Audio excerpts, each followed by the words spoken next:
Once upon a time, humankind ruled the world, while lycans and vampires lived in secret. This is no longer that time. Welcome to the future, where the superior bloodlines make the rules. Proceed at your own risk. The Blood Alliance. International law supersedes all national governance and will be maintained by the Blood Alliance, a global council of equal parts lycan and vampire.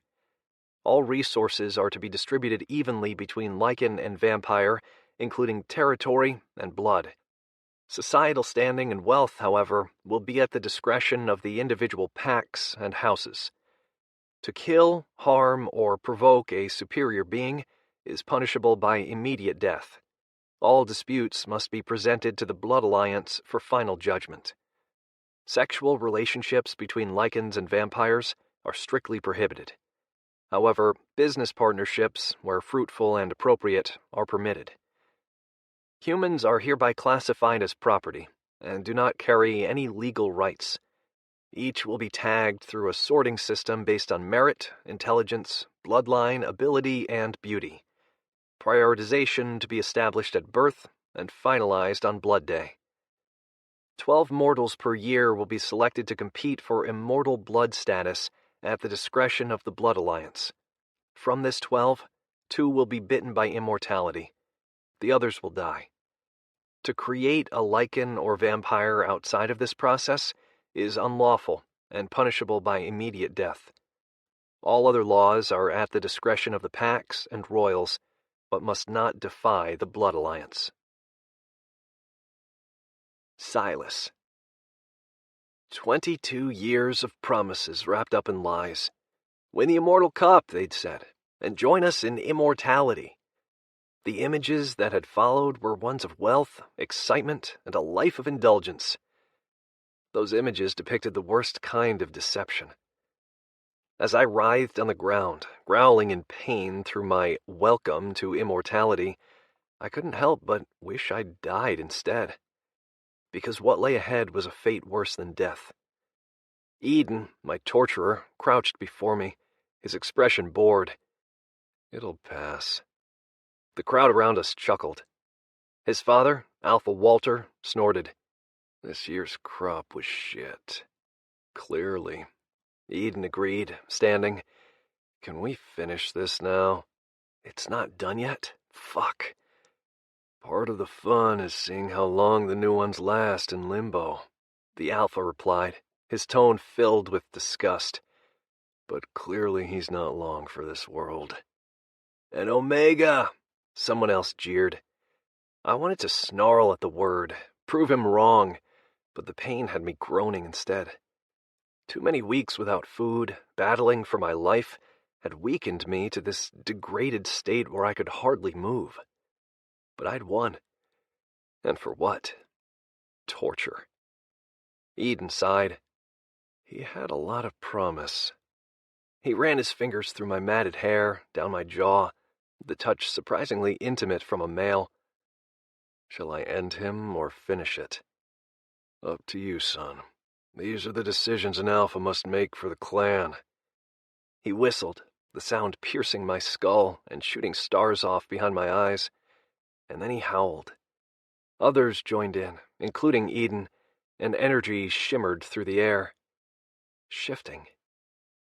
I felt the magic crawl over my skin, enticing me to follow suit, but something blocked my ability, causing me to growl low and feral. Edon's brows rose. Well, well. He tilted his head, still in human form, as his clan circled and sniffed, their muzzles terrifyingly large. "Perhaps there's hope for you yet, Silas." My lips curled, a defensive instinct shuddering down my spine. Edon's palm circled my throat, his obsidian pupils ringed with inky embers. Challenging the son of an Alpha is a dangerous move, and ballsy as fuck. He squeezed, but I didn't give an inch. If he wanted to kill me, fine. I'd been through hell and back, only to find out I'd fought for a life that didn't exist. Not here. Not with the Clemente clan. The excitement rose in the crowd, the decision of my life weighing in the palm of their future alpha.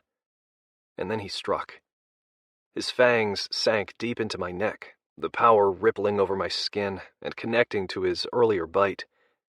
My moan turned into something deeper, starker, more animalistic, as my bones shifted into something other. Edon watched, his palm shifting to my nape, his gaze cold and merciless. I hated him, feared him, wanted to be him. All in the span of seconds as my body transitioned into its new form. More howls, my own joining the fray. My instincts heightened, scents and sights I never knew existed. And then strong human fingers ran through my stark white fur, Edon's forehead pressing to mine. Welcome to Clemente Clan, Silas. Several weeks later. Be useful, they told me. Guard the perimeter. In other words, they didn't want me to disturb the precious mating ceremony between my sire, the Alpha heir, and his intended from Ernest clan. Fine. I'd prowl around out here, memorize the scents, listen to the secrets from afar, and plan. Because I couldn't continue on as the pariah in the Clemente clan. The only turned wolf in over 2 decades, a half-blood to them all. No. I didn't survive all this bullshit just to be exiled. Nothing in this world was what they promised us. Nothing. I hated it here. Loathed my new life as a lycan. And while I respected that it could be a hell of a lot worse, it could also be better. There had to be something out there, some other way for us all to live in harmony. A low growl had my ears twitching toward the woods that bordered the party, my eyes finding a tall female with elfin features standing near the forest edge. Her clenched fists displayed her discomfort, her focus on a male towering over her. You will behave, the alpha wolf snarled. Yield to him, Luna, or else. With those tender words, he entered the festivities, leaving her snarling in his wake. The alpha's intended, I realized. Her stature depicted her strength and defiance, marking her as distinctly different from all the other females I'd seen around her. I also recognized her name as the one whispered amongst the Clemente clan, their curiosity at what she would look like, a hot topic among the males. Beautiful, I thought. Beautiful and pissed. It intrigued me. I clearly wasn't the only one dissatisfied with my circumstances. Her focus shifted to me, sensing my presence in the woods. I held her gaze, my instincts refusing to bow to another. She snorted in reply, the sound carrying along the breeze. Rather than come after me, as most alpha wolves would be inclined to do, she flipped her long dark hair over her shoulder and returned to the party, deigning me as insignificant. Just like everyone else. My fur ruffled in irritation. Someday these wolves would take me seriously. I just had to figure out my place in this new world. Because one thing I knew for certain, I didn't belong at the bottom. 1. Luna. Fuck this shit. I couldn't decide whom I wanted to punch more, my father or the Clemente Clan Alpha, Walter. Probably both. My mother squeezed my hand, again, a polite reminder to keep my mouth shut and accept my fate, just like she did all those years ago. And wasn't she a happy pup? I almost snorted. All of this was complete and utter bullshit. I wanted to pick my future mate, not have one assigned to me, especially not a prick like Edon. He looked just like his father, with those sinfully dark eyes, nearly black hair, and arrogant smirk. Walter had quite a reputation for fucking his harem to death. His poor mate was usually forced to watch or participate, and she appeared just as broken as many of the females in this clan. My future, I growled to myself. Not fucking happening. I'd break Edon's dick before he touched me with it, and I let him see that with a glance. His eyebrow arched, intrigue flashing in his pupils. Of course he wanted to play. All males did. But I had a plan, one that guaranteed he'd deny me tonight. Then I'd be on my way back to Ernest's clan. Oh, my father would be pissed. He'd probably try to sell me off to the highest bidder. I would deal with that when the time came, just as I planned to handle tonight's little ritual. Alphas were possessive, and I intended to use that to my advantage. My father introduced me to some royal vampire and his new toy. I barely listened. The politics in this world sucked. It was all most people knew, but my mentor growing up spoke of an old time, one where females had more rights, where we chose our own mates, where we hid from vampires and humans. What I wouldn't give to have been born in that century. Alas, no. I was stuck here with these assholes who expected me to bow, curtsy, and maintain polite conversation, as if I weren't an alpha female, forcing me to deny all my instincts, to accept my place as beneath the males of the pack, even though I could easily slaughter most of them. It churned my stomach. Conversation flowed around me, formalities shoved down my throat, until finally the ceremony began. I couldn't wait to get this over with. And from the looks of it, neither could my intended mate. Only he was looking forward to something very different from what I had in mind, something that would not be happening once he realized my secret. Hums of approval haunted the air, the wolves eager for the show to start. Only a handful of royal vampires remained, mostly the ones intrigued by the lycan rituals. I wasn't surprised to see Jace among them. He was notorious for taking wolves to bed. A dangerous proposition for a bloodsucker, but he struck me as someone who could handle himself. He stood with two other royals, their eyes glittering in the night. I ignored them in preference for the surrounding alphas, their expressions hungry and expectant as they formed a crescent near the altar beneath the full moon. Next month, when this happened, it would be to complete the mating bond. But I wouldn't be here to see it, because I had no intention of seeing this through. Edon stepped to the front, his black button-down shirt undone at the collar. Unlike me, he was permitted to wear clothing for this event. I would be expected to approach him naked, to show him everything I had to offer. Because all alpha males cared about was fucking. And he would want to make sure I met his physical needs. My lips curled. Oh, won't you be shocked? Chants began, my parents taking their position on either side of the aisle. Wolves and vampires alike dotted the audience, everyone in human form. I stood at the end, allowing my mother to remove my dress and heels. No undergarments. Not because of any requirements, but because I preferred it that way. Easier to shift when I wore minimal clothes. I rolled my shoulders, confident in my appearance. Our clan undressed in front of each other all the time. Some didn't even bother with clothes. But it was a little weird to walk down along the path between foreign lycans. Clemente Clan had a different vibe. The air here was different too, the texture resembling a sultry kiss against my pale skin. I rather preferred the icy plains back home. Former day Russia, my advisor once called it. Clemente Clan was in the southern United States. All foreign terms in this new world, but I knew all about the old one. Something that would infuriate my parents if they knew, which was why it'd been my little secret with Claudette and my brother Logan. "May I present Luna of Ernest Clan?" my father said, his tone filled with pride as we approached the Alpha of Clemente Clan and his heir apparent. Yes, I hope you're so proud of yourself for forcing me to mate a man I don't know, I thought. Such excellent parenting. Edon met my gaze and held it, the challenge in them apparent. He expected me to bow. I narrowed my eyes instead. I bow to no one. My mother's nails bit into my forearm, causing me to flinch. My father cleared his throat. I could practically hear Logan scolding me as well. "Don't be an idiot, Luna," he would say. "Play it cool." He was probably the only one I'd ever listened to, his advice usually sound. Fine, I thought to them all. Fine. I would bow, only because this would be our first and last meeting. My knees bent, my head lowering. It felt so wrong, so ridiculous, and I couldn't help peeking up at him as I did it, which earned me a surprised look from the Alpha heir.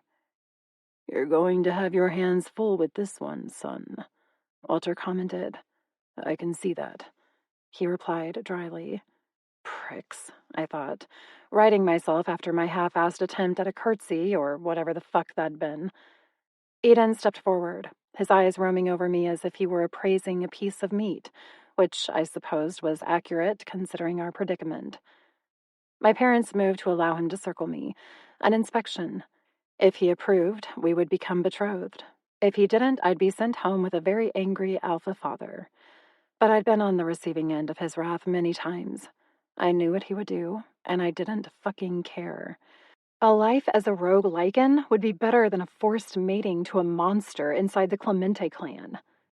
Edon drew his finger down my arm, the heat of his chest caressing my back. "What's wrong, little wolf?" He breathed into my ear. "Afraid?" "No," I replied, turning to face him, much to the shock of the audience. Intended mates were meant to remain absolutely still during the alpha male's inspection. My mother had gone over the rules 1,000 times, and her sigh behind me said how she felt about my disobedience. Anger colored the familial bonds, my father's annoyance palpable. It gave me pause, only because I knew it wouldn't be me he punished later for this, but my mother. I felt it writhing in his intentions, distorting the air with a violent promise that had my eyes dropping to the sliver of tan skin, peeking at me from Edon's unfastened collar. He hadn't moved, perhaps unsure of how to handle my outright rudeness. Should he castigate me before the masses, or should he allow it to slide, since I wasn't yet his to throttle? A hint of unease trickled down my spine. He merely continued to stare, as if waiting for me to do something else.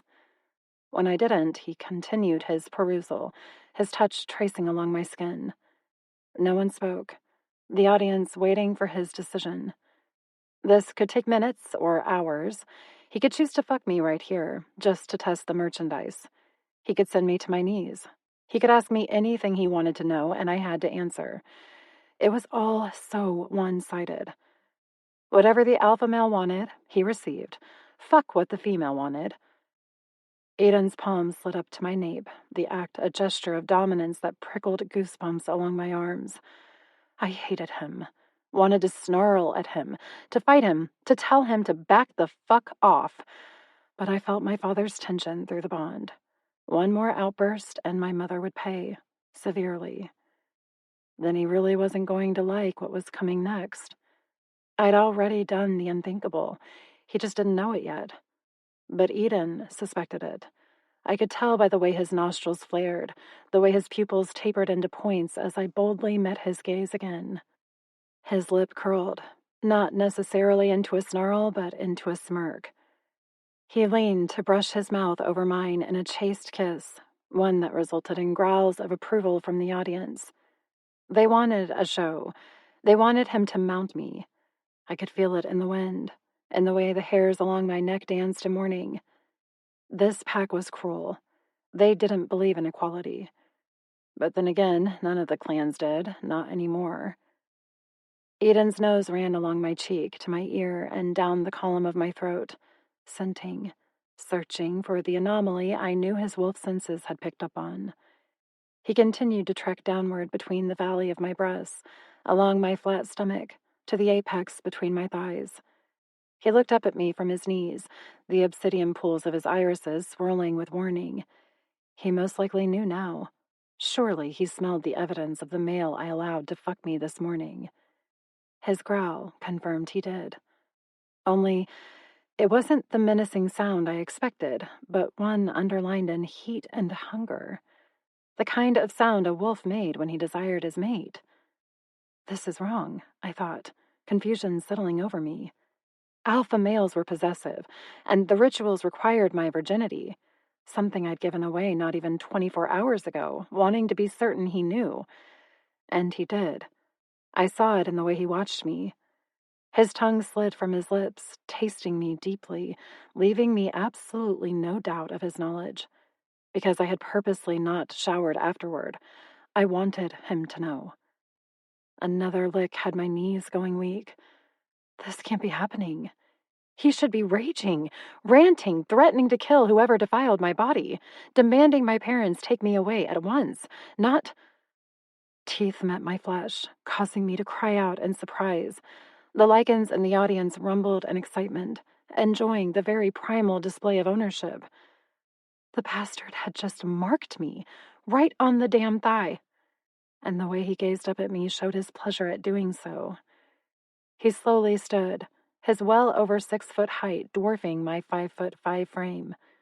His fingers clasped my chin, holding me in place as he brushed his bloody lips over mine. I fought the urge to growl, not in warning, but in need. Then his tongue slid inside, forcing me to experience the intoxicating mix of my own arousal tinged with coppery sweetness. Bastard, I thought at him. He smiled against my mouth.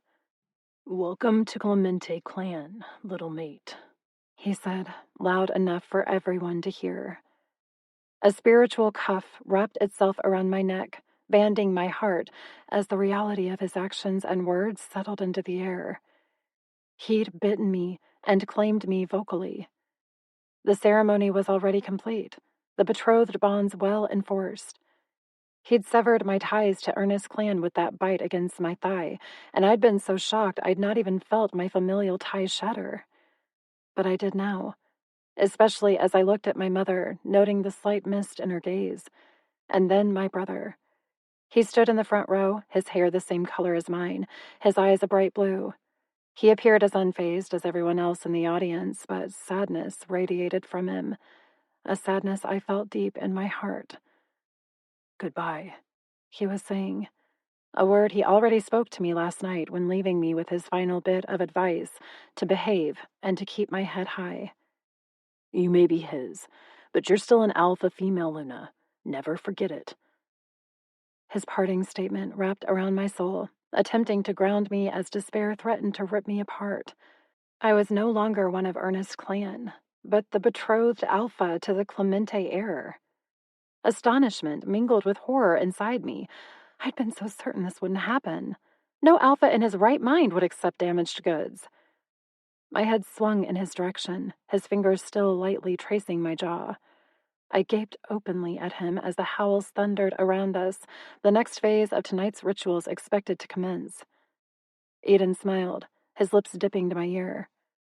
"I prefer my women experienced, little mate. Makes fucking all the more exciting." My heart leapt into my throat. My defilement had the opposite impact of what I'd anticipated. It made me even more desirable in his eyes. And now his pack expected us to go consummate the bond, for him to fuck me all night, either before them all or in the privacy of his quarters. It was his choice, not mine. Wolves weren't shy, we were primal beings. But the idea of being intimate with him in front of all his pack had my head swimming with doubt. I wasn't really experienced. This morning's stupid affair had only lasted a few minutes, and I'd hated it. But being with Edon, that would be so much worse. He'd bite me again, only much harder than before. He'd take me any way he wanted, over and over again, even if I cried. Fuck, he might even want me to cry. This wasn't supposed to happen at all. His eyes tracked every thought as they spun through my mind, his lips curling deviously. So much intrigue, so much desire. This is going to hurt. I really fucked this up. 2. Edon. Luna of Ernest Clan was not what I expected, not in the slightest. The females of Clemente were always willing, sometimes a little too willing. But Luna, she reeked of defiance, and I found the harsh scent intoxicating. She'd even gone as far as to fuck another wolf this morning. Clever and deceitful little mate. If I hadn't been buried deep inside another pussy just last night, I might have cared more. However, it struck me as a double standard to expect my intended to come to me as a virgin. And I meant what I said. I preferred my partners experienced. I also preferred them to be excited participants in the act. Fucking an unwilling female held no value to me whatsoever. While I adored the chase, I wanted my prey to desire her eventual capture. But Luna, she possessed no yearning to be here at all. It was written in the defiant lines of her shoulders, the fury highlighting her honey brown eyes, and the overall air of resistance that permeated her aura.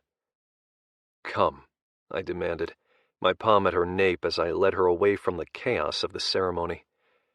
My father wouldn't be happy. He intended me to fuck her publicly in front of the clan, but as the rising alpha, I chose my actions, not him. The bastard could indulge in his sick proclivities himself. I would not be sharing my mate the way he shared my mother and his other females, humans and otherwise. Luna remained brittle beneath my touch, but her legs followed my direction. The alpha female in her wanted to rebel. The woman in her knew better, because if she tried, I'd put her in her place so fast her head would spin. And I really didn't want to do that, not here. In the privacy of my quarters, maybe. 2 sentries stepped out of my way as I approached, their heads bowed in reverence. I ignored them, guiding Luna through the front house, into the royal courtyards, and up to the log cabin I called my own. It was smaller than my father's, which sat on the opposite acre of this massive property. Ample woods separated our estates, a necessity due to our conflicting natures. He was the current alpha. I was the one destined to take his place. That sometimes led to complications. Complications that I always won of late, much to his obvious chagrin. Luna glanced at the weeping willows outside my home, causing me to pause. We were completely alone out here, no one daring enough to enter my property without sufficient permission or cause, and the majority of the clan was busy celebrating anyway. Alpha transitions happened once every 300 years or so, making the next month a rare time for lycans. It was also the first one to occur for Clemente Clan in the New World. Things felt new, fresh, exciting, which meant they were all too busy enjoying themselves to bother with us. They expected me to fuck my betrothed. As most of them had seen me in the throes of passion before, it wouldn't intrigue them much now. My father had wanted me to break her in front of the masses, but he'd just have to deal with my choice to do so privately. Figuratively speaking, anyway. Luna swallowed, her tension palpable. I released her and took a step back, giving her the space she clearly desired. We're alone here. She blinked, confusion marring her pretty face. No, not pretty. Beautiful. Unmated alpha females weren't allowed to attend political events, like Blood Day or the Immortal Cup ceremonies. Those were reserved for clan alphas and their respective mates. But I'd anticipated her features after meeting her parents several years ago. She had her mother's caramel-colored eyes and her father's brown hair. Her alabaster skin matched them both, a trademark from her region of the world, but her curves were all her own. Lithe, athletic legs, supple waist, fantastic tits, and a scowl that made my heart race. Oh, this was going to be fun. "Why?" she demanded, seeming to have found her confidence once more. "Why what?" I countered, knowing exactly what she meant, but desiring her to say it. To admit that she purposely fucked another male this morning just to piss me off. Luna growled, the sound primal and sexy as hell. "I'm not a virgin." I smiled. "Neither am I, sweetheart. Being a virgin is a requirement for potential female mates." "Perhaps I don't care about the requirements," I countered, meaning it. If I wanted a docile wolf, I'd have taken one of the Omegas in our clan as a mate. Nah, I preferred an alpha female, someone who could fight me when I needed it, and this one more than fit the bill. There were 3 others in existence as backups, should I require one. But my father and Nico were old friends. This pact between our 2 clans was created the day of her birth. She'd always been mine, just as I'd always been hers. No amount of fucking around was going to belittle that point.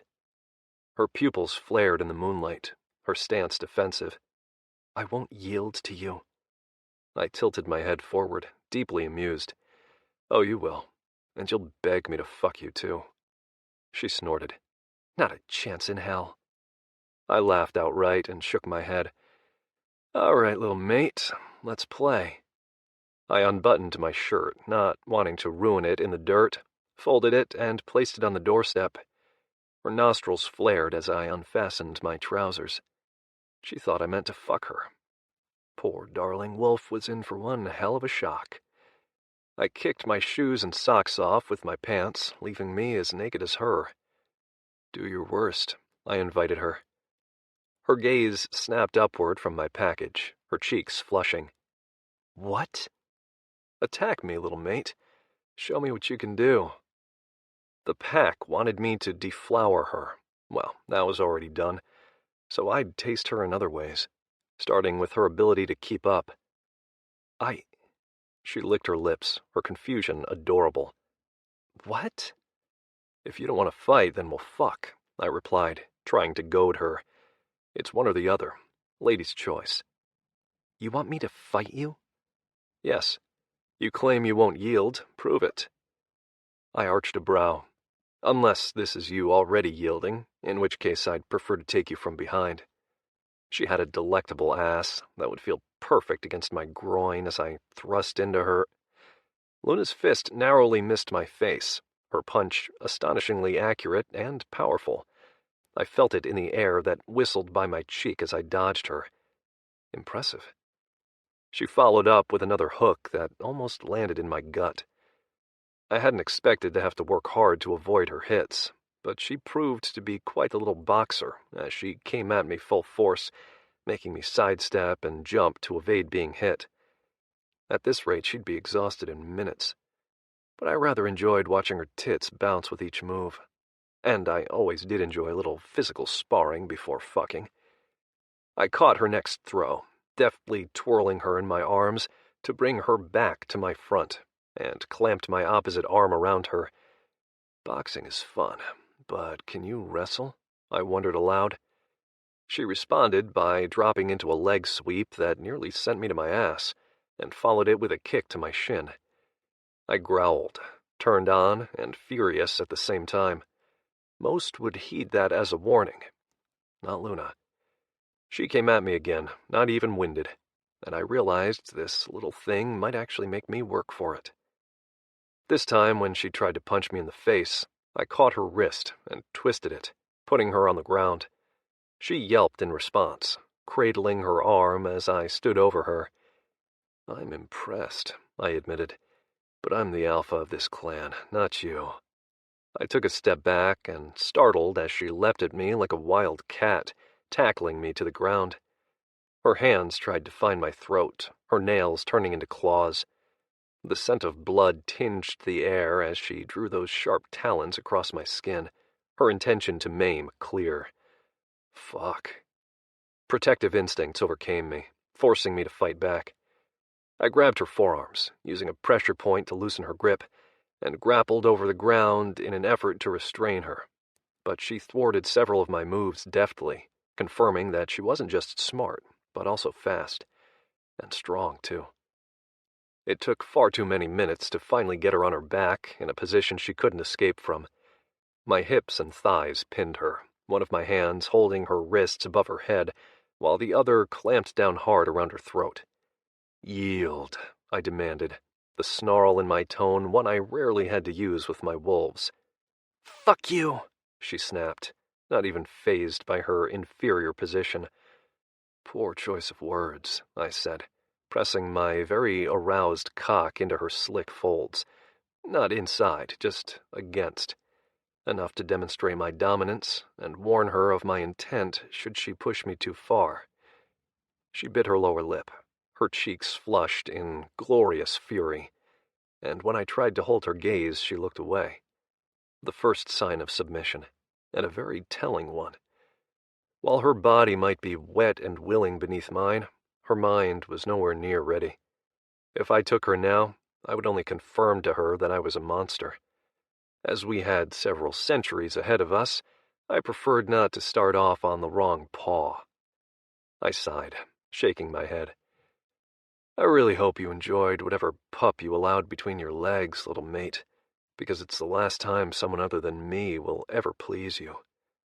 I released her and leapt off her before she could get another swipe in. She sprung expertly to her feet, assuming the fighting position. I didn't yield. I grinned, amused by her determination. No, not with your words anyway, but your body definitely did. I glanced pointedly at my slick cock, then back at her. I should make you suck it off, just to prove my point. Although I strongly suspected she'd bite me instead. Her clenching jaw verified that to be an accurate assessment. It should have pissed me off. Instead, all it did was please me greatly. I'd definitely chosen right with this one. The wolves of my experience were just so damn submissive. I desired a female with fight, one who wasn't afraid to challenge me, like Luna did now with her eyes. I grabbed her chin and wrapped my opposite arm around her back when she tried to strike me again. I'd gone easy on her, and I allowed her to feel that in the way I held her now. She couldn't squirm, could barely even breathe. That was how hard I held her, as I took in every detail of her beautiful face. "No one will touch you here," I said softly. "Not when they all know you're mine." It served as a warning, while also confirming her security in the pack, because she didn't need to fear anyone. But she also couldn't fuck anyone but me. "Let go of me," she demanded, a note of fear finally tinging that sweet voice of hers. I ignored her request while making her hold my gaze. "Don't worry, little mate. I'll never force you, and there is plenty of willing pussy on these grounds." I allowed that to sink in, compelling her to see the truth of my statement. Then I released her with a shove, sending her back several steps so she couldn't physically retaliate. "I strongly suggest you consider our circumstances, Luna. You're here because I require an heir, and I will have one. Because I had no doubt she would one day succumb to me. They always did. What you have to decide is whether you want to end up alone after fulfilling your purpose or by my side. Because I mean it. None of my wolves will touch you. Ever." "Why, you can fuck whoever you want," she replied, giving a harsh laugh. "Yes, I'm very aware of society's rules, Alpha." So disrespectful. So fucking hot. My cock pulsed, eager to put her on her back again. But I refrained, instead staring her down with one of my infamous alpha glares. Keep me satisfied, and maybe I won't desire anyone else. Cruel words, but true. Lycan society encouraged the males to take a harem, even when mated. But the females no. Once mated, they were to remain faithful. Those who weren't died. Badly. Luna had to know that. She laughed, but it lacked humor, and she slowly shook her head. "Go fuck whoever you want, Alpha." I narrowed my gaze, displeased with her easy dismissal. Most in my position would have already mounted her and forced her submission. I offered to play first. Still, she denied me, even with her body ripe and willing. "Fine," I replied. "This is my house. Pick whatever bed you want, just not mine. I may have company later." I didn't wait for a reply, my inner wolf raging at me to either fuck or run, and I chose the latter. Her arousal was even more potent as I shifted, my nose picking up the trace of liquid heat rolling down her inner thighs. It took considerable effort to back away and not pounce on the one my wolf recognized as his intended. She didn't want me, not yet. I darted toward the tree line, a growl vibrating in my throat. The bolder females of the pack would track me down, demand I allow them to satisfy the lust burning inside me. And maybe I'd let them. I wasn't mated yet, nor did I have a mate who wanted me. So why shouldn't I indulge in another? Luna's snarl gave me pause just inside the tree line, her dark head bowing as she fell to her knees. "Fuck," she growled. "Fuck, fuck, fuck!" My lips pulled back at her display of rage. It seemed my intended did care, She cared very much. But there was also a note of cunning in her scent, a plan taking root in that mind of hers, a mind I very much wanted to get to know. What are you thinking, little mate? I wondered, an image of her trying to escape our grounds flashing behind my eyes. Was that telegraphed through our subtle link, or something else entirely? Regardless, it intrigued me. I rather hoped she would try to run, because I always did enjoy a good chase. 3. Silas. This task is bullshit, I thought, kicking a stone with my paw. Every day they sent me out here to guard the perimeter, right, because the nearest territory was hundreds of miles away in each direction, which meant there were other patrols out there doing the same thing and stopping anything that could get this close. They'll probably send me there next. The only reason I'd been allowed to stay this close to the heart of the pack was because of my supposed need for training. Not that anyone had bothered to explain a damn thing to me. No. All they did was tell me to patrol. Like maybe I could learn something by sniffing grass and dirt in wolf form. I snorted. Right. The only scent I continued to pick up out here was a sweet orange blossom aroma that belonged to Edon's intended mate. She seems to enjoy running the perimeter, alone. Everyone stayed clear of her, including me, but I couldn't help wondering what she was up to out here. I trailed her scent along the creek, following at a distance. As we were on the boundaries, it still qualified as me doing my job. It just gave me something a little more exciting to do.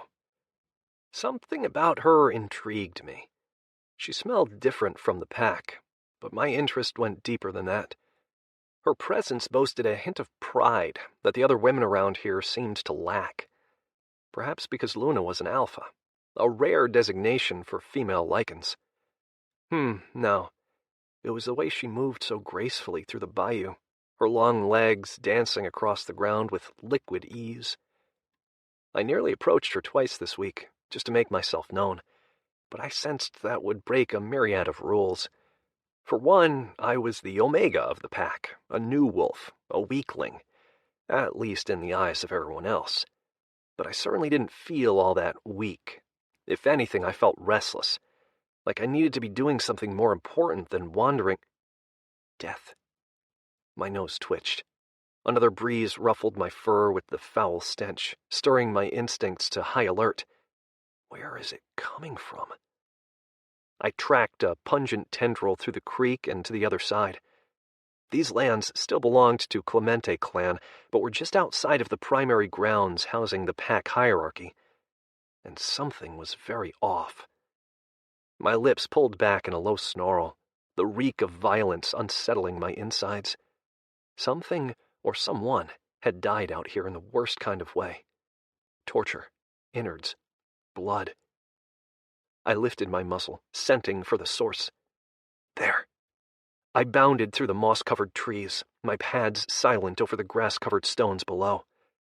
A corpse lay demolished in the grass. The head rested a few feet away, leaving a nasty stump of a neck behind. Vampire.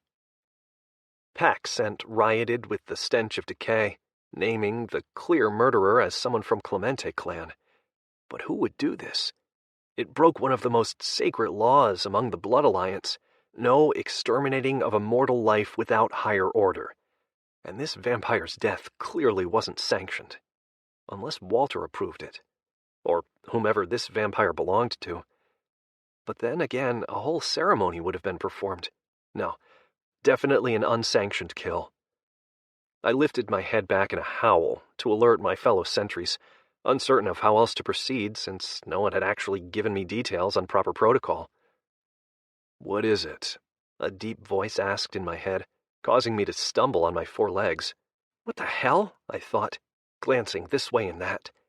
No one in Clemente Clan had telepathic abilities that I knew of. Or maybe they did. Because how the fuck would I know? No one told me shit. "Silas," the voice growled. "Report." "Who is this?" I demanded, spinning again, confused as fuck and slightly paranoid that I might be hearing things. "Edon, your alpha," came the voice.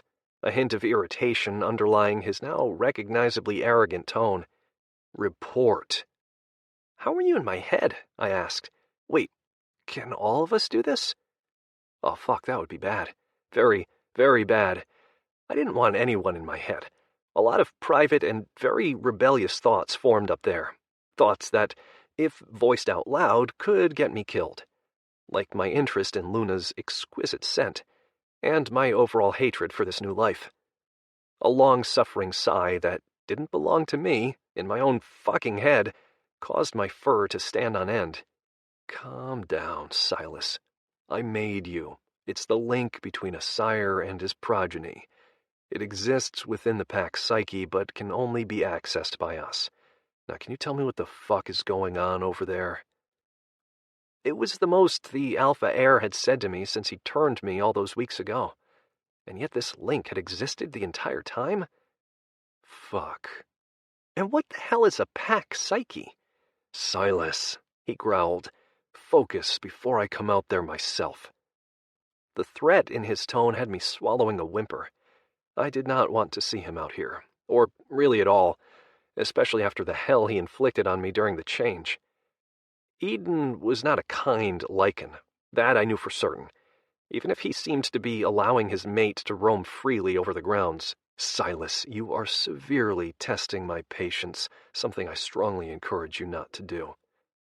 I sat several feet away from the corpse, grimacing even in wolf form. There's a dead vampire on the outskirts of the property, and it reeks of pack. Silence. Edon? I wasn't sure if he heard me or not. I'm on my way. Don't let anyone fucking touch the scene, or I'll have your hide.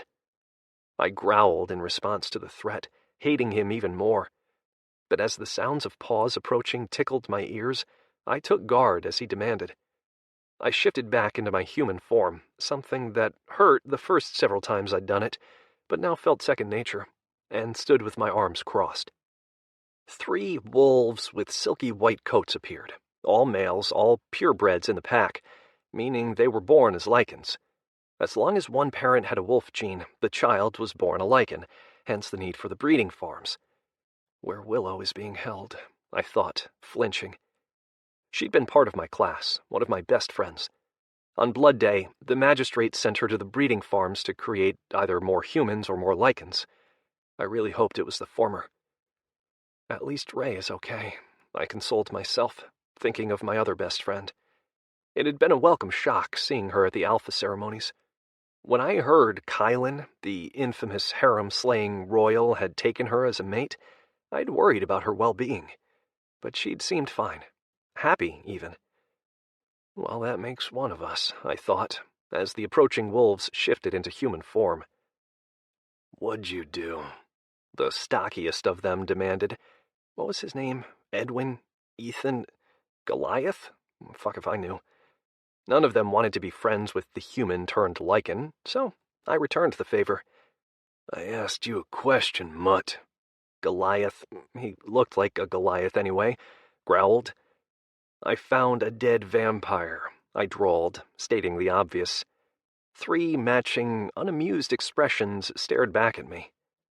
Edon says not to touch him until he gets here, I added. That seemed to grab their interest. Edon, huh? The red-headed one scratched the stubble along his jaw. Do we take orders from Edon yet, Barry? No, we don't, Glenn. The third, Barry, replied, his lanky body the least threatening of the trio. Didn't think so. Glenn smiled, the expression one of evil intent. This is going to end badly, I sighed to myself.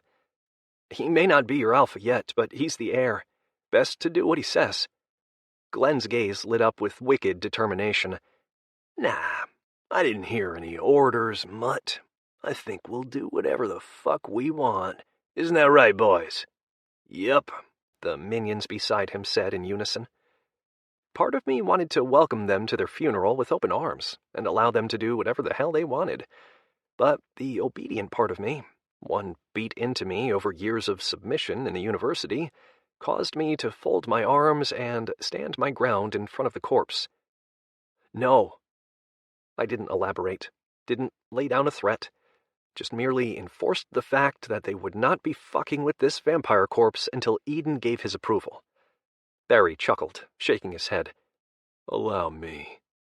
I saw his punch as it formed, noted the way his body angled for a fight before he even took a step, and I deftly dodged the throw while landing one of my own against the flat planes of his abdomen. He breathed, hunching over from the strike I knew would leave him winded for at least 30 seconds. Unfortunately, my instinctual reaction caused his buddies to charge me at once. I caught Glenn's fist, twisted his arm, and sent him to his knees, which left my right side open for Goliath's brutal attack. One crack to my ribs, the other to my back, in quick succession, sent me tumbling back. But I'd endured much, much worse. I'd survived the fucking Immortal Cup. I knew how this worked, and I used his temporary victory to my advantage. Because he didn't try to hit me again. He merely stood there smirking like a dumbass, assuming I wouldn't get back up. The disbelief in his gaze was a gorgeous sight as I kicked out my legs not even seconds later, landing on my feet, and sent my palm into his nose. Crunch. My other hand slammed into his sternum. Snap. And my knee sailed into his side. Pop. His howl as he fell to the ground was music to my ears. Movement in my peripheral vision had me kicking out sideways into Glenn's abdomen, then my fist crashed into his skull with a deafening blow. He whimpered, falling on top of his friend, as Barry stood and held out his hands in defeat. I narrowed my gaze at him. "Are we done?" "Yes," a low voice snarled from the woods. "Edon." He strode forward on 2 feet, shirtless and in a pair of jeans that slung low across his hips, an indication that the bastard had jogged here on 2 legs instead of shifting into the faster form of 4. In other words, the jackass had taken his time on purpose. "What happened?" he demanded, taking in the scene of his 2 wounded wolves and Barry's contrite stance. "Just fucking around, boss," the idiot said. Yeah, fucking around my ass, I thought. Edon arched a brow at me. "Care to say that out loud?" I folded my arms instead, staring him down. A beat of silence passed. Snitching wasn't my thing. Besides, it was pretty damn obvious what happened. They attacked, I defended. "No one touched the body," I added mentally. "Your Highness." Edon snorted. "Barry, get the jackass twins back to Central. I'll deal with you all later. Silas, you stay." Woof woof, I thought. Oh, it was entirely stupid to challenge an alpha, I knew that. But I had nothing to lose other than my life, and that could only be taken with due cause. Edon would sooner throw me to the rogues of the world, a place where I suspected I might actually be happier. Maybe then I could find an old bed to sleep on instead of curling up under a random tree on the ground. Although likely not. But a wolf could dream.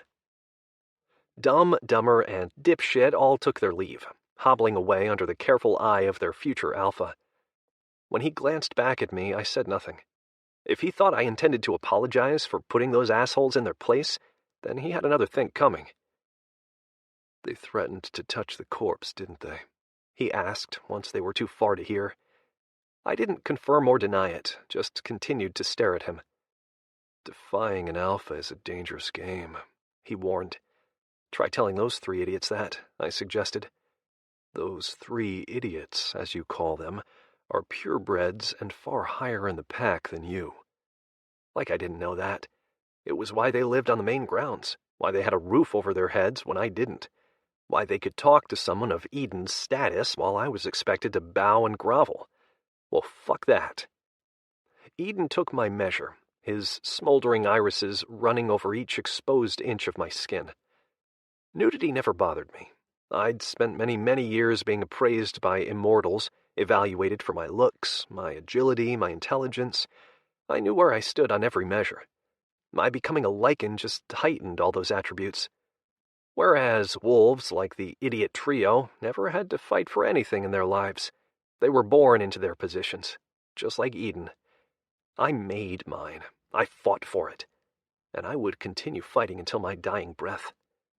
Edon smirked. "You held your own, mutt. Earned a little respect. Try to hold on to it, yeah?" His focus shifted to the dead vamp. his amusement dying as he took in the severely abused torso, bite marks, and twisted ligaments. He began to prowl in earnest while his words replayed through my mind. He saw the fight. Why else would he comment on me holding my own? Unless he determined it from the broken pile he stumbled across. But no. I suspected he'd watched the whole damn thing unfold as some sort of fucked up test. You told me to guard the body on purpose, I said out loud. Of course I did, he replied, crouching by the shaved head of the former bloodsucker. You're my only progeny. I had to see if I could trust you. His knowing gaze flicked upward, a hint of respect in his depths. Your loyalty may one day be rewarded, something to keep in mind. I swallowed the dubious sound threatening to crawl out of my throat. What do you smell?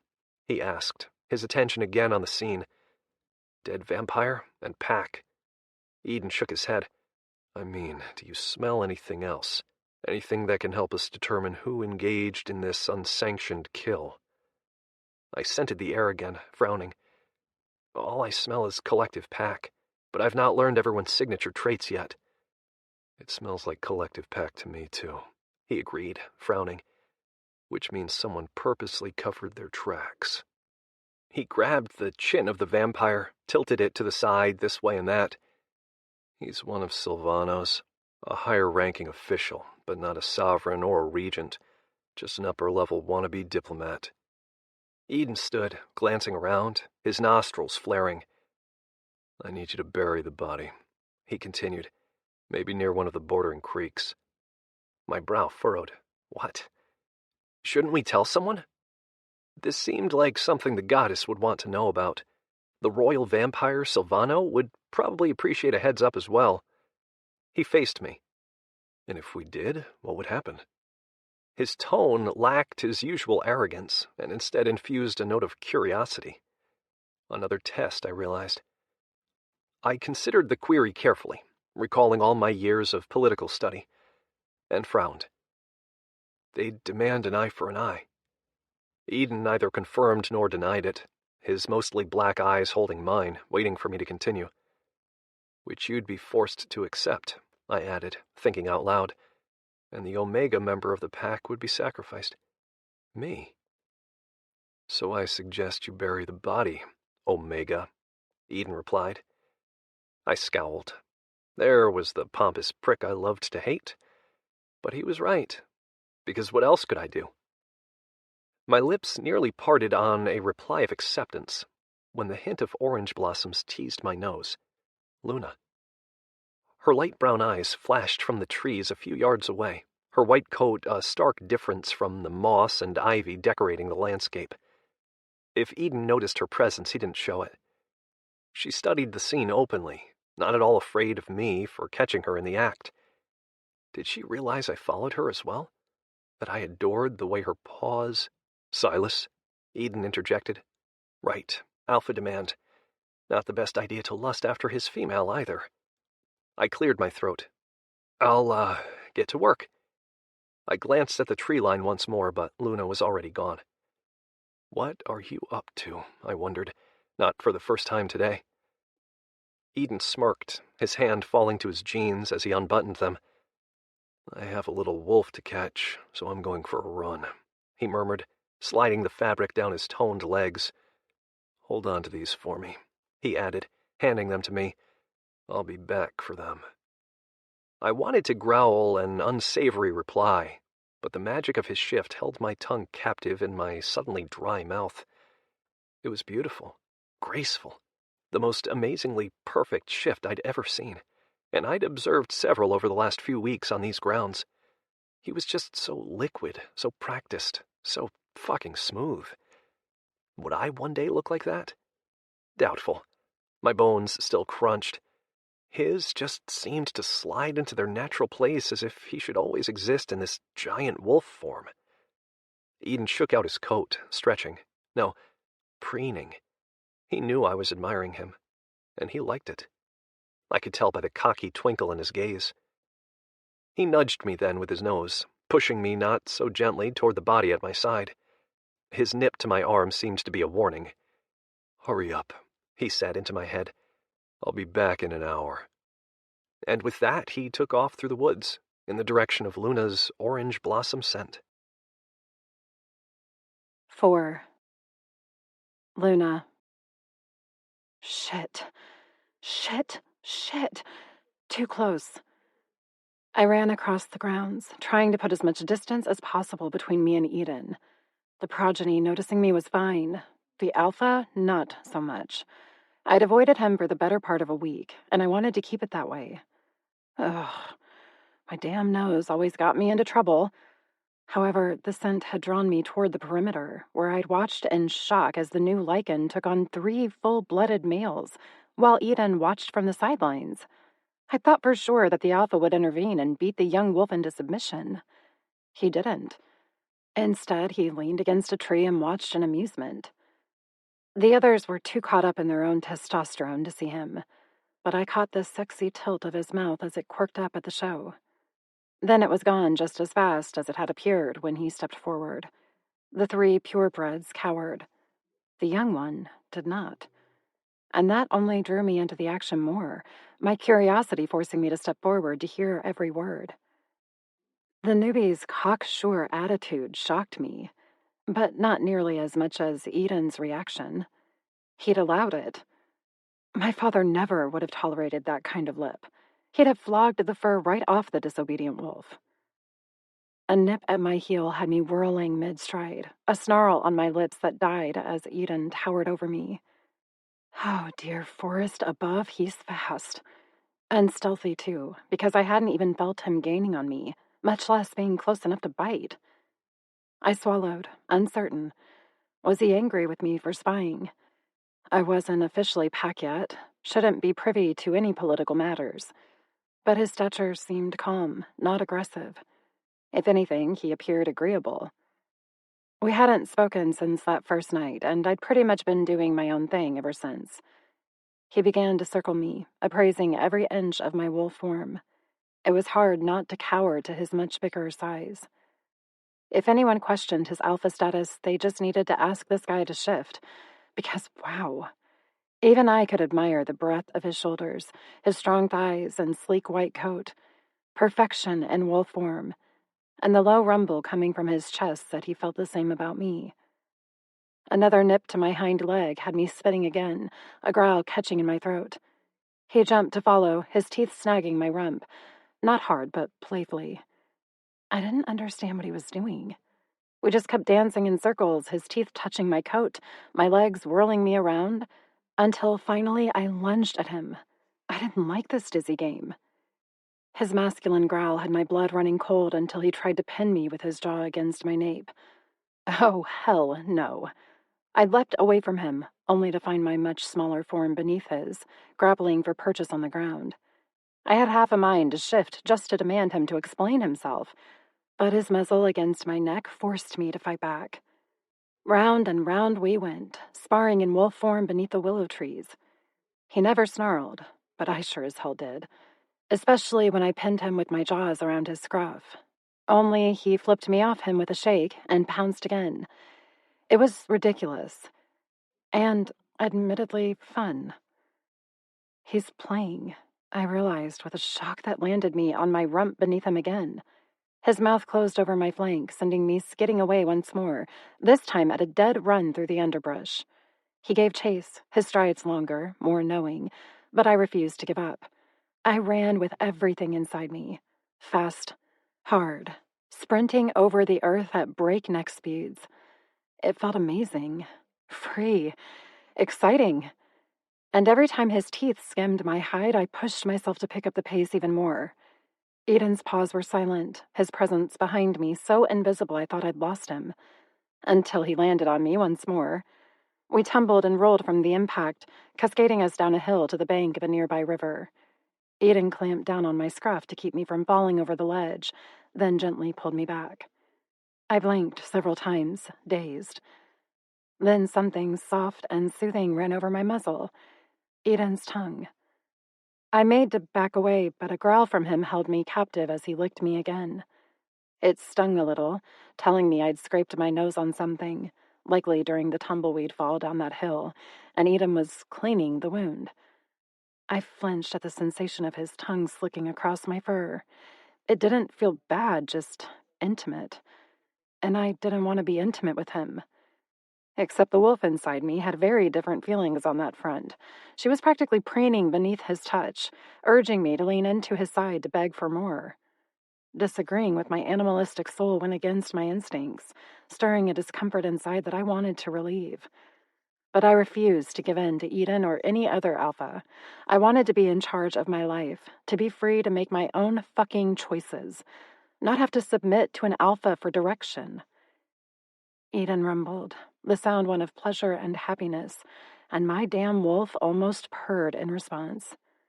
I needed to shift back into my human form where my brain ruled, but I couldn't. She refused to budge. God, damn alpha hormones. I swear he chuckled, as though he knew all about my internal struggle, and maybe he did. The mark on my thigh denoted me as his regardless of how my heart or mind felt. That meant our mating bond had begun. It would only be a matter of time before he owned every piece of me, while I would own exactly none of him, as was proven by his behavior this past week. I had no idea where he slept, but it wasn't in his bed. Not that I cared. If anything, it'd been a relief. But it certainly painted a picture of what life here would become. Me, alone, raising a pup while he fucked and played and ruled. Edon nuzzled my nose, his obsidian eyes glowing with curiosity. Maybe he wasn't as entrenched in my head as I feared. He rolled into me, his warmth a blanket of security that set my fur on edge.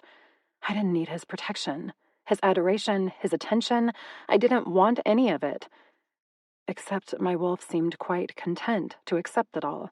She bathed in his energy, reveling in the power he possessed, his strength, his agility. The water flowed before us, rippling over the rocks, flowing toward the ocean south of us. I'd studied the geography extensively prior to arriving, had spent the last week pacing the grounds to acquaint myself with the perimeters. I'd originally pegged the newbie as the weakest link. After watching his performance today, I wasn't so sure. But I could take him. He wasn't an alpha, just a male. My training in strength and years as a wolf far outnumbered his. It wouldn't be hard. I just had to find the right time to catch him off guard, subdue him, and run. Given how much freedom this pack had allowed me, it'd probably take at least a day for them to realize I was gone. Edon even longer if he continued to avoid his home at night.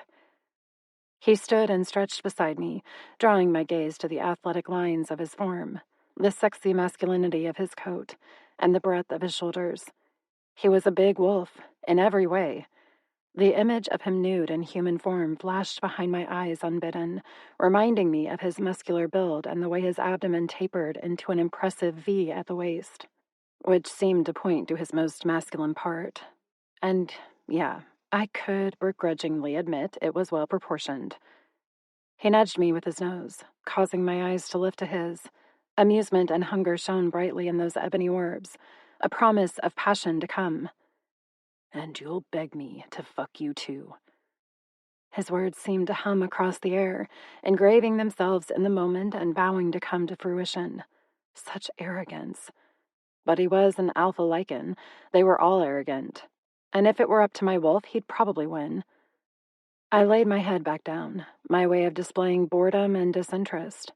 It earned me a low sound in response, one brought on by the back of his throat, a growl of intention. Not happening, I thought, conveying it with my body posture, refusing to look at him. Silence fell between us. My fur danced in anticipation, waiting for him to pounce again, to engage me in another game. But seconds rolled by into minutes, until finally I looked back to find him gone. He'd left me without a word. An act I saw fitting, because I intended to do the same to him, and soon. 5. Edon. Well, at least Luna's wolf liked me. The woman beneath, however, clearly did not. That was fine.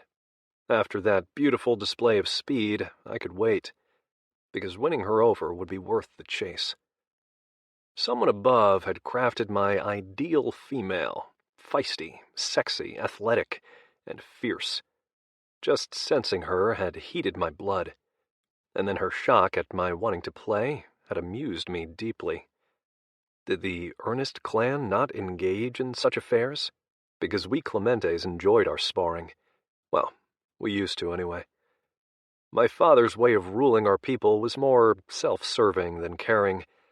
From what my grandfather told me, it wasn't always like this, and it didn't have to stay this way unless I wanted it to, which remained to be seen. I trotted along the grounds, scenting for anything suspicious along the way. The Alpha trials were well underway, and my father seemed hell-bent on putting me through the ringer. If I failed, he would continue to rule for another year until we could restart the process. Some Alphas required almost a decade to complete the ascension. I planned to do it in one, this year. So I welcomed whatever damage he wanted to send my way, even if it came in the form of a dead vampire. It had to be a test to see how I chose to handle the situation. As far as I could tell, I only had one option. Pack first, always. And fuck bullshit politics. I would not sacrifice my only progeny over a corpse, especially as he was proving to be useful.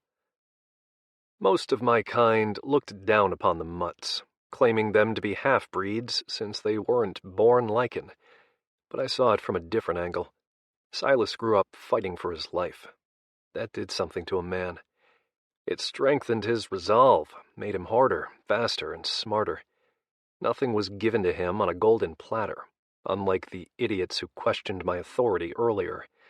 They were all pompous pack royals, sitting neatly beneath the Alpha line and awaiting their futures in glorified enforcer roles. While Silas, he had no role. He was one of a kind, since all the previous mortals turned lycans were dead in our clan, mostly because my father had sired them. The last one in our territory was turned just over 2 decades ago. I'd been a wee pup, but old enough to witness what happened to the female who won the Immortal Cup that year. My father turned her, then gave her to his buddies as a present. The next time I saw her was during the burial my grandfather organized in her honor. He'd forced me to attend, saying I needed to know how to properly respect the dead. When I asked after my father, wondering at his lack of attendance, I was told that times had changed. "Your father leads in a different time and manner than I once did," he said that day. "That's evidenced now by this poor girl's treatment." I thought of her as I came upon Silas sitting naked on a log with my pants folded neatly at his side. The stench of death had lessened, but I pinpointed the grave several yards away.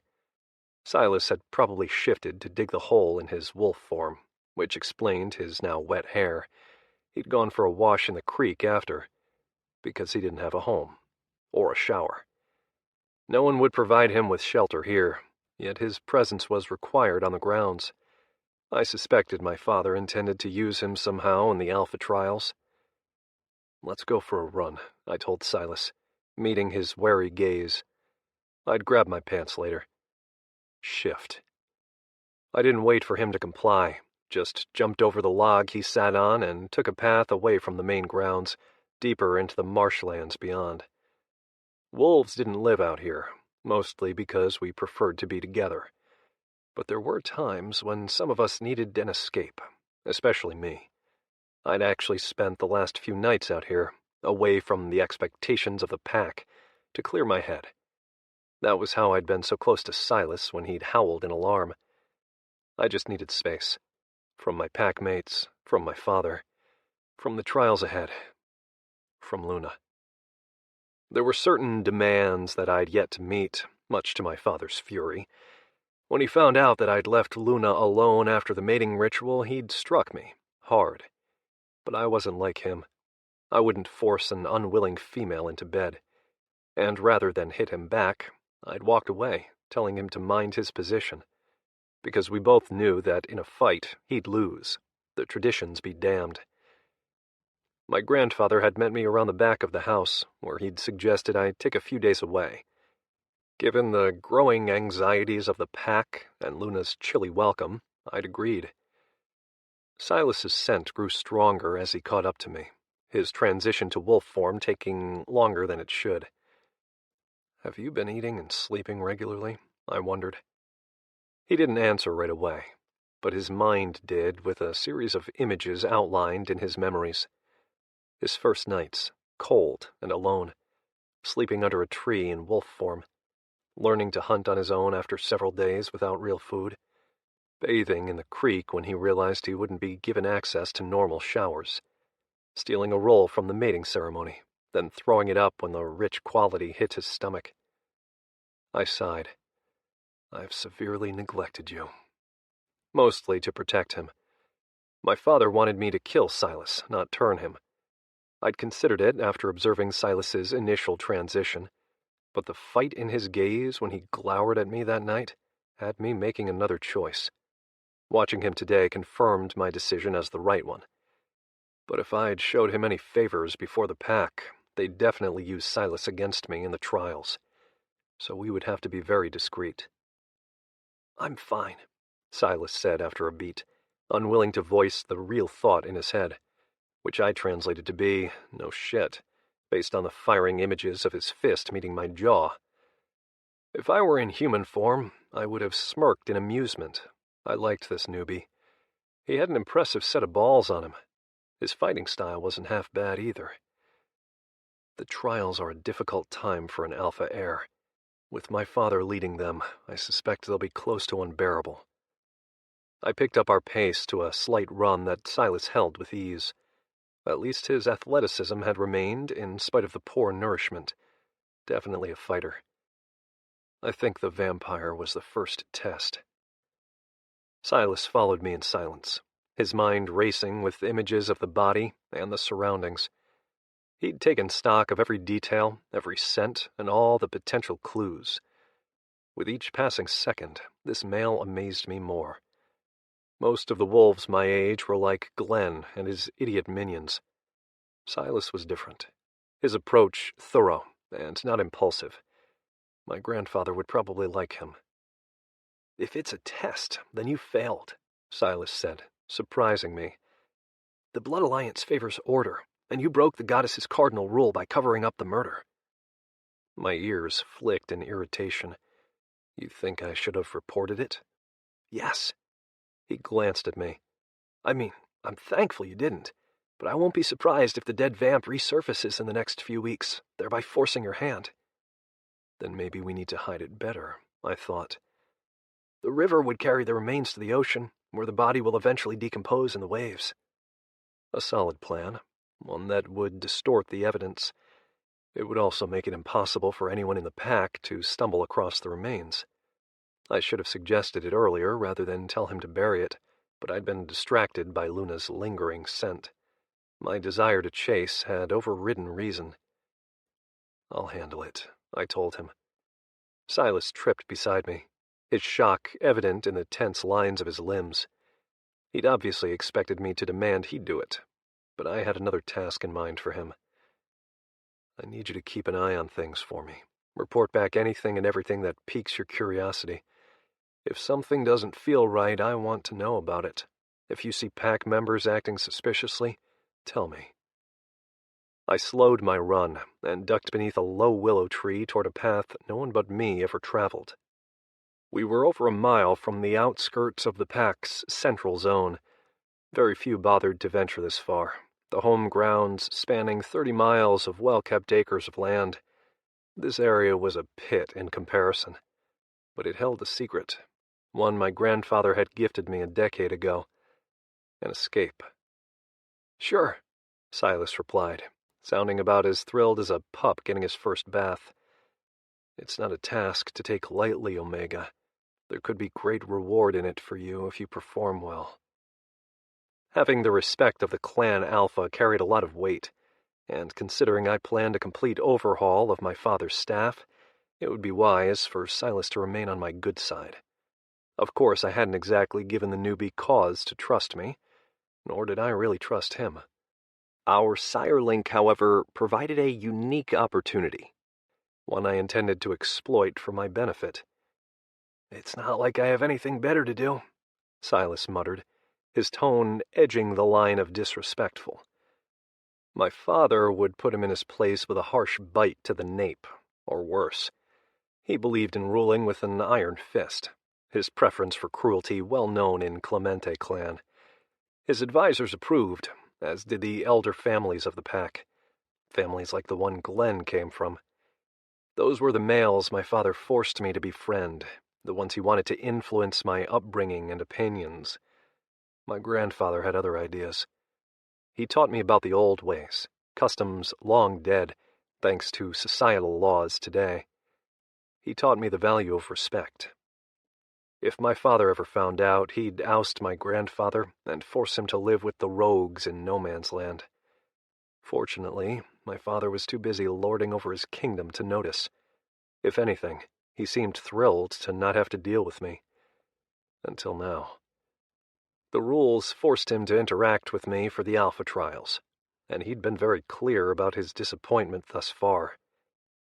"I think Luna is up to something," Silas said, startling me once more. "What do you mean?" "She keeps scouting the boundaries, like she's considering the best escape route." Silas sounded nervous. "I've watched her cross over a few times just to see if anyone would stop her." I snorted. Of course she is. I suspected it after the mating ceremony, and even more so today when I found her creeping near the perimeter. "She's an alpha female," I added.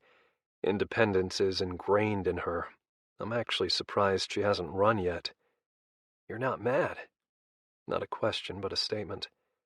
"No, I'm intrigued. I hope she runs. Because then I could catch her, and that would be so incredibly fun. Keep an eye on her. If she makes a break for it, let me know." "And then what?" I slowed to a walk, transforming into my human form as I moved. My bones lengthened, the magic of my lycan soul giving way to the male within. And then I rolled my shoulders, cracking my neck and popping my joints into place. "And then I'll chase her," I replied out loud, eyeing the property ahead.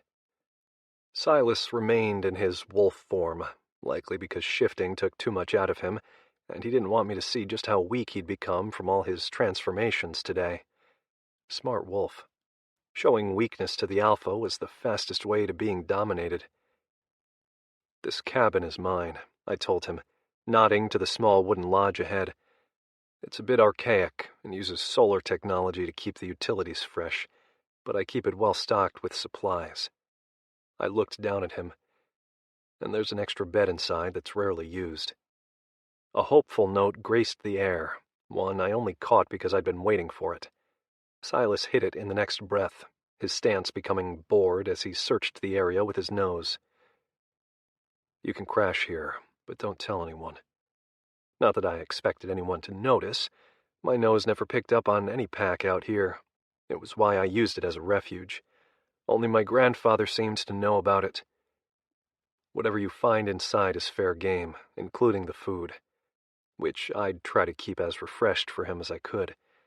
If he was going to help me, then I needed him in top shape. I also sort of wanted to see what kind of lycan he'd become under the right circumstances, because he was already proving to be stronger and faster than half the purebreds back at the main camp." "Why are you doing this?" he asked, sounding hesitant. "Because it's the right thing to do," I admitted. "Also, I need an ally, and no one will suspect me of working with you in the Alpha trials." The clan all thought I'd left Silas to fend for himself, just like my father would have done. And in truth I had. Not necessarily because I didn't care, but because I'd been a little preoccupied with the upcoming ascension. That changed today. "How do you know you can trust me to help?" he asked, his tone incredulous. "I don't," I replied out loud. "Seems like a risk." "It is," I agreed. He remained quiet for a beat, then stood and shook out his fur. "Is there a shower in there?" "Yes." "All right," he replied. "A favor for a favor." If that was the way he wanted to look at it, then that worked for me. "Then I'll let you get acquainted while I go retrieve my pants and handle our headless friend." I didn't bother with a goodbye. If Silas needed me, he could tap into my head, although I suspected he wouldn't. Silas struck me as a wolf who relied only on himself to survive. it was something we had in common, because while I desired his assistance, I wouldn't depend on it. The only one who could win these trials was me, but I'd use every advantage I could to pass, including the sire bond to Silas. 6. Luna. I couldn't escape Edon's scent. He returned to his home 2 days ago, a few hours after our frolic, and only left twice to handle pack business. I hated it.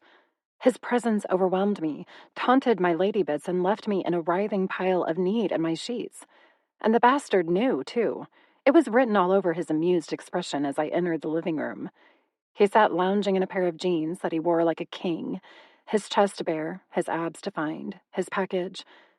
"Stop," I demanded, focusing on the kitchen and not the very virile wolf on the leather couch. "There's coffee in the pot," he called. "Just brewed it." Of course he did, because he sensed me waking up from the dream his nearness caused. Or, more likely, my fantasies came from his unwanted bite the other night. I healed almost instantly, but his claim thrived inside me, heating my veins and forcing me to walk down the path of fate. My wolf was attuned to him, curious, hungry, and intrigued. I forced her to heal every time he walked into the room, but we all knew he'd win me over eventually, probably around the time I went into heat.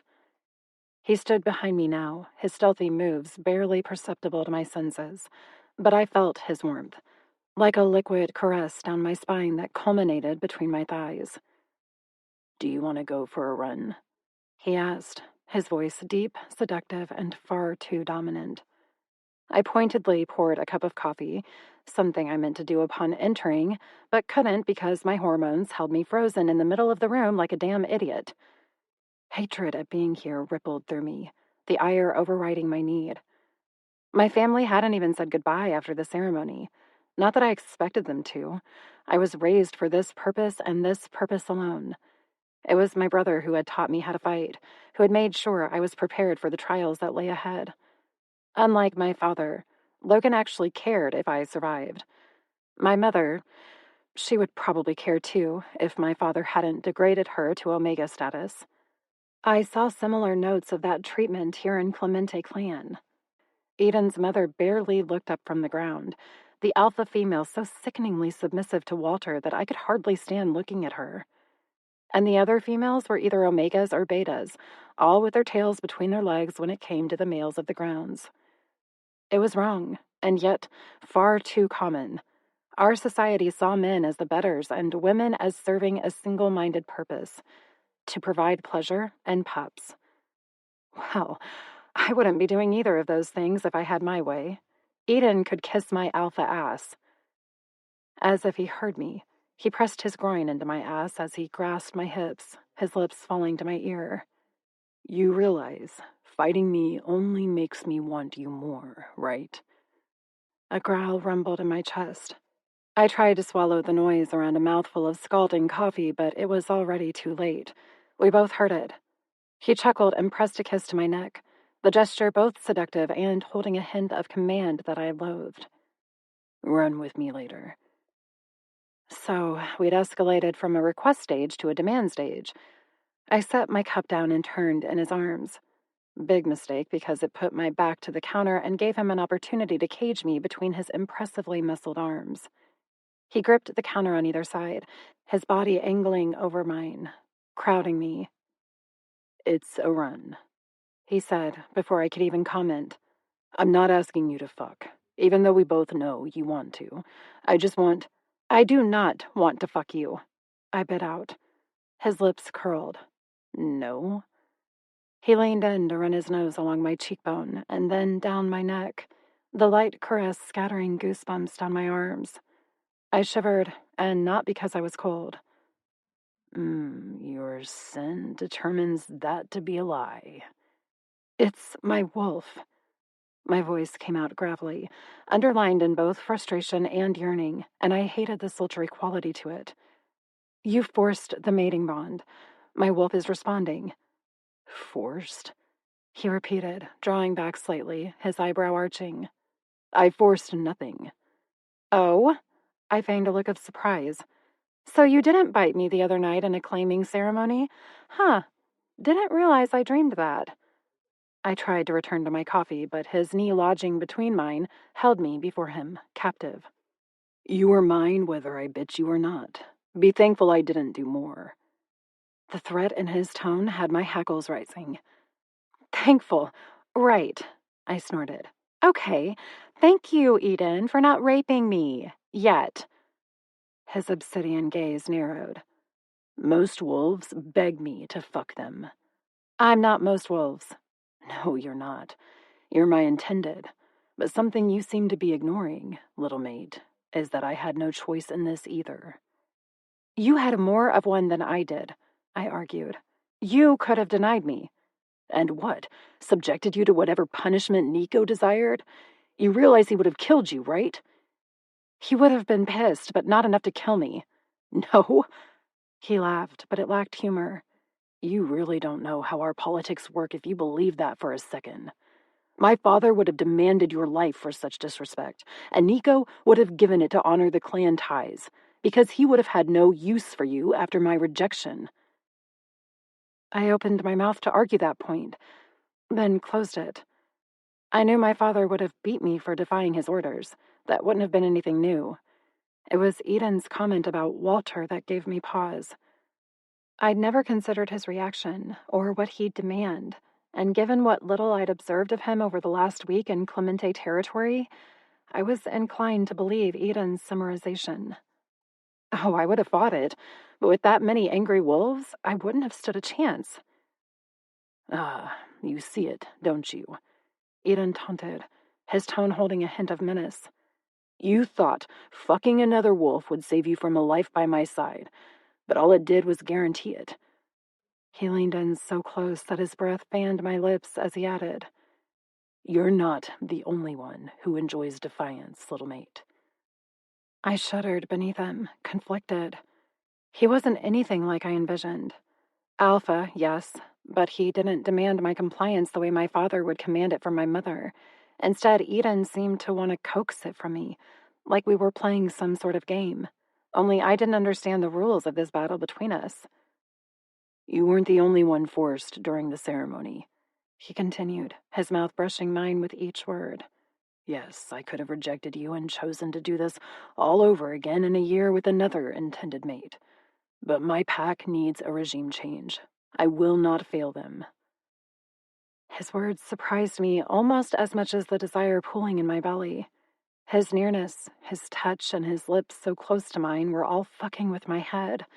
I needed space, to breathe, to run. He nipped my lower lip, not harshly, just a sweet little taste, a taunt, a promise of what could be if I allowed it. Only my wolf was already possessed by his claiming bite. It would never truly be consensual when I submitted, and we both knew it. I swallowed and closed my eyes. What did he mean by his pack needing a regime change? Did Edom plan to rule them differently? I wanted to ask, to request he clarify his intentions, but my jaw wouldn't loosen. If I gave in to those queries, I risked giving in to him, and I refused. I'd rather live a life as a rogue than as a glorified alpha pet. Edon! A feminine voice called from the entryway, disturbing the moment. Since you don't seem to want to run, then I guess I'll go play. He pressed a quick kiss to my lips before he pushed away to meet the intruder in the hallway. Bianca, he greeted, the licentious tone in his voice causing my stomach to clench. There was no question as to what those two intended to do. And as she came into view, I could see why. The blonde, curvy beta oozed sex. Bianca, have you met Luna yet? The way he asked it told me he knew we hadn't met yet.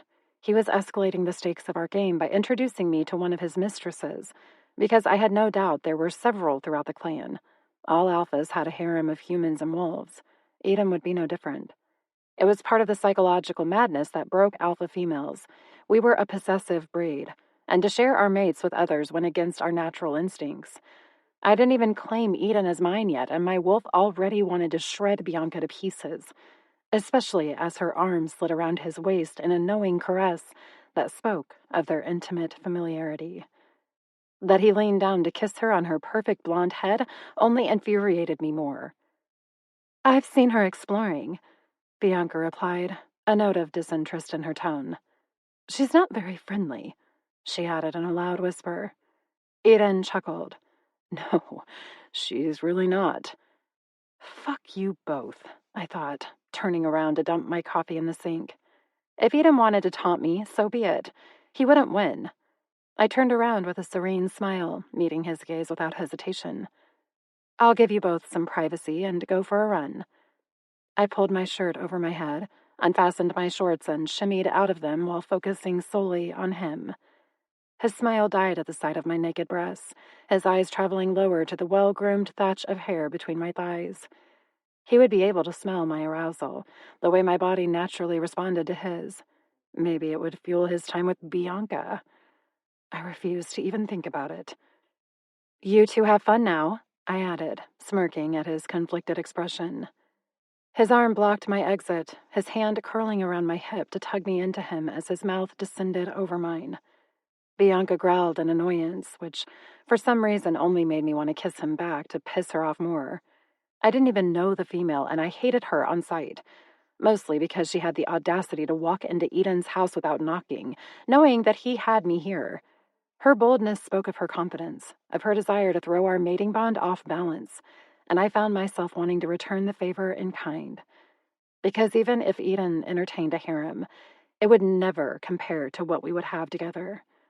So I allowed his tongue to slide inside my mouth to explore and pressed my body into his at the same time.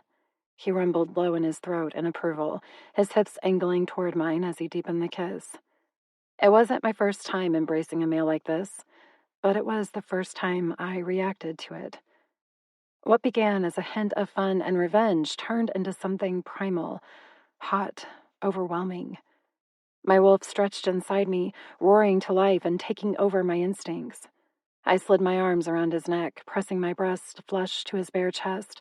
He growled in response, his groin hot against mine. Fuck. This was far too arousing. Far too right. I'd meant to play with him, but now I couldn't release him. I wanted more. To feel his prowess, his dominance, his skill in the bedroom. He kissed me with the same vigor, his tongue skillfully mastering mine into submission as his palms spanned my lower back. I wanted to climb him like a tree, find out what else he could offer me. Until his lips left mine to travel to my ear. "Thank you, Luna. Bianca will handle the rest. I wouldn't want to force you, after all." My blood went cold, my arms freezing around his neck. His amused chuckles soured my stomach. Bastard, I thought, livid. My nails bit into his nape, drawing blood, marking him as mine, before I released him completely. His nostrils flared, his amusement dying. "Enjoy your playtime," I said, hating myself for the yearning in my voice. Bianca practically purred beside him, her fingers trailing over his chest, a chest I'd just vacated, all the way down to his belt. I refused to stay here to observe what happened next, to hear him fuck her in the home we were destined to share. But it gave me a nice dose of reality regarding my new life, one I would not accept. I'd spent the last several days testing the boundaries. I knew where to go, how to run, and it seemed Bianca had just provided me with the distraction I needed to keep Edon off my tail. He wanted to fuck her? Fine. I hoped he enjoyed it, because I wouldn't be returning to find out. I shifted in front of him and bolted from the house. No more Clemente Clan. No more Edon. No more fate. I choose my rules, my life, my destiny. Not anyone else. Fuck all of you. 7. Silas. It took me several minutes to orient myself as I stirred to awareness. A mattress, not leaves, cushioned my back. Instead of tree branches, wood beams decorated the ceiling above me, and an open window beside me graced my senses with fresh forest air. My eyes stung with an emotion I didn't want to acknowledge. Relief. Fuck, I couldn't remember the last time I slept in a bed. Intellectually, I understood it had only been a few months since my time at the university. but that all felt like several lifetimes ago, between the fight for immortality and my transition to Clemente Clan life. Everything inside me ached, not from physical strain, just from the pain of existing. I had killed so many people, all in a game meant to entertain others. My reward? Being turned into a lycan and essentially exiled from the pack just for being alive. You could be Willow, my subconscious whispered, causing me to flinch. Being forced to fuck humans or lycans for the rest of my brief life was definitely worse, as were several dozen other avenues available to humans in this world. Hell, I could have been picked for a moon chase. I groaned at the thought, digging my palms into my eyes.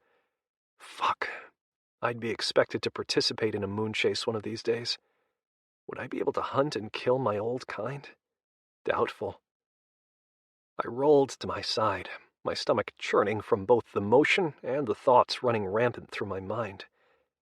Eating a full meal last night had not been a wise decision. I'd barely kept half of it down afterward. Everything was so rich, so crisp, not at all like the food from my previous life, or even my new one.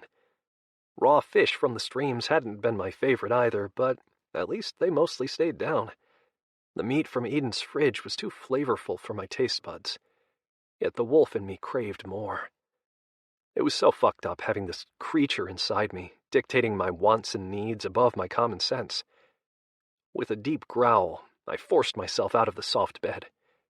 I had no idea what time it was, nor did I really care, but it felt like I'd been sleeping for days, not hours.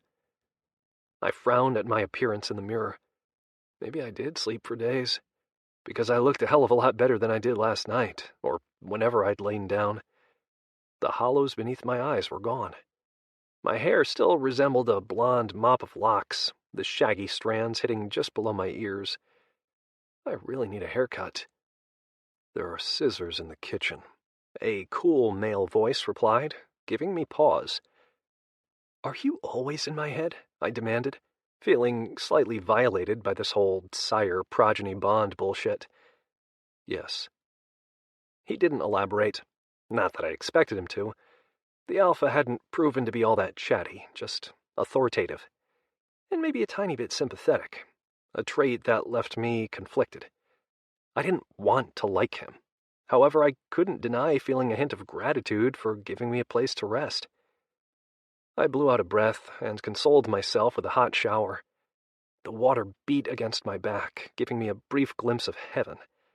I'd practically lost myself the first time I stepped into this marble enclosure, my body so thankful for a proper cleanse. Now I just indulged in it because I wasn't sure if I'd be allowed to take another again. Who knew when Edon would change his mind about the arrangements? They were definitely temporary. He wanted me to keep an eye out for him. Fine. I'd do it because there was nothing else to do out here, and also because I appreciated the shower. It took effort to leave the soap and water behind, but I managed in favor of the scissors Edon mentioned. Then I stared at my reflection once more. I had no idea where to start, or how I would reach the back. Fuck it, I said, giving it my best shot. It wasn't like I had anyone to impress. 30 minutes later, I appeared almost human again, minus the feral glint in my blue eyes where the wolf peeked out. I'd seen my reflection in the water numerous times, knew what I looked like, but it seemed even more real now as I stood here before the mirror. You've missed 2 days of rounds, Omega, Edon said, intruding on my thoughts once more. There are whispers about it floating around. Go make an appearance to shut them up before someone tells me to look for you. 2 days? You needed the sleep, was his reply. Shit. No wonder I felt better. Pushing away from the sink, I ventured into the kitchen to snag another piece of the too savory meat. It nearly made me gag as I chewed and swallowed, but the wolf in me grinned. I chugged some sweet orange liquid after it, grimacing the entire time, and wandered out into the mid-afternoon sun. The solar panels Edon mentioned were high up in the trees, their wires looping down the trunk like a vine to feed into the cabin. From what I gathered, the water came from a nearby well. Something about the system pumped it into the home, and through a filter, I actually liked the taste of it. Closing my eyes, I focused on calling my wolf to the surface, something that came to me surprisingly naturally now. The transition shifted over me, reforming my bones and lowering me to the ground onto 4 paws. It wasn't as sleek as Edon's, not even close, but it felt right for me, and that was all that mattered. With a shake of my fur, I bounded off in the direction of the main grounds. Hopefully, an appearance was all they needed. If anyone demanded an explanation, I'd just tell them I fell asleep out in the marshlands. But something told me no one would care enough to ask. I was the pack omega, the newbie, the grunt. I only existed because of a game that left me on the clan's doorstep. Most would say I was lucky to be alive. Today, for the first time, I sort of agreed. A rusty scent caught my nose, causing me to pause mid-run. Vampire. But that didn't make any sense. We were hundreds of miles from the nearest vampire territories. I knew my geography, understood Clemente Clan's position on the globe, including the heart of the capital. Vampires shouldn't be anywhere near here. So why did a dead one appear the other day? And now this one? I sniffed, tracking the source. Unlike the first visitor, this one permeated the air with life. His scent didn't match any of the visitors from the mating ritual, and the blood lacked the rich quality of a royal. Was it a rogue of some kind? A vampire without a liege? The trail took me deeper into the marshlands, away from Edon's cabin and the clan headquarters. All that existed out here was swamp and wildlife. Why would he choose to muck through? A bolt of white in my peripheral vision caused me to spin on my haunches. My instincts triggered the chase before I could register that I was running, my paws bounding over the earth toward whatever had caught my eye. Several yards later, the scent of orange blossoms hit my nostrils, causing them to flare. Luna. I knew that little she-wolf was going to make a run for it. By the looks of it, she was heading south, likely with the ocean in mind. Where she intended to go from there was anyone's guess, but I didn't plan to let her get that far. My predator drive honed in on her sprinting form, pushing me to a speed that sent shivers of delight down my legs. It felt good to run this fast, really good. Luna was quick, but my strides were longer.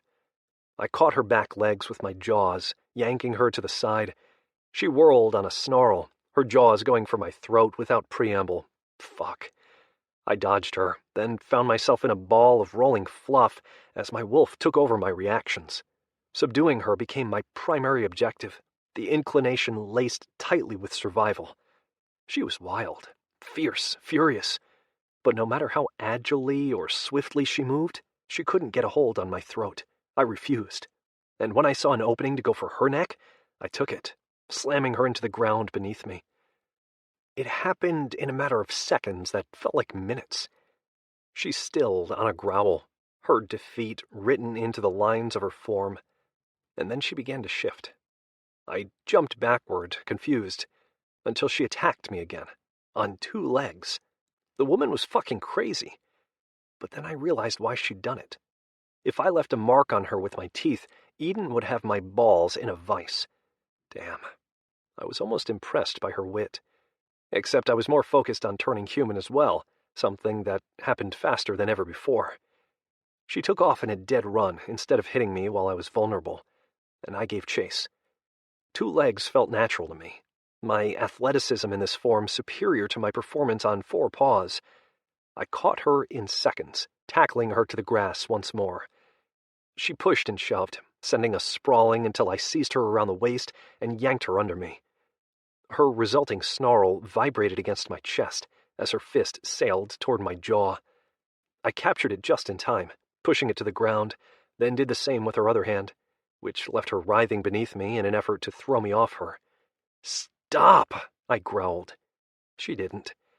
Her legs squirmed, trying to gain the upper hand, and I knew exactly what she intended, so I pressed my groin into her sex, belatedly realizing how bad an idea that was. I just wanted to stop her from kneeing me in the jewels. Instead, I aligned my hardening length right against her slick folds. She immediately stilled. I took a moment just to breathe, my heart racing in my chest. Her light brown eyes held mine, her pupils enlarged in a mixture of fright and something else. something darker. "Do it," she said. "Dominate me to completion." It was a dare that held a touch of a plea that I didn't understand. "I don't—" I swallowed, my blood running far too hot for my liking. This position stirred chaos in my mind. A primal part of me, the wolf, wanted to fuck her, hard, while my human side knew that would be wrong. And yet I couldn't let her up. She'd just run again. I could see it in the stubborn set of her jaw. "Coward," she taunted. My eyebrows rose. "You're calling me a coward for not raping you? That's charming." Her teeth sank into my lower lip before I realized she'd moved, her bite deep and drawing blood. Fuck! I yanked my mouth away from hers, cursing again at the resulting sting of the open wound. She grinned up at me, my blood tainting her lips. "You're insane," I accused, half crazed myself by the feral sight of her. What is wrong with me? It was the wolf inside, instincts overriding reasons. I pushed it back down, kneading my head clear. But Luna rubbed her soaked pussy against my length, a low mewl of yearning emanating from her chest. "You don't even know my name," I marveled. "Silas," she hissed. "Newbie. Dominant. Male." The broken speech confused me. Then I realized the wolf had completely stolen her senses, because it was a pair of black irises that stared up at me now, not light brown. "Luna, take me," she begged, pressing against me once more. "No!" I rolled off of her, then jumped up onto my heels as she came after me in a haze of brown hair and white skin. Her nails slashed across my chest, her knees came at my groin, and her fist attempted another hit at my face. I caught her and whirled her into my arms, forcing her back to my front.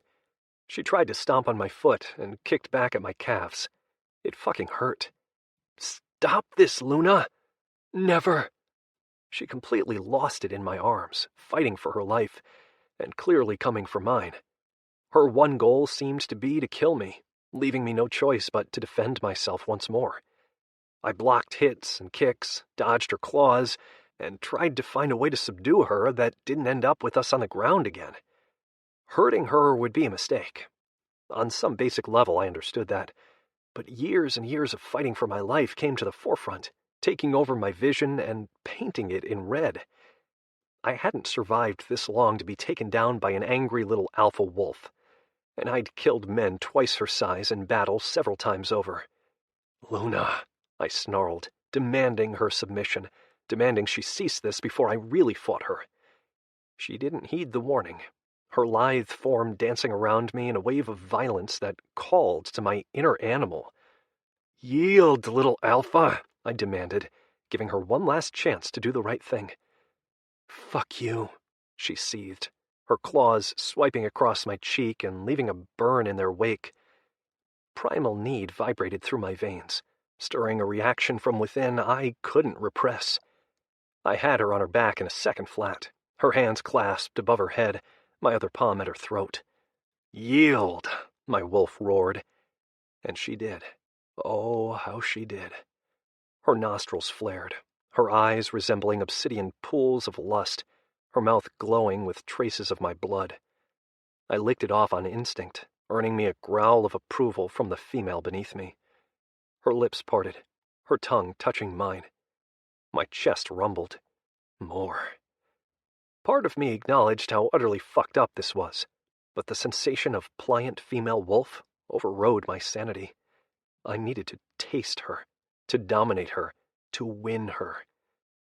My mouth sealed over hers, the kiss brutal in its damnation and perfection. She hungrily met me move for move, her arousal sweetening her natural orange scent as we devoured one another. Blood, growls, bites, licks. It went on, the embrace one of the most erotic experiences of my life, and we weren't even fucking yet. Not in earnest, just our mouths mating in a forbidden kiss. I released her hands, needing and wanting to feel every inch of her. Her fingers clawed into my hair, holding me to her as she returned the passion, her other hand raking nails down my back, marking me. It was so fucking primal, so fucking wrong. yet so fucking right. "We can't do this," some weak part of me managed to say, but for the life of me I couldn't remember why. "We can do whatever we want," Luna replied, the sultry quality of her voice sending me cascading over the edge into a world of sensation and alpha female. She had me by the balls. Whatever she wanted, I'd do, if it meant I could continue tasting the heaven she offered, the bliss, the alluring escape from reality. I wanted it all, and I found it in the form of a wolf who wasn't mine. 8. Edon. I couldn't take my eyes off the sight before me. My lips parted in absolute awe. Primal energy radiated off Luna and Silas, their erotic aroma seducing my senses and stroking the ire burning inside. An intoxicating combination that left me frozen beside a nearby tree. Silas had shouted Luna's name repeatedly in his mind, sending me running here to find them engaged in a battle between their wolves, in human form. I didn't catch all of it, but the predatory nature of their duel told me everything I needed to know. Neither of them was thinking with their heads, only their instincts. Silas had caught Luna. Now she wanted to submit to the stronger wolf, to feel him dominate her in the most basic way, through the art of fucking. It was why I had wanted to chase her. I'd wanted to be the wolf on top of her. But Silas had beaten me to it. Yet something held him back. And rather than take advantage of the moment to subdue them both, I leaned against the tree stump and watched him fuck her mouth with his tongue. I should have been furious. I wasn't. Well, no, I was, but this was also really fucking hot. They were both naked, sweaty, and tainted with Silas's blood. How far would my progeny go with this? All the way? Or would that hesitation get the best of him? Luna had all but lost herself to her wolf, her body writhing up against him, her long, sexy legs wrapping around his waist in an effort to move him along. Yet Silas didn't give her what she craved. He controlled the kiss, his hands roaming over her in tantalizing strokes that only seemed to turn her on more. His mind told me how badly he wanted this, how he longed to sink inside her slick heat and propel himself into oblivion. Deep down, he knew it was wrong. I sensed it in his thoughts. But his wolf refused to acknowledge it, too eager to rut against the willing female beneath him. Silas showed remarkable strength in pushing the urge down, satisfying himself with licking Luna instead. He started at her neck, pausing to circle her thundering pulse, before continuing a path downward to her breasts. Her fingers threaded through his thick blonde hair, holding her to him as she mewled in pleasure beneath his wicked mouth. An image of him doing the same to me flashed behind my eyes, giving me pause. And as he trailed his mouth along her abdomen, I imagined it was my body he caressed with his tongue. Holy fuck, I thought to myself, my balls squeezing tight at the exquisite fantasy, which only deepened as I added Luna, placing her at this tree, watching Silas licking and sucking all the way down to my cock. Her little fingers would disappear between her thighs, pumping in and out in response, her moans music to our ears. Moans that I heard now as Silas licked her deep, in the place only meant for me. And still I couldn't move, too fascinated by the show in the field and the strange ideas populating my mind. Silas on his knees before me, taking my cock deep into his throat before passing me to Luna, who sat eagerly waiting for me to fuck her mouth.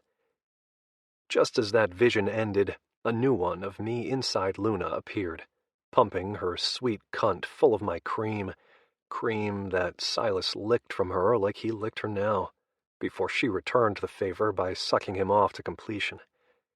I shuddered, my dick harder than it had ever been. Luna's cries of satisfaction blended with Silas's groans, his face soaked by her eager pussy. The entire scene played out before my eyes, her climax a scream that echoed off the trees, causing the birds to fly. And she soared with them, her body vibrating beautifully beneath Silas. Another man. One I created. One who owed me his life. Yet he defiled that partnership by taking my female. And he continued to do so with abandon, bringing her to another earth-shattering orgasm I felt to my very bones. I wanted to destroy them both, to rip them limb from limb. But at the same time, I wanted to fuck them. It didn't make any sense, this riot of sensation, this anger, this need. I couldn't tell what I craved more, retribution or Silas's mouth around my cock. And Luna, oh, darling Luna, I wanted to mount her more than I'd ever desired mounting another woman. It had been over a week since her arrival, and we'd barely spent a moment together other than the first night and our little run the other day. I'd avoided her, spending time with my grandfather instead. I needed to prepare for the trials. He was the only one willing to help me. But now I regretted more than ever not going to her, not forcing her to yield the way she did for Silas now. It was his name leaving her mouth as she screamed a third time. I growled in response, a low, feral sound, one that had her stilling beneath Silas. He lifted his head, looking for the source. Rather than let him see me, I ducked behind the tree, not ready yet to discipline them for their actions, because I'd end up either killing them or fucking them both. I ran a hand over my face, my cock straining at my zipper. What the hell is wrong with me? It shouldn't even be a decision. Silas needed to die for betraying me, his sire, in such a way. And Luna, she needed to be brought to heel. Yet I still couldn't move. My blood hummed hot, desire tightening my groin, my base urge telling me to run out there and join them, not punish them. I shook my head, dazed, confused, way too turned on for my own good. I should have taken Bianca up on her offer to fuck this afternoon. Should have let her go to her knees like a good little wolf and take my cock between those plump fuck-me lips. But I couldn't. It felt wrong. Oh, goading Luna had been fun, at least until she ran off. Not that I blamed her.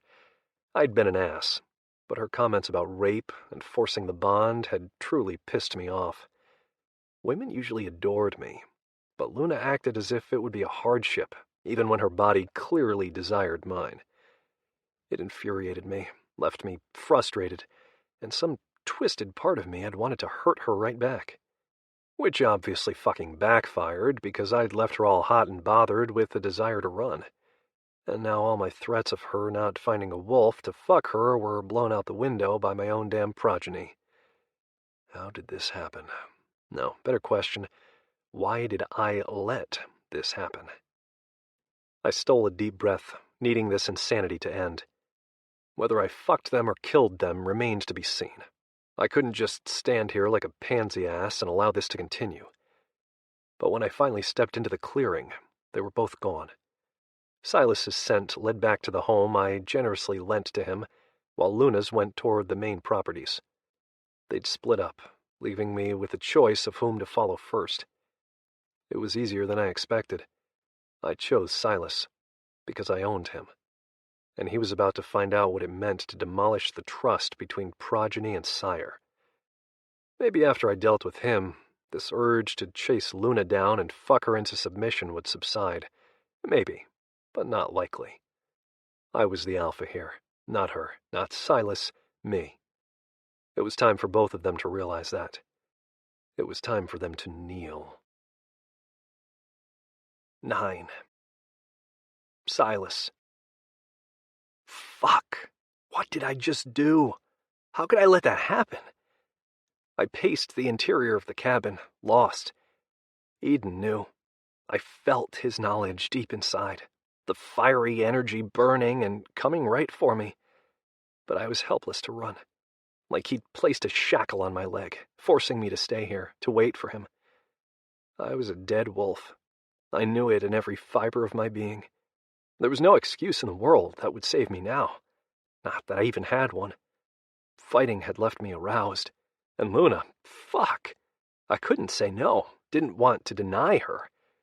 Part of me wondered if it was her intention all along to put me in this position, to distract her very irate intended mate. But I caught the fear in her gaze when his growl echoed over us. She ran faster than I did, her terror leaving a pungent scent behind. What would he do to her? Was he there right now, punishing her? No, he wasn't, because I could feel him here, could sense him lurking in the shadows of the room, debating my fate. I shivered, uncertain of what to do. Should I try to fight? To plead my case? He surrounded me with his dominance, his power, a palpable presence that weighed on my spine, demanding submission. Yet my legs locked in rebellion, my abdomen tightening beneath the intensity. "You touched something that didn't belong to you," he said, his voice low, a rasp of sound that sent a chill down my spine. I swallowed. I know. Not the right response. I should have apologized, should have promised it wouldn't happen again. But both statements would have been lies. I neither regretted it nor could vow not to repeat it, because something had happened between Luna and me, some sort of intense pull, and it was far from done. I wanted to taste her again, to fuck her, to own her. It was completely insane. I barely knew her. Yet my wolf desired her, not as a mate but as a prize, and he refused to be denied. Edon circled me, the shadows of the room keeping his presence concealed. However, I felt him moving, eyeing me as one did its prey. The setting sun outside seemed to be an omen of what was to come. The end of a day, the end of a life. "How did she taste?" Edon asked softly, the words holding a lethal edge to them, almost as if he were daring me to reply. If I was going to die, I'd go out with my spine intact. Like oranges. Edon stood behind me now, his hum of vibration against the back of my neck. "And did you enjoy it?" "Yes." I waited for the blow to come, waited for a threat, something. Silence fell between us. If the warmth of his skin didn't bathe my own, I'd have thought he left. Awareness teased my senses, a new scent arising. No, it had been there since Edon arrived. A dark, addictive flavor. The cologne of the forest, a predator in his prime, evaluating his target. Me. Only, it wasn't violence radiating from him, but something harsher. Savage need. My heart skipped a beat, then sent my pulse racing, pumping blood to the one part of me I couldn't allow to react. But something about Edon's masculinity appealed to me. His dominance was a trait to be revered, respected, acknowledged. It took significant effort to keep my head upright when all I wanted to do was bow, to go to my knees before him, to acknowledge him as the bigger wolf. "You clearly took oral training in university." His words were a breath against my ear, his chest a threatening flame brushing my back. My mouth went dry, my body reacting to his nearness in a way I never would have anticipated. "It's because of the fight and subsequent fuckery," I told myself. "You're aroused because of Luna." "Are you?" Edon's voice taunted. "Did you only learn how to please females in your classes?" he asked, his hand gripping my hip. "Or did you learn how to pleasure males as well?" Oh, fuck. I wasn't the only one aroused. No wonder he radiated heat. His cock was just as hard as mine, and touching the cleft of my ass. I licked my lips, the words stuck in my throat. "Silas," he growled into my mind. "My patience will only go so far." "Yes," I admitted with a tremble. "Yes, I learned how to pleasure males in addition to women." I wanted to be completely prepared for whatever life threw at me. Never in my wildest dreams did I expect it to be an aroused alpha lycan. Nor would I have guessed my instinctual reaction to that predicament to be a favorable one. But my dick stood proud, my skin tight with yearning, my stomach clenched with a readiness that required satisfaction. Luna might have started it, but some sick and twisted part of me wanted Edon to finish it. "Kneel," he demanded. A war battled inside me, my pride telling me to remain upright, while my wolf begged me to obey. I gave in to my wolf, my knees buckling. Edon placed his palm on my head, his fingers lightly running through my hair as he circled to stand before me. I'd been in this position before, being presented with a lycan's cock to suck. Humans learned all manner of skills at the universities. Oral sex was one I perfected and achieved high marks in, on both males and females. His grasp in my hair tightened, pulling my scalp and forcing me to look up at him. A black whirlpool of fury mingled with arousal stared down at me. I couldn't tell if he wanted to fuck me or kill me, as he seemed to be walking a fine ledge between the two. He tensed his grip even more, his opposite hand going to my throat. "I should kill you for your blatant disrespect." My throat bobbed beneath his palm, causing him to squeeze a little harder. I could still breathe, but barely, and while it should have scared the shit out of me, all I felt was a tingle deep inside, a yearning building between my legs. It was so fucking messed up. How could I be attracted to this asshole? I never had a preference either way when it came to sex, but I never saw myself being into a power exchange situation. "I should kill you," he repeated, "but I find myself more intrigued by your oral skills. Luna seemed to enjoy them, and now I wonder how I'll feel about them. Do you think you'll please me enough to change my mind about your life, Silas? Or will it just make me want to kill you more?" His words should have sickened me, should have left me feeling fearful of my future, but all they evoked was a sense of challenge, a desire to prove myself to him, to blow his fucking mind. Because this I could do, and I could do it well. Fuck my mouth and find out. Edon's resulting smile was all wolf, hungry, wild, and barely restrained. "Open up, Silas." The dare in his voice had me grasping his hips and tugging him forward. He wanted to dominate me? He'd have to work harder, because I knew how to bring a man to his knees. I'd done it before, and I would do it again now. I took him deep, the way I liked it, and groaned at the masculine taste of him.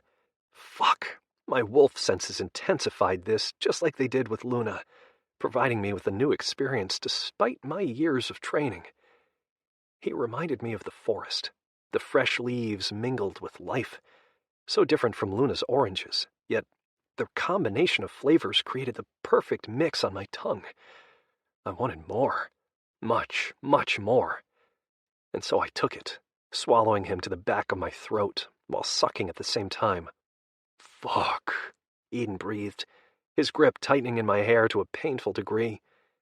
I dug my nails into his flesh in response, forcing him to stay in place as I devoured him with my mouth. His thighs tensed, the power in his body rippling around me in a violent wave. My balls ached, my body primed from what felt like hours of foreplay with Luna, and now Edon. It was overwhelming to the point of pain. But the taste of him drove me onward, his cock threatening my gag reflex as he attempted to control the rhythm. It wasn't kind. It wasn't easy. It was an intoxicating blend of alpha brutality, unadulterated lust, and anger, all wrapped up in a culmination of grunts and merciless thrusts. I slid one hand to cup his sack, squeezing it in warning as he forced himself even deeper, trying to make me take his well-endowed cock all the way to the end. My silent reprimand only intensified his energy, his need to put me severely beneath him taking over. But I held my ground, accepting only what I could while also driving him mad with my tongue. His harsh exhales and pants told me I was winning, that he couldn't hold out on me much longer. He wanted this almost as much as I did, perhaps even more. "Swallow it," he growled, the words heating my veins and causing my cock to weep with want, begging to be touched. But I focused on him, his shaft, the salty pre-cum teasing my tongue.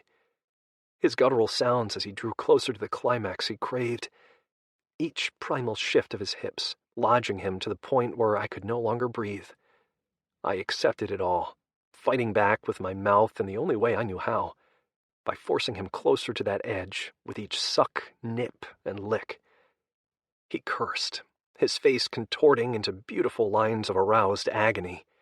He didn't want to like this, didn't want to need it, but he couldn't seem to help himself. His dick pulsed, signaling his pending release, and then exploded down my throat. "Silas," he hissed, his nails clawing at my scalp, his opposite hand around my nape, forcing me to take every inch as he came over and over again. My own grip tightened, indicating to him that I couldn't breathe. But he didn't seem to care, too lost in his oblivion to notice. Or maybe it was on purpose. Maybe he wanted me to die like this, on my knees, with his cock buried in my throat. The idea of it angered me, had me forcing him backward with a shove that seemed to stun him from his orgasmic bliss. He released me long enough to catch a breath, then wrapped a hand around my throat, dragged me up to my feet, and pushed me up against a wall. I gasped at the sudden move, my back protesting the savage treatment. His eyes resembled smoldering black orbs, his jaw so tight I thought it might break. But then his mouth landed on mine, not gracefully, not kindly, but ruthlessly, as if he didn't want to kiss me but couldn't stop himself. And my tongue responded in kind, because I didn't want to kiss him either, didn't want to be anywhere near him. And yet my fucking dick practically begged me to touch him, to stroke him once more, to do something. As if he heard the plea, he aligned his groin with mine, his damp skin from my mouth, heaven against my aching flesh. I couldn't stop myself from pressing into him, seeking friction, heat, relief. His teeth sank into my lower lip, drawing blood. I bit him right back, earning me a snarl from the beast. My hands grasped him just as cruelly, my nails digging in just as much as his, my need to fight him harsh and apparent. And still we kissed, as if we were old, angry lovers fighting through a haze of violence. I hated him, wanted him, loathed him, desired him. And his responding growls told me he felt the same. It wasn't unheard of for alphas and royals to pick harem members of the same sex, most enjoying a good degradation. But this went deeper. This wasn't about Edon needing to humiliate or tame me. I sensed it in his movements, his mind, his snarls, his strokes, his kiss, his general handling, that this went beyond societal platitudes and games. We were connected on a bizarre level, his turning me into a wolf, binding us in a forbidden dance that left us starved. "Jack yourself off," he said, his hand moving to my throat. "Do it now." "Fuck off," I wanted to say, but I couldn't, my palm already moving toward my swollen flesh. I hissed at the first pump, my back bowing off the wall and directly into the wall of mail before me. He didn't kiss me again, but watched each of my strokes with a hungry gleam that only turned me on more. I'd never felt anything like this, all my previous experiences almost clinical in comparison. We weren't allowed to engage in sexual activities outside of classes, not that I'd ever desired anyone enough to try. Ray and Willow were my best friends, not my fuck buddies, and none of the men in my courses ever intrigued me, despite the sexual things we had to do to each other in our classes. But Edon, he made my blood burn. And Luna, fuck, her scent drove me crazy. It had to be my wolf, all the new sensations stirring a riot of insatiable yearning. The pressure built in my gut, causing me to strengthen my grip and increase my movements. If he told me to stop, I'd kill him. Or worse, I would disobey him. I needed this, earned it, fucking required it. My sack practically twisted in its fury to find release, my lower abdomen threatening to explode beneath the onslaught of the exquisite eroticism of the moment. Edon's gaze lifted to mine, holding me captive against the wall, his grasp squeezing, endangering my airway, and forcing me to erupt. My groan vibrated beneath his palm, coming out as a choked sound that left me panting against the wall in a cold sweat. Ropes of semen decorated his abdomen, my arousal marking him in a way it shouldn't. However, it gave me a brief moment of joy to claim something that didn't belong to me. to name the Alpha as mine. He must have known, must have seen the glimmer of pleasure in my eyes, because he mercilessly propelled me to my knees with a single demand. Lick me clean. A shudder of annoyance rocked my spine, not because of the task, which was indeed degrading, but the idea of removing my scent from his skin. This is so fucked up. He couldn't be mine, nor did I want him to be mine, ever. And I proved it to myself by doing exactly what he dictated, laving every inch of his torso to remove the evidence of my arousal from his skin. He remained in a towering position above me for so long, I thought he might command me to suck him off again. His cock strained toward my mouth as if in agreement, his body hot and hard and clearly in need. I didn't dare meet his gaze. If I did, we'd repeat this entire dance, and I wasn't sure I'd survive another throat-fucking from him today. Anger radiated heavily from him, mingled with a lethal intent. He wanted me dead for touching Luna. I couldn't blame him. Alphas were possessive. But he also seemed to be struggling with something deeper, this bizarre connection between us. In the end, it was the connection that won. He released me without a word or a strike and left as quietly as he'd arrived. I remained motionless on my knees in his wake, unable to speak or move, because my fate still hung in the balance. He'd merely spared it for another day, to be handled whenever he saw fit. Somehow, that was almost worse. 10. Luna. Edon's house reeked of beta bitch. My jaw clenched in response, any and all residual guilt riding my wolf gone in an instant. I shouldn't have submitted to Silas. It was stupid. Really, really fucking stupid. Not that I had much choice. He was a hell of a lot stronger than I expected. His prowess very uncommon for a newbie. Most humans resembled pups after a change, at least from what I'd heard. I'd not met any, and it was extremely rare, but Silas struck me as far more extraordinary than usual. Unfortunately, he was now a dead wolf walking thanks to me, and was probably being punished right now, hence Edon's prolonged absence. Fuck. Okay, maybe some guilt remained. I buried my head in my hands, hiding in my room and dreading Edon's return. He knew. His growls shook the ground beneath me out into the marsh, heightening the sensations in my core to a dangerous level. Because I'd thrived from the chase, my body reacting unspeakably to the adrenaline that coursed through my system. That, coupled with Edon's assaulting kiss not even an hour before, and I'd been hopeless to my need. Oh, and Silas's tongue. Holy hell, that man's tongue could win wars. He had me coming faster than my hands ever had, leaving me hot and needy and screaming for more. Until Edon's growl rumbled the earth. It sounded an awful lot like the one echoing through the home now. I swallowed. Shit. He was back. I felt his anger in the air, thick and intoxicating and overwhelming. He didn't knock on my door. He opened it. I nearly drowned in the furious dark pools of his eyes. "Did you enjoy your run?" he asked, his voice deceptively calm. "Did you enjoy your playtime?" I countered, noting his healthy glow. His lips curled. "Oh, you have no idea. Best head of my life. You'll have a lot to live up to."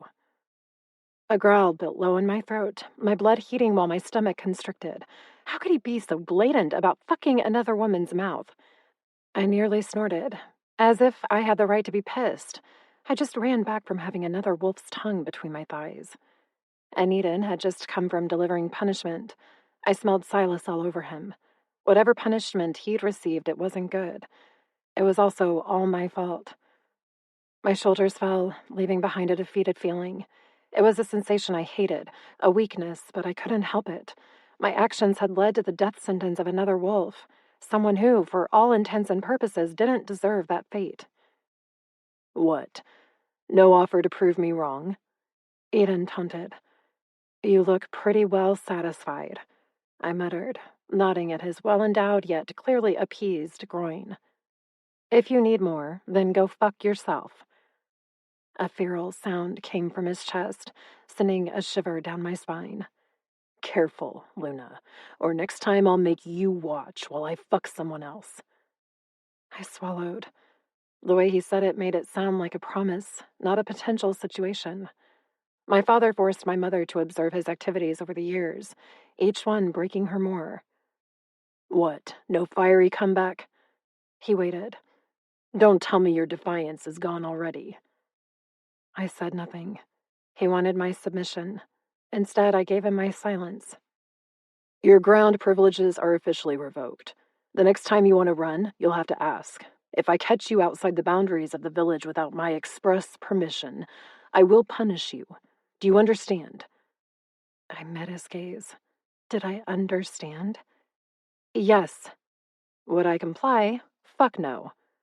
The tilt of his lips said he knew, too, and that he would enjoy administering whatever punishment he had in mind. Fine. It didn't scare me. He had no idea what sorts of punishments I grew up enduring. I was so incredibly well-versed in the art that he would have to be extremely creative to even consider impressing me. So, good luck to him. Edon left without another comment, the air thick with promise and sex in his wake. I wanted to vomit. Today, I tried and failed to escape.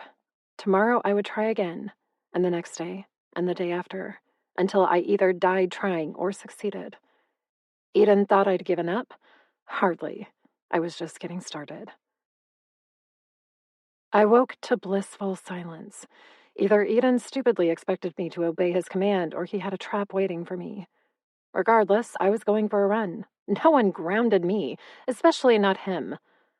Pulling on a pair of jeans and a tank top, I decided to take a walk through home base first and see what they were saying, because if Edon informed them of my little house arrest, then I needed to know whom to evade. It would also give me a cover if he asked where I went today. Oh, around. Only the second I set foot on the main property of Clemente Clan's headquarters, I regretted it. Bianca stood with her group of friends, her face positively glowing as she spoke, loudly, about the things Edon did to her last night. You went to her? Again? I thought, irritated beyond measure. It was so illogical, so completely unfair given that I'd shared an erotic session with his progeny, but to know he went to this bitch in his aggression-filled hormonal state pissed me off to no end, which was how I justified my fist meeting her face. Twice. It all happened so fast, my reaction to hearing her gloating in front of me about fucking my mate, that I couldn't pull my wolf back in time before striking out. That she smelled like Edon only made it worse. Mine. My wolf growled, sending my fist into the bitch's jaw a third time. Enough! A male voice snapped, one underlined in authority, one that belonged to an alpha. Walter. My knees bent without preamble, my head bowing in a submission I felt down to my very bones. Survival, my wolf whispered, something that didn't happen with Edon, because somewhere deep down I knew he wouldn't hurt me, unlike the alpha approaching me now. Walter would gladly flog me, rape me, beat me to a pulp. I felt it in his intentions with every step. His interest in breaking whom he saw as the strongest female in his pack, a female who needed to learn how to properly heal. The back of his hand met the side of my head, the strike sending me to the ground on a whimper. You do not have authority here, Luna of Ernest Clan, he said in a deceptively calm voice. His foot connected with my midsection next, causing me to curl in on myself in protection, years of my father's similar treatment flashing behind my eyes. I can do this. It only hurts for a little while. Go to a happy place. Think about sparring with Logan. Don't... His next strike came to my back, shooting pain up my spine. Gentlemen, who wants to help me teach the little wolf a lesson? He asked, the licentious notes in his voice sending ice through my veins. Because I knew what he was proposing. I'd seen my father do the same to my mother for misbehaving, had to watch her gang rape firsthand. It wasn't meant for her pleasure but my father's, and as he oversaw the treatment, he didn't care about those seeking their own ecstasy through the use of her body. He'd even fucked another woman beside her just to prove his point. It made me so sick, stunned me so harshly that Logan had to hold me all night to keep me warm. He promised that when he took over, things would be different, that he wouldn't treat our people with such disrespect. But now that I wasn't there, Who knew what vile things my father would implant in Logan's mind? A crowd formed, hungry male testosterone filling the air. Violence seemed to rain down upon me in the form of jabs, kicks, touches I didn't want to feel. It all blended together, the chaos a cloud in my mind. This can't break me, I pleaded with myself. You've been beaten before. You've been drowned. You've lived outside in sub-zero elements for days. You can do this. You can do this. You can... A furious growl rumbled the ground, one that seemed to shake the foundations of my heart and broke through the cruel fog circling my aching body. Mine, the voice said. You will not touch what is mine. She is a disobedient little bitch who needs to be taught a lesson, Walter replied, a belt in his hand that appeared to be tinged with blood. My blood. I didn't remember him hitting me. Couldn't even feel the remnants of any slash, but I felt certain he'd struck me more than once. And you will not be the one delivering that lesson. Like hell I won't, the Alpha growled. Edon caught his father's rising wrist, twisting it so harshly the bone threatened to snap. You have no authority over my mate. If I want her beaten, she will be beaten. If I want her raped, she will be raped. But you will not dictate the punishment. I will. He shoved the Alpha back with a force that elicited gasps from the crowd. So much power. So much command. An Alpha in his prime. The rising air. I saw it now in his stance, in the way his muscles bunched across his bare back. Even in nothing but a pair of jeans, no shoes, he stood with an authority few others would ever possess. This male required dominance. And if I wasn't already on the ground, I'd be kneeling at his feet beneath the aura of superiority rolling off him in waves. Edon turned, his eyes pools of black that brought the majority of the crowd to their knees with a single glance. No one would challenge him. Not here. Not ever. Luna is mine, he said, his tone carrying across the village and probably into the surrounding areas as well. If anyone would like to fight me for the right to touch my property, I stand well prepared.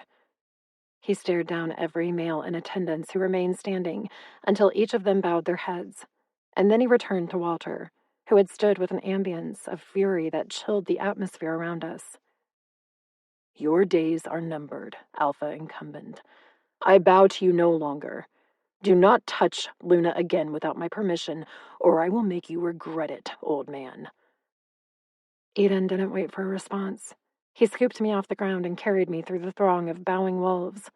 No one stopped us. No one said a word. Not even the furious Alpha in our wake. I buried my head against Edon's neck, my face wet with tears I hadn't realized I'd shed. Just the fear of those men touching me had destroyed my confidence, the helpless realization of my fate, and the knowledge that I couldn't bite them all off. They wouldn't have killed me. They would have subdued me and made it hurt so much worse. Edon brushed a finger along my spine, his touch burning through the fabric of my shirt. Just a tender stroke, a notion of comfort that somehow hurt even more. I'd lost my shit over a female for bragging about him, for fucking him when he didn't truly belong to me. I couldn't even imagine what he had done to Silas. The jealousy inside me had burned so hot, forcing my wolf to the surface. And this was just the beginning. Edon would always take other females, likely even in front of me. How would I stomach it if I couldn't even handle it now? The scent of his home drew my eyes upward to the familiar beams above, his legs having moved so quickly that I didn't even realize we were here until he slammed the door shut with his heel. I expected him to drop me in my room or on the couch, but instead he took me to his bedroom. Punishment, I realized. He had to do something to put me in my place for misbehaving the way I did, and this was where he planned to do it. Would he make me blow him, fuck him, use a belt against my skin the way his father had? Strangle me? Burn me?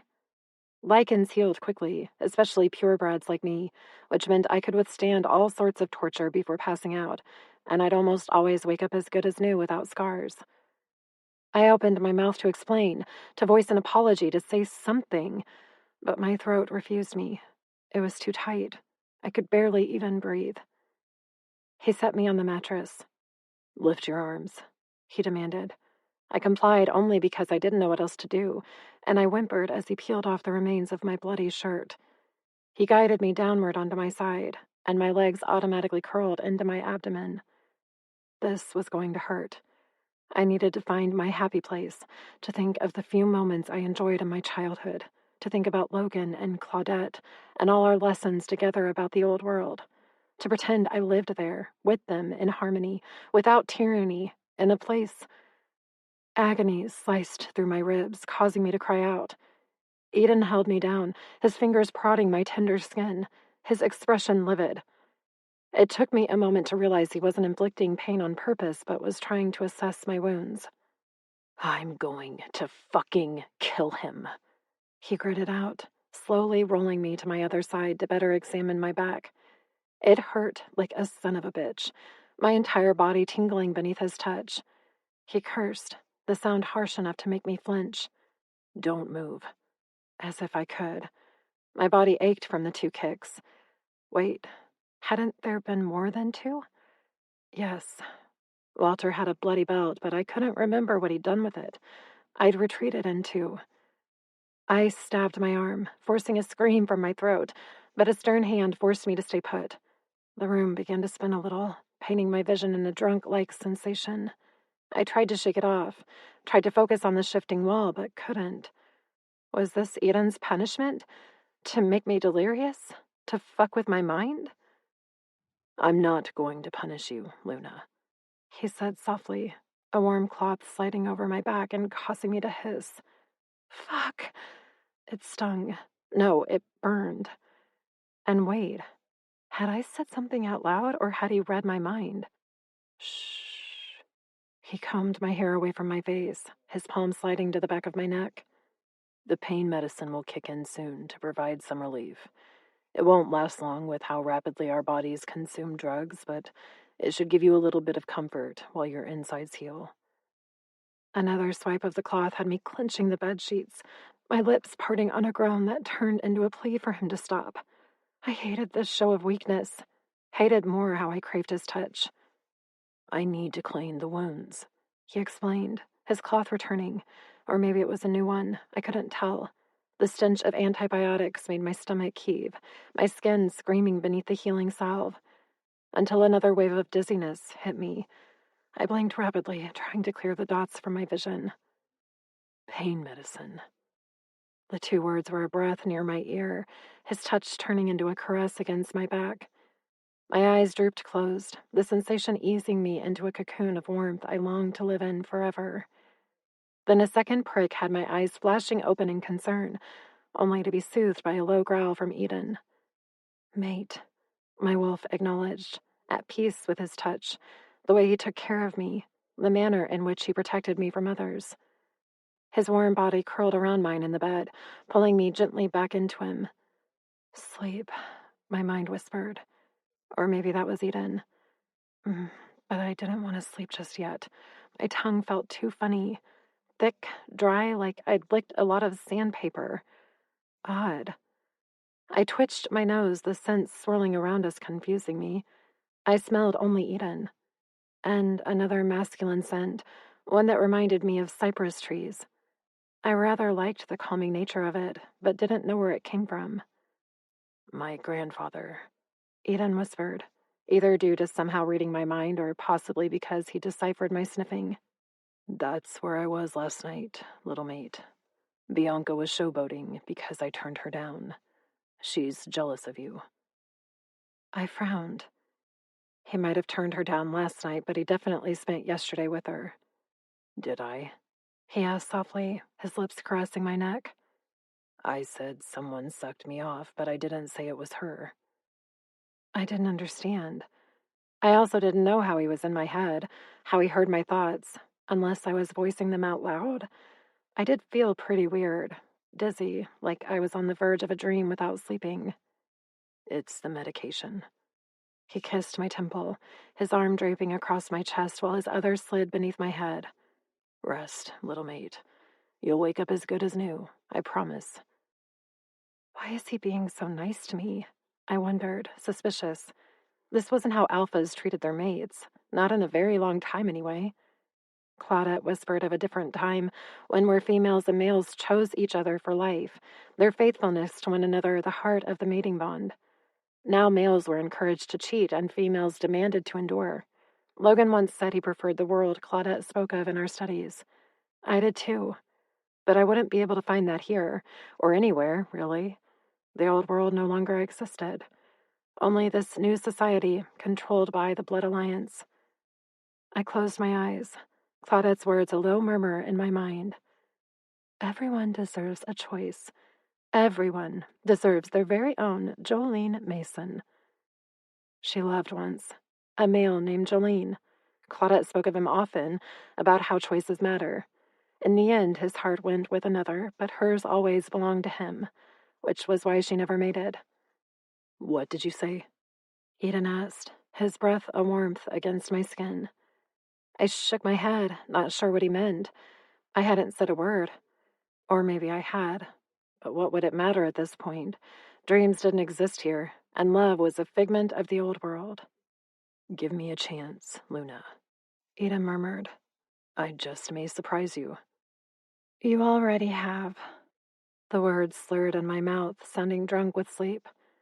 He nuzzled my throat, the gesture far more alleviating than I wanted to admit, but it lulled me into a false sense of safety, one that followed me into my dreams, where I envisioned a world that didn't exist, a fantasy future based on a past I didn't know, but wished I did. 11. Edon. Luna slept soundly in my bed, her lithe form curled around one of my pillows. She hadn't moved much in the last 2 days, but her body appeared to be fully healed. Finally. I swept her hair back to place a kiss against her temple and ventured into my living room, where Silas stood waiting. I'd called him here through the Sire link, much to his annoyance. He was dressed similar to me in a pair of jeans, his blonde hair damp from his run, his skin glistening with a sheen of sweat that seemed to define his muscles even more. Silas arched a brow, his skepticism written in that single expression alone. But I also heard it in his thoughts, his uncertainty underlined with a begrudging satisfaction at my demanding his presence. Is he going to kill me or fuck me? He wondered, causing my lips to quirk. I haven't decided yet. A lie, of course. If I wanted to kill him, he'd already be dead. It was the fucking him part I hadn't quite figured out. Because I wanted to. I just didn't think it would be right. Of course, I'd already taken advantage of his mouth. Why not push him all the way? I hate that you're always in my head, he said flatly. Better get used to it. I would always be there, unless one of us died, and if he looked deep enough, he'd realize the link went both ways. I need you to watch Luna for me.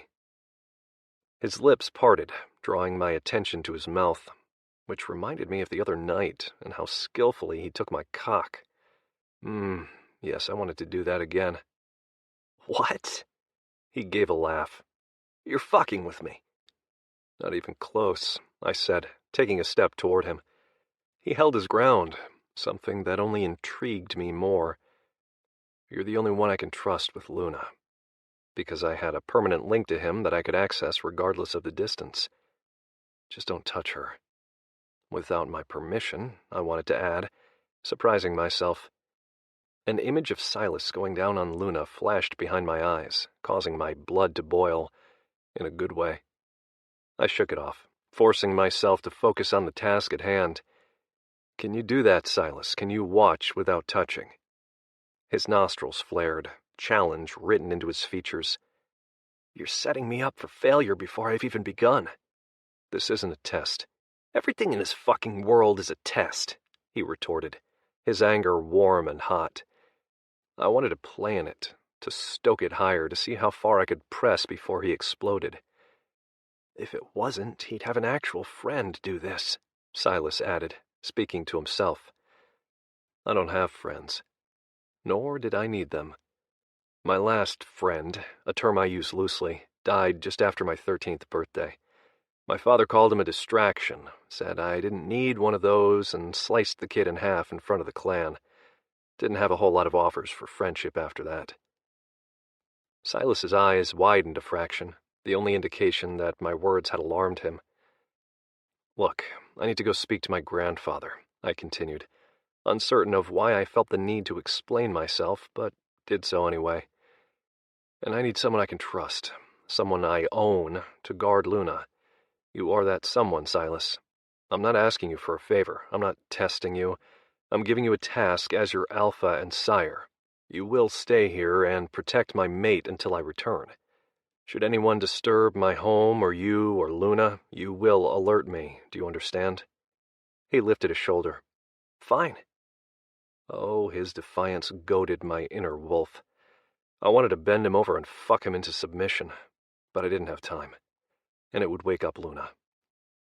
We're going to have a chat later about obedience, I said, stepping away from him. And it'll probably end with you on your knees again. Hunger flashed in his gaze before he could conceal it. You're the alpha. And you're my omega, I returned, amused. Behave. Silas barked into my mind as I left, causing me to chuckle as I took off at a jog toward my grandfather's estate. The insanity of what had happened to Luna left me feeling on edge, but a few minutes with Silas had cooled me off enough to run the grounds without trying to kill anyone. That would change if anyone stepped into my way, especially if it was one of the jackasses who joined my father in his little circle of punishment the other day. One of the older members of the clan, Barry's father, found me in the woods and alerted me of my father's intentions. I'd taken off running before he finished, arriving just as two of the wolves, Glenn and his idiot of a brother, started taking off their pants. It didn't take a genius to understand their plan.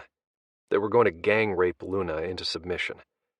Over my dead body, I thought, my bare feet pounding over the earth, my blood pumping full of rage yet again. If that had been another of my father's little tests, I'd failed, and I didn't give a fuck. Luna was mine. No one touched her except me. The others might crave a broken female in the bedroom, but I did not. Her fire was one of my favorite traits about her, and the pack had snuffed it out, leaving her cold and disturbingly distant in my arms. Luna had clearly been abused before, as she knew how to retreat into her mind. I'd seen that look so many times on my mother's face. These days she wore it permanently. She didn't even acknowledge my presence when I visited her now, so broken and alone. That would not happen to Luna. I refused to allow it. Silas's uncertainty trickled through our connection, causing my run to slow to a jog as I navigated through his thoughts for the cause. Hunger. He'd been about to eat when I called him to the house. Not wanting to sprint on a full stomach, he'd returned the items to the fridge and took off toward his fate, which apparently he thought would include his very public death. The man sure did hide his fear well, because I hadn't caught an inkling of it on him, just cocky, irritated male. But his mind painted a very different scene. Help yourself to whatever food you need, I thought at him, and I want to know when Luna is awake. Annoyance darkened our link. Sure. I smirked. Don't sound too thankful, Silas, or I may be inclined to do something ungracious in the future. Like fuck my mouth? He drawled. Or should I consider that a gracious act? Oh, the pair of balls on that man nearly rivaled my own. Keep talking, progeny. I'm considering this foreplay. Probably best you don't flirt with me too much, sire. There's a gorgeous alpha female in the other room. I stopped jogging, flat out froze, and he must have sensed my sudden pause, because he added, I'm not going to touch her. You better not. Except my earlier intrigue returned, causing me to wonder what would happen if I walked in on another sexual interlude between them. My blood heated once more, the idea arousing as fuck. Hurry back, Silas said, sounding bored, or I'm eating all of your food. I snorted. Go for it. He needed it more than I did. His lean, muscular form could use a hint of bulk, something I knew he had more of prior to the Immortal Cup and recruitment into the Clemente Clan. He'd get it back. I returned to my run and smiled when I found my grandfather waiting on his old porch, his shoulder braced against a pole at the top of the stairs. Trouble in paradise? He drawled, likely having sensed my hesitation about a mile ago when talking to Silas. Errant progeny, I replied, walking up the stairs and past him into the house, I can't wait to meet him. I know. I'd already told my grandfather a few things about Silas, mostly in regard to his fighting skills and defiance. I'm pretty sure you're going to disown me for him.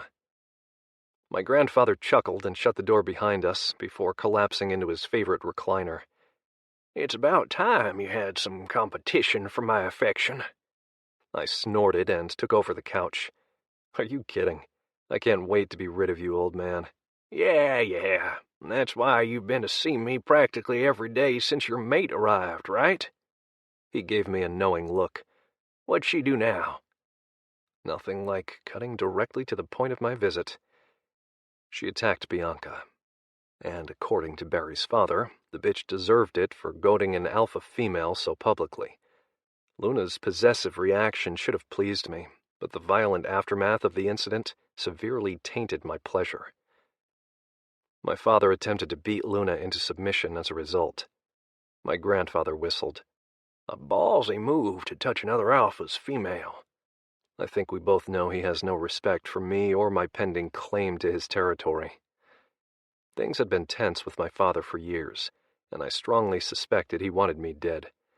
Fortunately, he wasn't strong enough to do it, nor could he face the political repercussions of assassinating his only heir. You need allies, my grandfather said for the 1000th time. Walter did one hell of a job alienating you, to the point where it's almost a sure thing you're going to fail these trials. Gee, thanks for the vote of confidence, I drawled, irritated. You need Luna on your side, and that boy Silas, and anyone else you can get to help you, because whatever Walter has planned, it's going to be bad. It already is bad, I corrected him, thinking of the vampire I had to cut up into pieces before depositing him in the ocean. My grandfather had confirmed it was definitely the start of my alpha trials, and that Silas's idea to get rid of the evidence was a sound one. He's only just begun. I know, I thought, leaning forward with my elbows on my knees. I didn't come here to discuss the trials, Gramps. I need to ask you about something else. Yeah? He cocked his head in that curious way he favored, the one that made him look like a young pup, despite being close to 700 years old, with white hair and wrinkled skin. He was one of the oldest lycans in existence, most dying around the 600 or 700 year mark, but not my grandfather. He was a stubborn old bastard, much to my father's chagrin. The pack gave him his space out of respect, while my father avoided him entirely. Well, my grandfather prompted, I'm not getting any younger over here. My lips quirked. He always seemed to know what I was thinking, but I doubted he could anticipate what I wanted to know now. Who's Claudette? Luna had murmured about the woman in her drug-induced daze, saying something about her lessons and the history of the world. Most of it I already knew, having learned much from my grandfather about the old times. But then Luna said something utterly fascinating. Everyone deserves a choice. I repeated her words now, my eyes narrowing at him. Everyone deserves their very own Jolene Mason. Strange words from a woman who had never met my grandfather. Even stranger for her to use his full given name, not the Pack Alpha designation he'd gone by for the last few centuries. And the mist that entered his gaze told me I'd struck a chord. There was a story here. A long one. 12. Silas. Eggs and spinach. 2 items I grew up eating that somehow managed to taste far too rich now. My lycan palate was too intense for my stomach. I couldn't seem to eat anything without it churning inside me. Even now, my breakfast threatened to expel itself all over Eden's granite counters. So much for my promise to eat all his food. I force-fed myself another bite, grimacing as I swallowed. Ugh, I groaned, setting my fork down and bowing my head. I fucking hate this.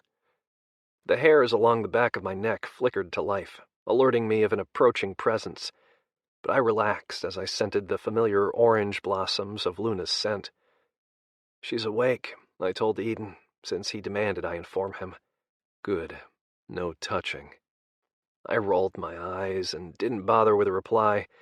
Instead, I glanced over my shoulder and admired her sleepy approach. She'd thrown on a shirt too big for her frame, one that hit her at her knees. "She's wearing your shirt," I thought at Edon, then paused in confusion as to why I felt the need to share that detail. "Yeah? How does she look in it?" "Hot," I admitted, once more surprised by my easy candor with the alpha male. It was probably a result of having his cock shoved down my throat, sort of erased any and all formalities between us. That I kind of wanted to do it again, well, I didn't quite know how to feel about that yet. "You're alive," Luna whispered, her eyes widening a fraction. "For now," I replied, standing. "Do you want any eggs? I made too many." Not true, I just didn't want to eat any more. The way her nostrils flared in disgust told me her answer before she voiced it. "No, I'll make something more appetizing." I frowned. "It's eggs and spinach, a staple." "It's bland and boring," she countered, going through the cabinets with the ease of someone who knew her way around the kitchen. Specifically, this kitchen. Which, yeah, made sense. She was Edon's mate. "What is she doing?" Edon asked. "Get your ass back here and find out," I thought back at him. His amusement touched my mind, leaving behind a caress that heated my blood. "Oh, Silas, you're an expert in respecting your betters, aren't you?" I snorted. "You seemed pretty satisfied with my respect the other night." He growled, the sound hungry and aroused. "Are you flirting with me?" "No, I'm stating a fact. We both know you enjoyed it. Don't deny it." "I wouldn't dream of it," he replied, his voice silky and warm and deep. "Careful, or I'll demand a repeat." "I hope you do." I regretted the thought immediately, my hands gripping the countertop as I closed my mind. He wasn't supposed to hear that, but his resulting silence told me he had. Fuck, ignore me, I'm just irritated. Understatement of the fucking century. I wasn't just irritated, but also frustrated and confused by the riot raging in my head. I pressed my forehead to the cool marble, trying to thwart the headache, and failing, because Edon was back in my mind again. "Don't touch Luna until I return."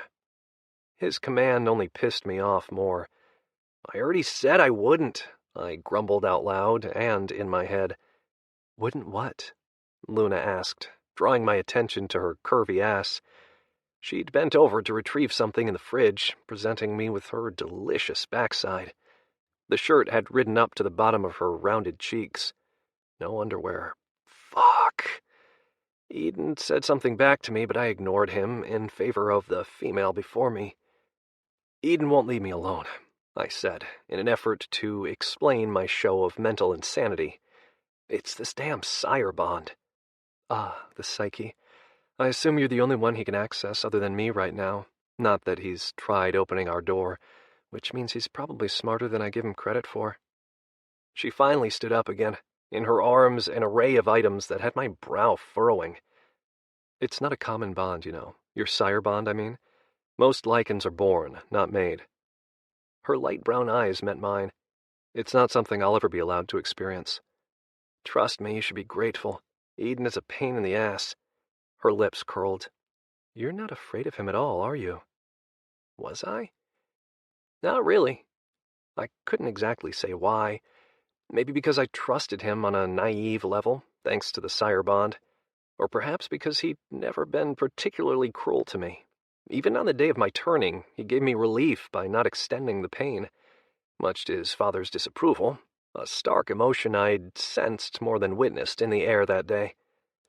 "I'm not either," she replied, as she broke an egg into a mixing bowl. She added several more while chewing on her lower lip. "I should fear him," she continued softly.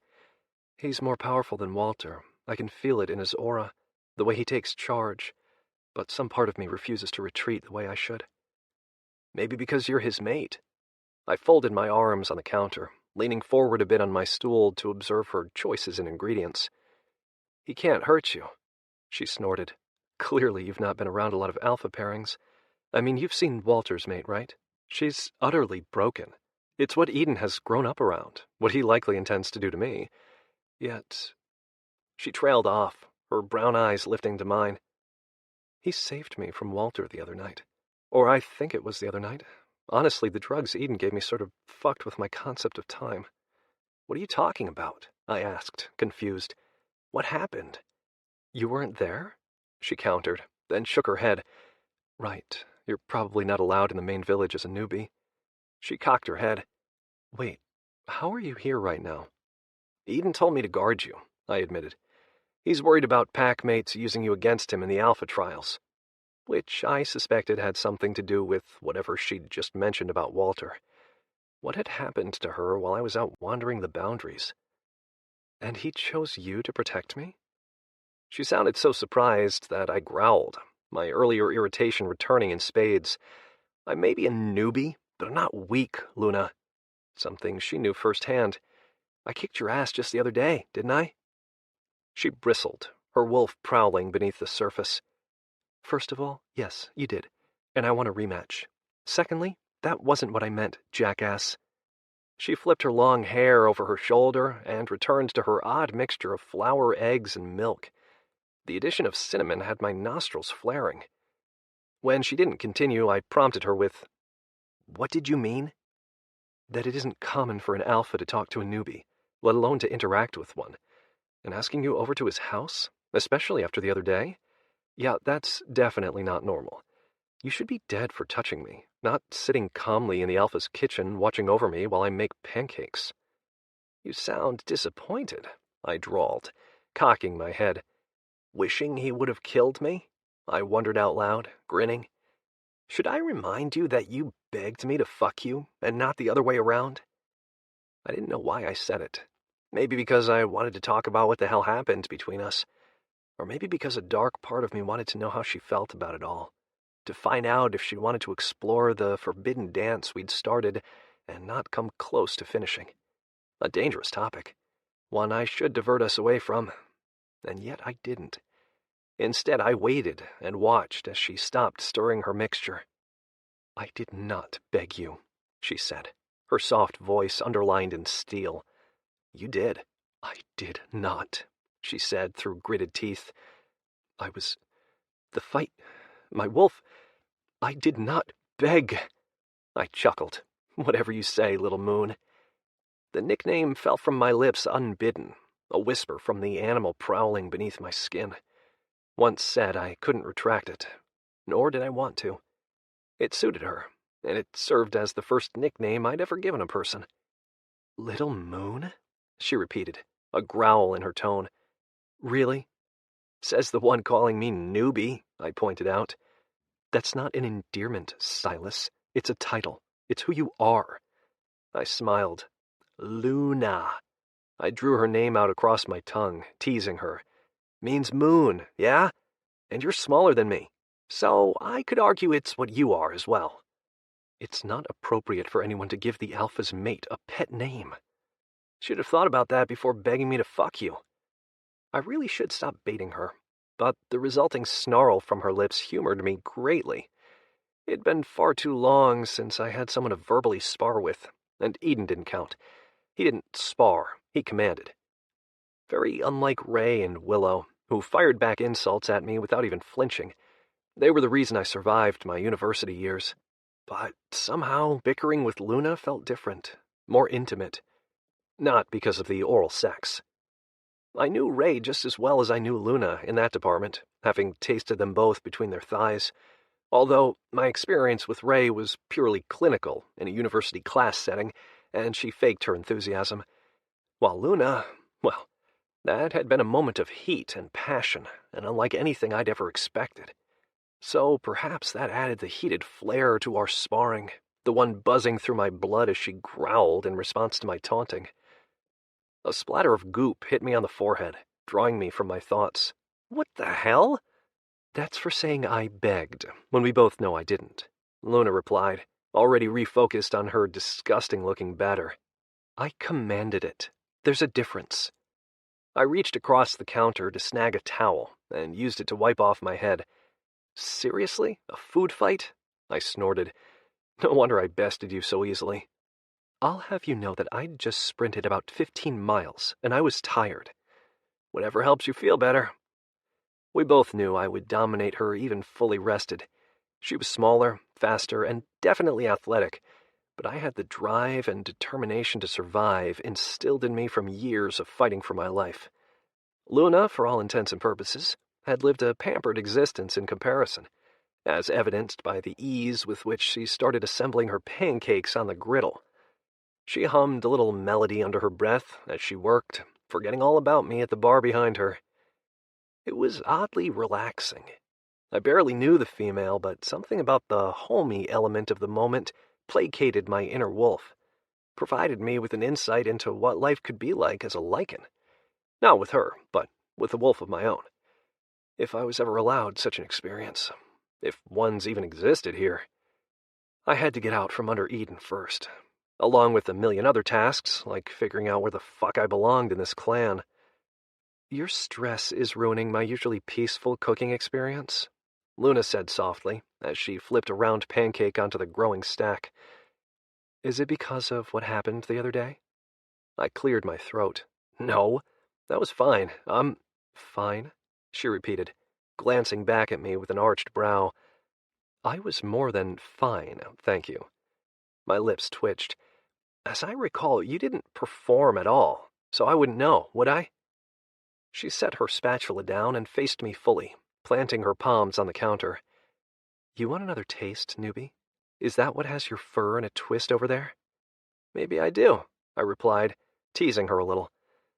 Edon would probably have my balls if he knew, but hey, he wanted me to watch without touching. He said nothing about goading her or engaging in a little healthy banter. Besides, this was the most conversation I'd indulged in with anyone in months. Fuck if I was going to stop now. Luna's gaze narrowed. You must have a death wish, Wolf. Or nothing to lose. I shrugged. I have no family, no friends. Minus Ray and Willow, but they weren't exactly here, and I wasn't sure if Willow was even still alive. Just the thought spoiled the moment, darkening my spirit and forcing the rest from my lips without thought. I have no real clan. I'm just a mutt without a home, the property of an alpha who only needs me until he's done with his trials, and then I'll be on my own again. Back to the status quo without any regard for my feelings or needs. Just a new lycan struggling to survive in this hell. Whatever amusement I'd felt from my banter with Luna died a withering death at the end of my summarization. It really was quite depressing, and the glimmer in her eyes said she agreed. It didn't used to be like this, Luna whispered, her voice low, cautious. Lycans used to value family. Pack hierarchy was about respect, not dictatorship. Alpha females could choose, and mates were revered, not treated as toys to be used and tossed aside. She swallowed, her gaze lowering. We're all in hell, Silas. Only those at the top seem to benefit in this new world. New world, I repeated, confused. It's year 117. I knew because I'd competed in the 117th Immortal Cup. Yes, year 117 of the new world, she explained. I mean, you know the vampires and lycans are far older, right? Of course. Some of the royals, like Ray's mate, Kylan, were over 3,000 years old. But I've never heard it called the New World before. Haven't you ever wondered what the world was like 118 years ago? What about 200 years ago? I frowned. Everyone knows what it was like. Plague and famine. The Blood Alliance cured the nations of their violent wars and instilled rule and order. Her smile was sad. That's the university talking, the society you were forced to accept. But tell me, is lycan life what you dreamed of, Silas? Is this everything you wanted and more? I almost laughed, but couldn't, my throat constricting with emotion. She'd hit a somewhat sensitive subject for me. No, everything they promised me was a lie. Exactly, she replied. They indoctrinate humans into society's ideology, feed them false expectations to keep them controlled, all for the false honor of winning the Immortal Cup. But as you see now, it's not all that fulfilling, is it? And you, Silas, have it better than most. I swallowed, considering her words, and watched as she turned to check on her food. Here I sat at the counter in an alpha's kitchen, somewhat healthy and well-fed, which according to Luna was rare. Yet I'd never felt more alone than I did lately, lying by myself at night, wondering what I had to live for next. It was always about the immortal cup, to achieve immortality, and now that I had, I didn't know what to dream of anymore. Because all those dreams of the future, they were littered with lies. Yet, as Luna said, I had it better than most. Do you know how Yao is faring? I wondered aloud, speaking of the male who came in second at the Immortal Cup. He went to Jace region to become a vampire. Every year the vampires and lycans took turns taking the final 2 candidates and gifting them immortality. My year had been Walter's and Jace's turn. Walter had first pick and chose me. I don't. She sounded apologetic. Most winners disappear after the Immortal Cup, the majority of them not making it through their first year, especially in lycan clans. She turned off the burner with a sigh. But he's probably okay. Vampires like adding to their ranks, while lycans can do so the old-fashioned way. Mutts, no offense, tend to be more expendable as a result. And that was exactly how I felt. Expendable. Well, as you said, I have it better than most. I think we both do, Luna replied, placing a plate piled high with pancakes in front of me. Edon's not like the others, I offered. So it seems, she murmured, reaching into the fridge again. I mean, he let you live. For now. She smiled as she returned with a bottle of maple syrup. There's nothing temporary about it if he let you stay here alone with me. Maybe. I palmed the back of my neck, blowing out a breath. Honestly, I struggle to understand him. Me too. She picked up my uneaten food and scraped it into the trash. All right, enough about Edon. How about a lesson in being a wolf? I cocked a brow. Pretty sure I have the wolf thing down now, but thanks. She laughed. Sweets, you're not even close to mastering the lycan thing. Trust me. Did I or did I not kick your ass the other day? I countered. And sweets? Do you prefer Big Wolf? She blinked her eyes innocently at me. 'Cause I can improvise on the whole nickname front. And maybe you won because I wanted you to. You tried to kill me. She shrugged. And now I want to feed you. Are you interested in the lesson or not? Considering no one else wanted to teach me anything, I wasn't about to say no. I'm all ears, little moon. She smirked. Good. Lesson number 1 on being a lycan, you need to please your taste buds. And when we're done, I'm fixing your hair. That'll be lesson number 2. Now open up, Silas. Her words heated my blood, with the memory of Edon saying those exact same words to me for an entirely different reason. I swallowed thickly, unable to deny her despite the sickness I knew would follow. Because I wanted to give in to her, to experience, just for a few moments, what it might feel like to be taken care of by another, especially one as beautiful as Luna. No, she wasn't mine. But just for a moment, I allowed myself to pretend, and parted my lips for her. 13. Edon. Silas's satisfaction warmed the sire bond. What are you doing? I wondered. Eating a pancake, he replied. And it's fucking decadent. You made pancakes? Luna made pancakes. I grinned. She cooks? That news caused my lips to quirk up at the corners. Silas? My grandfather asked, his gaze knowing. Luna made him pancakes. It should have bothered me that she cooked for him and not for me, but oddly it didn't. I actually liked the idea of them taking care of each other. Claudette probably taught her, my grandfather mused, smiling. She used to be a wicked chef before, well, everything.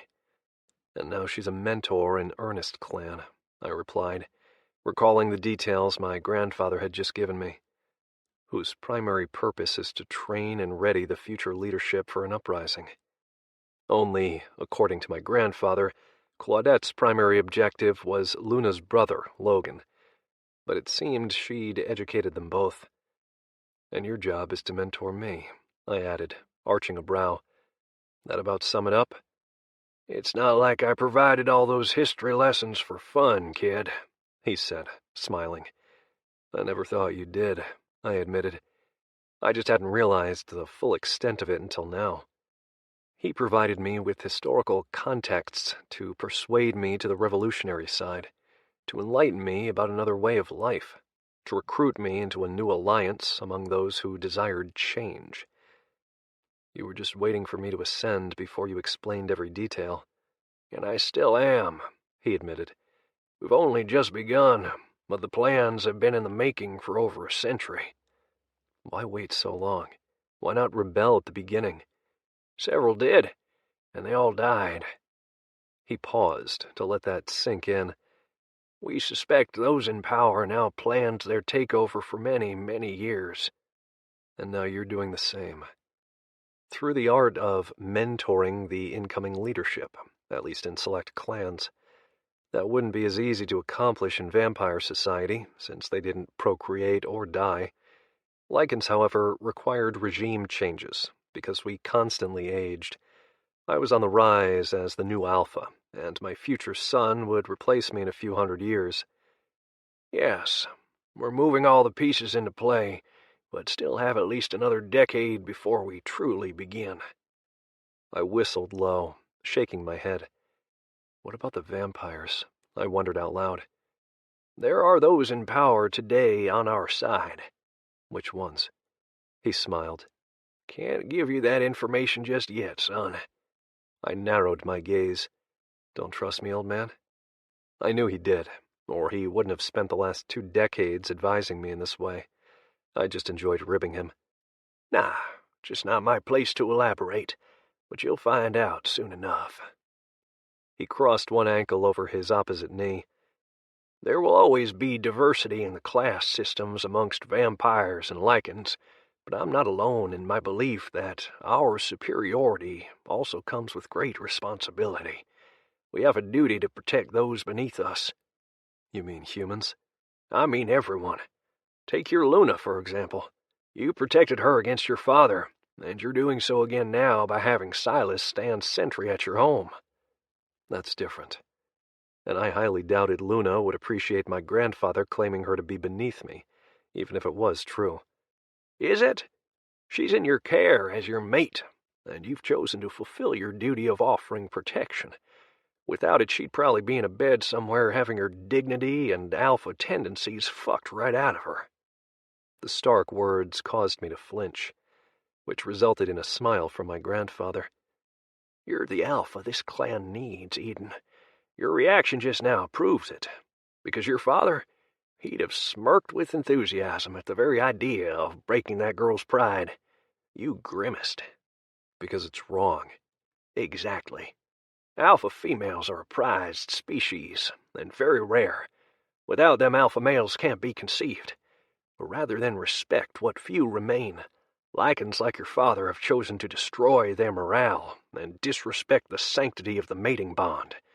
You've seen what that does to a wolf, Edon. Your mother is Luna's future, if you choose to follow in your father's footsteps. Just the idea of it turned my stomach. I won't do that to Luna. Oh, I'd bring her to heel, yes, but not like that. Never like that. I know, but others will try to demand you do it anyway because that's the world we live in now. His smile was sad.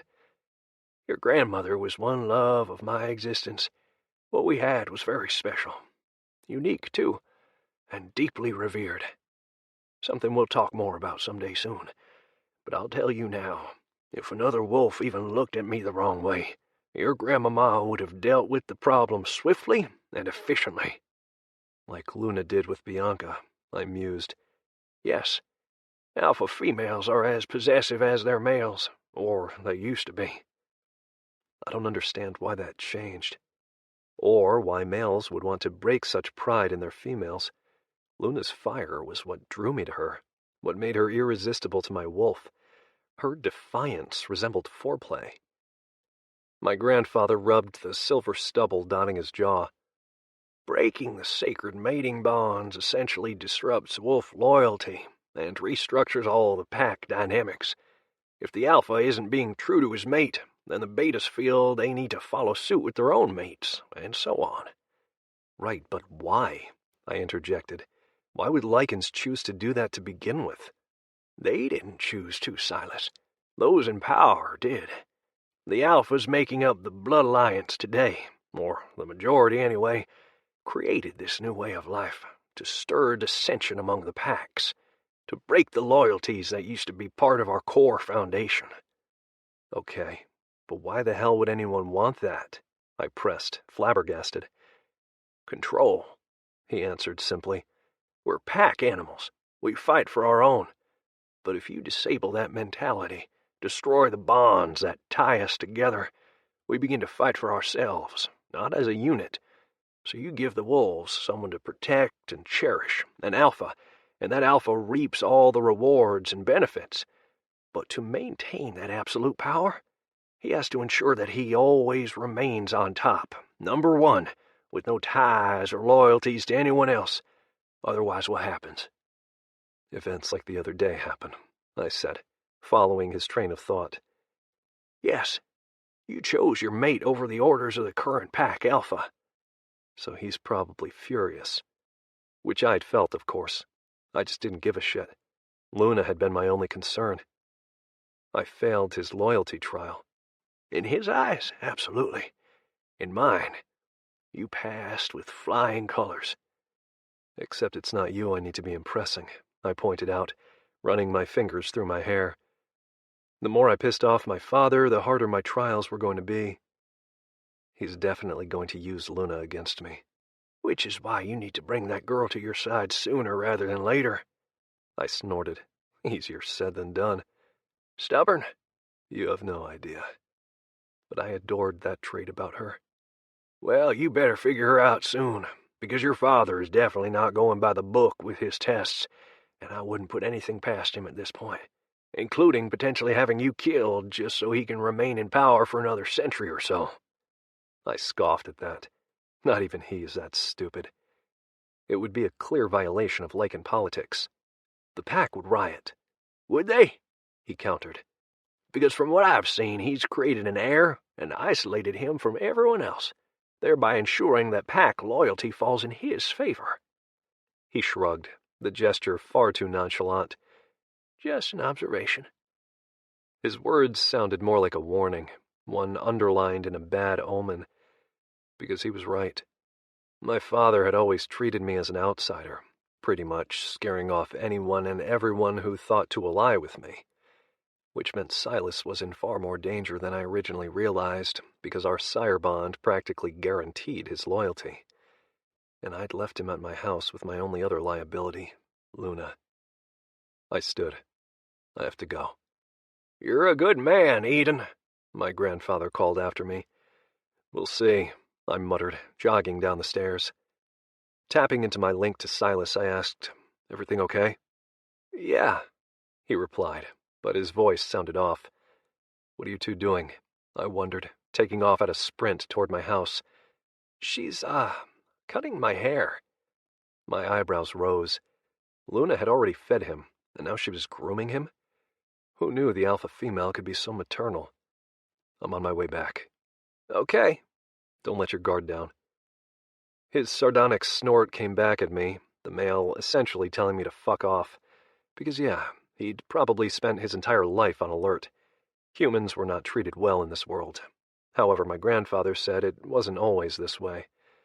The more I learned from him, the more I questioned our ridiculous customs, particularly surrounding the alpha trials. It was clear to everyone, including my father, that I was the strongest wolf in the clan. Why the fuck did I need to prove myself? I entered the village, seeing it with a fresh perspective.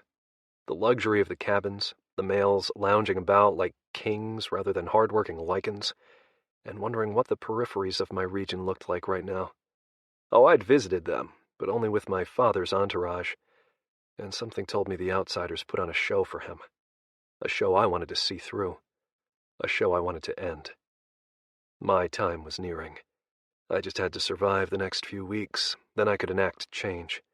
I would start by replacing everyone in this village. These lycans weren't my friends or allies. They belonged to my father's pack. And he had made it clear from the beginning that I didn't belong. Had killed the only male strong enough to befriend me. Then the others gave me a wide berth, afraid to contradict the alpha incumbent. That was a mistake.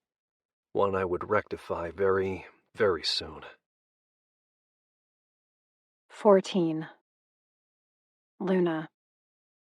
Sit still, I demanded, my scissors poised far too close to Silas's forehead for him to be squirming like that.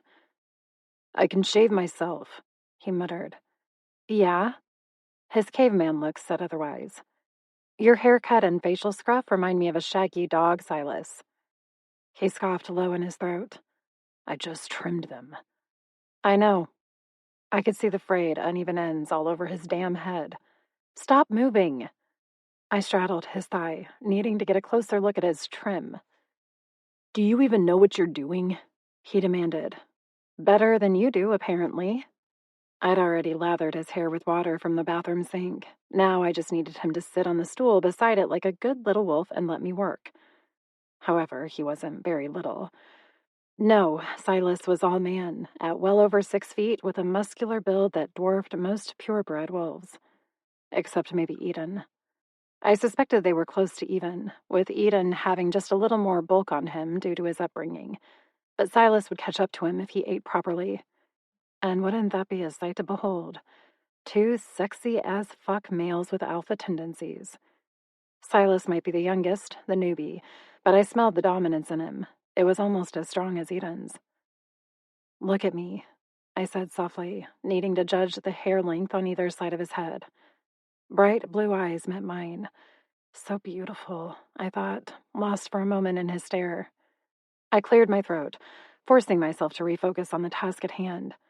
Admiring Silas's physique and handsome face could only earn me trouble, and we'd already gotten into enough together. Not that I wouldn't turn down a repeat if our situation was different, because that wolf's tongue. My thighs threatened to clench, which was a problem given my position. Stop thinking about it. Only I couldn't. It was all I had thought about since finding him in the kitchen. Pancakes didn't help, and neither, it seemed, did this distraction. If anything, I'd only made it worse. Luna, he murmured, arching a brow. I licked my lips. Yeah, looks even. Or at least I hoped it did, because my focus was shot. Fix the chin scruff next, I told myself. That'll help. It didn't. If anything, being that close to his mouth only heightened my arousal, something he had to smell. He was a wolf, after all, and my legs were spread not 2 feet away from his face. Fortunately, he didn't tease me. He just sat ramrod straight with his hands fisted at his sides. But I felt the heat coming off him. He wasn't completely immune either. Maybe we both should have put on more clothes. Him a shirt, and me, well, I should have put on some pants, because I was bare under Edon's shirt. Something Silas had to know since I was straddling his jean-clad thigh. Just finish it, I coached myself. Quickly. I turned to grab one of the blades I had found in Edon's bathroom, my balance wavering. Silas caught my hips, holding me steady as I righted myself. Sorry, I said. Sink was farther away than I thought. No problem. He sounded gruff, if a bit hoarse. No sign of the teasing male from the kitchen. This one was holding on to his control with everything he owned, and my nearness only made it worse. I'm almost done, I said in an effort to console us both. His jaw didn't need much, just a subtle smoothing. He must have been using a jagged knife to do this before, because it left his chin fuzz, rather uneven. Sure. He released me, his touch leaving behind a burn I wanted to explore but couldn't. The forbidden nature of touching him was almost like a drug, my fingers moving to places they shouldn't, all under the guise of fixing his hair and scruff. He knew, too. I could see it in his eyes, the irises turning to liquid fire, and in the way his muscles seemed to clench and tense beneath every stroke. What was that the other day? He finally asked, a touch of hesitation in his voice. I know we shouldn't talk about it, but... I need to know, were the final words of that statement. I understood because I felt the same way. My wolf was in fight-or-flight mode. You won her over. She submitted. Pretty standard in the lycan community, but it never happened to me before. None of the males in Ernest's clan desired me. My fate promised to another at birth. The only reason Volk had done the deed when I asked was because of our friendship, but neither of us had enjoyed it. My experience with Silas was different. He actually made me come. and would have again had Edon not interfered. Is it always like that? Silas cleared his throat. I mean, the submission and wanting to fuck thing. At least he'd stopped claiming I begged him, but I almost preferred the prior teasing to this serious discussion, because thinking about it clearly, without humor, stirred a craving inside me to do it again, to finish what we started.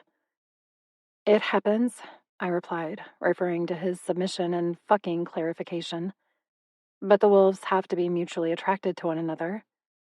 He frowned, making it difficult for me to shave around the edges of his full lips. Not that talking helped all that much either.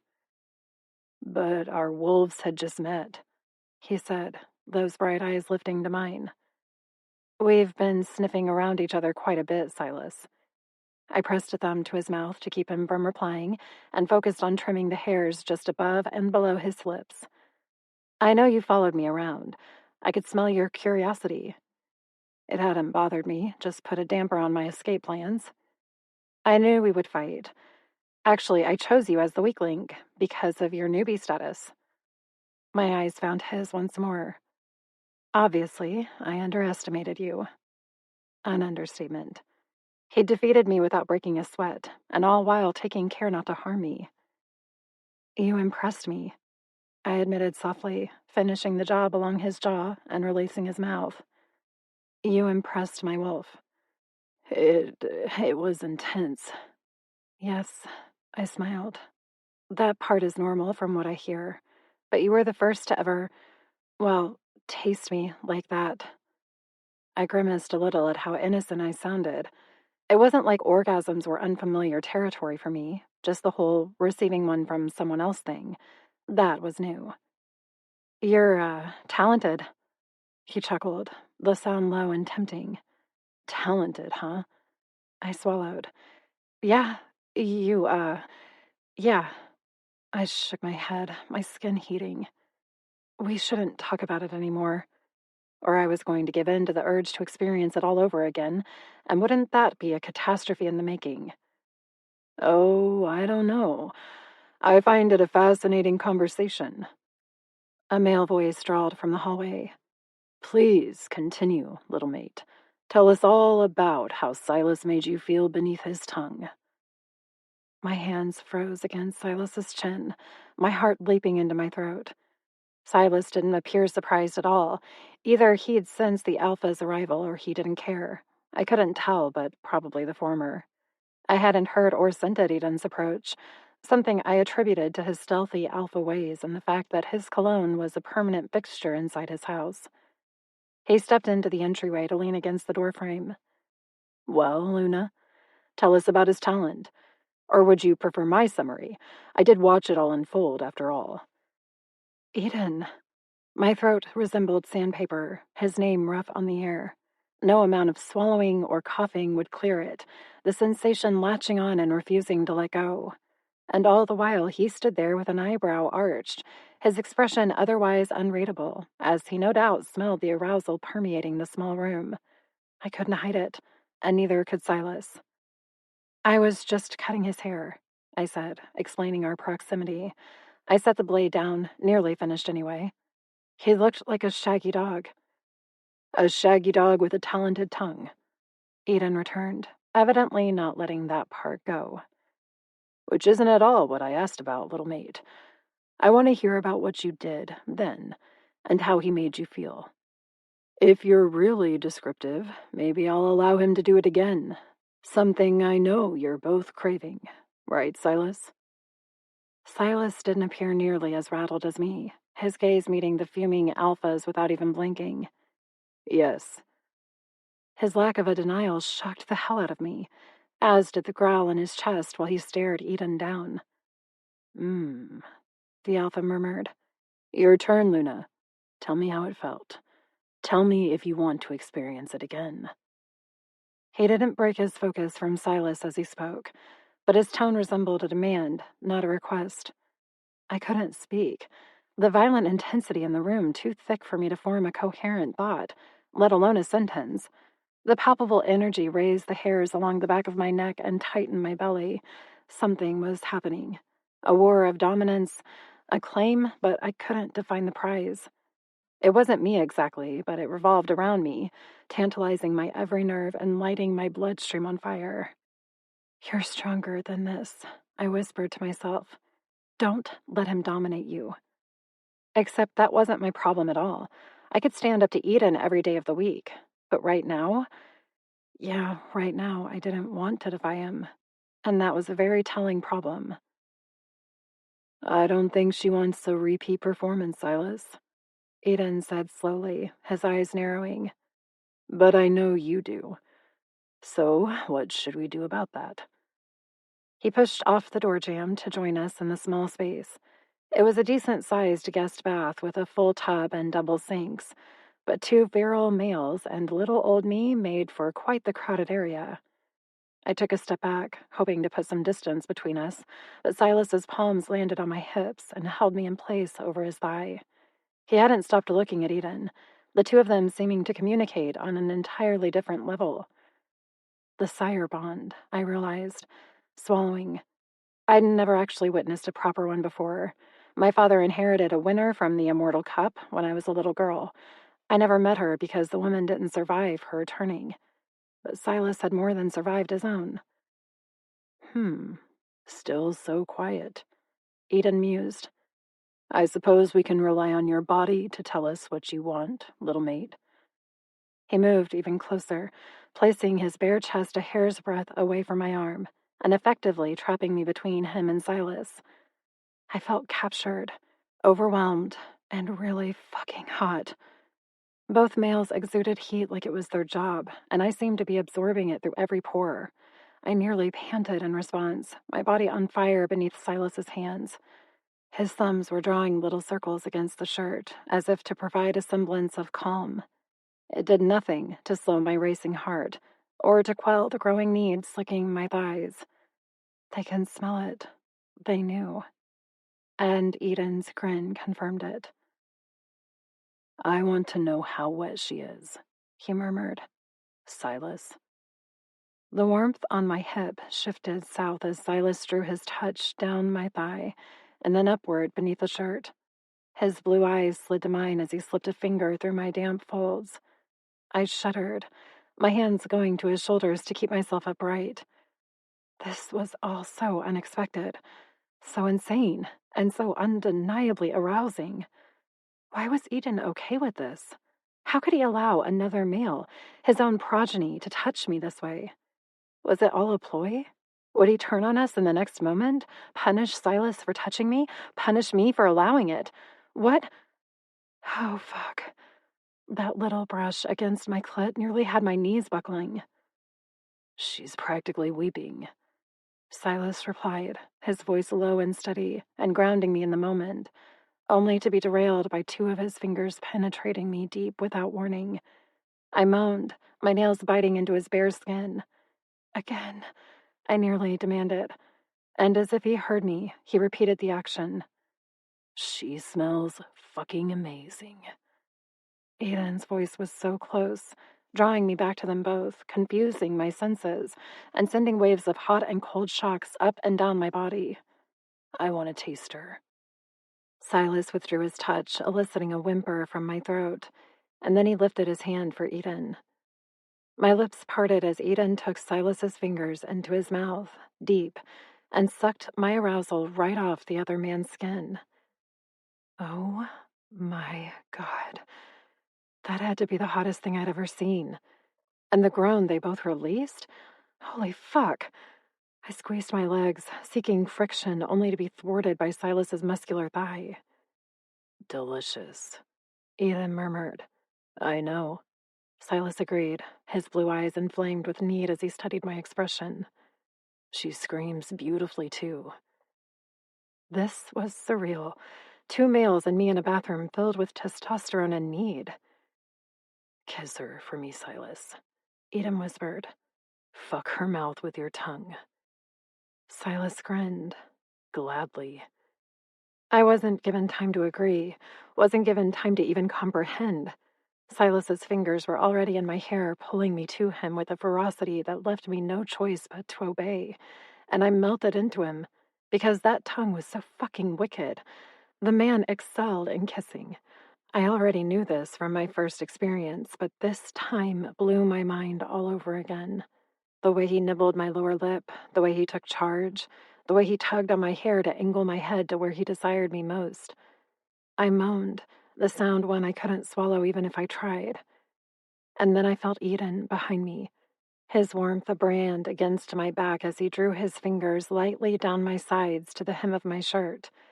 I shivered as he began to lift it, exposing my body to them both inch by inch.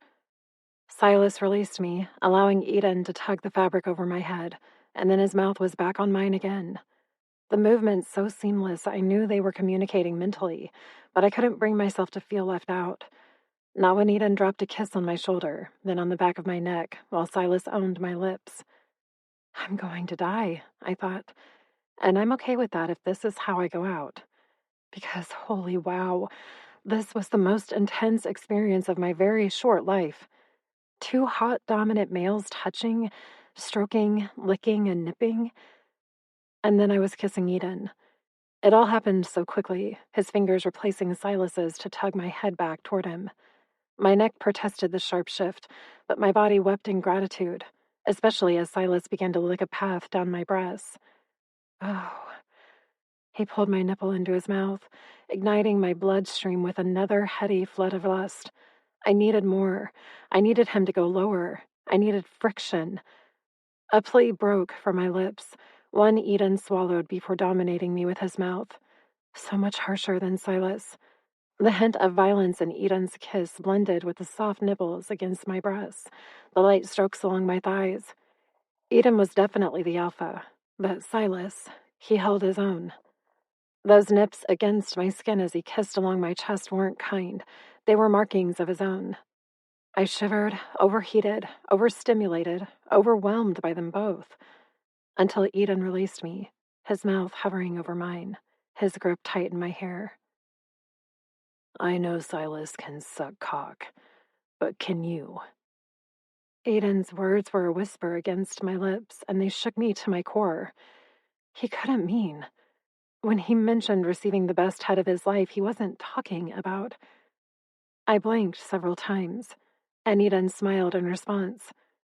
You enjoyed his oral ministrations so much that I decided to try them for myself. He's quite skilled. He canted his head, those obsidian pools holding so many secrets, including the one he'd just given me. I want to see you on your knees, Luna. I want to watch you please Silas as he pleased me. Will you kneel for us, little mate? Will you take his cock between those beautiful lips and swallow his seed? Oh, fuck. Just the notion of the two of them together had me nearly coming on the spot, and the idea that Edon wanted to watch me suck Silas off? Dear God Almighty. Silas swirled his tongue against my nipple, drawing my focus to where he gazed up at me from my breasts, yearning tinged with understanding in his beautiful eyes. We both knew Edon was the one in charge. We were both at his mercy, but that wouldn't stop us from enjoying the Alpha's demands. Luna, Edon whispered, his lips brushing my ear. You enjoyed his tongue between your thighs, didn't you? I nodded, my voice still non-existent despite all the moans that seemed to be leaving my mouth. Don't you want to taste him, to feel him come down your pretty little throat? My legs tensed, another groan working its way past my lips. Silas leaned back away from my chest in response, one blonde eyebrow arching. Now's your chance to prove you're more than fine, little moon. I couldn't believe this was happening, that Edon seemed to be okay with it. But of course he was. He'd just admitted that Silas had sucked him off the other day, and while I would have killed Bianca for admitting such a thing, the image of Silas going down on Edon provoked a completely different response for me. Still lethal, still violent, but in an entirely erotic kind of way. My only regret was not having been there to fucking watch, because these two together, they would set the bedroom on fucking fire. I knew because the entire bathroom felt as if it'd gone up in flames. My hands met Silas's chest, his hard muscles flexing beneath my palms. I'd never gone down on a male. My chastity is something my father required these last 22 years of my life, but I knew the general idea of how to perform the act. and something told me Silas would be a hell of a lot more patient than Edon. As if sensing my thought, Edon nipped the pulse of my neck, then laved the tender skin with his tongue. "Such a good little mate," he praised. "I may just reward you, if you please us enough." His words should have pissed me off, but instead they provided the opposite impact. I took them as a challenge. I wanted to blow both their minds, not to earn a reward, but to earn their mutual respect. I was an alpha female for a reason. I didn't bend over and take it. I fought, and I won. My fingers traced the lines of Silas's rigid abdomen as I went to my knees before him. The look in his eyes encouraged me to proceed, telling me without words that he wanted this too. I allowed him to see the alpha inside me, the wolf who was about to destroy his world in the best way. Arousal deepened his gaze to an oceanic blue. "Keep looking at me like that, Luna, and don't stop. Not even when I hit the back of your throat." That wouldn't be a problem, because I wanted to watch him fall apart, to gain the upper hand and to dominate him. The curl of his lips said he knew it too, and what's more, he approved. "Now, little mate," Edon said, applying pressure to my shoulders. "Taste him, suck him, fuck him with that pretty mouth, and swallow." 15. Silas. Don't hurt her, Edon warned. I met his burning gaze. Says the male forcing her to suck me off. Does she look forced to you? He asked, a taunting note to his words. You can smell her arousal as well as I can. She wants this. She wants to eat me alive, I replied, noting the challenge in her eyes. Topping from the bottom. An alpha female through and through, he agreed, running his fingers through her hair. I swallowed as Luna slowly drew my zipper down, her body perfectly positioned between my sprawled legs. She licked her lips, her expression hungry, and tugged down my jeans. My dick sprung forward, eager to meet her mouth. She wasted no time, her tongue memorizing my shaft in a way that had my balls aching for another stroke, another taste, another lick. Fuck, I breathed, my head falling back on a wave of euphoria. Luna put all my previous experience to shame, and she'd barely even started. It helped that I actually desired this. My courses at the university were all forced. Ray typically volunteered to be my partner, mostly because she knew I'd go easy on her, unlike in my male-on-male studies, which tended to be a bit more violent. And still had nothing on Edon. Lust pooled in his obsidian depths, his cheeks flushing as he watched Luna move her mouth up and down over my cock. Her eyes were all mine, her focus on my face incredibly alluring as she fought to take even more of me into her throat. I was gone to her and her ministrations, unable to focus on anything else, until Edon's mouth settled over mine. He'd moved so silently, so quickly, that I hadn't sensed him coming for me until he thrust his tongue between my lips. My muscles tightened, my hands curling into fists. I didn't know what to do beneath all the sensations. Fire burned deep inside me, stirring a maelstrom in my groin that hardened my dick even more. It almost hurt. I could barely breathe, my brain fracturing beneath the onslaught. I can feel your pleasure through our sire bond, Edon whispered in my thoughts. It's making me so fucking hard. One of his hands cupped the back of my neck, while the other remained on Luna's head, urging her to go deeper. Always in charge, always dominant. And at the moment, I didn't care. I would do whatever he wanted so long as this didn't stop. My spine tingled, my thighs flexing. Just the thought of him demanding that Luna release me, leaving me cold and restless. What if that was the purpose? What if... Shh, he murmured, cutting off my concerns. I wouldn't dream of allowing this to end too soon. Why are you doing this? I asked, my body strung tight as a bow ready to release. Because I can, he growled against my mouth. Because I want to. Because I enjoy seeing Luna down on her knees. He glanced at her, his cheek brushing mine. Look at her, Silas. Look how beautiful she is with your cock in her mouth. I shuddered. his words, coupled with the sight, nearly undoing me. Her pupils were blown wide, her cheeks flushed with excitement. "Did you enjoy watching me kiss him, little mate?" Edon continued, his voice low. He stroked his fingers through her hair, his opposite palm still against the back of my neck. She swallowed around my shaft, sending a jolt of electricity through my veins, and then she moaned in approval, a moan I rivaled with my own groan. The intensity of her mouth and Edon's warm tones heightened my senses, destroying my ability to move, to think, to inhale, to be. Molten energy caressed my veins, rocking me to the core of my existence. Luna's little noises didn't help, nor did her slight gags as she took me too far. But she didn't stop.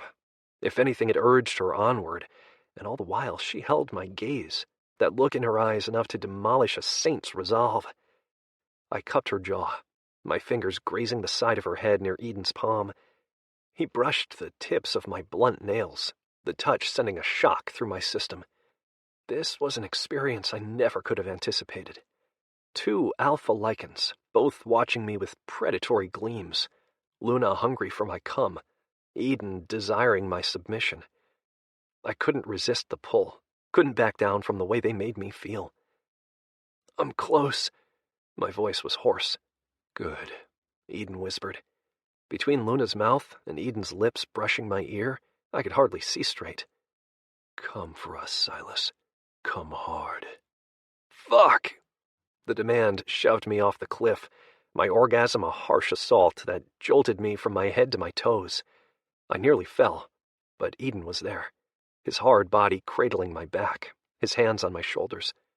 And Luna, fuck, Luna. She stared up at me with such heat, such vigor, as she accepted my seed down her pretty little throat, every single drop. And her greedy mouth sucked for more, her fingers digging into my thighs. I quivered, my pulse racing, my vision coming in and out as I panted between them. Edon massaged my tensing muscles, his hands a brand against my bare skin, and then he gripped my chin, forced my head back, and took my mouth once more.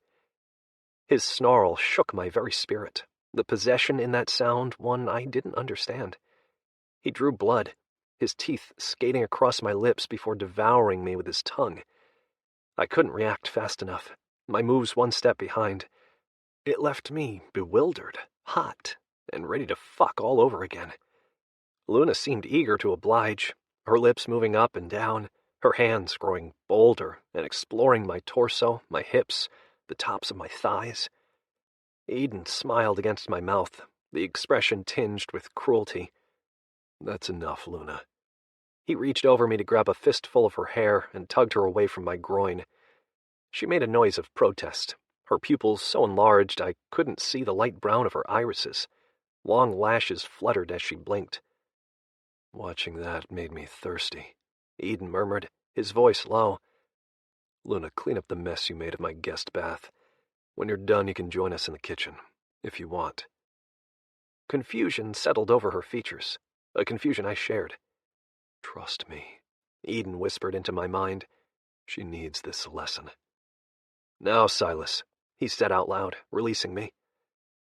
He stepped toward the door, his expression expectant.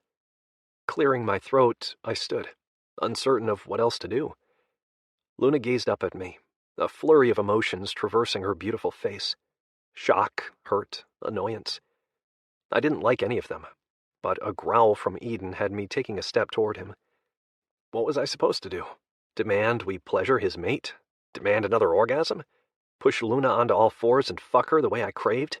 "Silas," Edon hissed, the alpha in him yanking at the sire bond.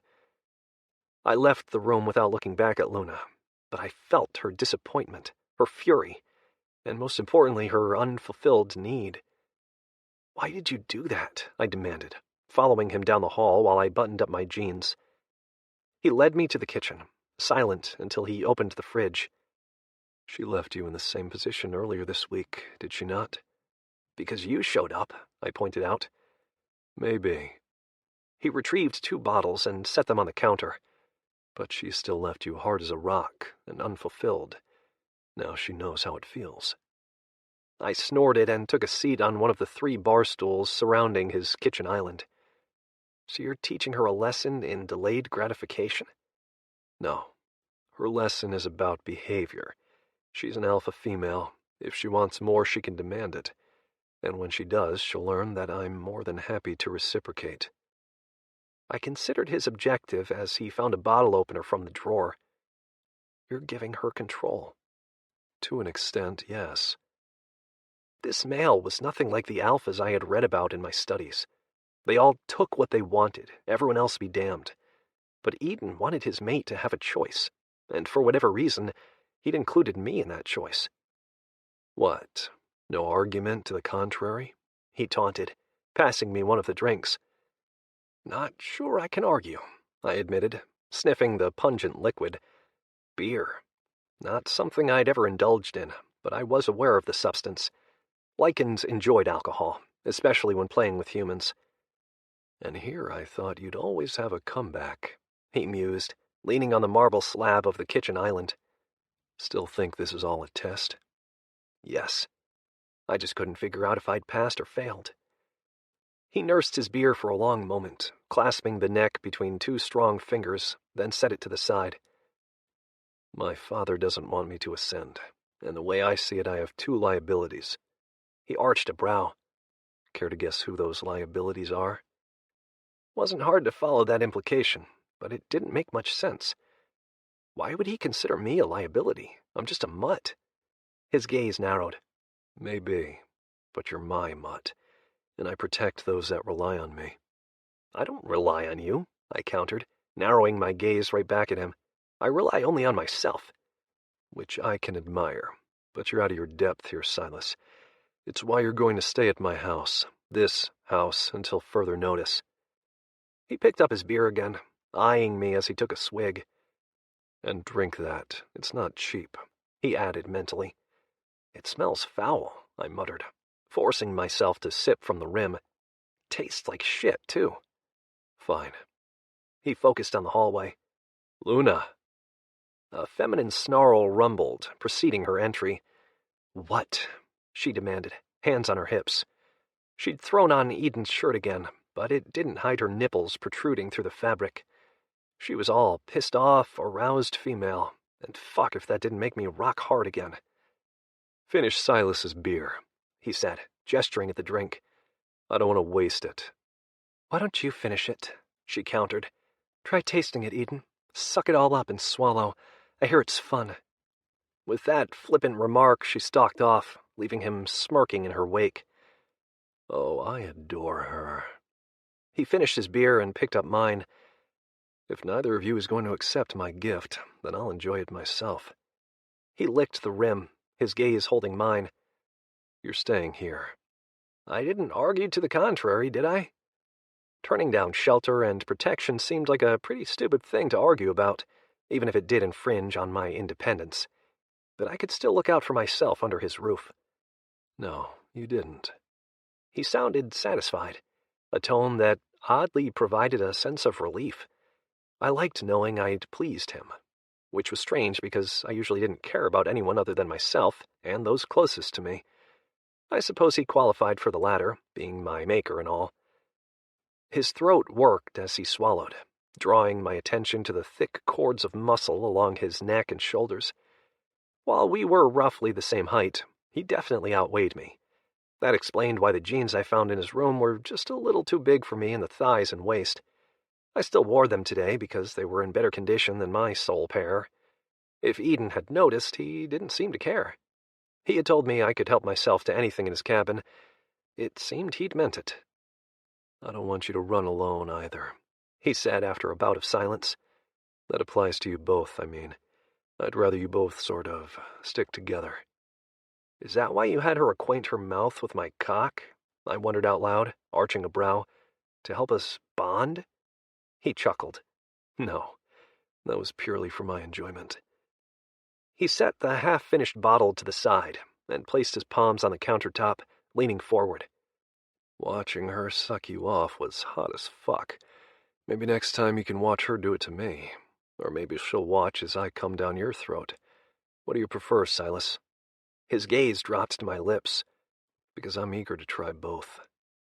And I was hard again. Really, really hard.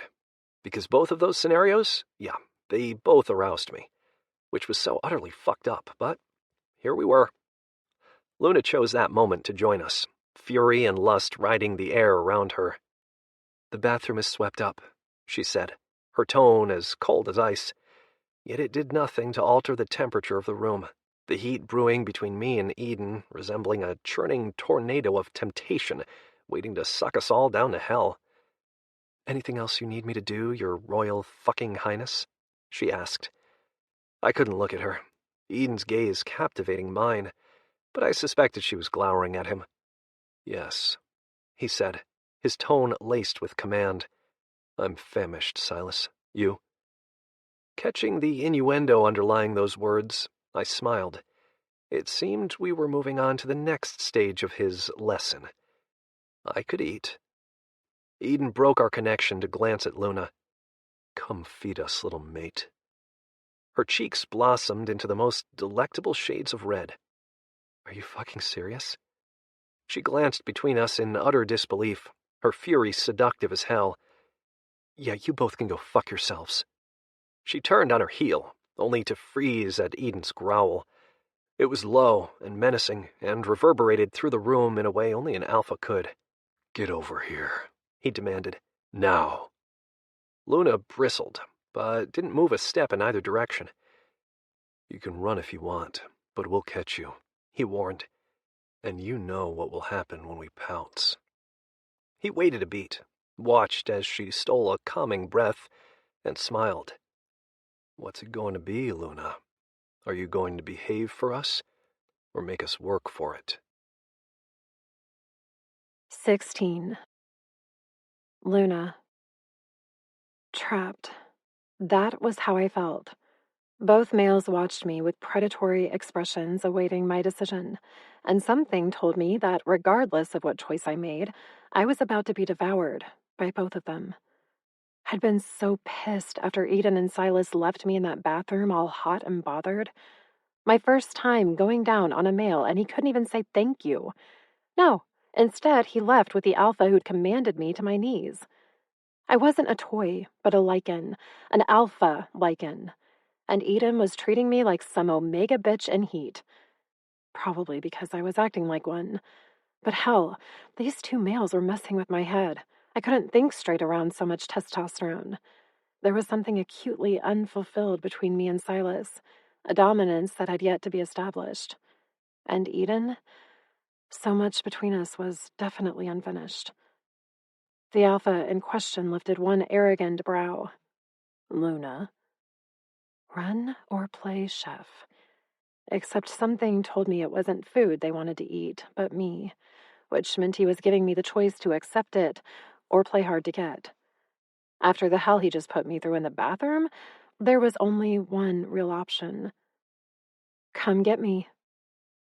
The words were tossed over my shoulder, my legs already moving. Growls sounded behind me, Silas and Edon leaping from the kitchen to give chase. The shirt flew over my head as I fell into a shift, my wolf ready and waiting, and bolted from the house into the surrounding courtyard. I knew exactly where I wanted to go. The river's edge, where Edon had chased me before. It was secluded and peaceful, and perfect for the activity I had in mind. Because I was done playing submissive to these two males. They wanted me to suck their cocks? Fine. But they were going to fucking return the favor. My paws pounded over the earth, the silence behind me unnerving. I knew they were close, could feel the presence of their dominance gliding across my fur, but they moved with a precision and skill that seduced me even more. Especially Silas.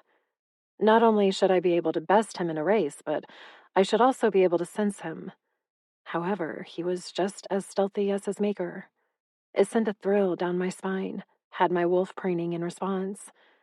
No one in Ernest's clan had ever appealed to me like this, not even Volk, and he'd been the only one I could stomach touching me before. But now I desired a lot more than touching. I blamed the mating bond. It had changed me on a level, exciting my hormones into a frenzy only the alpha could tame. Except that didn't quite explain Silas. Maybe it was the sire bond confusing my wolf, forcing me to yearn for them both. Or perhaps I'd finally found two males worthy of my attention. One of them nipped my back leg. I responded by pushing myself even harder, my need to reach the river a palpable presence in my mind. They could have me there, but only if they agreed to my terms. A low growl vibrated my spine, teeth clamping on my scruff to pull me to the ground. I rolled with it, allowing the much bigger body to nearly pin me, and used my back paws to kick him off, only to have a second, even larger male on top of me. I squirmed, then whined, my goal of reaching the riverbank so close, yet so far. Edon merely tilted his head above me, his muzzle so much bigger than my own. He nudged my head, forcing me to reveal my neck. "Surrender," he was saying. I wanted to, but not here. I wanted the water, the tranquility, the peace. And somehow he knew, because he let me go with a soft growl of patience. It said he knew I was his, that I could run wherever I wanted and he'd still have me. So if I wanted to play, he'd play. I was on my feet in a second, sprinting again. This time he allowed me to hear his presence as he ran alongside Silas, their pursuit a wave of heat at my back. They had me, and they knew it. This run represented foreplay, a way of drawing out my eventual capture. Anticipation heightened, our pants music in the wind. And finally, I reached my desired location. Edon circled me one way while Silas moved in the opposite direction, their prowls sexy as fuck. No wonder they were drawn to each other. Sexual energy oozed from them both, leaving me in a puddle of need between them. I shifted back into human form, my thighs already soaked with my expectation. Acceptance formed on my lips, a plea to have them both, when howls sounded in the distance, causing Edon to still. He listened intently, as did Silas, as a wave of warnings littered the air. Ice drizzled through my veins, severely damaging my aroused state. That was the sound of a furious alpha male, Edon's father. It was underlined in a demand for blood, for retribution. Edon and Silas seemed to be communicating, their eyes locked on one another. And then the alpha air took off, leaving us by the stream. Silas shifted, his expression grim. "He told us to stay here." I gathered that by his departure. I replied, noting Edon's speed. "He's fast. Like, really, really fast." He'd clearly been toying with me and indulging in my pace because, holy fuck, that wolf could run. "Yeah, he is." Silas palmed the back of his neck. "Luna." I swallowed, meeting his wary gaze. "Yeah?" "Something's wrong," he said, his voice hoarse. "Like, really fucking wrong." The hairs along my arms danced, my stomach churning. He wasn't talking about us or what had been about to happen. No, he meant with the pack. "I know," I whispered. "I feel it, too. A depraved sickness, a calling for death. And I suspected one of us was the target of that call." 17. Edon. Bianca. Her vacant blue eyes stared up at the tree above, while the rest of her body lay several feet away. Someone had chewed through her neck, a horrible way to die that required strength and skill to accomplish, and Luna's scent was all over the scene. My teeth clenched as I stayed just out of sight, careful to keep my scent from the others. Not even my father had sensed me yet, a testament to my growing gifts and his weakening ones. Fury emanated from the pack, words being exchanged that made my blood boil. They'd already taken a vote, not giving a damn that their alpha heir, me, wasn't in attendance. If I had any question as to pack loyalty before, I had my answers now. Everyone standing in this clearing was allied to my father, and it would be in my best interest to remember that. "Where's your son?" one of them demanded. My father howled again, the call meant for my ears. But I didn't move, too furious to take a step. This was a fucking setup. But I couldn't say a damn word because I was Luna's alibi. Not exactly a winning case, even with Silas on my side, because everyone would see it as me protecting my mate and progeny, and going against a pack vote would render my relationships irreparable, which was the last thing I needed right now. The pack demands retribution, I told Silas after describing the scene. But she's innocent. That's not the point, I replied. My father's making me choose between the pack decision and my mate. It's his fucked up way of forcing me to prove my loyalty to Clemente Clan. Failure was not an option here. If I chose Luna, the pack might very well try to kill me.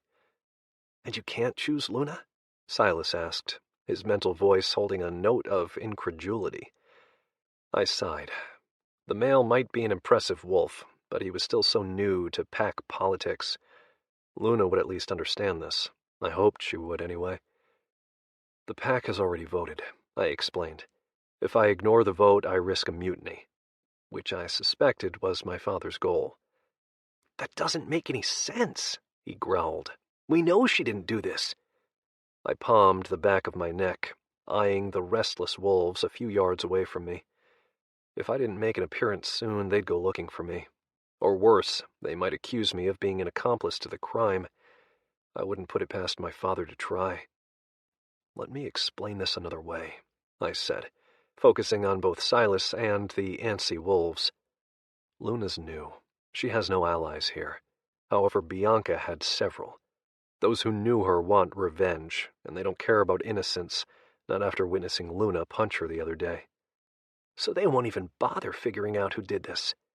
In their minds, Luna is already guilty, and my saying otherwise will just make me look like a male protecting his mate.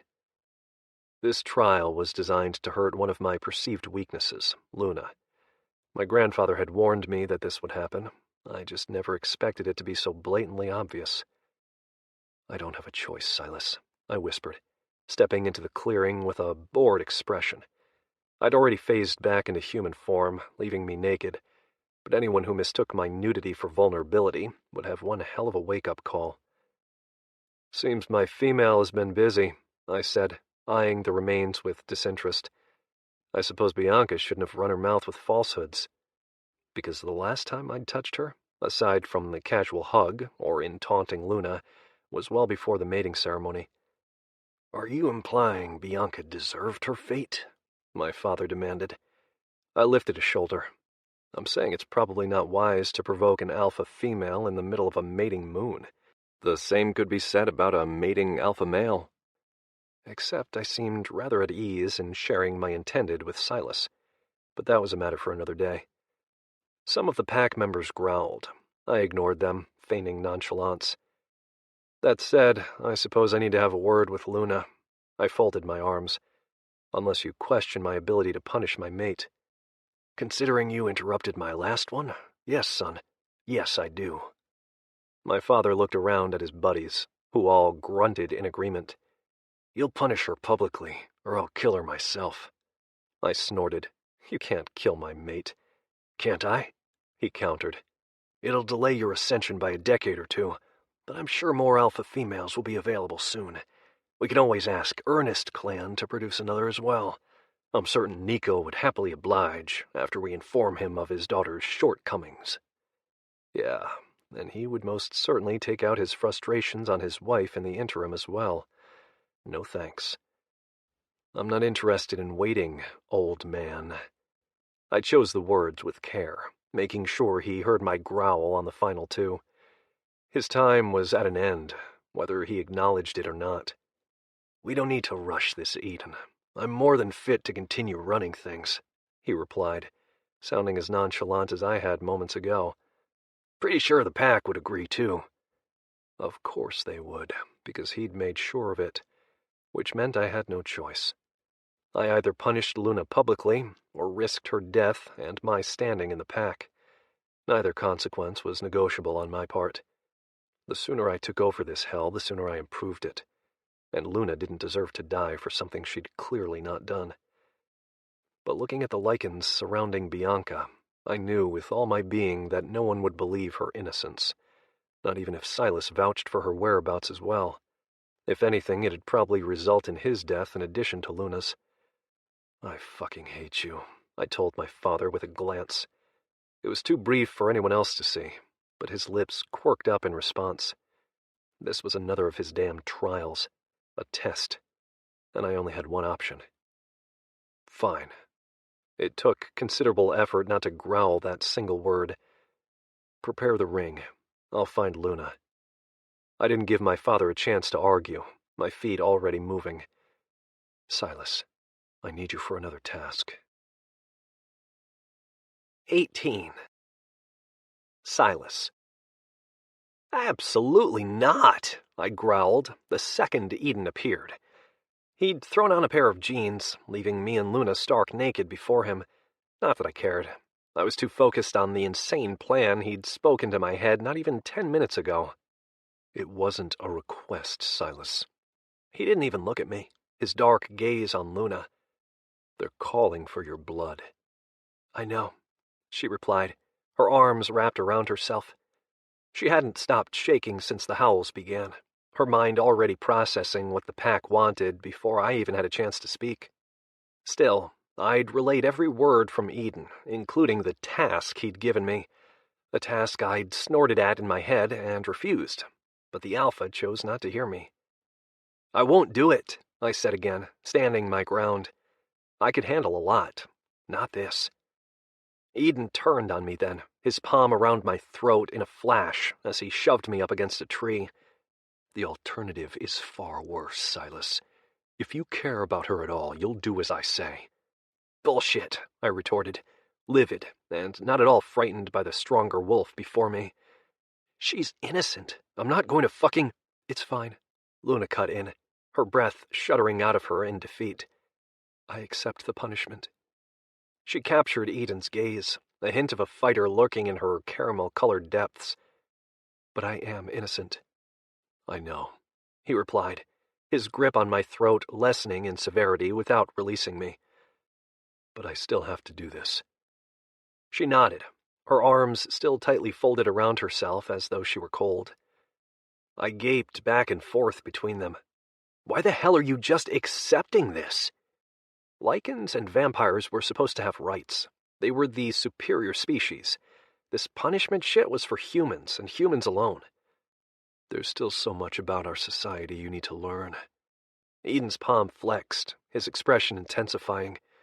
You will do what I say, Silas, or things will get very bad for you both. I scoffed at the threat. I can take a punishment. Or several. I'd more than held my own in my 22 years of life.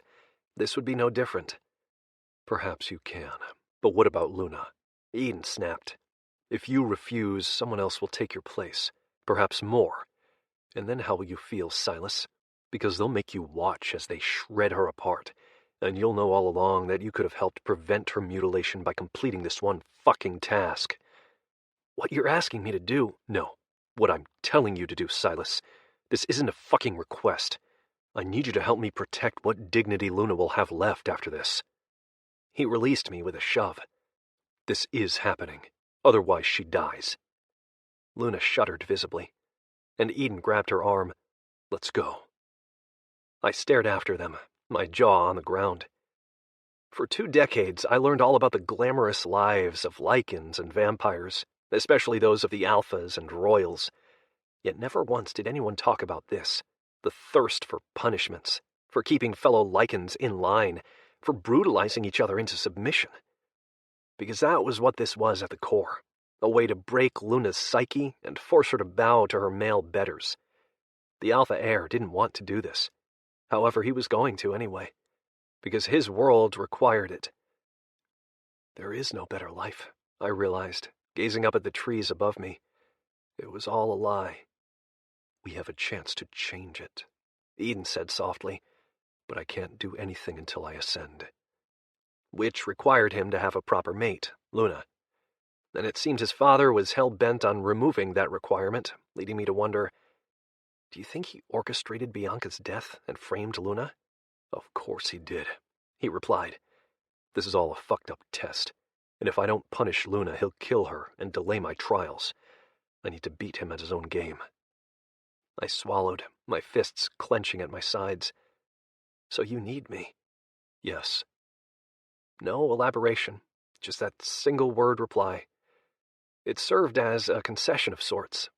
Edon could command me all he wanted, but at the end of the day, he required my acquiescence for this to work. Denying his demands only made his job harder. It would also end up hurting Luna even more. Fuck, I muttered, running my fingers through my hair. Fuck! It would be so easy to run, to hide from what was about to happen, but I couldn't. Some stupid part of me felt an obligation to stay, not just for Edon, but also for Luna. Loyalty, a dangerous emotion, which was crazy because I barely knew them, yet some inherent part of me felt indebted to them both. No, not necessarily indebted, but something else, something stronger. It reminded me of how I regarded Ray and Willow, only even more intense. My wolf, I blinked. It's my wolf. You have less than 5 minutes to make a decision, Edon warned. As soon as we reach the ring, I'm calling for you. He didn't mean mentally, but in a howl. And if I ignored that command, I'd be hunted. That much I understood. Running, I supposed, was never truly an option. To ignore the call of an alpha went against the grain, something I felt deep inside. My wolf would never allow it. And Edon knew it. I sensed it through our bond, his assurance that I wouldn't let him down. Whatever this was between us seemed to grow by the second, leashing me to him in a way I both craved and loathed. I fought him because I could, but some part of me would always enjoy submitting too. It confused me, enthralled me, anchored me. There was never a choice. I would do as he commanded because he commanded it. And what I hated most of all was that I'd probably enjoy it, because my compliance would please him. So fucked up, I grumbled to myself, my feet already moving toward the main camp. I could feel Edon's tug, his need for me to obey, to do what he required, and my body responded in kind. But it wasn't just about Edon. I felt Luna, too. She'd somehow found a link to my veins, heating my blood in a way no one else ever had. I shook my head, refusing the connection. Except it fired again, drawing me nearer, forcing me to submit to them both. 2 alphas, and me, a mutt. I didn't know what we were doing. I'd just sort of gone along for the run earlier when Edon chased Luna, not because he told me to, but because I wanted to, and that only baffled me more. It was as if my inner wolf, not my mind, drove my instincts, leaving me with no alternative but to follow along. A howl pierced the night, not from Edon, but from Luna. It was agonized and sounded all wrong, pained, destroyed, followed by cries of approval and excitement. The pack. Chaos thrived through the sire bond. "What's wrong?" I demanded. No response. My walk turned into a sprint as I pounded barefoot over the earth, unfazed by the rocks and dirt beneath my heels. Branches scratched my arms, my sides, my exposed thighs. I had left my jeans at Edon's house before our little run through the woods. "What's happening?" I asked again, running as fast as my legs allowed. I was just outside of the main village, the snarls of the pack growing louder with each step. They were near the location where the initial mating ceremony took place. That seemed to be where all official pack matters happened, right in the heart of the territory, surrounded by the cabins owned by the Clemente Clan elite. "Edon," I said, as I neared one of the larger lodges. No response. I ignored the call from my wolf, suppressing the urge to shift. It would take too much time and energy, and I needed to be ready for... I froze just outside the punishment ring. Luna lay curled in a ball in the middle of violence, while Edon stood just off to the side and watched as the pack descended upon her. He didn't pay me a glance, his expression bored, his body language nonchalant, but I felt his anger through the bond. "Why aren't you stopping them? They're going to kill her." "She's fine," he replied, his mental voice a low growl. But he held up his hand, causing a few of the wolves to still. A warning rumble from his throat caught the attention of the others and earned him a death glare from his father. "You prefer her death?" Walter asked from across the crowd. "Because I'll happily arrange it." He took a step forward, only for Edon to shake his head. "No, I merely wished to propose an alternative. There wasn't a hint of anger or annoyance in his tone, even though I felt it raging through our connection. If Edon could, I suspected he'd kill his father right now. Instead, he said, "One of Luna's biggest flaws is her inability to heal. A flaw I attempted to remedy the other night before you stopped me," his father replied. "One your pack is willing to solve for you right now if you allow them to continue." He gestured to the salivating males, their lewd stares on Luna's petite frame. Walter must have orchestrated this harsh reception at the main camp, because it hadn't been part of Edon's preliminary plan at all, a fact I somehow just understood as if I were connected to my sire's mind. He hadn't stopped the initial attack, because he knew it would make him appear weak. He also knew his wolves needed to expunge some of their anger to feel satisfied, which would allow him to better recommend and facilitate Luna's punishment. I blinked, startled by all that knowledge. Whether he pushed it into me or if I'd stumbled upon it in error, I didn't know, but I felt the veracity of it in my bones. Edon had a plan. Everything he did was done with a purpose in mind, just like this. "I don't think your method will break her penchant for dominance," Edon said, tucking his hands into his pockets. "But I have one that might." He let that hang in the air, piquing the curiosity of his pack as they glanced between the Alpha incumbent and the Alpha heir. Walter folded his burly arms over his bare chest and smiled. "And what Alpha heir do you suggest?" he asked, the incredulity in his tone a clear insult. "Make the mutt fuck her." Edon waved a hand in my direction. "I can't imagine anything more degrading than allowing a mutt's cock inside me. Wouldn't you agree, Father?" It took significant strength to force my gaze to lower as the focus of the pack fell upon me. I wanted to stare them all down and challenge, to dare them to consider me beneath them. But my defiance would only make this worse, and I understood what Edon was doing. He wanted to belittle Luna's position in the pack by having a newbie defile her. "Are you sure he can even perform?" Walter drawled. The hairs along the back of my neck sprung up as the urge to attack hit me square in the gut. "Easy," Edon whispered into my mind. "They assume you're weak. I want them to hold on to that assumption until the time is right." I fought the urge to frown, his words not at all what I expected to hear. "There's only one way to find out," he said out loud, addressing his father's concerns regarding my ability to fuck. "Even if he can't, I imagine submitting to the mutt will put Luna firmly in her place." His father stroked his chin, a movement I caught in my periphery as I hadn't yet lifted my gaze from the ground out of fear that I might accidentally challenge one of these jackasses with a glower.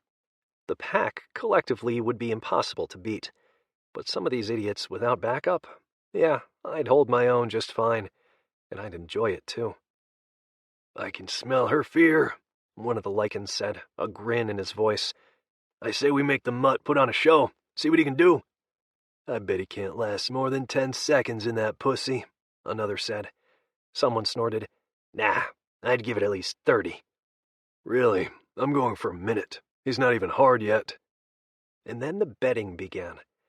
The need for blood had morphed into a pit of ribbing and lecherous expectations surrounding my sexual prowess. "Don't the humans study this shit, though?" an intelligent male questioned. "What were his scores?" "Fuck if I know," was the response. Edon remained silent, but I felt his relief through the connection, a relief I did not share. He wasn't the one who had to perform for these assholes. They weren't just asking me to fuck, but to essentially rape Luna. She knew, of course, had already told me it would be fine. "I mean, it's not like we weren't going to, you know," had been her quiet statement shortly before Edon arrived. That didn't make it right. That didn't make it okay, either. She remained tucked in her little ball, her body trembling, her face hidden. There were scratches along her back from where some of the pack had clawed her, and a few marks on her sides that likely came from shoes, or maybe fists. This is so fucking wrong, I thought, not for the first time. "There's no alternative," was Edon's reply. The conversation continued to flow around me, the pack growing more eager by the second as they entertained themselves with the thought of my taking Luna. Most voted in the low minutes, others in the seconds. If I was going to do this, I'd go long, just so none of those assholes won. Except then I'd be prolonging Luna's torment. I resisted the urge to grab my hair and tug on it, my attention still fixed on the ground. The lycans had started circling me, taking my measure, weighing my abilities based on my appearance. It was ludicrous. I couldn't believe I'd fought in the Immortal Cup just to endure such treatment. They considered me a lesser being solely because I was not born a lycan. But the trials of my life placed me far above them all, and one day I'd prove it. "All right, son, we'll try it your way," Walter said, his tone holding a begrudging lilt. It was then that I realized why Edon had chosen this method. He knew the pack would approve. He essentially used his father's techniques against him by exploiting the clan's thirst for degradation. Because it wasn't just Luna they were embarrassing, but also me. "But I want him to fuck her ass," Walter added, causing the world to still around me. "He doesn't deserve to experience alpha pussy." Luna seemed to freeze, her tension palpable. What Walter demanded was even more invasive somehow. It was also something I'd never done, and I suspected Luna was the same. "No," Edon growled, the sound charging the energy in the air. "I've not taken her ass yet. It's mine. He'll take her pussy instead." His father smiled. "Taking her virgin ass would be an even better punishment. As I stated the other day, she's my mate, and I decide how best to punish her, and this is my decision." His attention fell to me. "If you touch her ass, I'll kill you." "Noted," I whispered, my throat dry from the war of wills happening before me. How Edon expected me to perform under these conditions was beyond me, and the resulting snickers from the crowd said they all agreed. Some even went as far as to comment on my lack of arousal. Apparently they didn't understand why raping a female might not appeal to me. "Luna will prefer you to anyone else in this pack," Edon murmured, his mental voice different from the harsh tone he'd used only seconds ago when threatening my life. "Remember that when you slide inside her sweet heat. Remember the chase, how she drew us down to that stream with the intent to have us both, the way she submitted to you in the field. Her wolf desires you, Silas." "On your knees, Luna," Edon said, the command in his voice a slap against my senses. "It seems the mutt needs some motivation to perform. Use your mouth to help him out." 19. Edon.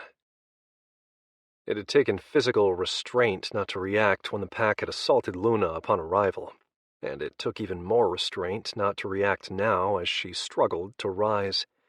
Any hint of concern or soft treatment on my part would only worsen this experience. My father's eyes were on me, his irritation over my taking control of the situation evident in the harsh lines of his mouth. But there were little things I could do, like grab a fistful of Luna's hair to yank her upright. To the audience, it looked like I'd grown impatient. In reality, I was lending her my strength as I positioned myself behind her. She stiffened when her back hit my legs, a reaction that pleased the crowd. I gently drew my thumb along the sensitive skin behind her ear, my fingers still woven into her hair in what hopefully resembled a painful grip. She didn't outwardly relax, but her weight sank into my thighs as she used the support I offered. That inherent trust went straight to my cock. She understood what I was trying to do without my having to voice it, and it seemed Silas did as well. His approval warmed the bond, his mind not missing a single detail, despite his focus being on the ground. "Ignore everyone around us and focus solely on her mouth," I whispered to him. It was my job to protect them, to allow them a hint of peace under the guise of punishment. And I would succeed if Silas let me, if he followed my words and just gave in to the pleasure of the moment. I circled Luna's throat with the hand not in her hair, making a show of my dominance, while secretly angling her in a way that could obscure the motions of my thumb. Her pulse thundered beneath my touch, something I sought to ease with slow hypnotic circles. I hoped she felt the similarities of this moment to the one we'd shared earlier when I stood behind her while she sucked Silas off. I needed to bring her back to that experience, to remind her of the chase and remove everyone around us. A difficult feat. Fortunately, I had her wolf on my side. A wolf I'd left unsatisfied earlier with the promise for more, and now I would give it to her, in the form of Silas's cock. "Motivate him, Luna," I demanded, my voice far more cruel than my touch. "Show everyone here how eager you are to submit to your better." She growled even as she complied, her tongue drawing a path along Silas's growing erection as she boldly met his gaze. Something passed between them, an understanding, one I felt connected to even as I stood on the outside. "That doesn't look very submissive to me," my father pointed out. I didn't stop tracing her pulse, my touch light even as I infused a harsh edge into my response. She's on her knees before a mutt, with his cock pressed up against her lips. I wouldn't necessarily call that very alpha-like. "More whore-like," Glenn put in helpfully. "We need a new pack slut with Bianca gone," Barry added. "Should we consider this an audition?" "Are you kidding? I won't want her mouth anywhere near my dick after this." The ribbing continued. Derogatory statements about Luna's actions and Silas's position within the pack, blending into a haze of disgust around us. I felt my little mate's tension and sensed my progeny's annoyance, providing me with a much bigger task of helping them both perform under less than welcome conditions.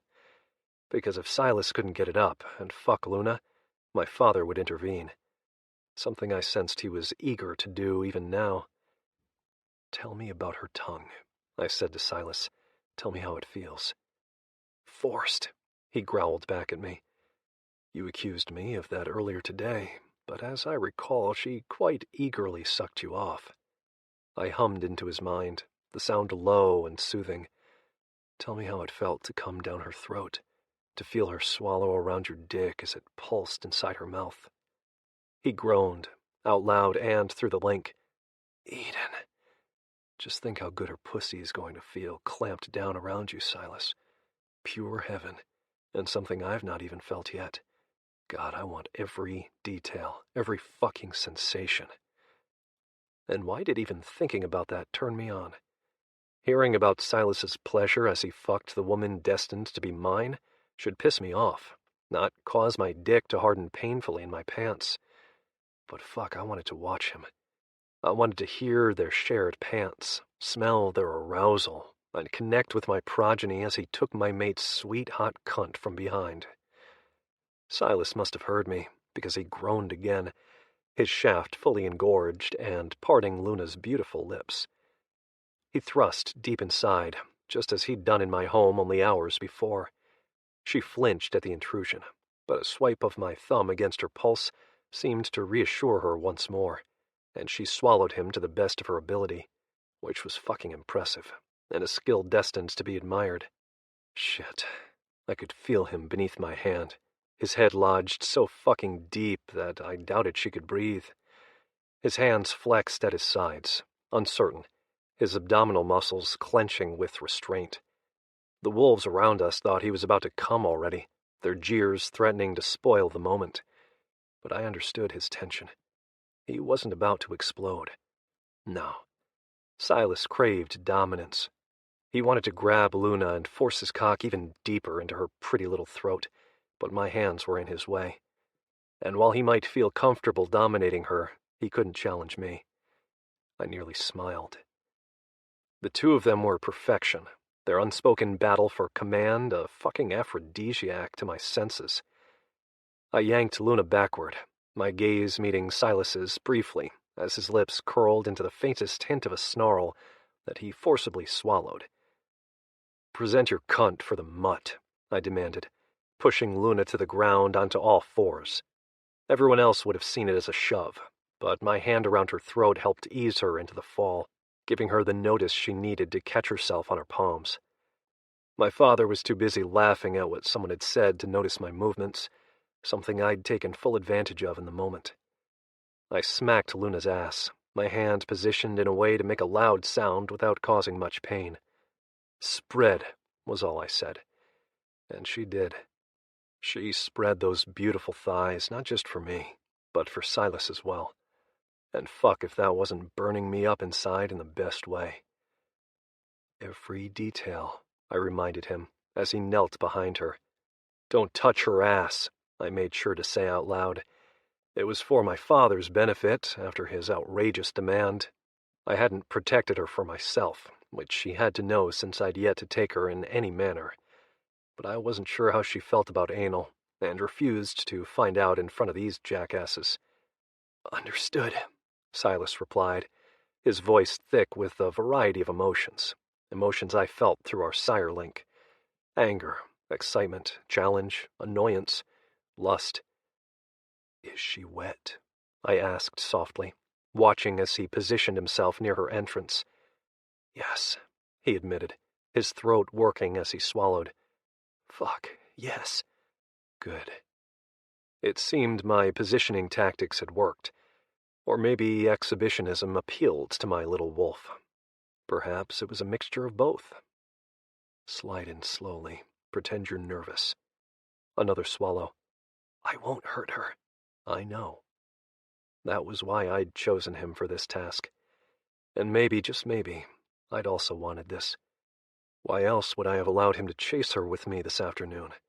It wasn't so I could just fuck her in front of him. No. We'd been in that together. The three of us. Dancing some sort of erotic dance. One I intended to continue now. "Shit, she's tight, Edon. My head barely fits." Sweat beaded across his brow, his teeth snagging his lip. Around us, the wolves tittered, expecting him to blow his load in a single thrust. I tuned them out to the best of my ability, focusing on my mate and progeny and on their joining below. A mental groan through the link had my balls tightening, Silas losing himself to the sensation of her constricting sheath. His words all jammed together as he described the intensity, the heat, the overwhelming urge to shove his hips forward to fuck her to the hilt. And then he gave in, bottoming out against her on a growl that I felt to my very bones. "Fuck, she's perfect," he told me. Those 3 words should have spiked envy within me, and they did, to an extent, but not for the reasons they should. I wanted to join them, to lick Luna's sweet cunt while Silas drove into her, and then force him to return the favor.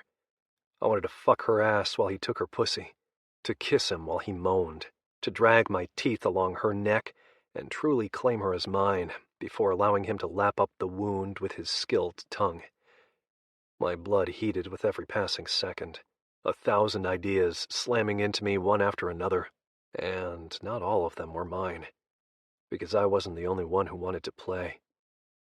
Silas's yearnings grew hotter by the second, his mouth craving my cock, his ass flexing as if expecting me to join, and I felt the stirrings of both of their arousals warming my insides.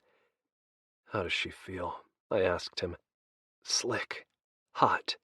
She's squeezing me so good." He thrust deep, hitting a spot that made her gasp, not in pain, but in pleasant surprise, although I doubted many of my brethren knew the difference. "Fuck!" Silas started thinking about his university courses, angling himself in a manner that maximized the experience for them both, while also helping him last longer. I nearly smiled, but something about his calculative mind only excited me more. How would it feel to be inside him and hear his thoughts? To listen as Luna joined us on her knees, taking him into her mouth, sucking him to completion, and then licking him clean. My dick throbbed against my zipper, begging me to join them, to give in to the urges and ignore everyone else. But they were relying on me to keep them safe, to protect them from the masses, which meant I had a role to play in this fucked-up trial. Although maybe I could find a way to indulge both roles, alpha and lover. I circled them and pretended to evaluate the discipline of my mate. Luna's face was hidden beneath her hair, adding to the effect of her humiliation. I crouched before her, threaded my fingers through her gorgeous strands, and tilted her head upward to study her features. ruby red lips, swollen from Silas's cock, pink cheeks, blown-out pupils. Stunning. You seem to be enjoying yourself, I murmured, my voice meant only for her. But of course my father heard it. Then how is this effective? He demanded. His comment caused some of the amusement among the crowd to die, but I had them all right where I wanted them.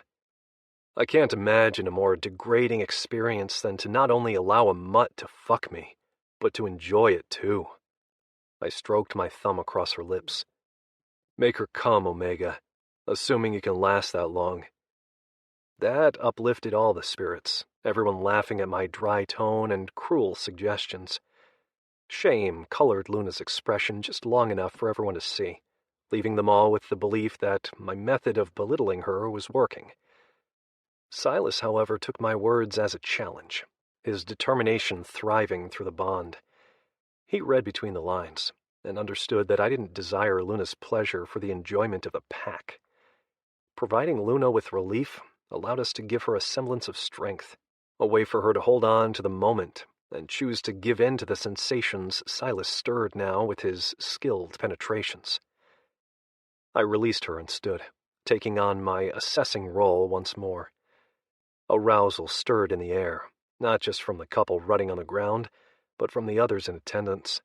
My father was among them, his eyes falling hungrily on Luna as she moaned. A myriad of crude comments followed.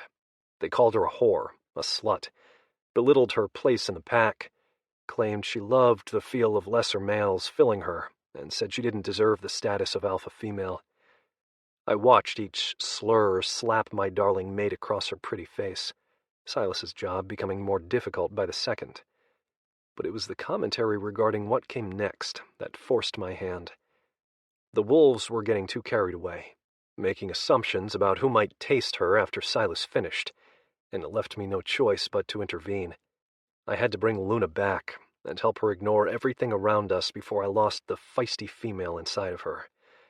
And most importantly, I had to make sure no one else could touch her afterward. I could share her with Silas. Everyone else? Not a fucking chance. I love you like this, Luna.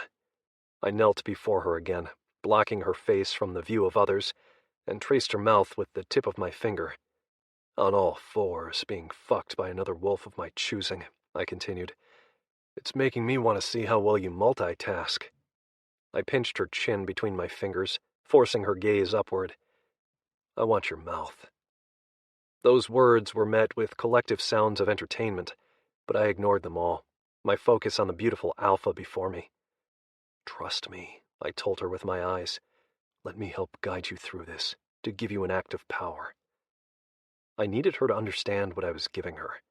So many males used oral sex as a way to dominate their women, but I always understood the power in bringing a female to her knees. Feeding her my cock gave her all the control, and the flare of her nostrils said she knew it. Oh, I would benefit, but she'd thrive in the moment of it, knowing she'd brought an alpha male to his knees with the flick of her tongue.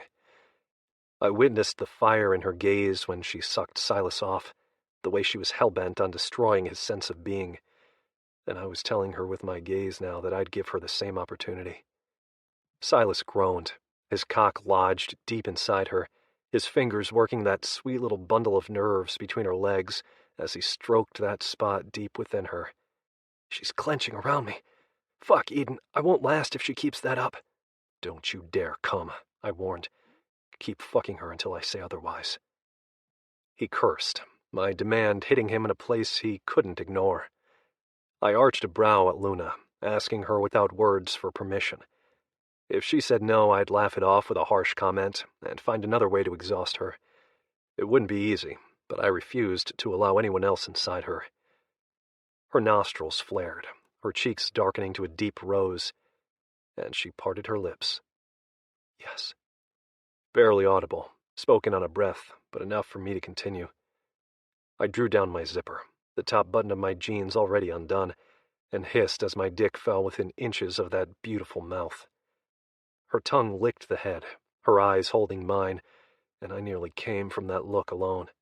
No fear, no mortification, just pure feminine lust. I wrapped one hand around the back of her neck, the other sliding into her hair to position her where I wanted. Her honey-brown irises seemed to pulse, her desire a palpable presence that ate through the last vestiges of doubt in my mind. "Do it," she seemed to be saying. "I dare you." Careful who you taunt, I thought back at her, my lips curling. "I'm not afraid of you," her look said, and fuck if that didn't make me even harder. Silas shifted his grip on her hip, angling his thrusts in a manner that stirred little mewling sounds from her throat that I quickly silenced by thrusting into the damp cavern of her mouth. She swallowed around me, a growl rumbling in my chest in response, one Silas mimicked on a groan. This wasn't my first time sharing a female with another male, yet it felt like the first time. The intensity shrouded our surroundings in a haze of sound and musk, the lycans eager to join in, but I kept them all at bay. Silas and Luna were mine. They just didn't know it yet. "Edon," Silas groaned. "Fuck. Luna." His broken thoughts joined my own as the luscious woman in question ran her teeth along my shaft. "I know," I agreed. "I know." She was a goddess, her body seemingly made for us both, and wow, could she multitask. I watched her push back against Silas, urging him to fuck her harder, as she punished me with her mouth. So good, so perfect, so... fuck. Silas's thoughts melded with mine, our heightened need an intoxicating mix that drove us both to the edge that much faster and seemed to spur Luna on as well. Her body tightened, her eyes glazing over on the verge of oblivion as a scream vibrated my dick. Luna came apart between us, her face glowing on the wave of her orgasm. Silas growled low in his throat, his torso pulled taut as he fought the urge to follow her. I hadn't given permission yet, and that small part of him that I owned forced him to submit, to wait for my command. "Now," I told him, "and don't hold back." I wanted to see all of him, to witness his explosion, to feel it as if it were my own. He didn't disappoint, his snarl a feral sound that sang to my wolf, forcing me to pick up my own pace between Luna's lips. She received me eagerly, her hooded gaze holding mine with a lazy ease as she sucked and nipped and licked. Whoever taught her to suck cock deserved a medal, because the woman knew exactly how I liked it, drove me to the near edge of madness while milking Silas's seed with her hot little cunt. He was still coming, his forehead pressed against my hand and her hair, placing him in a submissive position that appealed to my wolf. The positions of their heads so close to my groin inspired an entirely new idea, one where I took turns fucking each of their mouths as they waited enthusiastically on their knees to see who would receive my seed first. But I had to finish the current trial before I could engage in such a fantasy. And so, Luna won this round, my ecstasy erupting down her slender throat on a final pump of my hips. She drank me eagerly, her eyes closing as if indulging in a sweet treat. Silas groaned again, my rapture cascading hot energy through our connection and coercing a final shudder from him. My name intertwined with Luna's in his mind, his bliss complete. Until the sounds of expectation chilled the air around us. My father was already preparing, his fucked-up mind twisting Luna's punishment into something so much worse. No, I refuse. I tightened my grip on Luna's neck, guiding myself between her lips to a dangerous point near the back of her throat. Round eyes flashed up to mine, the mist of her oblivion bleeding into uncertainty as I stared down at her. She'd finished swallowing. I should be pulling back. Instead, I pushed in even more while pretending to shudder through a second climax. She gagged, her pupils dilating, her hands lifting to my thighs as if to push me off her. "Trust me," I wanted to say. "What are you doing?" Silas demanded, noting the tension along her spine. He started to shift, but a mental command from me froze him in place. "Why?" "I need to knock her out," I explained, my grasp turning to cement as Luna tried in earnest to shove me away. "Don't let her move." Silas clearly didn't approve, but he obeyed. Claws pierced my skin, Luna trying to fight her way out from between us as terror took hold of her. I hated doing this to her, hated the look of fury mingled with betrayal that she gave me now, but I held her anyway. Some wolves might want to play with an unconscious female. Most, my father included, wouldn't. I supposed they could always wait for her to wake up, but she'd be gone before that happened. Luna's choked whimper hurt my heart, her eyes growing glassy from the lack of oxygen, until finally she went limp. I gave it another few seconds to make sure she wasn't faking it, listened for her pulse to slow, and shook off my pretend orgasmic state with a low growl of relief. And then I let her go. She collapsed, unmoving. Silas shifted back onto his knees, his spent cock heavy against his thigh. He didn't look up, his gaze on Luna. I stood to zip up my pants, ignoring the urge to check on my mate. Already her pulse had returned to normal, telling me she was fine, which unfortunately meant I didn't have a lot of time to finish this act. If she stirred too soon, the pack would descend upon her, and then I would be forced to defend her. Rolling my shoulders, I glanced down at Luna and Silas with a detached expression and shrugged. She's an excellent multitasker. I glanced at my father. Better than Bianca, too. He narrowed his gaze. It's cruel to speak ill of the dead. While I agreed, it took considerable effort not to retort, it's also cruel to kill a lycan for the sake of a trial, which was exactly what had happened here. I had no idea how my father managed to coat Bianca's remains in Luna's scent, but he clearly orchestrated all of this. Some of the pack members knew, too. I could see it in the satisfaction gleaming from their gazes. They hadn't cared about Bianca at all, just wanted a reason to incite retribution to see how I fared with the challenge. Or maybe they didn't know, and they just enjoyed the show anyway. The fact that I couldn't tell the difference bothered me. Take my mate back to my cabin, Omega, I demanded, not looking at Silas, but at my father. Wait for me there, I added mentally to my progeny. Silas bent to scoop her up into his arms, and paused at my father's growled, "We're not done." On the contrary, we're very done. I glanced at Silas. Why are you still here? You obey me, not him. Take her quickly. I'll handle this. My father snarled low and menacing. You're forgetting your place, son. No, I'm ascending to my place, old man, I replied, aware of Silas doing exactly as I commanded. He moved quickly, lifting Luna and bolting from the ring. No one stopped him, all of their focus on the two alphas squaring off in the ring. I captured and held my father's gaze, refusing to give an inch. If he wanted to throw down, I was ready. The pack might back him, or maybe they wouldn't. I'd satisfied the punishment requirements, degraded my female, just as they necessitated. I'd done everything right, and won their favor in the process, at least mostly. And the look on my father's face said he understood that too. I smiled. You'll have to do better than that to break me, father. His jaw ticked, his mind working through his options. All of them pointed to walking away, and we both knew it. But I couldn't deny the hint of relief that slithered down my spine as he gave a subtle nod of consent before leaving the circle. Several of my pack mates patted me on the back, their pride a sickness I wouldn't allow to infect me. That they felt fulfilled by my actions against Luna said so much. This was not a world I wanted to indulge. It was one I wanted to change. And soon, very soon, I would be in a position to do so. 20. Luna. Deep male voices filtered in and out of my conscious. I couldn't understand them, my mind blinking in and out of awareness. Something warm slid between my legs, sending tingles up and down my spine. Lips caressed my neck. More words. A damp cloth against my back. Another kiss to my jaw. Someone combing fingers through my hair.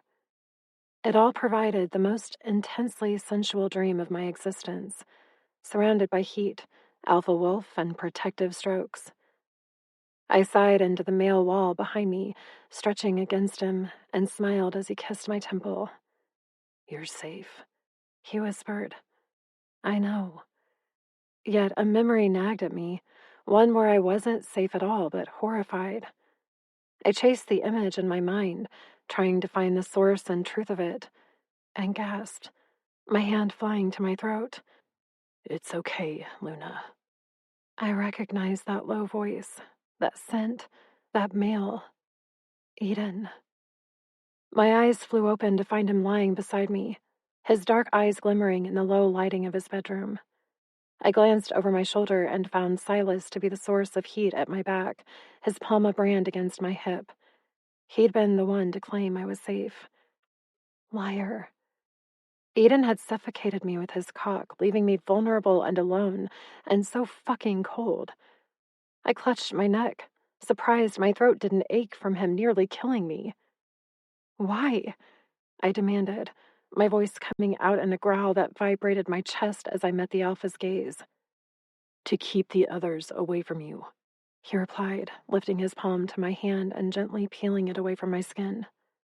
I could feel my father planning to prolong your punishment at my expense, so I took away the object of his desire. You. I blinked, surprised not only by his explanation, but also by his lack of hesitation in explaining himself. My fingers curled into a fist, the memory too fresh beneath his touch, even while my mind reasoned that he'd done the right thing. Well, no, the right thing would have been to declare my innocence and not allow any of that bullshit to occur. But sometimes circumstances prevent even the most moral of people from completing the appropriate action. And I knew what would have happened if Edon refused to punish me.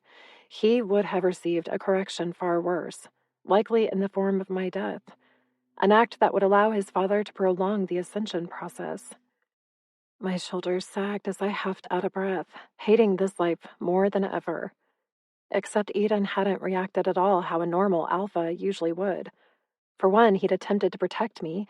Most would have thrown his mate to the wolves, literally, and just stood around to make sure no one killed her.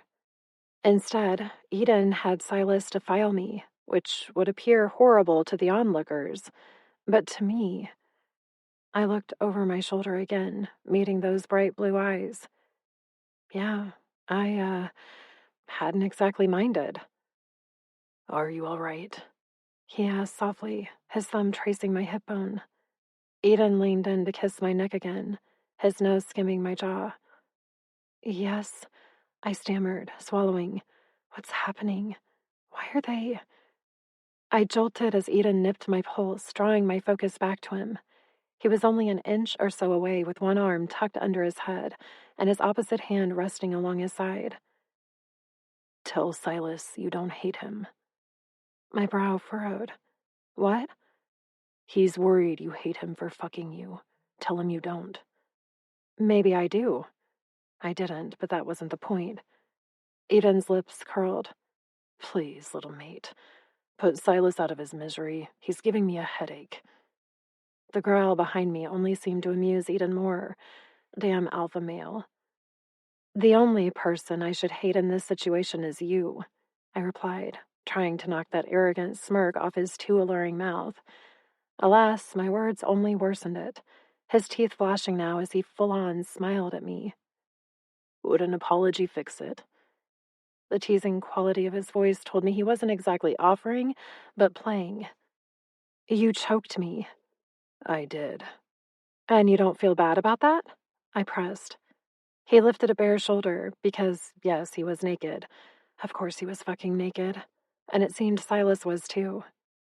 Choking you beat the alternative. The Alpha replied, his tone as unapologetic as ever. He lifted his hand to draw his finger down my throat to my sternum and lower to my belly button.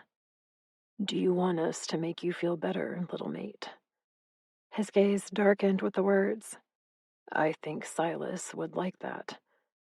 Silas has his own voice, the male behind me replied. Then why don't you use it?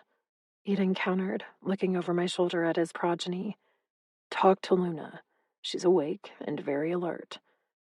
He punctuated his words by drawing his thumb upward to my breast.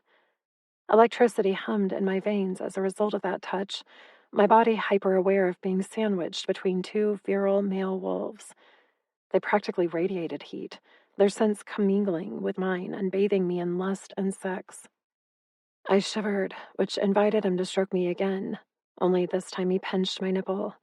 I hissed, arching into Silas, and then gasped as Edon lowered his mouth to kiss my abused breast. Fuck. I don't. I closed my eyes, then opened them again, conflicted. I'm sorry, Silas whispered, his lips against my ear. I hope I didn't hurt you. Hurt me?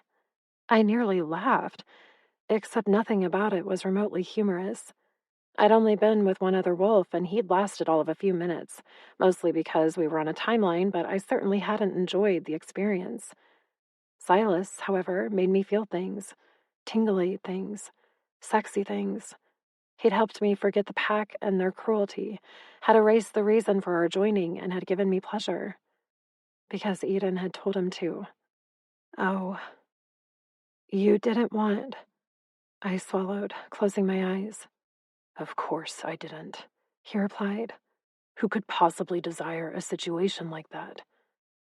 Shit. The punishment had been just as horrible for him, perhaps even worse with all the things his pack had said about him, the way they'd betted on his sexual prowess, the degrading comments about mutt cock, and the way Edon had forced him to perform by using the sire bond. I understood why he did, had oddly been a bit thankful for the consideration, but I hadn't taken Silas's wants or desires into account. Actually, I hadn't thought much about his desires at all, not when I demanded he fuck me out in that field, or again when I went to my knees in the bathroom. I just assumed he wanted it. I should be apologizing to you, I realized out loud, rotating to my back to stare up at him. He was perched on one elbow, his other hand following my motion to stay on my hip. I'm sorry, Silas. I haven't taken your feelings into account at all. Too caught up in my own shit to pay attention to much else. Which isn't an excuse, it's, well, the truth. His brow furrowed. Why the hell are you apologizing to me? I just raped you on Edon's command. The Alpha growled a low warning. Careful. What? At least admit what we did to her. Silas narrowed his gaze at the Alpha male. None of that was consensual. Nothing in this world is ever fucking consensual, Edon countered. It's all manufactured and organized by those in control. Silas snorted. Says the future Alpha of the Clemente Clan. You say that like it was my choice. And you think being an Omega of a lycan clan was mine? That I wanted to go into the Immortal Cup and kill all those people, some of whom I've known all my life? I gaped, back and forth between them, shocked by Silas's fury and the ease with which he expelled those words at the Alpha who had created him. But what startled me more was Edon's reaction. My father would have lashed out and put the newbie in his place, perhaps even killed him. But not Edon. No, he merely sighed and shook his head. No, Silas, I don't.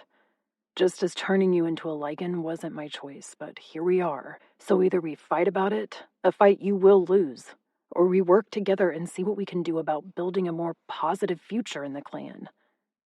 Silas gaped at him. How? By listening to our elders. Edon replied cryptically. His gaze fell to me then, the ebony in his irises swirling with dark brown flecks. Was all of it non-consensual? Did we rape you, Luna? My throat went dry as I slowly shook my head. Because no, it wasn't rape.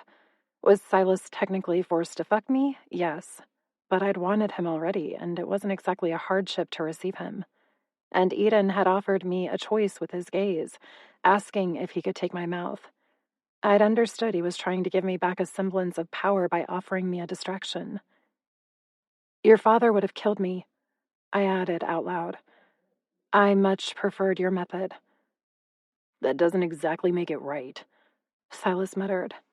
No, it doesn't, I agreed, lifting my hand to palm his cheek. But as far as punishments go, I don't mind this one. It wasn't non-consensual. At least not on my part. It would have happened down by the water, right? Except I didn't know if Silas participated in that chase voluntarily or because Edon had made him. I didn't even know if he was here now because he desired it or if he was following orders. I frowned. Did you not... do you not... I couldn't find the words, so I looked at Edon. Are you forcing him? A startled laugh came from the Alpha, the sound low and sexy and causing the hairs along my arms to dance on end. No, little mate, I may have a bit of sway, but his reactions are all his own. From what I'd observed, I wasn't so sure about that. You made him fuck me. He glanced between us, a frown forming between his eyes. Are you looking for an apology? Because I don't have one to give. Would I have preferred this all happened under other circumstances? Yes. Do I regret how it all has gone down? Also, yes. But what alternative did we have? Oh, I suppose I could have let the pack continue beating you, Luna, before fucking you. He narrowed his gaze at Silas, which, by the way, Silas, would have been rape because she wouldn't have wanted it, unlike how she felt about you. Edom paused, his expression hardening. I wasn't quite sure how to respond to that, and by Silas's silence, I suspected he wasn't either. Fortunately, or perhaps unfortunately, Edom wasn't finished. You both can talk to me all night about choices or lack thereof, because I get it. Trust me, I have a father who is hell-bent on making me fail these alpha trials, and I suspect he won't shy away from killing me. But rather than complain about it, I'm facing it, because that's the only way we can enact change in this world. He gazed down at me with a knowing gleam. Surely you understand, Luna. What with Claudette's teachings and all. My lips parted. You know about Claudette? How? And why wasn't he livid? She preached about the old times, constantly telling me not to give up the fight and giving me every reason to live. All words that could have gotten her killed if my father had overheard them. Yes. How? I demanded. Had I mentioned her in my sleep? After the drugs the other night? In passing and just forgotten? And then a more disturbing thought hit me.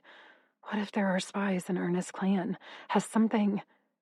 Jolene Mason, Edon said, confusing me even more. What about him? I asked, my throat as dry as sandpaper. Jolene wasn't a man I knew personally, but I knew all about him from Claudette. He was a legend among lycans, the male she once loved who ended up with another, and he was one of the strongest alphas in history, at least until the New World. A fire lit in Edon's gaze, one I recognized as pride. Jolene's my grandfather. 21.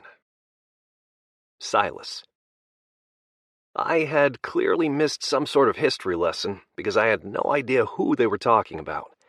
But whatever Edon had just revealed seemed to shock the hell out of Luna. My hand instinctively tightened on her hip, my need to protect her an overwhelming urge I didn't quite know how to dispel. Claudette was her mentor at Ernest Clan, Edon explained, taking pity on my confusion. She's a very old friend of my grandfather's, from before the New World. What does that mean? I asked, confused by his phrasing. They remember what the world was like before Blood Day ever existed, when the Alpha trials were a time of pride between father and son, when mating actually meant something, and when humans had certain rights. Edon met my gaze.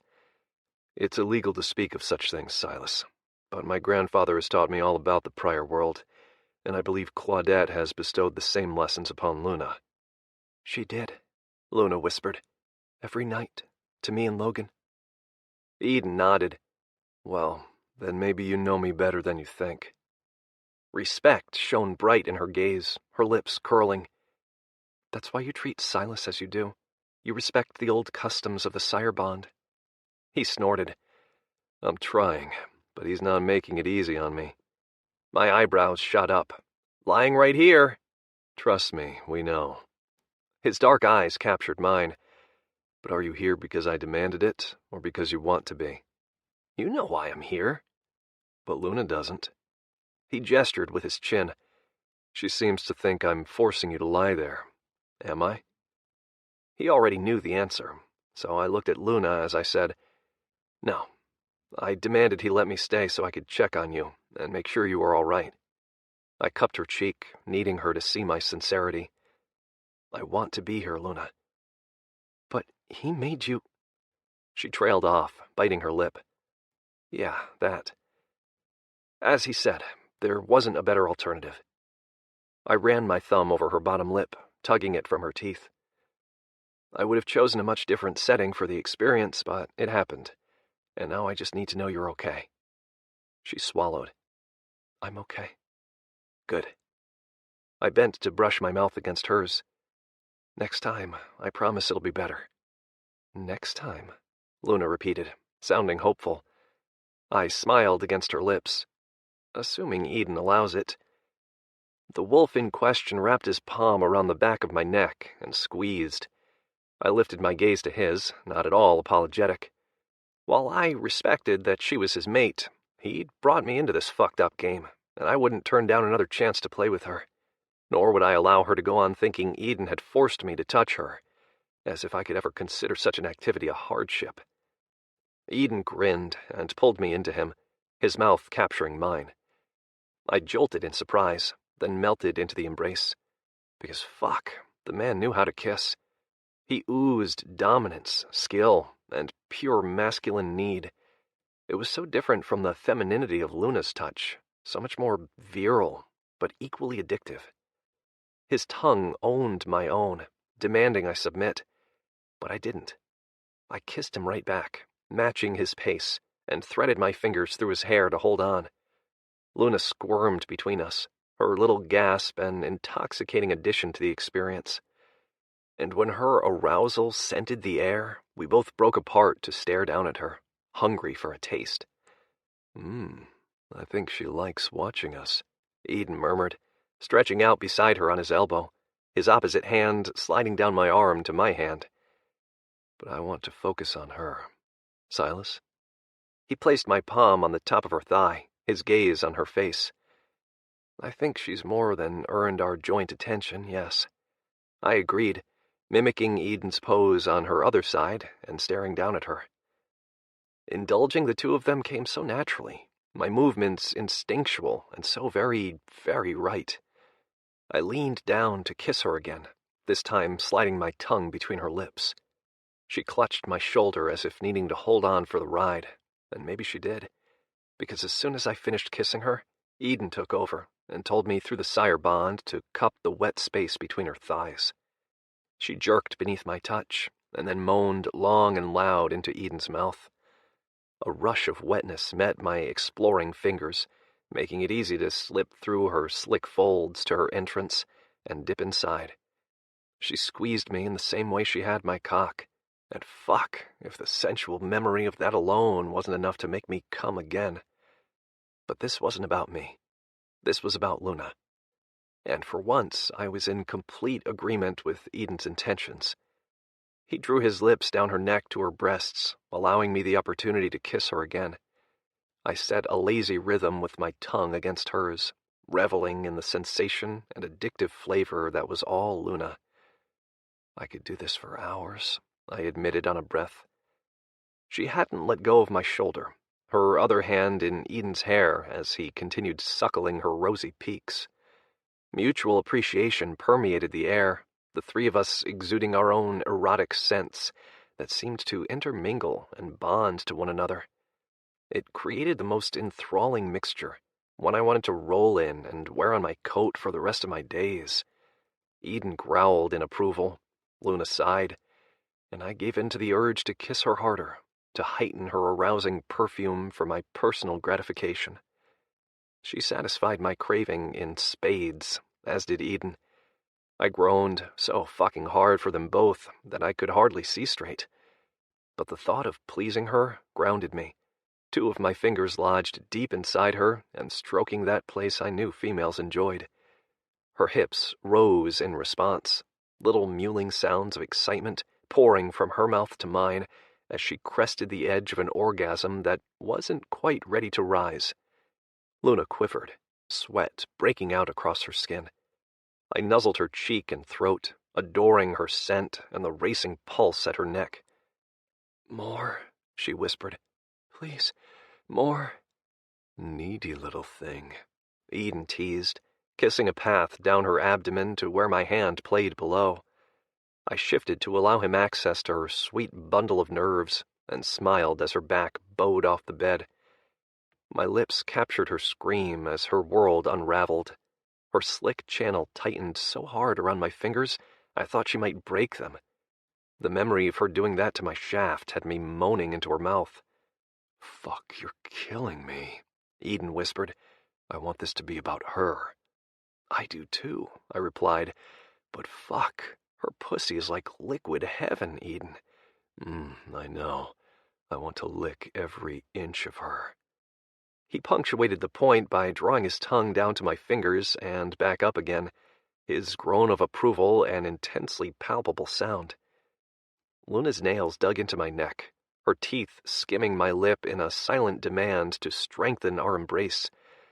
Still topping from the bottom, I mused, giving in to her because I wanted to, and maybe because I enjoyed her dominance just a little. Edon's amusement trickled through the bond, his mind focused on the task of making her scream again. I removed my hand and allowed him to take over, my palm skimming a damp trail up her abdomen to her tits. I drew a pattern against each of her nipples, saturating her skin in her arousal, and then lowered my head to lick her clean. She didn't release my nape, her razor-like claws digging into the base of my scalp and keeping me right where she desired. I growled a low warning in reply, my wolf rising to the surface to take on her sexual challenge, and my teeth sank into her breast. "Fuck," she breathed, arching beautifully beneath me. "Did you just mark my mate?" Edon asked, a hint of something dark in his tone. I stilled. Yes. It had been such a natural move, my inner beast responding to the supple female beneath my mouth. Luna shuddered, her chest rising and falling in quick succession, her lithe form shaking in ecstasy, and not distress. My canines were lodged in her, unmoving, because I'd frozen in place beneath Edon's comment. Tension lined our link, the alpha rising. Had I pushed him too far? I tried to apologize, but the words wouldn't form, not even in a thought, because I had wanted to bite her, and her response said she'd enjoyed it. But maybe she was too lost to the sensations to realize the gravity of what I'd just done. Edon lifted his head, eliciting a complaint from Luna's parted lips, until she caught the dark gleam of his gaze. It took considerable effort for me to release her, to shift backward enough to yield. My eyes just automatically dropped, my wolf bowing to his superior. I swallowed, uncertain and still unable to voice the words I needed to say. "Edon," Luna whispered, her hand still on my nape. He said nothing, his superiority a heavy presence between us. Seconds ticked by, my heart threatening to halt in my chest. I didn't know if I should run, roll over, or beg for forgiveness. Yet all I could fucking do was lie here with my palm splayed against Luna's abdomen and my head angled a few inches away from her chest. Edon leaned down to taste the holes I'd created on her breast, his mouth closing over her skin. Luna practically came off the bed, a surprised scream parting her lips as he slid his canines into the same bite. I didn't move, too conflicted and aroused by the sight. Edon rose once more, grabbed me by the throat, and yanked me to him on a snarl. I jerked as his teeth sank into my lower lip, the bite a punishment and a claim. My blood heated, my lower abdomen tightening. "Fuck!" "Mine," he groaned into my mind. "Both of you are mine." 22. Luna. I couldn't hear a damn thing over the pounding in my ears. The way Edon held Silas now, I couldn't tell if he wanted to kill him, eat him, or fuck him. It had taken me a moment in my less dazed mind to realize what had happened. Silas had bitten me. He'd demanded my submission the way an alpha male did a mate, something Edon had to take as a challenge. This whole thing was so fucking confusing, especially the way I felt after Silas sank his teeth into my skin. Peace, safety, and a healthy dose of desire had knocked me into a cloud of intense yearning. I'd wanted to give in to him, my wolf already submitting before the true alpha in the room growled. Then my wolf had gone weak in the knees, leaving me breathless between both males. Were they going to fight or fuck? I still didn't know, not even as Edon bit Silas, eliciting a sharp sound from them both. And then they were kissing, almost violently, their tongues sparring with each other in a war for dominance. Edon won, his teeth drawing blood that he licked up and swallowed before going in for more. It was so damn intense, yet sensual and incredibly arousing. I released Silas, my hand dipping between my thighs while my other palmed my breast. This was too much. I needed relief, and I needed it now. Only both my wrists were pinned above my head in a second as Edon stared down at me. I whimpered, and then moaned as Silas's tongue slid through my damp heat. Oh, wow. How did they do that? They moved so fast and... Fuck! Silas's mouth sealed over my clit so intensely I couldn't hold back my scream. Edon took my mouth, his kiss not nearly as harsh as the one he'd given Silas, but still showcasing his control. "Tell us what you want, little mate," he whispered. "Our hands, our mouths, our cocks. Tell us how to please you." Energy hummed through my veins, setting my spirit on fire with an intense need that only these men could satisfy. How had I ended up here? A mewling, squirming mess beneath two virile males. I never even wanted to join Clemente Clan, and now I had 2 reasons to stay.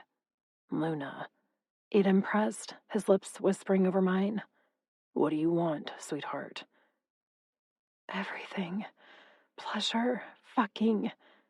My hips lifted to meet Silas's mouth, my nipples tightening into impossibly hard peaks. Never had I felt this way, not even beneath my own touch. And I'd already come twice today. These two played my body with an ease that was as unsettling as it was addictive. Edon growled, the sound a low warning, the alpha demanding a response. But I had none to give. I didn't know how to articulate my desire. It was all too new, too overwhelming for me to wrap my head around. My wolf preened, soaking up the sexual tension and bathing in the heat. Teeth snagged my lower lip, biting gently in reprimand for ignoring the alpha above me. His dark eyes held mine as Silas slid 2 fingers inside me, scissoring in a way that sent a shudder down my limbs. Somehow, I was even more turned on than moments ago. My body shook with a craving I couldn't vocalize. Couldn't. "How many lovers have you taken?" Edon asked softly, his palm circling my throat. "Where have you taken them?" I swallowed, my vision blinking in and out of focus beneath the onslaught of Silas's tongue and strokes deep inside. Edon's pupils engulfed his irises, his handsome face so close to mine. He wanted to know about my experience, but I didn't know why. Maybe to make sure he didn't push me too far? No, alphas didn't care about such things. They pillaged and raped without thought. But not this one, my wolf whispered. Edon was proving to be an anomaly. I just wasn't sure how to trust him after everything I'd learned. Except he had a similar mentor, it seemed. "Luna."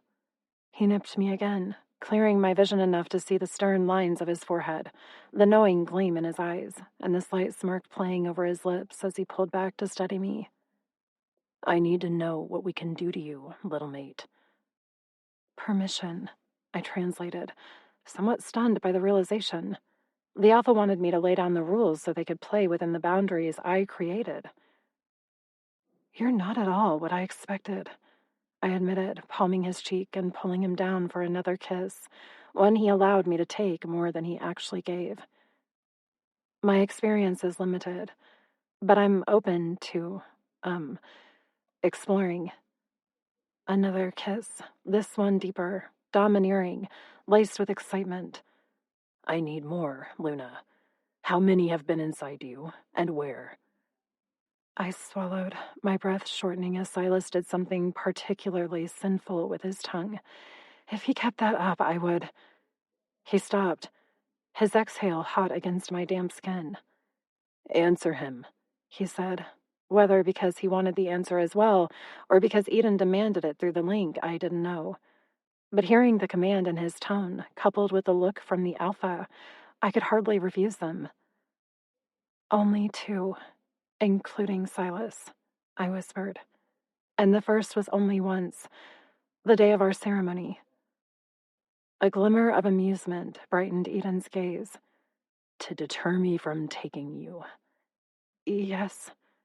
And how did that work out for you? He mused as Silas chuckled against my heated flesh. I gasped as his teeth skimmed my clit and then latched on with a renewed vigor that cascaded waves of pleasure through my being. Fuck, I breathed, grabbing the bed sheets on one side while my opposite hand curled around Edon's neck. So good. I tried to pull him down to kiss me, but he remained there, observing me. Does that mean you don't disapprove of my choice in keeping you? He wondered aloud, a dark smile in his eyes. Or would you still prefer I send you home, to be punished by your father? Edon. No. I want an answer, little mate. Tell me how you feel right now, with Silas tonguing your sweet cunt and my palm upon your breast. Would you give it all up? Do you long for another, for the one who fucked you first? I nearly laughed at the notion of desiring Volk over Edon and Silas, but I caught the predatory gleam in my alpha mate's gaze. His wolf drove these questions more than the man did, his need to know where my desire lay, a key detail to satisfy the lycan alpha hovering above me. My nails bit into his neck, my eyes narrowing. Fuck me, and I'll tell you who I prefer. That earned me a growl. Oh, Luna, you are playing a dangerous game. Afraid you won't measure up to the challenge? I asked, feeling far bolder than I should, especially when beneath a powerful alpha male. But I couldn't help provoking him. My need to battle one I refused to suppress. Silas slid his caress to my lower abdomen and kissed a path up to my breast before settling at my side. His blue eyes glowed with approval, his lips, glistening with my arousal, curled at the sides. Your penchant for topping from the bottom is admirable, little moon. He kissed my cheek and lifted his gaze to the alpha. She's ready. Little moon. Edon repeated, leaning in to capture Silas's mouth in a long, devastating kiss. You taste amazing. I taste like Luna. I know. He kissed him again, causing my heart to skip several beats. They were so close, their joined arousals intoxicating and elevating my own to incredible heights. I squeezed my thighs, seeking friction, only to have them parted as Edon positioned himself between them. The head of his cock nudged my entrance and slid inside with expert ease, without breaking his embrace with Silas. Their tongues dueled, Edon's cock elongated, and my pussy wept with unrestrained need. I tightened my hold on Edon's neck, my other arm going around Silas in this odd embrace of ecstasy. Edon grasped my hips, anchoring himself deep inside me, his size overwhelming and so very alpha. I groaned, my head falling back as I strove to accommodate him, and then gasped as he began to move. Really, really move. Hard, harsh thrusts. His grip turned bruising, forcing me to take him as his mouth dropped to my neck. Silas's mouth moved to mine, kissing me soundly, swallowing my whimpers as Edon set a brutal pace. Mating, I realized. A male wolf taking his mate. I had no choice but to accept it, and worse, I wanted to. My hips rose to meet his, my instincts taking over, and my kiss with Silas melted from soothing to something feral. He palmed my breast, tweaked my nipple, and palmed me again. And then Edom was kissing me, his tongue dominating and forceful, reminding me of his cock below. Silas moved, his mouth sliding along my shoulder, to Edon, and back. So much sensation. Intense, hot, erotic as hell. Silas kissed me again, then Edon captured my mouth, and then Silas claimed my lips once more. And all the while, an inferno built inside my lower abdomen that begged to be unleashed. Their touches turned molten. Edon's shaft a brand, his body shifting in a way that stroked my clit even as he met that aching spot deep inside. And Silas. Fuck, he was everywhere. His hands, fingers, tongue, and lips.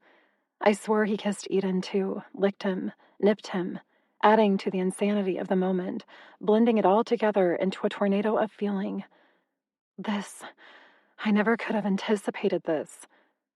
Teeth scraped my skin, growls rent the air, and heat unlike anything I'd ever felt singed the atmosphere around us. I moaned both of their names, uncertain of whom I touched, but knew I held them both. And then I was kissing Silas again, his mouth grounding me as Edon took me to new heights below. God, he could move. So much strength and power, his wolf inching along the surface as he dominated me in the oldest of manners. I raked my nails down his back, claiming him. More, I demanded, arching into him and teetering on the brink of an explosion that would likely destroy me. But I didn't care. I wanted this, wanted them, even if just for tonight. Or maybe longer. Something to evaluate later. Because holy wow, they were kissing again. My orgasm erupted, shrouding my vision in black and stirring a loud, erotic sound from my throat. I shook beneath the onslaught, my limbs tensing and vibrating, my breaths coming in pants, and through it all, I felt them licking and sucking and stroking. Edon shifted his weight, leaving me empty, and then Silas was there. I arched beneath him, groaning as he set a slightly softer pace, easing me through the pleasure and kissing me soundly. Edon knelt beside us, stroking himself lazily with one hand while drawing his opposite palm down Silas's spine. My breath hitched as I realized his intent. Silas grinned, glancing up at Edon. "I'm not afraid of you." "You should be," the Alpha replied. "Maybe," he agreed. "But I'm not." Another challenge," he tisked. "What am I going to do with the two of you?" "Fuck us?" I suggested, my voice raspy and well used. "Oh, that I will definitely be doing. And soon, little mate, it'll be you in the middle. But as Silas is the one with more experience, I'll take his ass first." He punctuated his statement by doing something that made Silas jolt above me. Readying him, I suspected. Oh, sweet mother of lycans. I'd seen this done before, but never for pleasure. Males did this to harm. Yet Silas seemed accepting, his expression expectant in a hungry way, not a scared one. His mouth sealed over mine, drawing me back to him, to his cock, to his movements, to his expert touch. I quivered, my body still reeling from the oblivion of moments ago. There was no way I could come again, or so I thought, but his knowing strokes fought to prove me wrong. Fuck. This was insane. How could I possibly fall apart again? Wolves were known for their stamina and sexual prowess, but this was too much. Although I'd witnessed it countless times. Not necessarily in the females, but definitely in the males. They were insatiable, their drives overwhelming and unstoppable. Yet I'd been the one to come multiple times. Not Edon. He'd only orgasmed once down my throat earlier, then faked a second. Silas groaned as Edon positioned himself behind him, the two of them joining in a way I couldn't see, but felt beneath their weight. "Fuck," Silas whispered, his head dropping to my neck. As the sound that followed wasn't one of agony, I assumed Edon had used some form of lubricant. But he certainly wasn't gentle. He drove in hard, Silas receiving him with a grunt, his own cock pistoning into me at the same time. I marveled at the intimate dance, the way our bodies locked together in such a unique fashion that guaranteed all our pleasure. Edon's words replayed in my mind. "And soon, little mate, it'll be you in the middle." Oh, I moaned out loud, the idea of it heating me from head to toe. Because yes, I wanted to experience that. And if the expression on Silas's face was anything to go by, I'd enjoy it immensely. He kissed me again, unleashing all his emotions with his tongue and forcing me to swallow each one. Edon chose our pace, somehow angling himself in a way that didn't crush Silas into me, even as he gave in to his more violent urges. Growls, groans, and words of approval spiraled between the three of us. So different from what I'd observed in the past. This wasn't about dominance, not entirely anyway, but about mutual gratification. Edom whispered his lips across Silas's neck, his gaze capturing and holding mine. I reached up to brush my knuckles across his cheek, then returned Silas's kiss and lost myself again in the rapture of the moment. Silas groaned, the intensity seeming to rip him in two as Edom propelled us into a frenzy. I lifted my hips, touched them both, nipped at Silas, watched Edon's expressions, and felt the ball of liquid fire churning once more, until I couldn't see or think or move, and I was falling over a cliff into dark, all-consuming waters of ecstasy. I felt Silas stiffen, heard his sounds of approval as he followed me. His teeth punctured my neck. Or maybe it was Edon who bit me. I really couldn't tell, too overwhelmed and engrossed in my liquid heaven. But I felt Edon come. His roar, one I was sure everyone in the territory heard. It vibrated through Silas and directly to my heart, shadowing me in a protective layer I accepted without thought. Everything just felt so right, complete, whole. I refused to fight, refused to think. Instead, I closed my eyes, drunk on the sensations floating through my body, the tingling of my limbs and the overall satisfaction warming my insides. This was a life I could enjoy, at least for a little while. I allowed it to follow me into my dreams, to ease me into a state of being I'd never before felt, a state of happiness, of peace, of harmony, of home. 23. Edon. Luna slept peacefully beside me, her cheeks flushed, her hair tousled, and her lips swollen. Silas rested on her other side, his palm on her hip and his chest pressed up against her back. Protection radiated from him, his eyes closed but his body alert. I'd never spent much time with a human turned lycan. Most were too weak to survive. Silas, however, proved all the odds wrong. He thrived in his new form, already rivaling the strength of those 3 times his age. A natural-born enforcer, at least according to my instincts. And he was mine. Everyone in the pack assumed him to be a regular mutt, without much skill. I wanted to keep it that way, at least for now. Not only would it give me a playing card for the right moment, but it would allow him to continue to grow and master his skills. It also provided me with additional security for Luna. Whatever was happening here between the 3 of us defied the natural order. Alphas mated other alphas. Yet somehow Silas had inserted himself in the bonds meant for Luna and me alone. I sensed his presence deep inside. His earlier bite, a mark that claimed Luna as his, even though I'd already identified her as mine.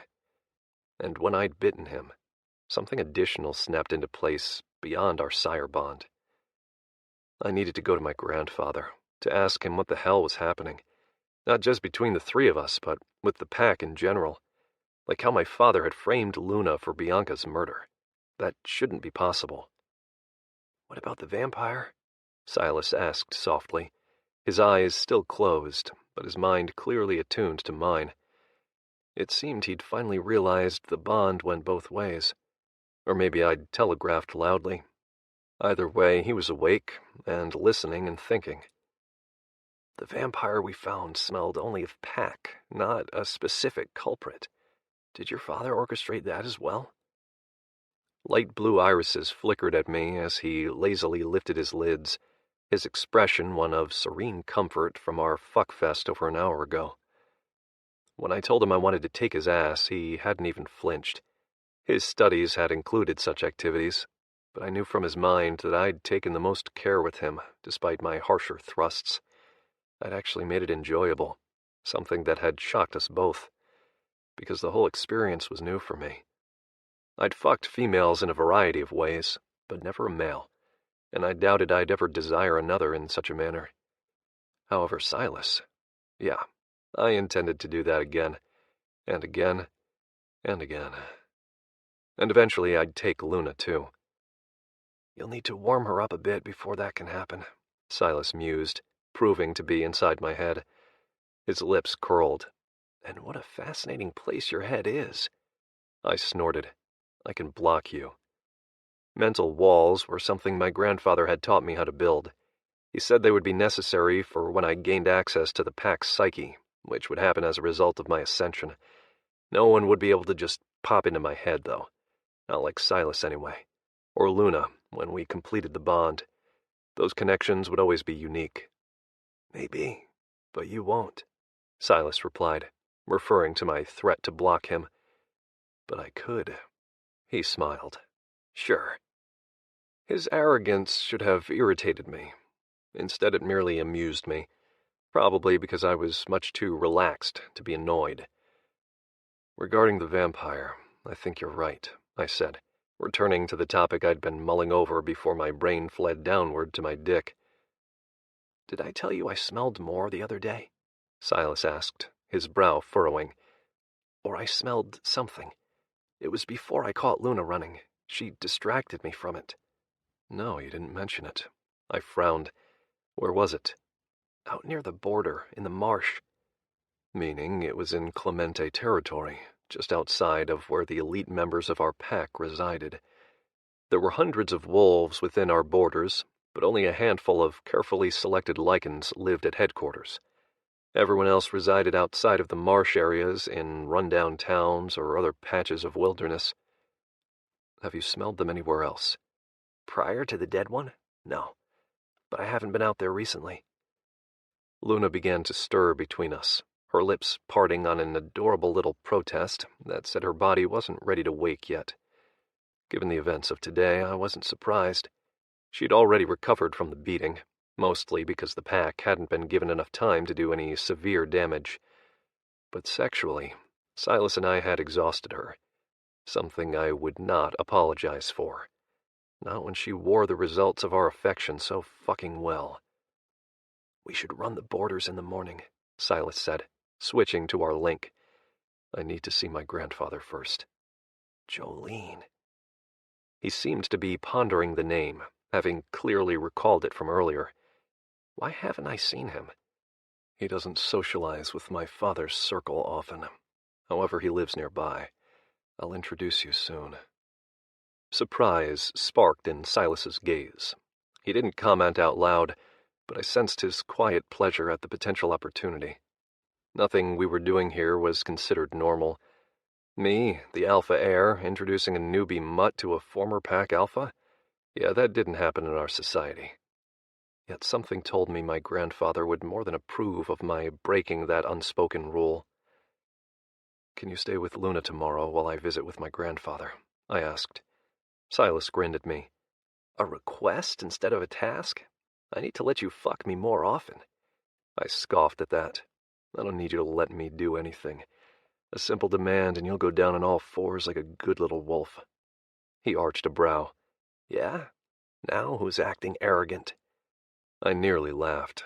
We both know it's true, just as we both know you'll guard our little moon tomorrow. She's my little moon, he whispered, his arm sliding around her possessively. And your little mate. And what nicknames shall we give each other? I wondered out loud, pitching my voice low so as not to disturb the sleeping beauty between us. Alpha, he taunted. Omega, I returned. Not the most original of names, but then again, maybe we didn't need any. Maybe Luna and I can run the border tomorrow together, see what we can find, while you meet with Jolene, he suggested quietly, proving to me his worth as a potential enforcer. Silas's ability to focus appealed to me, his mind sharp and on task, even during intimate moments. I suppose he had to be constantly analyzing situations, given everything he'd survived over the years. I could bring her up to speed, he added. Help us all prepare for whatever trial is next. I nodded. Yes. We were approaching the upcoming full moon. Whatever task my father meant to throw at me next would be the harshest, because he was running out of time to incapacitate me. So either it'd be something to take me out of the running, or He's going to try to kill Luna, Silas finished for me, because I couldn't ascend without a mate. And my father had made it pretty clear these last few days that he saw her as expendable. It's not going to happen, I said. I know, Silas agreed. I held his gaze for a long moment, noted the possession flaring in his pupils, and nodded again. I know, I repeated, because he'll have to get through both of us. Something my father would never anticipate. Oh, he might try to take me down, but Silas, he'd never even consider it. And that would be his ultimate failure. Get some sleep, Silas whispered. You need it more than I do. I'll keep watch. It seemed odd to rely on another, having spent my entire existence looking out for myself at every turn. However, for once, I obeyed another and allowed my eyes to close. Because he was right, I needed rest. Good night, Edon. Good night, Silas. 24. Luna. Warm. I snuggled into the source of my happiness, content with the heat blanketing my skin. A chuckle graced the air, deep and low and deliciously amused, followed by a kiss against my forehead. You appear well rested, little moon, Silas mused, his hand drifting up and down my spine. I stretched against him on a sigh. Mm-hmm. Light peeked in through the drapes, illuminating Silas's features as I opened my eyes. He grinned down at me, the picture of ease. Good morning, beautiful. He glanced at the window, his smile growing. Well, afternoon. What time is it? I wondered out loud, searching for a clock. Time for lunch and a run, he replied, nuzzling my cheek. Edom wants us to check the borders. For what? Odd sense, he replied, sliding out from under me. I'll explain over lunch. I grabbed his nape and pulled him back to me for a long, indulgent kiss. He tasted like peppermint and smelled of soap. His wet hair confirmed he'd taken a shower while I slept, but he hadn't bothered to put on any clothes, something my hands were very grateful for as I explored his warm, muscular torso. Fuck food. I wanted to lick and taste him instead. My wolf came alive with the idea, her fur smoothing out beneath my skin as I gave in to the urge to sink my nails into his nape, while my opposite hand slid downward. Silas smiled against my mouth. Careful, or Edom will be jealous, he warned as my touch went south to his growing arousal. Firm, hot, smooth perfection. Where is he? I wondered aloud, referring to the alpha male who had awoken all these forbidden ideas inside my head. If this was all just a way to prime me as his mate, it had more than worked, because I wanted more, so much more. Edon's meeting with his grandfather, Silas replied, stretching out on top of me. He left an hour ago. I ran my tongue across his lower lip, my legs parting around his shifting hips. Does he know we're awake? He does. Are you talking to him right now? I asked, my damp folds embracing Silas's hard cock and sliding against him in invitation. He groaned, his forehead falling to mine. I am. I kissed him again, sighing as he entered me slowly all the way to the hilt. I didn't even need foreplay, my body already strung tight just from waking up beside him. Which was insane after everything that happened last night, all the orgasms ripped from my body. But, wow, I was addicted now, and I refused to stop. Silas kissed me deeply, his hips setting a lazy rhythm that teased my senses. I squeezed him with my walls and wrapped my legs around his waist to encourage him to go faster, harder, but he maintained the same pace, almost as if he was trying to taunt me. I scratched my nails down his back, eliciting a hiss from him. He bit my lower lip in reprimand, then smiled. Eager, little moon. Fuck me. I am. I nearly growled. You're playing.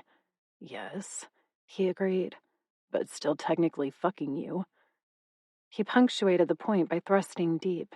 My back bowed off the bed in response, earning me a chuckle from him. Does Edon know you're inside me? I asked, grasping his shoulders as he repeated the motion. Yes. He nibbled my jaw and pressed a kiss to my throat. He says to make you earn it. His tongue traced a path up to my ear, his teeth snagging on the lobe. And to remind you that he has a task for us to complete. Tell him I don't follow orders well, I panted, tightening my thighs around Silas's waist. Oh, he knows, Silas replied, his words a whisper against my ear. But he doesn't mind, darling Luna. Do you want to know why? The dark provocation in his tone sent a delicious shiver down my spine. Yes, I admitted, swallowing. Because he enjoys sensual punishment. Silas pulled out abruptly, forcing my legs to unwind, and flipped me before I could even begin to react. So fast, so strong, so... Oh, dear wolf. Mine. He slammed back inside me so harshly that I screamed and then moaned beneath the onslaught of pleasure that followed. Fuck, I breathed, shocked and incredibly hot. That's what you want, right? He growled the words against the back of my neck, his body covering mine as he drove into me with far more force than he did last night. His wolf clearly craved dominance, and mine appeared to adore submission, something I would have claimed to be impossible just a week ago. Silas, I hissed, shaking beneath him, my body torn between torment and ecstasy. This was a punishment on its own, and one hell of a way to wake up. Edon says to tell you that he plans to take your ass later, he murmured, his words warm against my sensitive nape. He wants you writhing and wet and begging between us, which is why he's telling me to stop, Luna, to leave you panting and wanting. Should I listen, little moon, or should I play rebel too? He didn't pause, but picked up the pace. Don't, I said, referring to his threat to halt. Keep going. I didn't care at all that I sounded desperate, because I was. Shit, the way his cock hit my insides. I thought I might combust, and I would if he withdrew again. Silas! His name tumbled out of me on a moan, eliciting a deep sound of approval from him. Yeah, that's what I thought, he replied, threading his fingers through my hair and twisting my head back at an angle that nearly hurt, and kissed me, hard, his dominance complete as he seated himself inside me over and over, his tongue matching thrusts below. Domineering, all-encompassing, addicting. I no longer recognized myself, didn't understand who I was becoming, but I lived for this moment alone.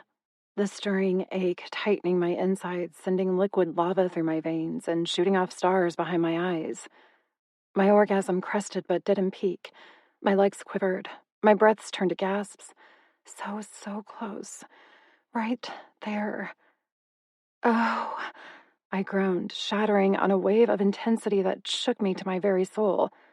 Silas followed on a snarl, his teeth sharp against my neck, puncturing in a bite neither of us should indulge in. And yet I accepted it. My wolf bowed down, acknowledging the stronger male and preening from his claim. It left me shaking beneath him, my body a mess of rapturous quakes and agonized bliss. Fuck. The word was a puff of air against my neck from Silas, his heavy mass trembling in time with mine. I nearly laughed. The puzzle we'd created with our limbs, one that would take some careful untangling. We'd come together in a frenzy, the wolves taking over in the last few moments and driving our coupling, just like last night, only slightly less overwhelming without Edon, but still far more amazing than anything I could have expected. What are we doing? I wanted to ask, except Silas probably didn't know, just as I doubted Edon did either. This was uncharted territory. Alphas were destined to mate other alphas, one male and one female, not a trio. Yet that didn't feel right. Edon and Silas were too connected, to something. I couldn't identify exactly what, but the idea of taking one over the other felt wrong. Maybe time would fix it, although I doubted that. If anything, time would only deepen this strange link between the three of us. Silas twisted and yanked me into him, kissing me thoroughly while gathering me in his arms. Time for a shower, little moon. We can play later with Edon. I shivered as he stood and effortlessly lifted me with him. Is he mad? He smiled. Scared? No. Neither am I. He carried me into the oversized marble bathroom and set me on the counter, his arms blocking me in as he gripped the stone on either side of my thighs. But he's amused, not angry. He knew we'd defy him, and now he's eager to punish us both, so thanks for that. I smirked. Not my fault. Oh, it was entirely your fault. I was ready for lunch and a run, but now I have to shower again. He pushed away to turn on the water, then glanced over his shoulder. Now get your ass in here so I can fuck you again before we eat. My fault, huh? I repeated, laughing. Seems you're just as hungry as I am. Or maybe I'm just making sure the experience is worth my while. He waggled his brows and gave me a playful smile that warmed my insides. This was a new side of Silas, a relaxed one. I rather liked it. Fucking, food, and a run, I contemplated aloud. My kind of day. Not that I had a lot of experience with the fucking part, but between Edon and Silas, I'd be well educated very, very soon. I sort of expected Edon to come barging in at any moment and demand to join us, but he never did. Instead, he remained in mental contact with Silas throughout our shower and spurred us on with a few dark promises of what he intended to do to us later. By the time we finished, we were ready to go again, but Silas insisted on eating and going for a run. Once he explained why, I agreed. I made us a few quick sandwiches to replenish our depleted energy reserves, and then led the way to the outside boundaries to see what my nose could detect. We went in wolf form because it was faster, and my sense of smell improved on all fours. Silas trailed behind me, his much bigger size impressive for a human turned lycan. Mutt seemed too degrading a term for him, and newbie was too soft. Maybe changeling would work. My nose twitched, drawing me from my musings. Silas joined me, his focus already following the direction of the scent. He must have sensed it before me. Another sign of his abnormal strength as a changeling. He took off toward the scent with me on his heels, the stench of death crowing with each step as we hit the boundary crossing. I half expected to find another dead body like they had last week, but there was nothing. Silas did a circle, his muzzle in the air, and snorted. We'd found the strongest point, but there was no sign of a vampire. He took a few steps out into the field, then turned and went the other direction, only to snort again and look at me. I shook out my coat, giving him a negative on tracking, and started along the boundary in the opposite direction. But the scent lessened until it disappeared, sending me back the other way to the same spot. This doesn't make any sense. I began to shift, which triggered Silas to follow. When he was standing before me in full human form, something that took him slightly longer than it did me, I repeated my words out loud. Someone, somehow, is fucking with pack and vampire scents, I added. Like they did with yours at Bianca's death site. He glanced around, his palm holding the back of his neck. And the body we found reeked of pack, not a single culprit. It has to be his father or someone high up, but I don't know how they're doing it. Neither does Edon, he replied, his lips flat. He was supposed to ask his grandfather about it. Hopefully he's learning something useful, because he's been silent for about an hour now. I frowned. Silent? Yeah. Is that normal?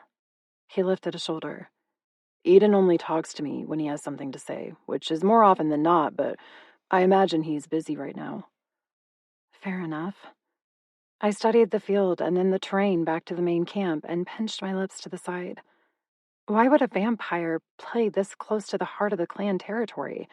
If we were near the Silvano or Lilith region borders, I'd understand it, but we're several hundreds of miles from the closest vampire stronghold. Hanging out here is an invitation for trouble. Vampires and lycans played nice for the Blood Alliance, but they weren't exactly allies. They merely split everything 50-50 and ruled in their own ways within the boundaries of international law. Beyond that, they were not required to be friends or business partners. Instead, the vampires tended to make business arrangements with their fellow undead, while lycans stuck to pack trades. It's odd, Silas agreed, walking along the border. Let me show you where we found the body. Maybe you'll pick up on something we didn't. Doubtful, but I agreed anyway. We jogged in human form to the spot about 2 miles away, but the scents were all clear of death. Edon disposed of the remains, Silas explained. He did a good job because I can't pick up even a trace of it. Silas nodded. Yeah, he made sure of that. We hunted around and found nothing. I finally shook my head. Everything seems fine here. Normal, even. Yeah. He blew out a breath. I guess we'll... His knees buckled beneath him, sending him crashing to the ground on an agonized cry that rang harshly in my ears. Silas! I collapsed with him, my hands going to his shoulders as my eyes roamed over him, searching for the source of his pain. But he appeared unmarred, his skin as tan and taut as moments ago. But he held his heart as if someone had shot him there, and fell to his side, his legs tucking into the fetal position. Fuck, he wheezed, tears leaking from the edges of his eyes. Edon, he finally managed, his voice hoarse, his body shuddering violently. Something's wrong with Edon. 25. Silas. It took far too long to shake off the initial burn in my chest, and then I was running on all fours. My body ached, my ears vibrated from the intense beating of my heart, and my vision blurred. But I had to get to him, to help him, to save... No, he shouted through my mind. I ignored him, my instincts pushing me over the earth with Luna hot on my tail. Our paws raced in sequence, her lithe form a strong presence at my back, as we hit the outskirts of the main village. They'll kill you, Silas, Edon barked into my thoughts. Stop! I shook him off, but something in that command made me trip just behind one of the lodges. Luna landed on top of me, winded and dazed from my misstep. It's another trial, Edon said quickly. If you or Luna interferes, they'll use it as an excuse to kill you both. This is about allies. I can't have allies. The way he broke off at the end had my heart racing all over again. He'd clearly exerted significant effort into yelling at me, which meant I needed to hear him. What is it? Luna asked, already in human form again. I forced myself to shift, my breaths coming in pants from the harsh run and forced swiftness with which I changed back and forth between wolf and man. Edon's link wavered, his consciousness coming in and out.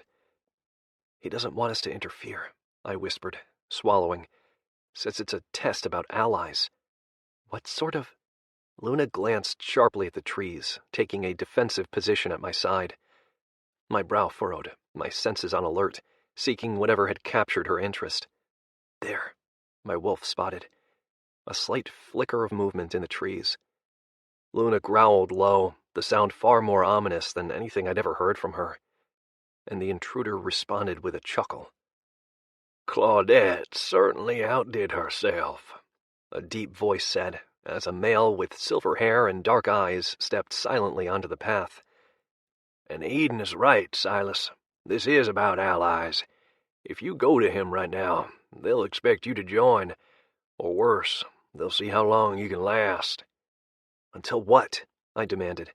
I didn't need to demand his identity. His resemblance to my sire told me his identity. Edon's grandfather. A strength test, Luna said, her voice hoarse. Yes, the old man confirmed. What the hell is a strength test? I mean, I understood the gist of it by the name. What does it entail?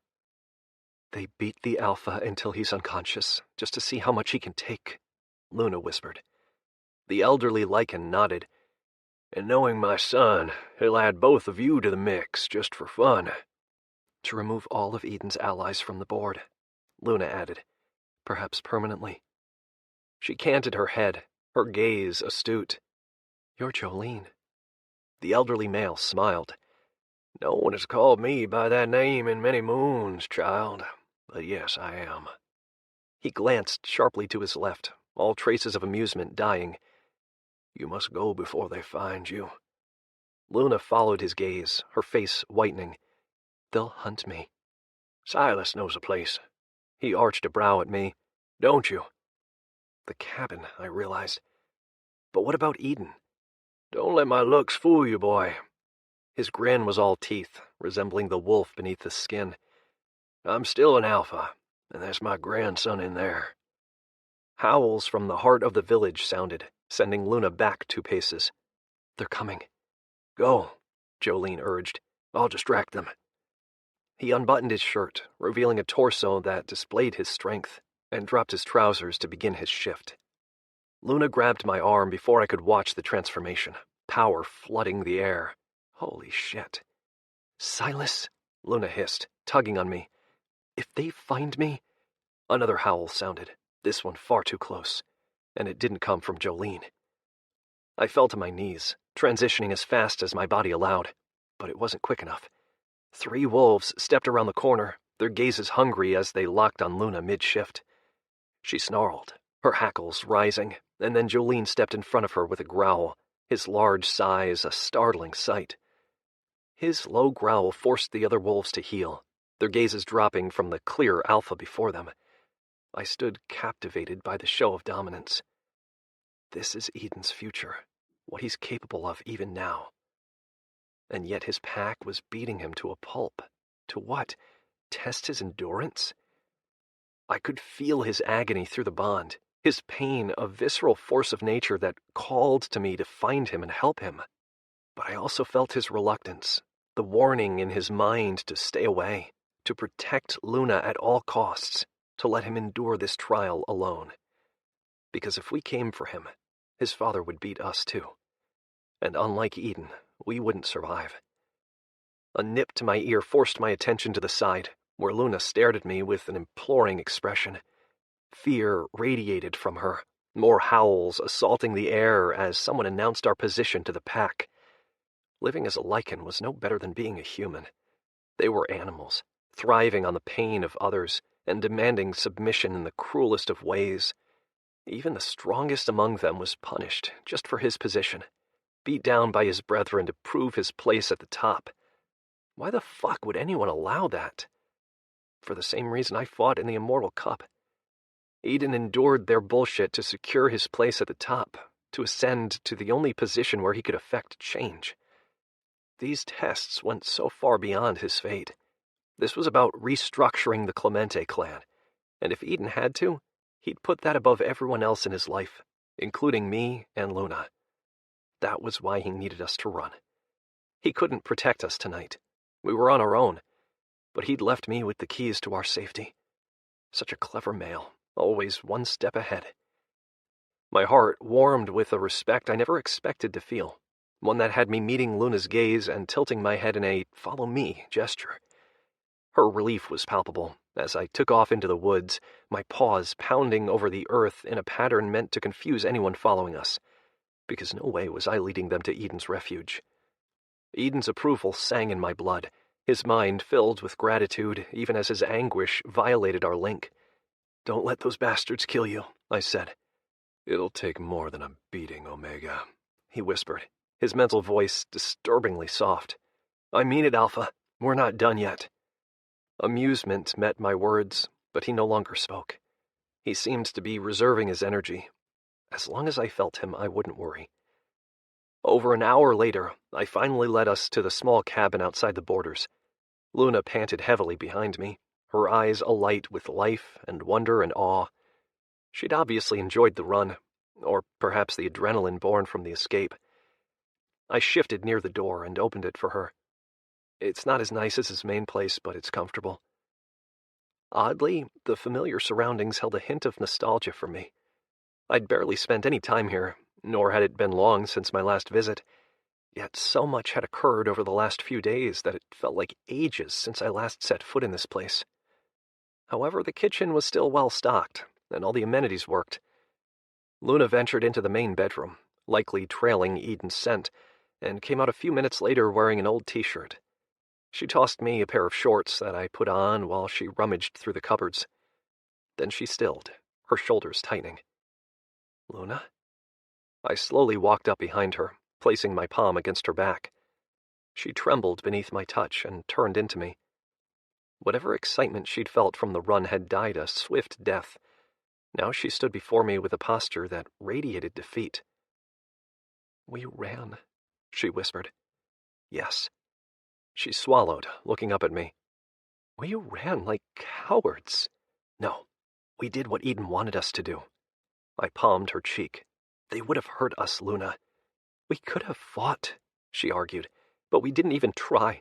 Fuck, I didn't even think to try, I just fled." She blinked.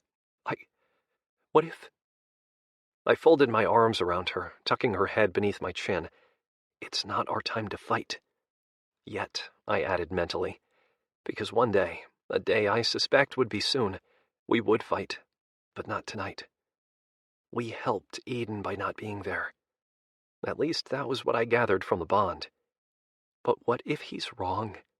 She pulled back to stare up at me. What if his father takes it too far? Then we have to rely on Jolene to help him, I said, unnerved by the notion of relying on anyone other than myself. She paused, her throat working. She cleared it twice before continuing. "Can you feel him?"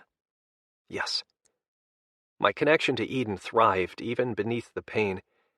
He's conserving his strength.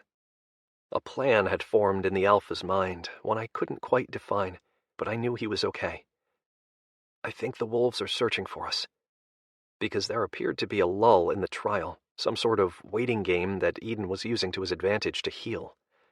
She straightened her spine, a flash of challenge overtaking the uncertainty in her gaze. "I'll fight them if they find us. They won't find us here." I was certain of it, not just because of my evasiveness on the run, but because I trusted Edon. He kept this place for a reason. A safe house for times when he needed to hide, and now was one of those times. "But we should prepare just in case." She nodded, slipping free from my arms. "Traps." "Traps?" I repeated. Another nod. "Yes, we'll smell them. But if we set alarms out in the fields, we'll hear them too, and it'll give us enough time to ready ourselves." Sounded like a good use of our time. "Okay, I'll help." "No." She glanced at me. "You need to gather medical supplies. Edon is going to need us to nurse him back to health, so keep in touch with him, then bring him here when he's ready. Meanwhile, I'll prep the grounds." I nearly smiled at her bossiness, intrigued by the alpha female coming out to play. But an amused reply wouldn't be all that appropriate, considering our situation. So I settled on saying, "Okay, I'll keep talking to him." "Good." She seemed a little more herself now that she'd found a measure of control. "Tell him we're waiting for him." "I will. And that we're not going down without a fight." "He knows that, Luna." "He doesn't," she replied, meeting my gaze. "But he will." Something appeared to snap inside her, a resolve of sorts, one she didn't quite have before. I hadn't noticed it was missing because I didn't know to look, but I caught it now. She no longer wanted to run. Luna had finally accepted her mate, and she would do whatever she needed to do to keep him. My heart panged a little at the realization, my place firmly on the outside of their strengthening bond. Alas, now wasn't the time to worry about myself or my irrational feelings. I had a sire to save, and for whatever reason, he'd put me in charge of the well-being of his mate. I wouldn't let him or Luna down. "I know," he whispered, the words a stroke against my heart. "I'll see you soon." 26. Luna. I kicked a pile of dirt and snorted as it sent dust flying everywhere. This vegetation was so different from my homeland. A lot warmer for one, and dry. Although I suspected the latter was due to a lack of rain. Not that I cared about the weather, or even about the lack of water. No, my mind was on Edon and the fact that I had run. It'd been second nature, my terror at being thrown into a circle with him overriding my senses, and turning me into a fucking coward. I growled low in my throat. It wasn't like me to flee. I always fought. Even strutting into the damn mating ceremony, I'd fought in my own way. But the notion of having my strength tested by Walter and his men had locked me up in a manner I wasn't accustomed to. Visions of how they assaulted me after I punched Bianca, and the comments and licentious desires voiced during the punishment ring. I shuddered again just thinking about it all. Was it really any wonder I'd wanted to escape? Hadn't that been my goal since Edon marked me as his? Yet arriving at the safe house with Silas had awoken a whole new field of thought. I'd run to save myself. Something a week ago I would have respected, but leaving Edon to suffer now felt wrong. I'd seen too much of the male beneath the alpha veneer and had heard the whisper of his true intentions in the way he spoke about the past and future. He reminded me of Logan, and I would never leave Logan behind. Another snarl worked its way out of my muzzle, the sound far more ferocious than I felt. Everything had changed so quickly. My initial thoughts of running to rogue territories where I could fend for myself were gone in an instant, and behind, I felt a connection to a male I was born to hate. All my life I'd been promised to a future alpha with two primary purposes in mind: to mate an alpha female and force her to carry his offspring. End of discussion. No choice. My life over before it even began. Yet Edon wasn't the male I expected. He didn't force me to do anything. Not really, anyway. He minded my wants and needs, didn't push me outside of my boundaries, and clearly valued my protection. Hence Silas. Oh, but that added a whole new layer of complexity to this entire situation, because I liked Silas just as much as I liked Edon, but in an entirely different manner. Both were dominant, no question. They desired my submission and would do what they had to do to acquire it. With Edon, I expected that. Silas, however, was a surprise. My alpha inclinations and purebred genetics should make it easy to best him. Yet not only did he put up one hell of a fight against me, but he also won. And it wasn't a result of my weakness. I could take on wolves twice my size. No, Silas had a strength to him that few others possessed, and I suspected it was born of years and years of having to fight to survive. It marked him as similar but different to Edon. Silas also had a softness to him that Edon lacked. He was slightly more intuitive and constantly analyzing his surroundings and choices. Edon, too, contemplated his actions, but he never wavered in a decision, and his word was law. Rather than debate it, Silas seemed to cave, deferring to the stronger of the pair rather than trying to rebuke him. The dynamic between them was intoxicating and hot as hell. It left me wanting them both equally, unable to choose, and that stirred a whole world of problems, because eventually, whatever game Edom was playing would die. He'd told me from the beginning that none of his wolves would ever fuck me, yet Silas had done so more than once now without consequence. Sure, Edon had allowed it, twice, but there was no way he'd continue to accept it. Unless he shared me to help tame his possessive instincts, it was frowned upon for alphas to display proprietorial tendencies. Maybe Edom was just preparing himself for future social requirements involving mate sharing. I frowned. No, this went deeper. I could feel it in my bones, and Edon didn't seem all that eager to comply with societal requirements. He'd kept the other wolves from touching me more than once now, except for Silas, whom he appeared quite eager to have join our nest. Maybe too eager. What if Edom prefers Silas? I stopped in my tracks, the moon bright overhead. Didn't Edon say Silas gave him the best head of his life? I performed for him just last night, and he'd said nothing, had even faked a second orgasm down my throat. Because I wasn't as good? It'd been my second time, Silas being the first, so of course it wasn't as good. I shivered. Competition always heated my blood, but in this case it chilled me, because I didn't want to compete with Silas for Edon's affection. If he were anyone else, hell yes, I'd fight to the end, but not Silas. Shaking out my coat, I continued walking, needing a new train of thought. This had just gotten too deep and confusing. I should be concerned about Edon's well-being, wondering if he would even survive that death trap, not thinking about my sexual skills, or lack thereof, and comparing myself to Silas. Selfish, I thought to myself, and stupid, just like running. Ugh. Part of me wanted to sprint back to camp to find Edon, but I know it would be a death sentence. He was likely too hurt at this point to fight, and it'd be me against a pack of bloodthirsty wolves who were beating the shit out of their future leader. Why was this even acceptable behavior? So degrading, and my ears twitched. the sound of a branch snapping alerting me to the presence of another. Someone strong. His aura blasted mine, something that, I realized a second too late, had been done on purpose to grab my attention.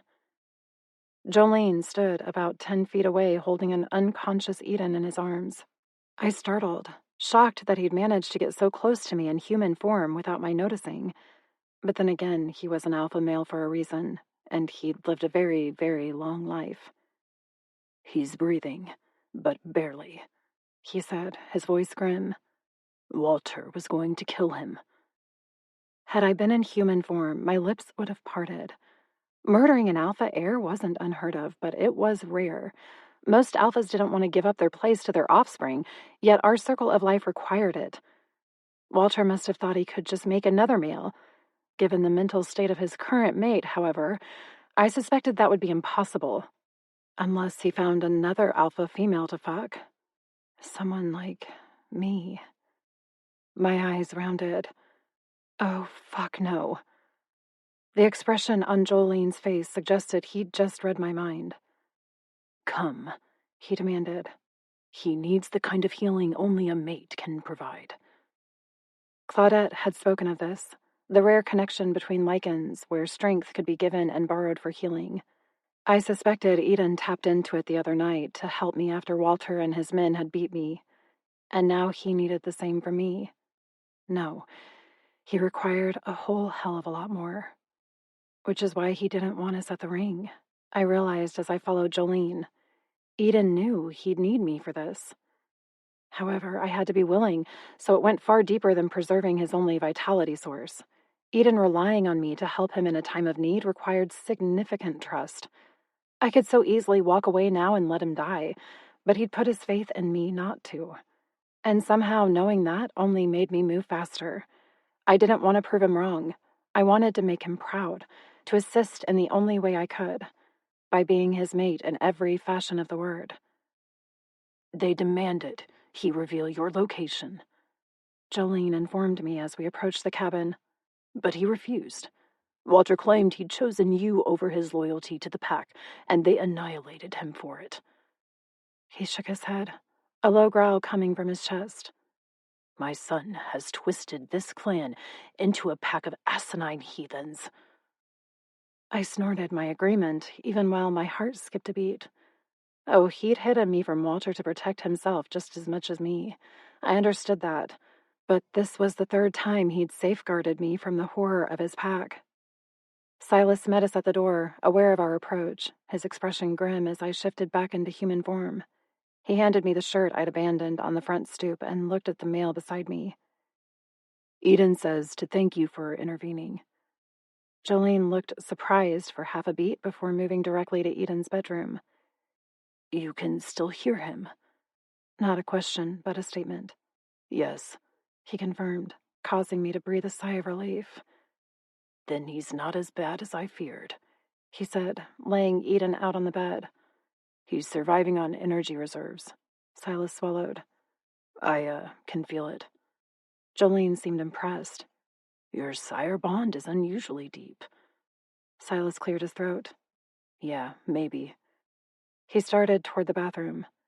"I prepared some supplies that will help. I'll grab them." I shared a glance with Jolene. "It doesn't bother you?" he asked. "Whatever's happening between the two of them." Why would it bother me? I asked, not really in the mood to play this game or discuss relationships right now. "Why, indeed," he drawled, a twinkle of amusement in his gaze. "Well, I suspect you know what to do." I nodded. "Good." He intercepted Silas as he returned, taking the supplies and handing them to me. "Silas is gonna help me find a cot to sleep on for the night. You get to work on my boy." Silas gave me a look as if to ask, "Are you okay?" I nodded again. I've got this. And I did. There was no other choice. Either I nursed Edon back to life or I well and truly ran for the rest of my days. Because bowing to Walter, assuming that was his plan, would never happen. I'd die first. Silas and Jolene left me alone, their voices turning to a low murmur as Jolene explained what I needed to do. Normally it would have shocked me to hear an alpha be so patient and willing to explain to a new lycan, yet it didn't. Oddly, it only solidified what I had to do. Jolene had taught Edon to be the man he was today, and clearly the elderly wolf's principles were deeply instilled in the male I now claimed as my mate. I brushed Edon's thick hair away from his bruised face and went to brush my lips over his. "I'm here," I whispered. "Take whatever you need." Closing my eyes, I focused on his scent and breathed him in, deep, luscious pulls filled with forest and male and underlined with a hint of spice that seemed to be all Edon. I accepted him, acknowledged his claim, and allowed him access to my wolf. Nothing happened. The air cool, his exhales shallow. I picked up one of the towels already warm and damp and used it to wipe the blood away from his mouth, his cheeks, his forehead, then kissed him again. His lips tingled beneath mine but didn't move, his breath still weak. I repeated the action with the towel, cleaning up his torso and arms, his strong thighs and calves. It took nearly an hour of wiping him down, swapping towels in the bathroom, and moving him this way and that to wash him thoroughly. He'd still need a shower, but at least his wounds were accessible. Using the ointment Silas prepped, I swabbed each gash and wrapped up the deepest of the wounds. Throughout each ministration, I ran my lips over him, kissing his jaw, his temple, his mouth, his neck, and allowed him to feel my consent in each touch. We hadn't truly finalized our mating. That wouldn't happen until the next full moon. He'd only claimed me. But now I was claiming him, assenting to our relationship and granting him access to my soul. His wolf seemed to yawn beneath his skin, the beating leaving him depleted and alone, but I knew he sensed me, could feel him sniffing the connection with interest. I stretched out beside him, my palm on his abdomen, my other hand propping up my head, and began humming to him. A haunting melody, one Claudette taught me long ago, but it always made me feel better. His breathing had evened out, his healing well underway, but he appeared to be reluctant to use me. "Edon," I whispered, sliding my palm up his torso to rest over his heart. "I know I ran, but I'm not weak. You can take what you need." Still nothing.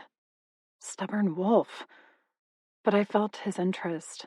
I pictured him prowling around me, scenting me, his growl low and filled with intrigue. My wolf didn't move, her posture one of strength, not submission. He needed an equal right now, a female worthy of his needs.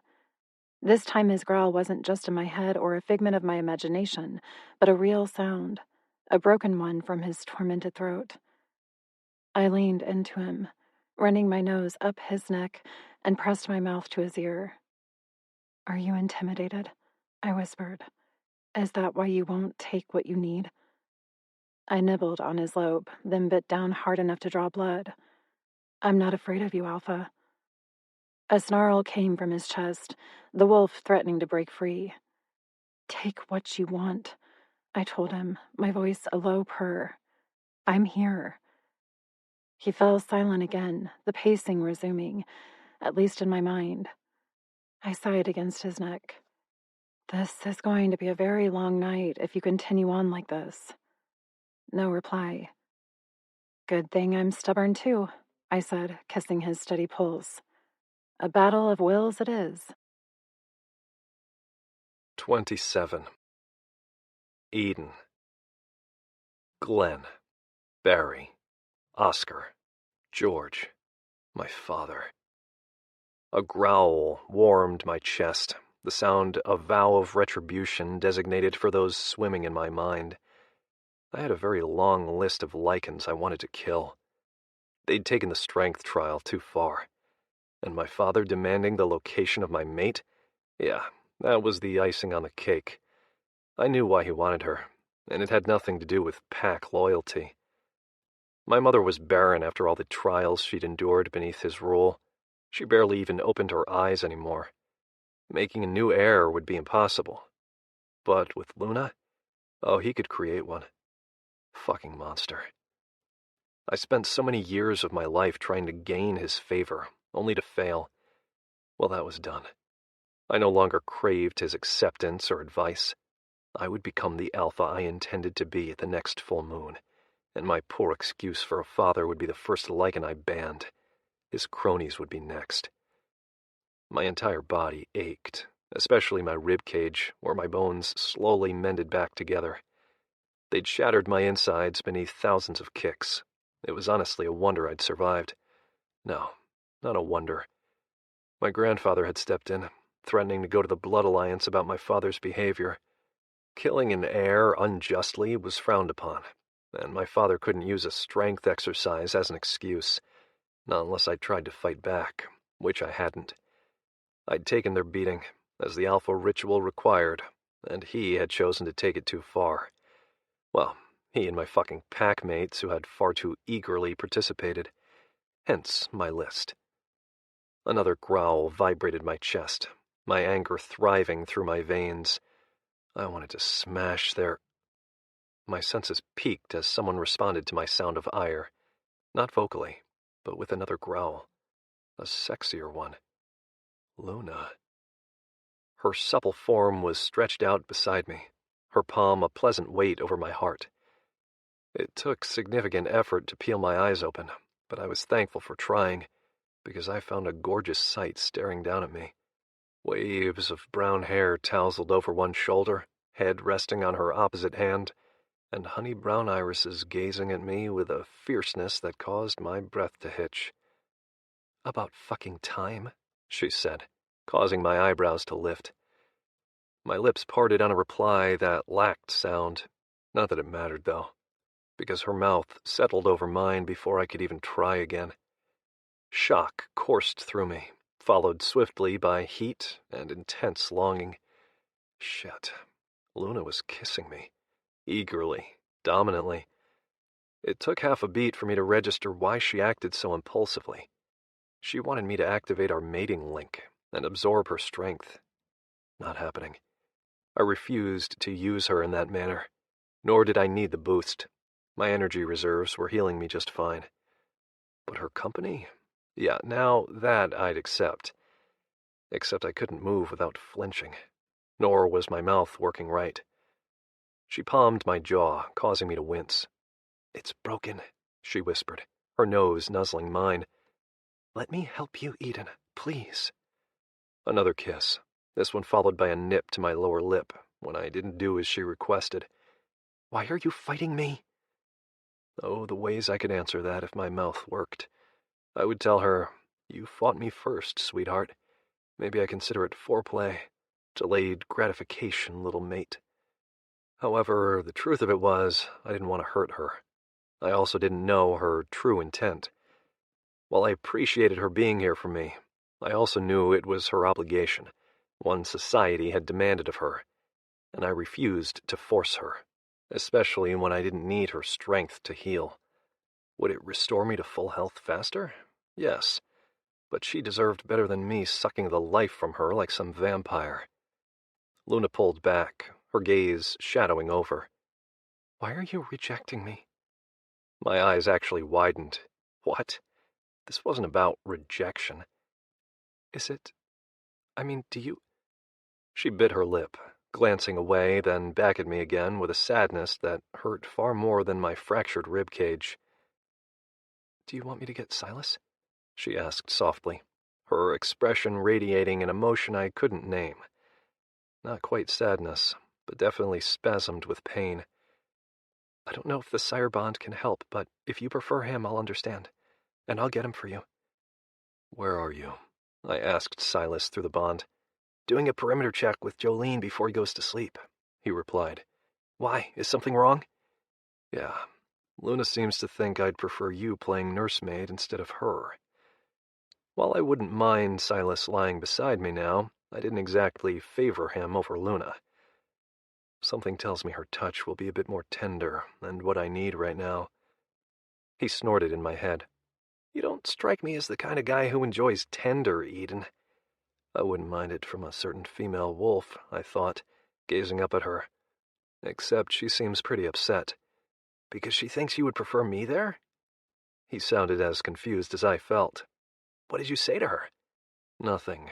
My jaw is broken." "Still?" I could almost see him scratching his head. Jolene said you would heal faster because of your mating bond with Luna.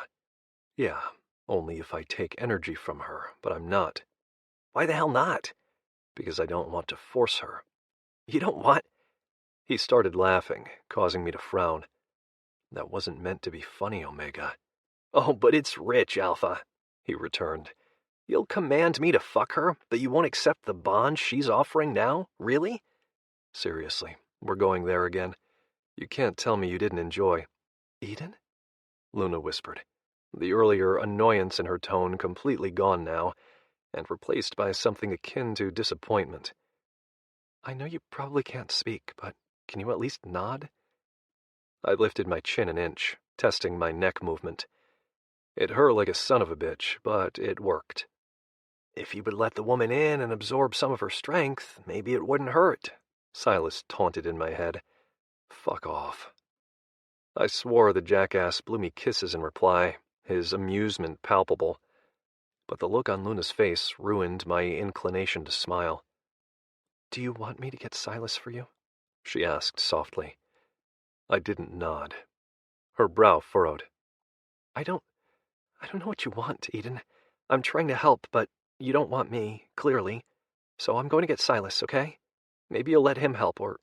I don't know. She shook her head, but I saw it in her eyes before she shuttered them.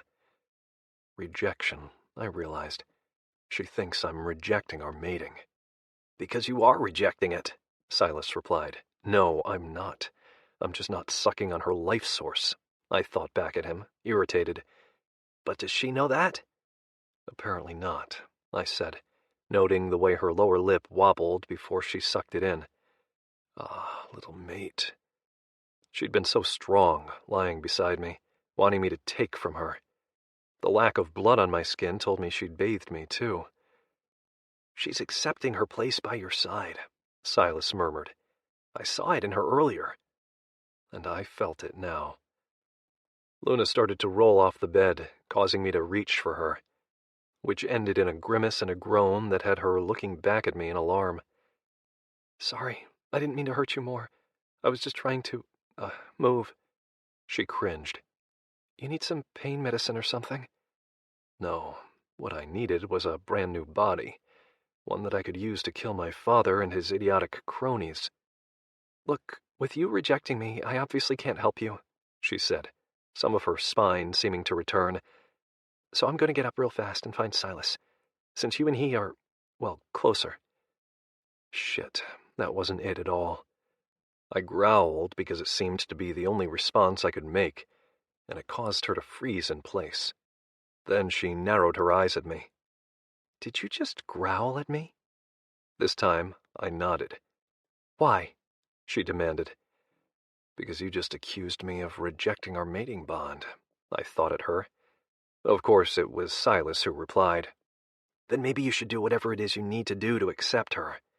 You make it sound easy, Omega. Because it is, Alpha. I wanted to argue that point, but I couldn't, because I'd clearly accepted the sire bond to him without hesitation. But Luna was a bit more complex. I'd already initiated our mating against her will. If I took it from her now, it would finalize our destinies. Of course, she didn't have a choice regardless, and neither really did I. Luna released a noise of frustration. You're a stubborn wolf, you know that? My lips threatened to twitch, which hurt and sort of ruined the moment. Her eyes narrowed.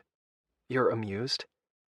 My chin tilted in the affirmative, which only had her glowering more. Rejecting me entertained you? She scoffed, the mood between us chilling in a heartbeat. Wow. Okay, I get that I wasn't exactly favorable to our mateship in the beginning, but I thought last night changed things, which was really naive of me, and I see that now. Whoa, hold on, that's not... God, I was actually worried about you. She laughed, but the sound was tinged with sadness. Never mind. I'll leave you here to your amusement, because hell if I'm going to sit here and enjoy it with you at my own personal expense. She rolled off the bed, leaving me snarling at her back. How dare she run off when I had no voice to defend myself? Get back here, I demanded. But she couldn't hear me, nor did she adhere to the command radiating from my chest. She kept moving, her spine straight even as her dejection soured the air.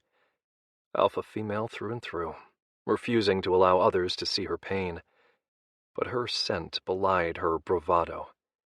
When she reached the door, something inside me snapped.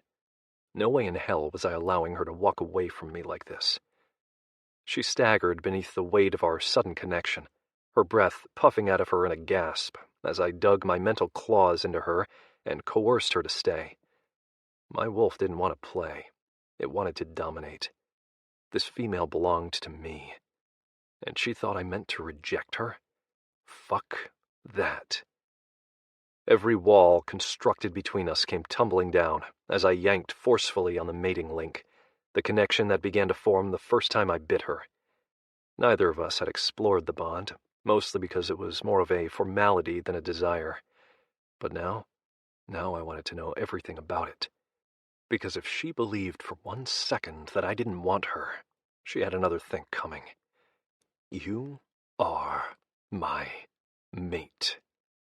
The words were from my mental wolf, a growl into her heart and mind at the same time as he circled her like prey. You will not walk away from me. She turned and swallowed, her eyes wide. I... Get back here, I told her. Now. But she didn't. Instead, the impudent little female glared at me. No, you were laughing at me, Edon. Just because you engaged the bond now does not mean I have to accept it. And she did the unthinkable, her mind swiftly rebuilding the blocks I'd just knocked down. It was bad enough that our bond wasn't complete, and I only had a one-way ticket into her mind. With the connection open, I could push things at her, like words and feelings, and take whatever she willingly offered. But that was it. And now she wanted to shove me out completely? Not fucking happening. I wasn't laughing at you, Luna, I said quickly, needing her to hear me before she finished reconstructing that wall of hers. I was amused by you calling me stubborn, and I didn't reject our mating bond. I just didn't want to use you. She stilled, her lips curling downward. Explain. Rather than explain, I recapped the entire conversation from my point of view. I even clued her in on my discussion with Silas by providing an overview. Once I finished, her frown no longer existed. That's the dumbest thing I've ever heard, she accused. The whole point of a mating bond is to help each other, Edon. You're not the only one with reserves of strength, and frankly, I'm insulted that you don't think I can handle a little vampirism. I'm not an Omega or Beta wolf, but a born Alpha. It's in my blood, you dick. My eyebrows rose. Careful, little mate. You might be Alpha born, but I'm still your Alpha. Are you? She taunted. Because all I see is a broken wolf who has refused to do what he needs to do under some misguided attempt to protect his female. A female, mind you, who can more than hold her own. Those beautiful eyes narrowed once more. How would you feel if I rejected your strength? If I assumed you to be too weak to help me? No, that's exactly what this is. So don't try to play it another way. You don't think I'm strong enough to help you. She folded her arms, my shirt hitting her at her thighs. It was a very sexy look on her. Not that this was the time to consider it. Why did you mate me, Edon? To make pups? To fuck your progeny? What purpose do I serve for you if you don't find my strength worthy to suit an Alpha? My blood heated at her accusations, my heart racing in my chest. Get over here. No. Now who's being stubborn? I asked, irritated as fuck. You want to prove you're strong enough? Then march that sweet ass back to this bed and lie down. I don't have to lie. She gripped the wall for support as her knees buckled beneath my wolf's hungry demand. One pull on her reserves had my ribcage sighing in relief, and the rest of me begging for more. But I only meant for it to be a demonstration, not an actual solution. Yet now I didn't want to stop. Now, Luna, I demanded, holding off on my desire to take more from her. Unless you're suddenly too scared. An unflattering noise came from her throat, one that told me exactly how she felt about that. "I fucking hate you," she said, as she moved toward the bed. "Liar," I whispered. She scoffed, but stretched out beside me again. "This doesn't mean I forgive you." I indulged myself in another taste of her vitality, my wolf stretching in contentment beneath her beautiful warmth. She sighed beside me, her pleasure heating our link and encouraging me to take more. So I did, allowing her energy to tingle through my veins, down my limbs, into my bones, and to my very soul. Fuck, but it was arousing and incredibly intimate, like my own personal pain-relieving drug, only in a feminine, supple form with curves for days. I needed to get hurt more often if this was my reward. "Don't you dare," she said. Either because I spoke those words through the bond, or she picked them up, I wasn't sure. "Thank you, little mate," I murmured, meaning it. She said nothing for a while, her focus on the ceiling, but eventually she rolled onto her side to face me. "You're welcome." 28. Luna. My body tingled from Edon's intrusion. Not in a bad way, but a good one, leaving me a little breathless beside him, and needy. He remained utterly still, his eyes closed as if in slumber, but I felt his alertness.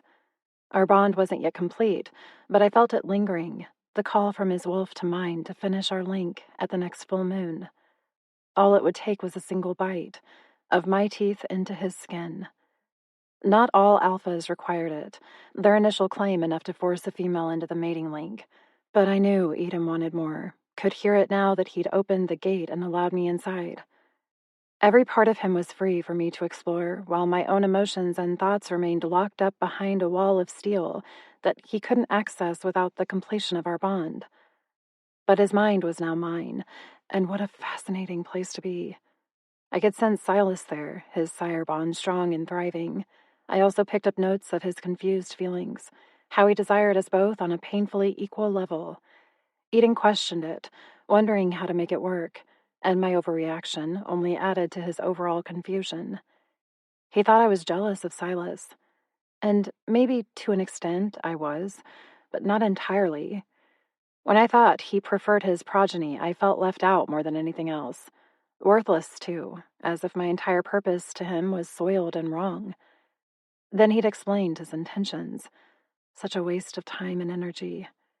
In roughly 30 minutes, his body appeared healed, at least on the outside, because of our link. So take that, stubborn wolf, thinking I couldn't handle it or didn't want to help. Idiot. His lips curled. "I may not be able to hear you, Luna, but I can sense your emotions." His voice sounded clear, his throat and jaw fully mended. And when he glanced at me, I noticed the lack of swelling in his facial features, his handsome face completely unmarred. "You're feeling smug." "With good reason." I lifted my head onto my palm while remaining on my side and facing him without touching. "How are you feeling, Edon?" "Relaxed." He rotated his head on the pillow, his eyes holding mine. "Warm."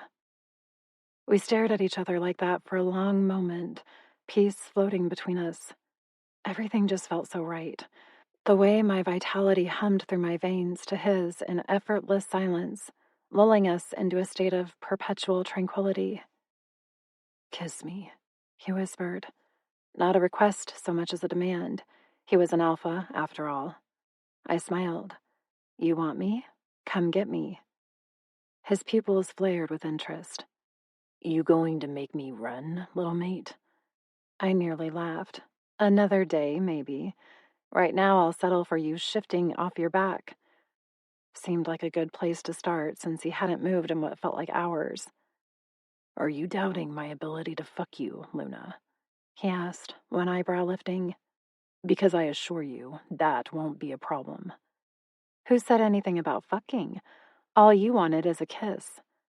"If you're going to make me work for it, then I'll return the favor in kind." He moved before I could reply, his big body stationary 1 second and on top of me the next. A breath pushed from my lungs in surprise, not only at his show of strength, but also at the speed with which he reacted. Fuck, I breathed. Yeah, that's the idea, he murmured, his hips settling between my splayed thighs.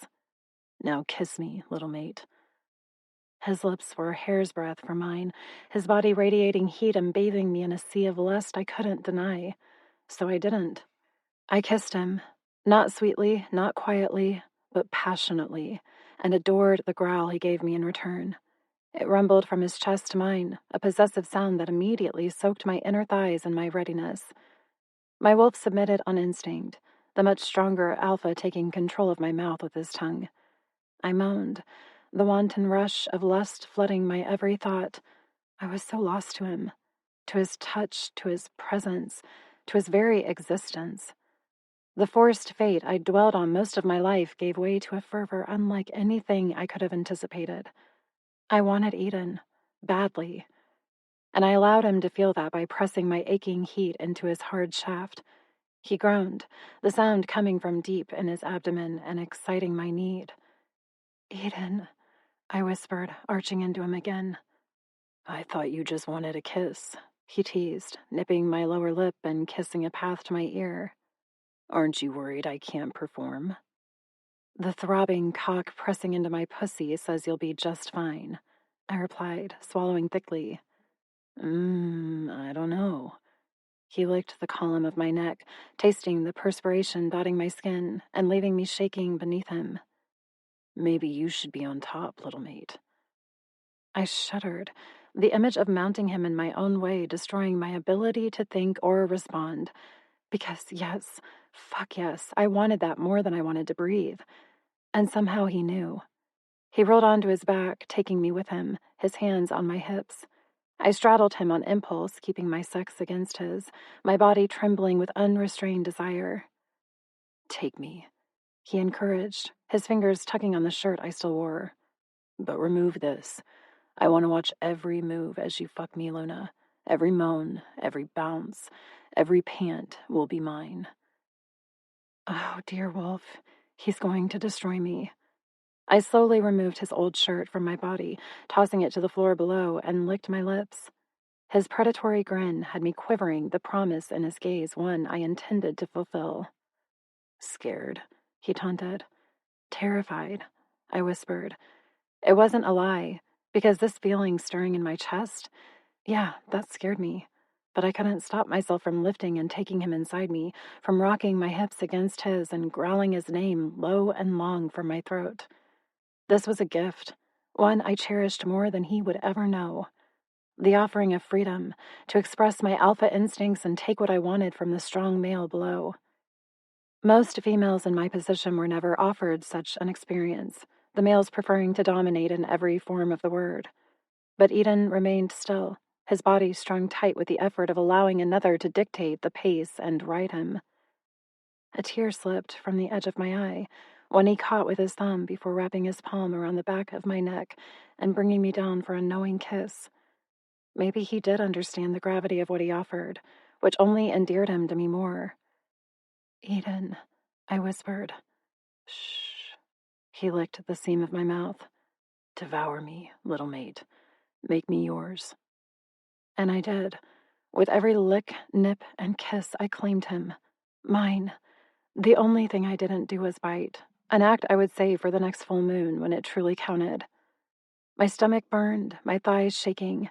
An orgasm hovered on the horizon, the kind that would demolish my ability to think and, likely, my inclination to breathe. But I chased it anyway, rising and falling into him, driving him deeper and moaning every time my clit rubbed him the right way. Oh, how I needed more. I picked up the pace, sweat dripping from us both, but it wasn't enough. I whimpered, collapsing against him, my lips kissing his jaw. My body convulsed almost painfully, the hint of rapture so close yet so far. Edon threaded his fingers through my hair, bringing me back for a kiss, his opposite hand flattening on my lower back.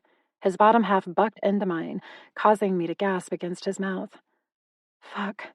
Not even full strength, and the man could move. I caved to his prowess, luxuriating in his skill. Being on top provided me with the confidence associated with control, but with each stroke upward, he redefined the meaning of alpha. So much poise, so much power, so much perfection. One of his palms remained on the back of my head, while the other slid from my spine to my side and then to my stomach and downward.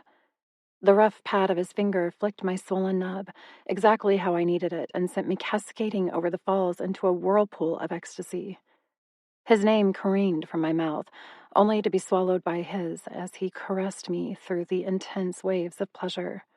Each one rippled over me, driving me to the edge of the earth and back again. I panted, whined, gasped, each noise consumed by Edon as his tongue fucked my mouth with expert skill.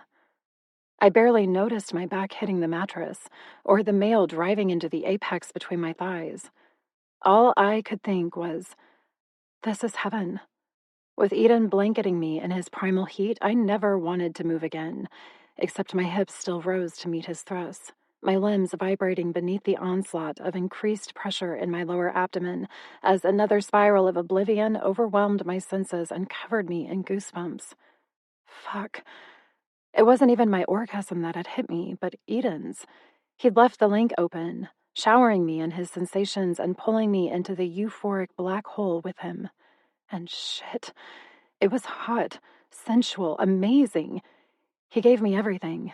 His excitement, his dominance, his overwhelming urge to take me all over again as soon as he finished shaking. His craving for darker pleasures. I shivered, intrigued by the ideas flooding his thoughts, ideas he didn't hide from me.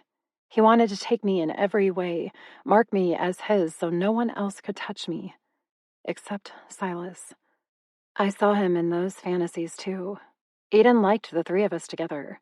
No, he more than liked it. He yearned for it. Even now I could sense him communicating to Silas, but I couldn't hear them. Their link remained separate from the one I shared with Edon. However, I sensed Silas humming words into the Alpha's thoughts, words Edon seemed to be returning.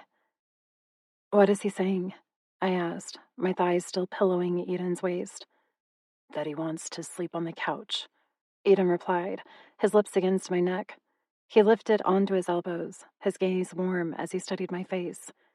He seems to think you'll be uncomfortable if he joins us, so he's ignoring my command.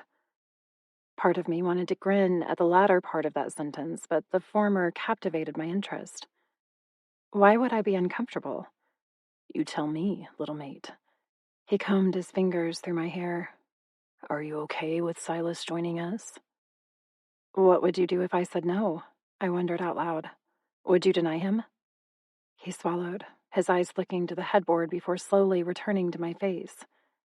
If it is the desire of my mate, yes, I think I would have to. My eyebrows actually rose. You would choose me over him? For some reason, that didn't elate me the way I had expected it to. Actually, it had the opposite impact. You can't do that to Silas. He chuckled. I didn't say I wanted to, Luna. I won't lie to you.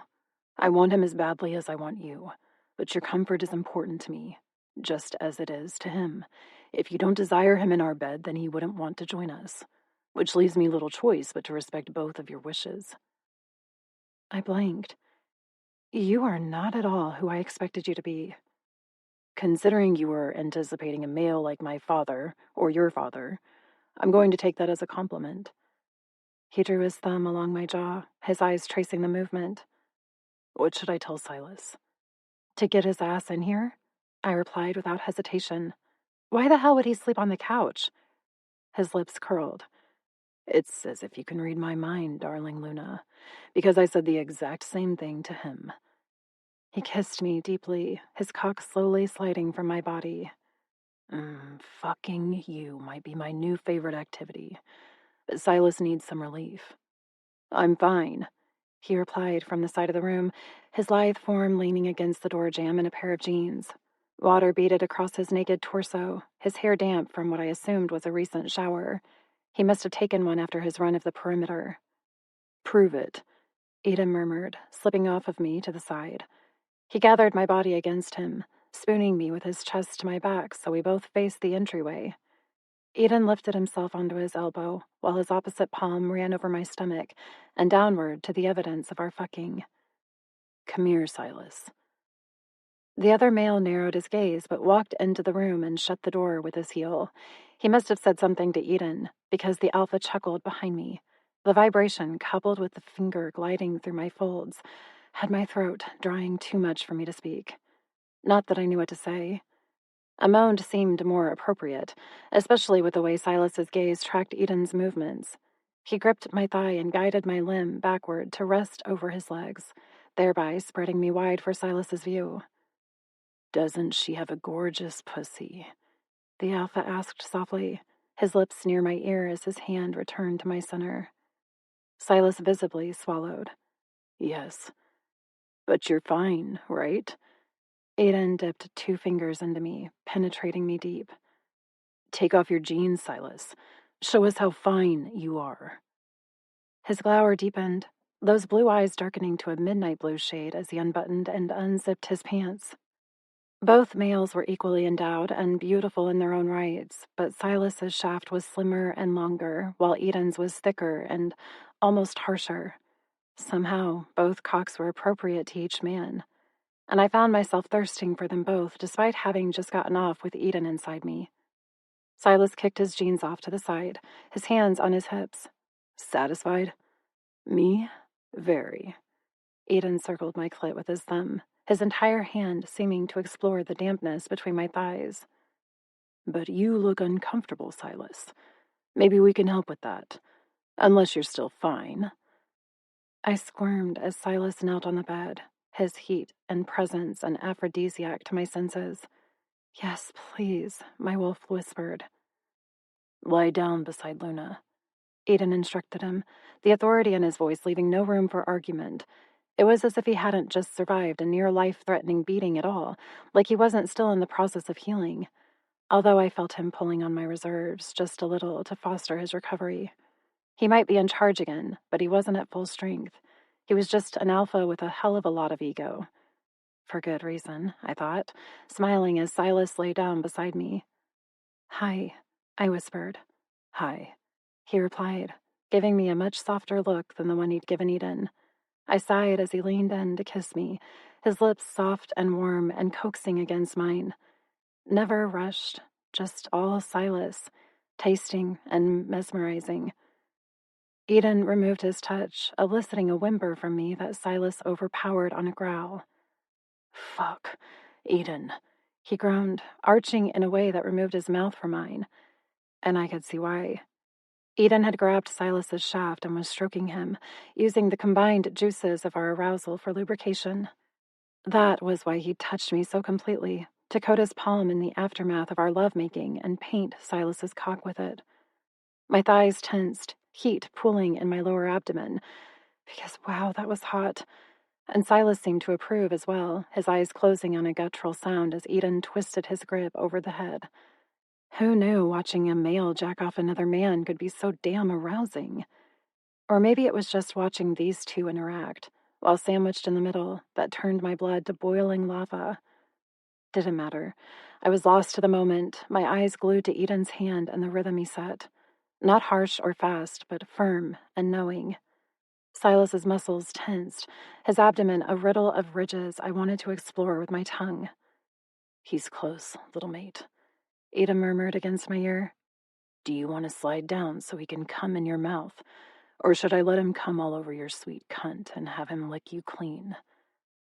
Silas responded with an unintelligible noise, his eyes fluttering as his body began to convulse. Seems he decided for you." Edon nibbled my neck, his warmth a blanket against my back as Silas erupted against my folds, coating me in his seed. "Isn't he beautiful?" I nodded. Yes, he truly was, with his golden hair falling in waves to his ears, his neck straining from his tense jaw, and his athletic form bulging with strength. But it was the growl coming from him I adored most of all, so primal and masculine and utterly fascinating. I wanted to hear him do that against my ear. His eyelids lifted to reveal gorgeous blue irises, slightly unfocused from pleasure. "Fuck, Luna. Keep looking at me like that, and I'll come again." Edon chuckled, his lips caressing my throat.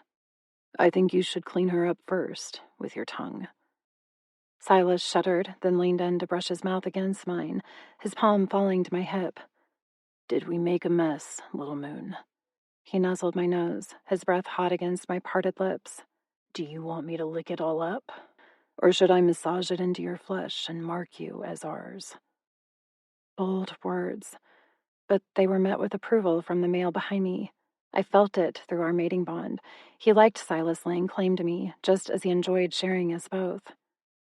Tell him what you want, Edon encouraged, his voice deep. Tell us how to serve you, little mate. He kissed my neck while Silas took my mouth, leaving me unable to reply between them. Not that I knew what I desired. I couldn't choose. I wanted both. And when I finally had an opportunity to voice that out loud, both males chuckled. Edon's palm dipped between my legs, his fingers sliding through my folds and mixing our arousals together as one, then brought his hand up for both Silas and me to lick. No words were exchanged, just feelings, our bodies moving as one, a joining of instinct alone. I lost track of who touched whom, whose mouth belonged to whom, and just indulged in the sensations. All the while, I felt Edon's gentle tug against my strength, his body still healing despite his outward prowess. And eventually, after much petting and pleasure, the three of us fell into a slumber, where I dreamt of a future about a trio of wolves who lived happily ever after, only to be eaten alive by society's rules. 29. Silas, a little over 2 weeks later. The guests are arriving, I told Edon, as I observed from the perimeter. Car after car traveled down the gravel path toward the heart of the Clemente Clan territory. Inside were a mix of elite wolves and vampires, all here to witness tonight's full moon ceremony. Electricity danced across my fur coat, every part of me vigilant. Tonight was Walter's last chance to stop Edon's ascension, and the last 2.5 weeks had been far too quiet for my liking. His father had to be planning something, because no way did he just give up after the strength test, not after everything he'd pulled. Instead, he'd left the three of us on high alert, waiting for an attack that never came. Which meant we were all exhausted. Something I suspected was the point. Anything out of the ordinary? Edon asked. Other than the fact that I'm the only one guarding the perimeter right now? Not really, no. Edon was silent for a long moment before saying, They're up to something. I know. Because last month there were 20 of us on perimeter duty. Tonight, none. I wasn't even technically assigned to be out here, but my loyalty to Edon and Luna put me right where I needed to be.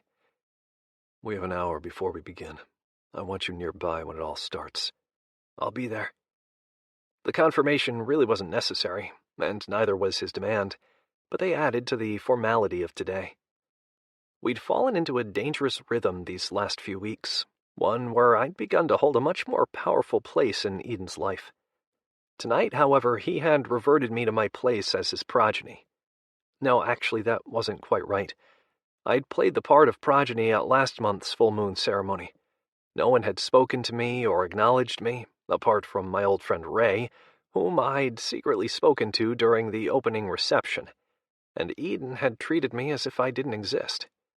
Nothing about tonight compared to my last experience, because I had Edon in my head, in my blood, in my very soul. He'd also put me on protection duty, not just for him, but for Luna, too. So no, this was nothing like the first ritual. I had much more to lose this time. And yet, I would be losing everything tonight regardless, because Luna and Edon were about to finalize their mating bond. Once Luna bit him beneath the moon, he would become hers irrevocably, thereby sealing the connection he created a month ago, leaving me on the outside looking in. Again. My tail twitched, my ears flattening. Part of me wanted to celebrate with them, while the other part of me felt incredibly alone. I knew this was all meant to be temporary, but the last few weeks had been among the best of my life, which was saying something beneath the shroud of stress. I enjoyed being with Luna and Edon a lot, and not just in a sexual sense. They just felt right, like they could be my home, which was crazy. I had no home, only temporary beds. I just happened to favor the one I'd slept in last night most of all. With Luna's head on my shoulder and Edon's arm around her waist, it had been heaven. Only I'd awoken this morning to reality shining down on me in the face of a coming moon. Edon had provided a temporary distraction by having Luna go down on me while he fucked her from behind. He hadn't taken her ass yet, neither of us had, but I knew he would soon. After learning about her lack of real experience, he decided to ease her into it with my help. And while I loved being involved, something told me I wouldn't be there for the eventual climax. Just an instinct, a whisper of fate, in the shape of a full-blown orb over my head. I gazed up at it, my nose twitching at the growing stench of the undead descending upon our property. Rather than brooding, I should be checking the other boundaries, searching for anything untoward. Luna and Edon were counting on me, and I refused to let them down. The problem was, I had no idea what to look for. With all these foreign scents and the heightening energy my instincts flared, the distinct sound of a branch snapping to my left drawing my focus. One of the vehicles had stopped, pulling to the side of the road, while all the others had continued onward. It left only me and the unknown entity inside alone on the perimeter. Something that couldn't be a coincidence. My suspicions were confirmed the second the door opened and a male in a black suit stepped onto the gravel path. Dark eyes flashed beneath the pale moon, zeroing in on my location within the trees. "Silas," the royal vampire said, his voice easily carrying to my ears. I shivered. That he recognized me in wolf form after only one previous meeting spoke of his intense power. Not that I ever doubted it. Kylan was notorious after all. Violent, ruthless, cruel, and mated to one of my only friends. He stepped aside, holding the door to his black car open, and arched a brow. Apparently, he considered that an invitation. Ray popped her head out with a frown. "Where is he?" she asked. My lips curled. I missed that voice. Hell, I missed her. And Willow. We used to be so close, but it felt like a lifetime ago. A memory consisting of false dreams and hopes that were all slaughtered by the reality we now resided in. Kylan nodded up in my direction. "He's playing in wolf form at the moment. Shall we bark at him? Maybe that'll encourage him to move faster." I snorted. "Asshole." "Excuse me?" Edon replied. "That was meant for Kylan, not you." "Kylan," he repeated. "As in the most lethal vampire in the world?" I shifted while saying, "The very one. He's summoning me." "What?" His concern radiated through our link as I looked around for the pants I'd purposely carried here in case I needed to be in human form. Although this wasn't one of the scenarios I'd originally anticipated. Not that I minded. "It's fine." I told him about how Kylan arranged for Ray and me to speak during the last full moon, and felt Edon's shock through our link. For once, the Alpha was speechless. Good thing, too. I only had enough room to handle one dominant personality, and I needed all of my focus to approach the royal standing by the car. He wore a suit, something that I assumed was standard issue for all vampires. While his relaxed position against the car appeared unthreatening, I knew better. Ray peered out at me as I approached, her beautiful face lighting up in relief. She practically leapt out of the car and directly into my arms. If it bothered the royal, he didn't show it. He merely observed with a stoic expression, his boredom palpable. "You're okay," Ray whispered, her hands running over my bare arms like a mother checking her child. She checked every inch of my torso, as if needing to convince herself that I wasn't hurt. I chuckled. "You've gotten rather handsy, Ray. That professor from our socialization course would be so thrilled." She startled, then laughed. "Hey, I aced that course." "With my help," I reminded her. Yeah. She scoffed, then smiled. "I've missed you." "Likewise."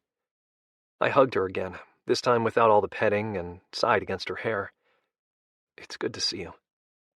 I had no idea how much I needed this embrace, how much I longed for my friend, until she arrived. Emotions welled up inside me. Abandonment, confusion, loyalty, adoration, loneliness. "What's wrong?" Ray whispered, pulling back to study my face. She palmed my cheek, her gaze flickering between my eyes. "What have they done to you?"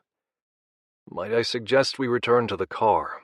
Kylan said, his focus on the empty road ahead. "I would rather we not draw undue attention." A soft beam of light appeared on the tail end of those words, indicating another approaching vehicle. Ray slid back inside first. Kylan gestured for me to follow. My neck hummed with awareness as I adhered to his unspoken command. Then my blood chilled as he joined us inside the stretched-out car. There were 2 benches. Ray and Kylan took one, while I took the seat across from them. A tap on the roof sent the car into drive, navigating us toward the heart of the territory. "Arriving with you is going to inspire questions," I noted dryly. I must have telegraphed that to Edon, because he immediately replied with, "Oh, I have several for you." "Later," I replied, "for when I'm not sitting across from a royal vampire." Apprehensiveness tingled through the bond. Edon's worry for my safety, a warmth I rather liked. "I promise I'm fine," I told him. "Focus on Luna and the ceremony." "Are you talking to your new Alpha?" Kylan asked, interest coloring his features as he wrapped an arm around Ray's shoulders. His fingers danced over the strap of her red dress, a color that matched her striking auburn hair. I met his knowing gaze and decided lying to him would not go over well. "Yes, I am." He nodded, his approval palpable. "That's an intriguing development. It's not common for an Alpha to care about his progeny, at least not anymore." "What do you mean?" Ray interjected. "In the old society, Alphas took exquisite care of their made lycans, but in today's world, those in power are no longer expected to care for the young, and lycans especially prefer to create offspring through fucking rather than gifting immortality to an adult mortal." He spoke with such stoicism, as if his words meant nothing at all, and maybe they didn't, to him, but they meant everything to me. "Edon's not common," I said, realizing the error in my statement the second it left my lips. "What I mean is, he's a decent Alpha, and he was checking in with me on security." Not exactly a lie. It just happened to be my personal security he was worried about more than the perimeter. Kylan smirked. "Sure." His gaze glittered beneath the dim light overhead. "He seems to be taking excellent care of you, based on your increased muscle mass and general health, I mean." I swallowed. His astuteness and candor unnerved me, and I didn't know how to respond. Fortunately, Ray did. "Shouldn't he look healthier? He's a lycan now." "Most don't survive the turning these days," Kylan replied, his eyes not leaving mine. "Nor are they cared for afterward." She snorted. Why am I not surprised? Kylan grinned down at her, finally giving me a reprieve, and stroked her pulse with his thumb. "Because you're learning, Raylan." He kissed her before she could reply, the move a strike that had my hands curling into fists. Too fast, too harsh. And fuck, I didn't want to smell my friend's responding arousal. But I was trapped in this very small space while he devoured her as if I wasn't seated across from them. She squirmed, a protest sliding from her lips as he kissed a path down her neck and slid his fangs into her flesh. "Kylan." His name came out on a chastising groan that had me swallowing across from them. I'd seen Ray fake pleasure countless times in class. This wasn't fake, at all. My stomach churned, my heart skipping a beat. This was not how I wanted to see my childhood friend, ever. "You have a lot of explaining to do," Edon growled into my head. Yeah, I suspected I did. Although it wasn't like my past came up much in conversation, he was more focused on the present and future, not my years at the university. Kylan released Ray with a dark chuckle, leaving her winded and gazing up at him in confusion. "That should buy you about 20 minutes of privacy," he said, nuzzling her chin before nipping her bottom lip. "What?" she asked, her chest heaving as she blinked several times. He focused on me, his hand going to the door beside me. 20 minutes, Silas. Then I'm coming back for my consort. Be advised, allowing her to stay in a confined space with another male isn't something I enjoy. I suggest you not give me any reason to be even more uncomfortable. Understand?" The car rolled to a stop beside yet another royal vampire, Jace. and beside him was a dark-haired female wearing what appeared to be a lingerie-style gown. "Silence does not appease me, Silas," Kylan pressed. "Shall I repeat my concerns?" "She's one of my best friends," I bit back, my irritation getting the best of me. "Your Highness," I added, hoping to temper my statement at least a little. He grinned. "Edon looks good on you, young wolf, as does Luna." He twisted the handle before I could reply, then glanced back at Ray. "Pull yourself back together and meet me outside." The chill in his tone whipped through the car, but he winked at her before stepping out into the night. He slammed the door behind him and pulled a handkerchief from his pocket to dab his mouth before addressing the royal standing outside. "She's a work in progress." "I see that," Jace replied, his lips going to the neck of the beauty beside him. "As is Juliet. Isn't that right, sweetheart?" She didn't lift her eyes from her shoes, but nodded stiffly. "Yes, Your Highness." "Does her presence here mean Darius is nearby?" Kylan asked as the pair began walking. "Yes, he's mingling with Luca and Mira somewhere." "Ah, of course he is," Kylan murmured, his voice still strong in my ears despite his growing distance. One perk of being a wolf, fantastic hearing. Just as I could hear Ray's heart beating a mile a minute in her chest. "Are you all right?" I asked. She swallowed and nodded. Yeah. She cleared her throat.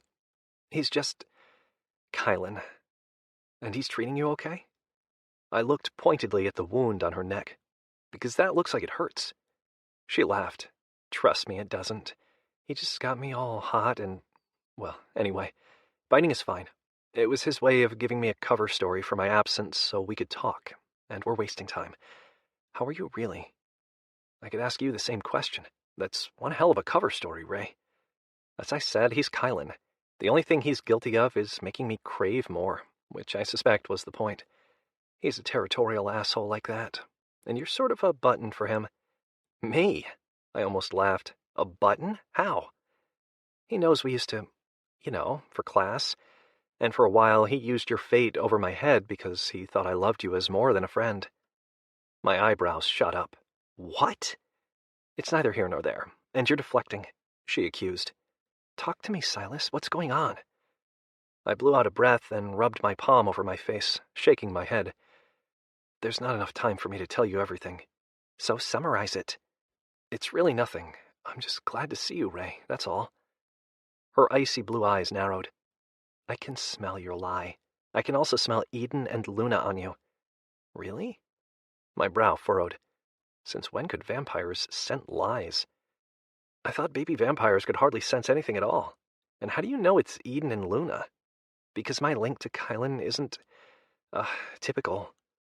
I knew the circumstances surrounding her turning weren't exactly normal, but I thought that had more to do with politics than with the physical change. How so? We're not talking about me right now, Silas. We're talking about you. Why do you smell like the alpha heir and his new mate? And what's with the morose energy you were oozing earlier? It's not like you. Typical Ray, refusing to let me off easy. I sighed again. Deflecting her questions would only make her more suspicious and fight harder for an answer, and I didn't have the energy to fend her off. Besides, if I could talk to anyone, it was Ray. She knew me better than most, with the exception of maybe Willow. My heart gave a pang at the memory of our lost friend. She was either already dead or wishing for death. I preferred to think of her as the former. It was less painful than the alternative. Giving my head another shake, I met Ray's gaze and told her a short version of everything that had happened since my turning. If anything, it would be nice to have another ally on our side. Someone to keep an eye on the surroundings and maybe clue me in on anything her new vampiric senses picked up on. She remained eerily still while I spoke, her expression giving nothing away even as I explained my recent sleeping arrangements, with 2 alphas. I didn't give her specifics, but she read between the lines. And I ended with a summary of Walter's exploits. That reddened her cheeks. What a dick, she said. I laughed out loud. Oh, Ray, I've missed your version of a filter. What? He sounds like an ass. You're not wrong, I admitted, but it's left us all a little on edge for tonight. She nodded thoughtfully. And you're not on edge at all about the fact that the two wolves you've fallen for are mating each other without you? I blinked. That's not... I mean, I care about them, sure, but they're supposed to be together. Whatever is happening with me is temporary. What you described doesn't sound all that temporary to me. She cocked her head. I'm pretty sure Kylan would tell you it's downright uncommon. Same could be said about a harem member being turned into a vampire consort. Touché, but again, we're talking about you, not me. Some of her fiery personality surfaced with that comment. You can admit to me how you feel, Silas. I won't judge you. I'm not afraid of you judging me, Ray. It's just a fact of life I have to accept. Edon and Luna are alpha mates. That doesn't involve me at all. Except you were roaming the perimeter and searching for threats to protect them. As is my job as his progeny. And their lover, she added. Don't discount what you are just because there's not a proper term for it. Her smile was sad. I might be a vampire now, but I still know you, Silas. You've always been amazing at hiding your feelings. That small slip in your facade tells me just how exhausted you are. You never slip. I allowed my head to fall back onto the headrest behind me, my throat tightening. It's been an enlightening few weeks, Ray. Months, she corrected. And I agree. It was all bullshit, I continued, allowing some of my anger to slip free. All of it. The grandeur, the promises of immortality. It was all bullshit. Fuck, how many people did I kill in the Immortal Cup? 6? And the problem was, I would have killed them all for the future I thought waited for me on the other side. People I knew. And how messed up was that? It makes me so angry, Ray. So fucking angry. She reached across to grab my hand and gave it a squeeze. I know how you feel. Do you? I asked, laughing humorously. I suppose you do. Kylan, huh? Her lips quirked up. He's not as bad as you think. I snorted. That wound on your neck says otherwise. Don't worry, I'll bite him back later. How does that work? I wondered out loud. You're both vampires. Don't you need human blood? Some of her amusement faded into a secretive expression. Like I said, my turning wasn't exactly common. I opened my mouth to press that comment when an approaching scent tickled my nose. Death. Not the same perfume Kylan and Ray wore, but one similar to the putrid stench I kept picking up near the borders over the last month. Except we were nowhere near the border now. No, we were in the heart of Clemente Clan territory. I glanced out the windows, searching for the source, everything falling silent in the car. Ray must have picked up on my alertness, because she didn't say anything, but instead glanced around too. Vampires? She whispered. A lot of them. Yeah, I agreed, searching the darkness with my wolf vision. The door flew open, causing me to scramble back as Kylan appeared. Come, Raylan. He held out a hand. Now. She didn't hesitate, a palpable energy shifting between them. Warn your alpha heir, Silas, Kylan said, his voice laced with command. A war is coming your way, and it seems the Silvano clan is out for blood. 30. Luna. A few minutes earlier. Everything felt wrong. The moon, the air, this ridiculous dress my mother brought me to wear, the way Edon wouldn't stop pacing, the hairs dancing along the back of my neck. The fact that Silas isn't here. I swallowed, my eyes closing. He should be here with us. No one could hear me but myself, and yet I knew Edon felt the same, could hear my thought echoing in his own. Since opening the link between us a few weeks ago, neither of us had sought to close it. If anything, he'd only widened the entrance, allowing me unfettered access to his mind at all times. It was Edon's method of establishing trust, something I very much appreciated, because I never had to guess at his intentions. Annoyance radiated off him in waves, coupled with concern and a slight hint of fear. Not for us, but for Silas. Ray, the infamous harem member turned vampire, was apparently an old friend of his, something he'd failed to mention to me and Edon, which had me questioning how much Silas trusted us. A ridiculous thought, really. I knew how he felt, could sense it in his every touch, and Edon could sense his emotions. No, it wasn't about trust at all. Silas just hadn't mentioned it or really much about his past. We were all so focused on the present, on what Walter would do next. I opened my eyes to find Edom watching me, his expression sheltered. Almost time, he said softly. I know. The moon's energy slithered across my skin, making me thankful Edon chose this location to prepare. We were very alone here on his grandfather's private porch, hiding us from the flurry of activity in town.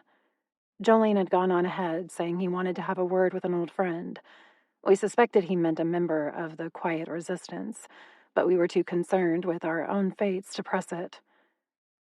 Edon cupped my cheek, his opposite hand falling to my hip, where his thumb stroked the silk fabric of my gown. After tonight, we can begin anew. I leaned into his touch. Yes. I just wish I knew what that would entail.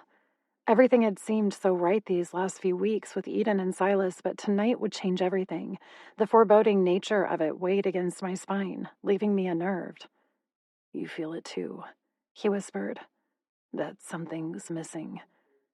Silas, I said. He nodded. Yeah.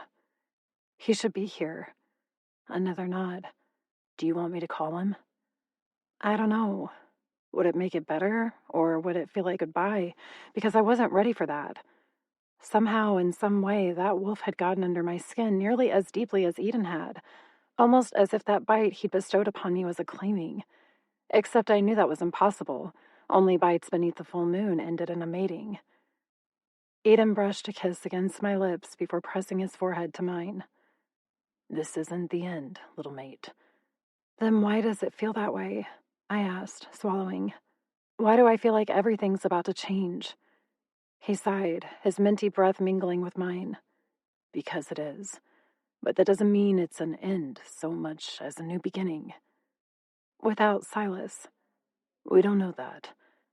No, I think we both know exactly that, I argued, pulling back to stare up at him. My bite will connect us irrevocably, forever. It'll override your sire bond. But not delete it. True.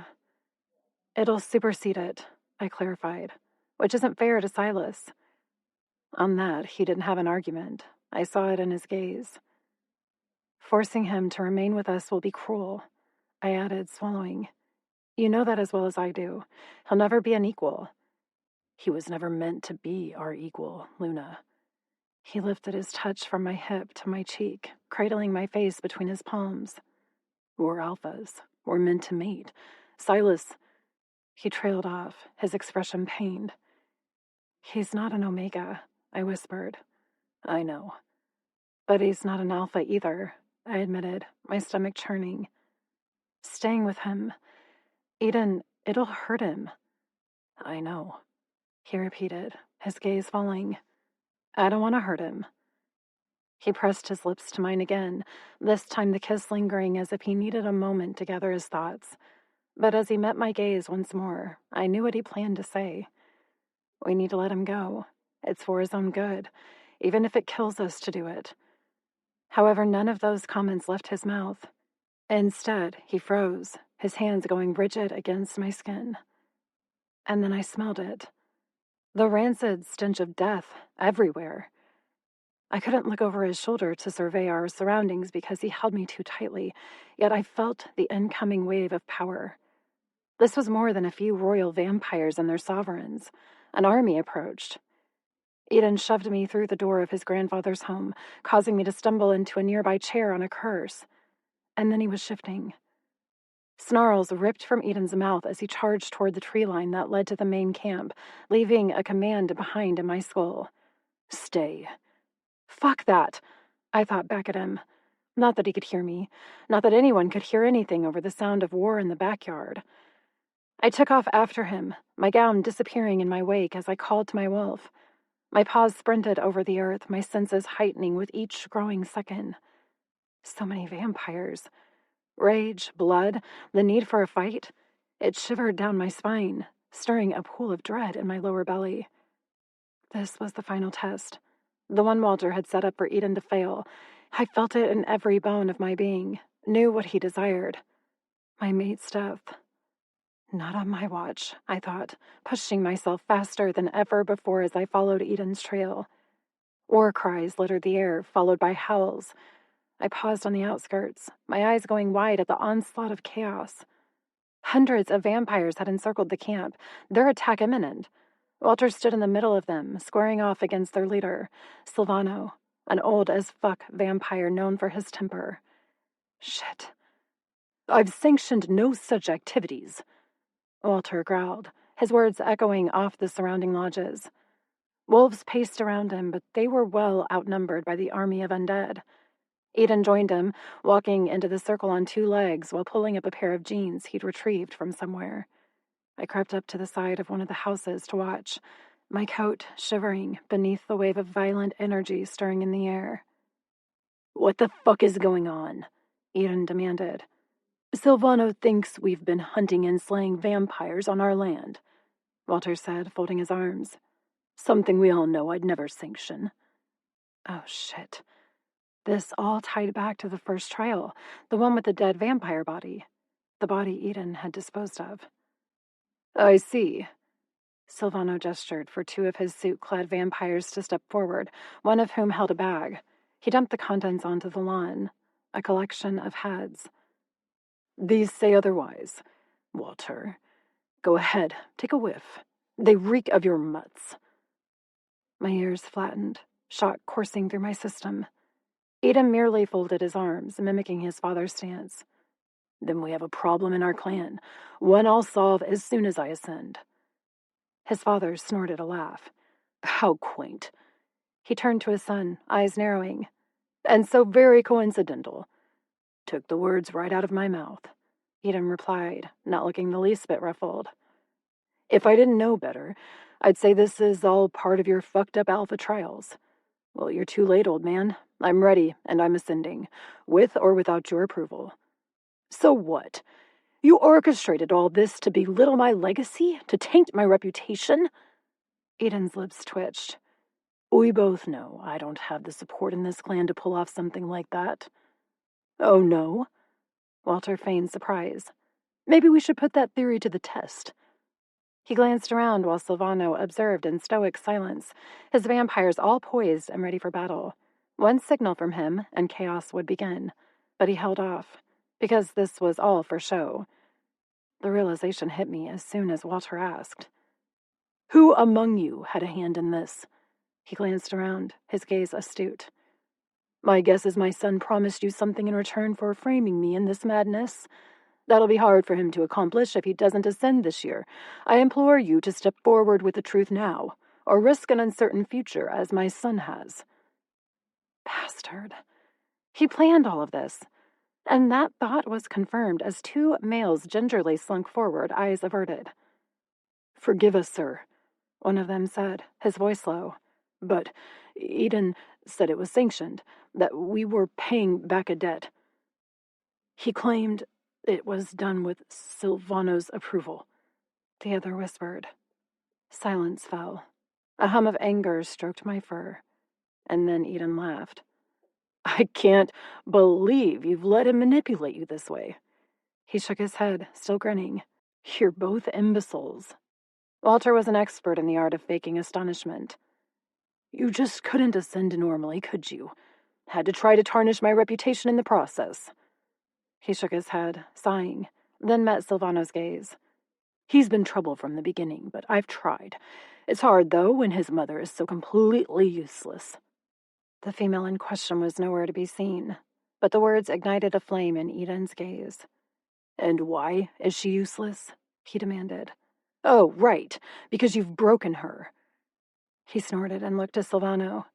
"I've neither sanctioned nor plotted against your territory in any way. What the hell would I have to gain from it?" "A great deal," Walter argued. "Framing me and tarnishing my reputation would only prove to the pack that I was unfit to lead, and allow you to become their savior.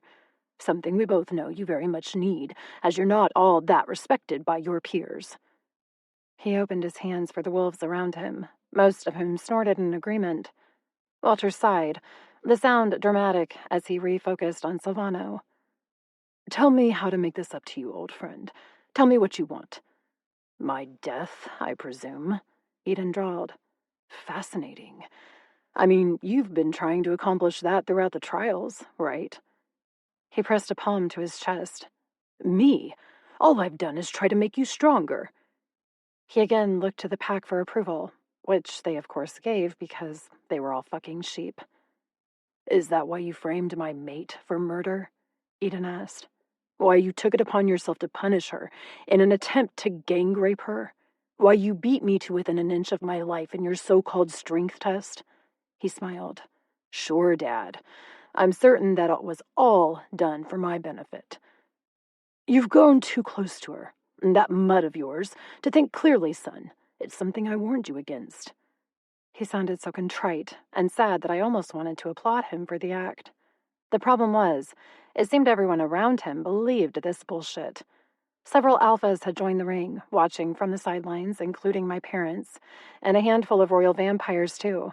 They all wore matching expressions of indifference, but I sensed their acceptance.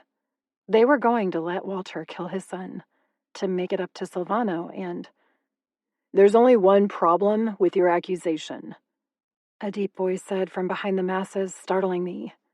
Silas pushed through the ring in a pair of jeans and stepped up to his sire's side. The lack of surprise in Edon's features was either a result of anticipating Silas's arrival or very good acting. I was the one who found the dead vampire body, Silas said, eliciting a few expressions of surprise from the circle. And those two idiots were right on my tail. When I reached out to Edon, he was just as shocked by the corpse as I was. Walter snorted. That proves nothing. You're just a mutt without any standing in this community. Silas smiled. And yet, it's my sire you're accusing. As I have access to his mind, I'd argue my input is worthwhile in this discussion. While I'd argue it's inadmissible due to influence, Walter replied without missing a beat. Just as his bitch of a mate would be deemed worthless in this trial. Yet I don't see her here trying to defend you, Edon. How interesting. You'd like that, wouldn't you? Edon said, his lips thinning. Because then you could claim her beneath the moon as your own. After my death, of course. Well, I'll need a new heir. Might as well use the only alpha female in the territory who can deliver the kind of son I require. Walter shrugged. Although, I'll have to break her in a little, since you failed so spectacularly. My blood chilled. Over my dead body, I thought, a growl threatening my throat, but I swallowed it before I let it slip. You can try, Edon replied, canting his head to the side. Something tells me it'll be harder than you think. Silas snorted. More like impossible. He folded his arms. You know, I am curious about something. Walter arched a brow. And I should care why? Silas lifted a shoulder. Because you're the alpha incumbent, I'm one of your wolves. Oh, and your son is my sire. Brave words, I thought, my tail twitching. But that wasn't it at all. He was stalling. I just didn't know why. None of those are reasons for me to acknowledge or even listen to a mutt. Walter focused on his son. What on earth have you been doing with this trash to give him such confidence? Edon's smile was wolfish. Bonding. This has all been mildly entertaining, Silvano interjected. Alas, I am no longer amused by this family quarrel. Clemente Clan crossed the borders without permission and murdered several of my brethren. I seek retribution for the lives lost, of which I count 12. An alpha heir is only one. I require 11 more. Don't you find it odd that you were able to cross the boundaries so easily with this many vampires? Silas asked, his tone remarkably calm, considering he was addressing a royal vampire. That he held the male's gaze spoke volumes. I was the only one patrolling tonight, while there were almost 24 of us on the last full moon. Seems a bit, I don't know, arranged. Are you suggesting I'm working with Walter? To have my own men killed? Silvano asked, his white eyebrow meeting his equally white hairline. I'm suggesting your arrival was anticipated. And also, Edon doesn't yet have the authority to command the wolves to leave the borders. Silas's arms fell to his sides. Make of that what you will. A setup, which I already figured out, but now I wondered if Walter and Silvano were working together. If perhaps the vampire knew all along that the Alpha wanted to remain in charge. Maybe he had a few minions to sacrifice. Wouldn't be unheard of to discard a few immortals in such a way. Made the paperwork easier. What if they had an agreement drawn up among themselves? Walter helped Silvano get rid of a few unruly vampires, while Silvano helped Walter maintain his position. As they shared a boundary, it would be within their best interest to remain loyal to each other. That is intriguing, Kylan agreed from the sidelines. Yes, Jace concurred beside him. I wonder why the wolves weren't on the border. Care to elaborate, Walter? The Alpha chuckled. Well, we were supposed to be having a ceremony tonight. I suspect my wolves were interested in observing. You had one last month and relegated many of them to border patrol, Silas said, including me. Because you are a mutt, unworthy of attending, Walter growled, his veneer slipping slightly. You're lucky we even let you into the heart of the territory, something I'll be rectifying quickly once this mess is over. But that still doesn't explain the others, Jace pressed. Why force them to guard one ritual and not another? Tonight's a bigger ceremony with the ascension of their new Alpha, Walter replied, his gaze narrowing at the royal. What are you really accusing me of, Jace? Me? He touched his chest, his dark brows lifting. Nothing. I'm merely curious, old friend. Typical politics. No one meant what they were saying, and yet everyone was tossing around accusations. In silence. Regardless of who allowed what, I am owed my retribution, Silvano declared, his voice ringing through the night. Simple words, followed by a gesture of his hand that had my heart dropping to my stomach. A shot rang through the air, piercing my ears and shooting my pulse into overdrive. It wasn't sanctioned. The discussion wasn't done.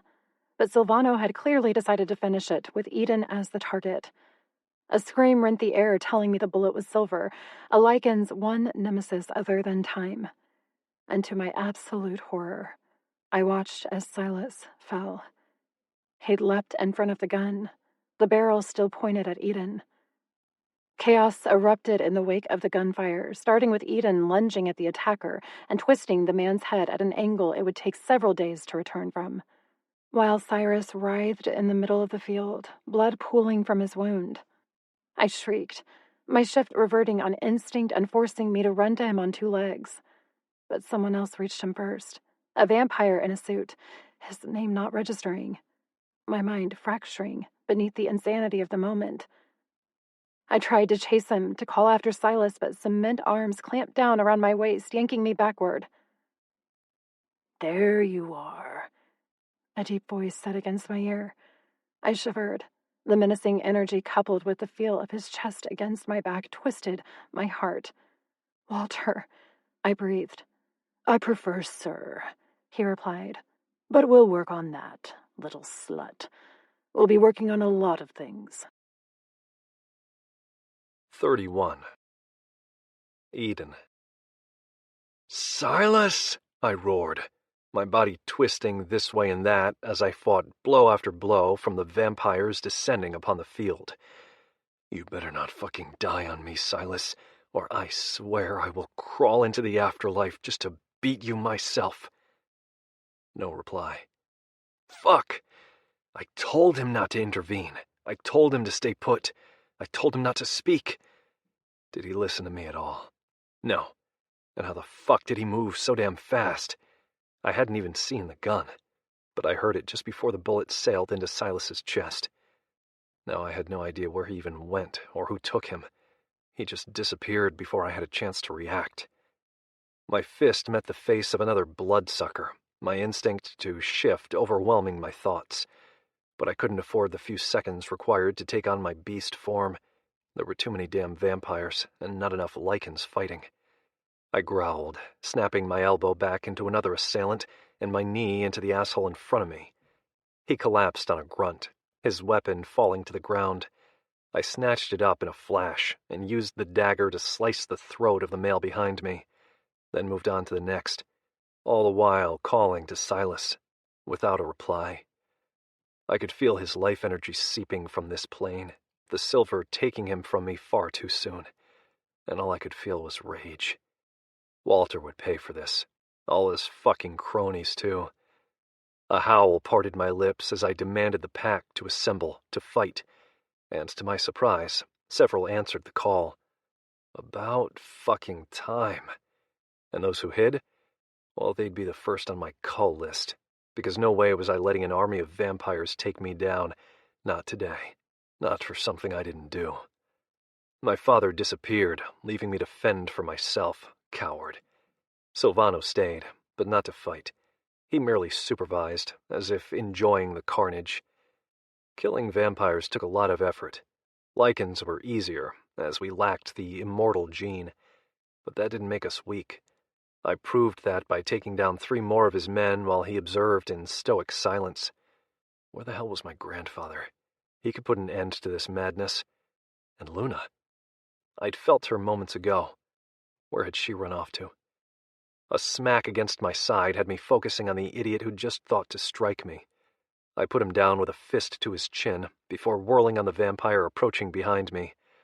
They were all so young, maybe 100 years at best, which meant Silvano had brought his D-team to the fight. Poor choice. But hey, it worked in my favor, so I wasn't about to complain. Silas, I tried again. Static, quiet, nothing. My heart ached, my soul crying out at the injustice of his fall.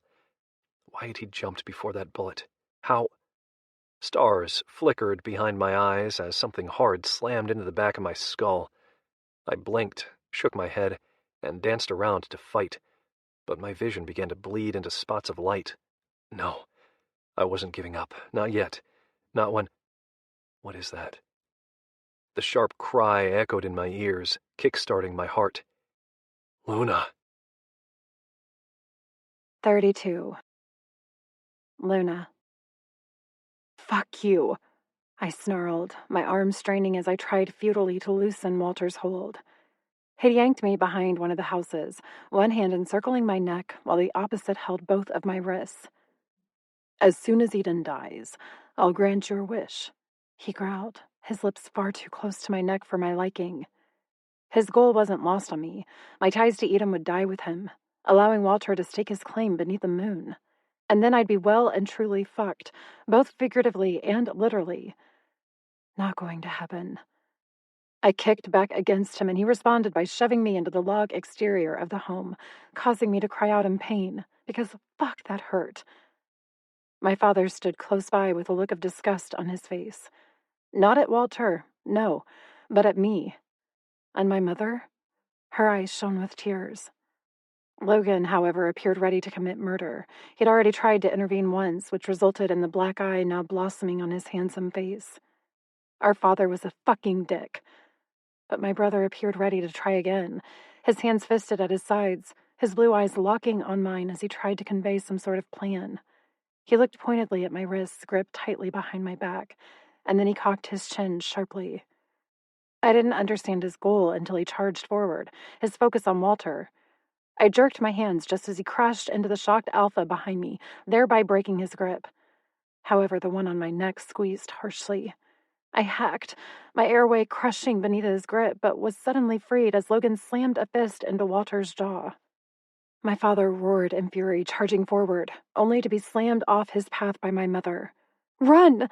she shouted at me, just before my father yanked her to the ground on a yelp. I didn't want to listen. I didn't want to run. But I wasn't about to let the rebellion be all for nothing. My legs took off, my body aching from the places Walter had manhandled me. If I could hide until sunrise, I'd be safe for another month. I just had to get away to... A hand clamped over my mouth, yanking me backward into a hard body that smelled of death.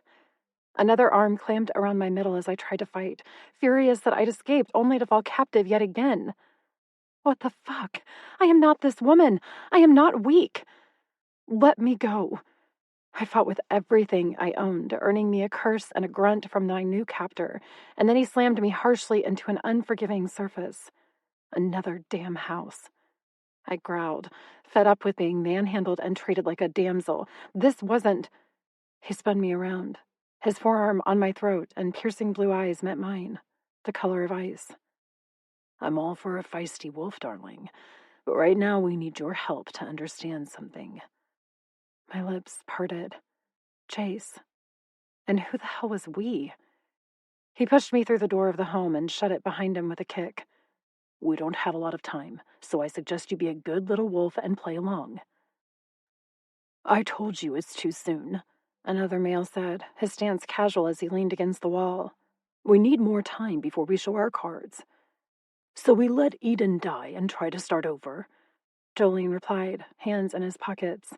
Can't guarantee I'll be alive long enough to see it through, gentlemen. I've given that boy everything I've got, and he's exactly what we need in this region. And what about Silvano? The dark-haired vampire asked, his tone as nonchalant as his pose. It's going to raise a hell of a lot of questions, especially so soon after what happened to Robin. That wasn't even related. A fourth voice put in with a sardonic snort. Luca. Shit. What had Chase just pulled me into the middle of? Whether it was or wasn't isn't the point.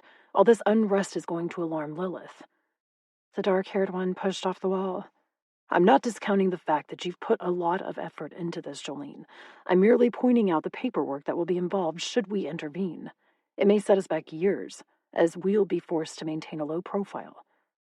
If we don't intervene, we lose 2 clans, Chase replied softly. Which sets us back several decades. 2? Luca asked. Logan just assaulted Walter. Chase looked at me. To save his sister. I swallowed. Was this where he wanted my input? Because I didn't know what to say. Well, shit. Luca rubbed a hand on his face, shaking his head. Nico isn't going to like that. No, I suspect not. Jace was still looking at me. Tell us about your relationship with Edon and Silas. My eyebrows rose. Excuse me? You're fucking them both. Is it because Edon's making you? His flat tone didn't match the severity of his question. Fuck you, I growled. And fuck your assumption. His lips quirked upward. Oh, Claudette has raised you perfectly, I see. He glanced at Luca. There's hope for your precious daughter yet, if Logan's anything like this one. Considering he just attacked Walter, I'll say he's a perfect candidate. Jace lifted a shoulder. True. His focus locked on me again. Your relationship with Edon and Silas isn't accepted by current social conditions. How do you feel about that? Like my relationship with Edon and Silas is none of your damn business, I replied flatly. What the hell is this? There's a war going on outside, and you're all gossiping with me about who I'm fucking? Talking about my brother like he's some pawn in your game of chess? Fuck that. You're wasting my time. I took a step, only to find the dark-haired male suddenly at my back. Power vibrated off him in waves, causing goosebumps to flare across my limbs and reminding me that I was very much naked in a room full of dominant males. Not good, especially considering Jace's penchant to play with wolves. I swallowed. Look, Edon's innocent. He didn't attack Silvano's vampires or issue any sort of edict telling his wolves to go on the hunt. His father just wants to maintain his power. I looked imploringly at Jolene. Tell them. They already know, sweetheart, he replied, sliding off his jacket and handing it to me. They're trying to figure out if they should intervene. Well, if you ask me, I say you should, a new voice declared as Kylan entered from the back of the house. I mean, what's a revolution without a little kickoff party? The only indication that they were surprised by his appearance was the slight stiffening in Luca's shoulders. You know I missed my invitation to the party, Kylan drawled, his expression one of stark amusement. But I've sensed your intentions for some time now. What are we all waiting for? I vote we take out Silvano. He's one of the reasons we're all in this mess. I promise he won't be missed by those who count. Silence met his statement, but the tick in Jace's jaw said the male had struck a nerve. I can do it, Kylan continued. I mean, I already have a knack for pissing off Lilith. Maybe she'll put me wherever she had Cam. All the males exchanged a glance. Oh, come on. I can't be the only one who suspects he's still alive. He looked at Luca. His Erosita lives with your clan, right? He sighed at their continued silence. I see. Well, If my services are requested for whatever the fuck this is, you know where to find me. Jace stopped him with a hand on his shoulder, their gazes locking in a long, silent duel, while the cries of wolves and vampires bled through the night air outside. My chest ached for them all, especially Edon. The only thing that kept me upright was the strength radiating through his mating bond. He was alive and fighting, and mourning Silas, whom he couldn't feel anymore. A tear slipped from the edge of my eye, my nails grasping my jacket even tighter around myself. "We can't just stand here," I whispered. "I don't know why you're all standing around debating a timeline when you could be helping. But I do know this. Not intervening when you can just makes you all a bunch of cowards." I looked pointedly at Jolene. "Your grandson is fighting for his life out there. I'm going to join him with or without your help." I thrust my elbow backward, expecting to strike the dark-haired one, but only midair. He stood by the door with an amused expression. "We should introduce her to Juliet," he said, glancing at Jace. "See if she can't instill some of that feisty energy." "Trust me, Dee. Mira's already working on it," Luca put in. Dee smiled. "Brilliant." And then he opened the door. "After you, little wolf." Little wolf, little mate, little moon. I was really, really tired of everyone calling me little. I was not short, I was not weak. I just happened to be less muscled and tinier than the others around me. But I possessed an alpha bloodline for a reason, and they were all about to find out why. 33. Edon. Red. Everything around me was stained in red. The vampires, the wolves, Silvano and his fucking smirk, the moon, the grass, the male trying to bite me, all fucking red. I couldn't hear Silas. I couldn't find Luna. I couldn't focus on anything other than the assholes who kept trying to take me down. I would not fall, not like this. Not until I knew Silas's and Luna's fates. A growl ripped from my throat as I took down yet another bloodsucker. They just kept coming. Fortunately, it seemed most of them were without weapons. So what happened to the gun? I wondered for the 1000th time. Someone had one. Yet he'd fled, leaving only vampires with knives in his wake. Which led me to believe it wasn't a vampire who tried to shoot me, but a wolf. How did Silas know? No time for that now. I'd analyze later. Silvano. He was the key to ending this all. If I could just fucking get close enough to incapacitate him, his minions would... Shit. A sharp edge struck my ribcage, sending me to my knees and rolling away from the source as fire licked through my veins. Another damn knife. Better than a gun.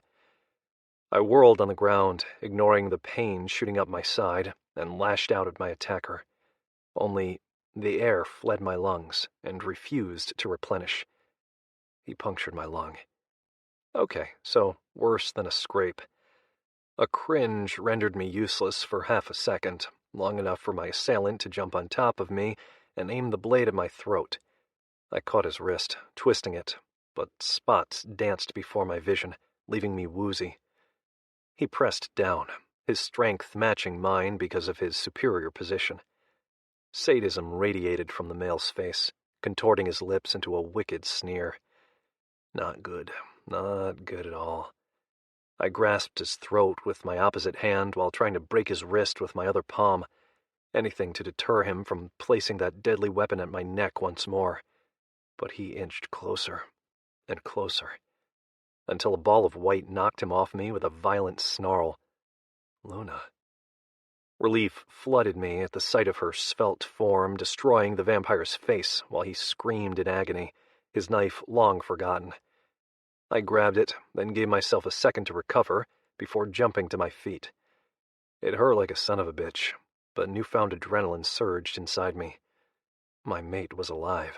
She was here, and the woman fought like a damn goddess. She took down 2 more vampires with her jaws alone, ripping out their throats before returning to my side, her sleek coat painted in blood. Gorgeous. If we weren't in the middle of a fight for our lives, I would have grabbed her, forced her to turn, and fucked her on this very field. but I had another horde of vampires appearing from the tree line, as if Silvano had a whole army of reserves just waiting to attack. He must have deployed them in waves. It explained why he hadn't acted sooner during my argument with Walter. What are your real intentions, I wondered, because he wouldn't waste this many resources just to take me down for an old friend. This had to be a double cross, a way to weaken the Clemente clan and take more land. And my idiot of a father had fallen for it by opening the borders. Come right in. Destroy my wolves. As long as I keep my throne, I don't care. When I survived this insanity, my father would pay. With my lungs barely recovered, thanks to my lycan healing, more vampires poured onto the grounds, their orders clear: kill on sight. The newcomers were refreshed. I was not. My wolf ached to come out to play, but there wasn't time. I twirled the knives in my hand, ones I'd stolen from the vampires who came before them. "Welcome to the Clemente clan," I greeted them, narrowing my eyes. "Allow me to properly introduce myself." Luna growled and acquainted them with her teeth while I carved my initials into their skin. I was mid-design on Vampire 3 when a hush fell over the crowd, and all the bloodsuckers collectively fell to their knees. My eyes tracked across the field to the cause: Kylan. He stood casually in the middle of the bloody field, wearing a pristine suit, and unceremoniously dropped Silvano's head on the ground. "I'm sorry, did I interrupt?" he asked, his tone nonchalant as he wiped his hand off with a handkerchief. "I think you destroyed their fun," Jace replied as he joined him. "Pity." Kylan folded the soiled fabric and returned it to his pocket, then took in the crowd. "Well, I see our societal laws are working splendidly. Would someone like to call Lilith? I'm sure she'll be thrilled." Silence. Of course no one wanted to report this to the Blood Alliance. Luna shifted beside me, her pale skin glowing with blood as she stood proud at my side. I brushed my lips along her neck, then skimmed my nose across her cheek, taking in her alluring scent. "Thank you," I whispered. "You're my mate," she replied softly, her gaze finding mine. "Silas?" I shook my head, my heart stuttering in my chest. "I can't sense him," I admitted into her mind. "I can't sense him at all." And it left me feeling so fucking empty. Hurt, lost, alone, guilty. Luna cupped my cheek and kissed me tenderly, even as her eyes filled with tears. "You're not—" "Where's Walter?" Jace demanded, shattering our moment. I pressed my forehead to hers briefly, allowing myself the second of grief before righting my spine and focusing on the royal. It was on the tip of my tongue to claim my place as Alpha, when my father's gruff voice sounded from behind one of the lodges. "Here!" The asshole appeared with a handful of Alphas, including Luna's father. All of them appeared pissed off, but my gaze was for the bastard leading them. It was still a full moon, and I had a hell of a lot of aggression to work out. For myself, for Luna, for Silas. "Fight me," I demanded, before anyone else could speak. Politics be damned, I wanted this bullshit done. End this once and for all. His resulting laugh lacked humor. "Now isn't the time for your antics, boy." I smiled. "On the contrary, now is the perfect fucking time. We're all here, right? It's still a full moon. My birthright defines tonight as my ascension, and I'm calling it. You want to keep your place as Clan Alpha? Earn it, and fight me for it. Maybe you'll even have a leg up since I've been out here battling with the clan while you tucked your tail and ran." A few of the exhausted wolves around me snorted their disgust, but for once it was directed at my father and not me. I tossed my blades onto the ground beside two of the kneeling vampires and stepped forward. "Fight me." I allowed the demand to permeate my growl, vibrating the field around us. "Or bow and acknowledge me as your Alpha." My father bristled. "I don't have to do or acknowledge anything." "Actually, you do," my grandfather interjected. He strolled up to the field with Luca beside him, the two males standing at equal height. Energy radiated off them, denoting their bloodlines, but it was my grandfather who seemed to be the more powerful of the duo.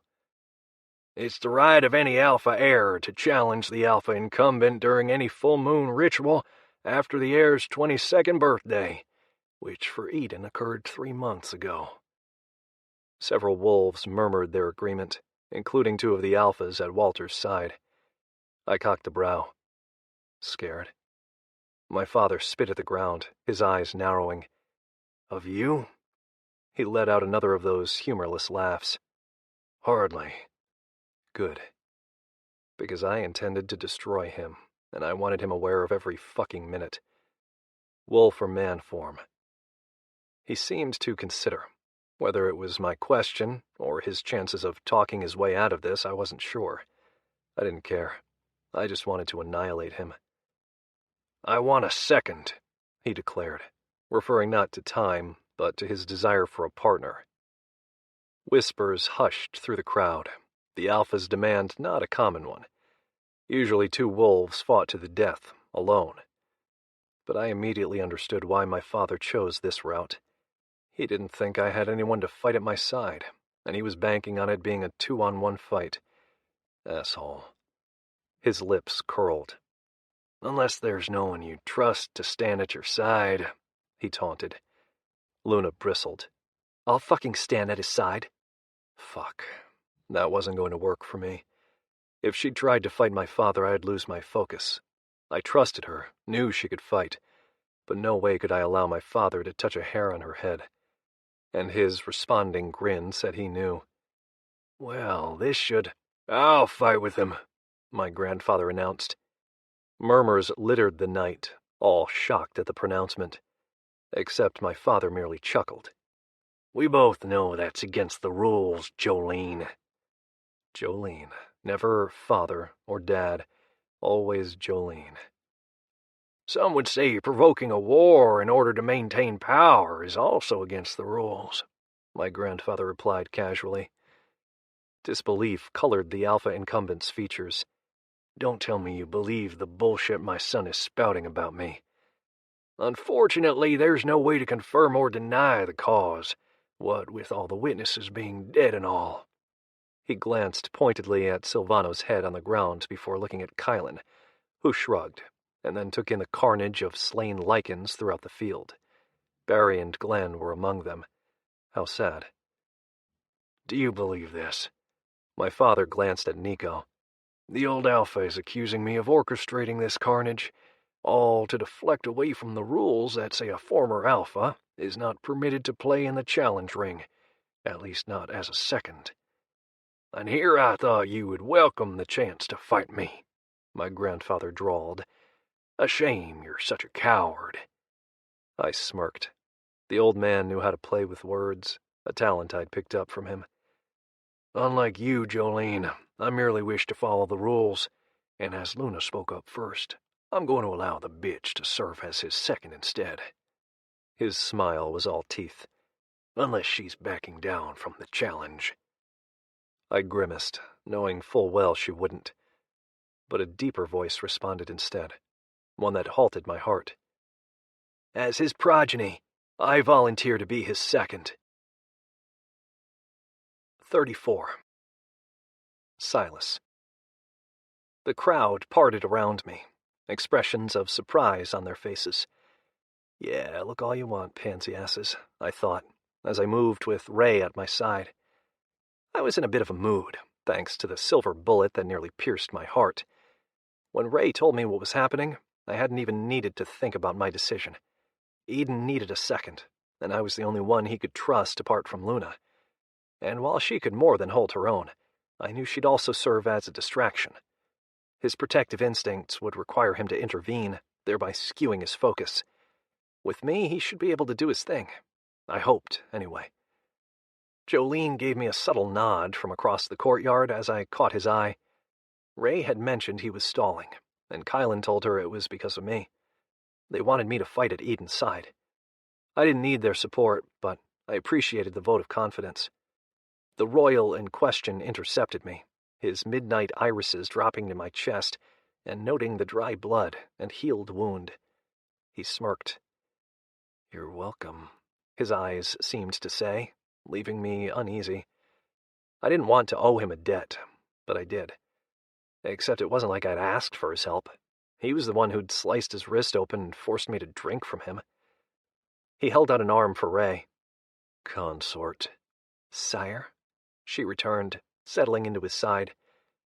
Good luck, Wolf, he murmured, moving out of my way. Luck, yeah. Seemed a bit frivolous, because I didn't need it.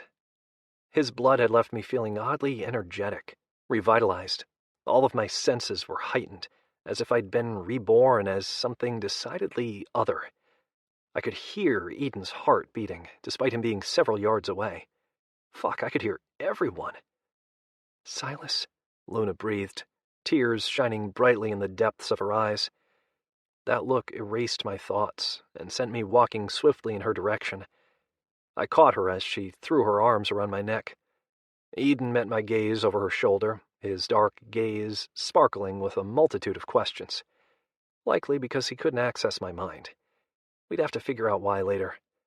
For now, he needed to get his head in the game and not worry about things we had no control over. Surprise isn't a good look on you, Alpha, I said, a warning lacing my tone.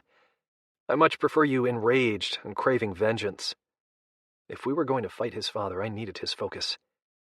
You're okay, Luna whispered, not receiving the same memo. And the broken quality in her words derailed me once more. Fuck propriety.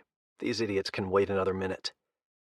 I cupped Luna's cheek and kissed her softly, while ignoring the sounds of surprise rising from the crowd. She shivered against me, her arms winding around my neck. You were shot.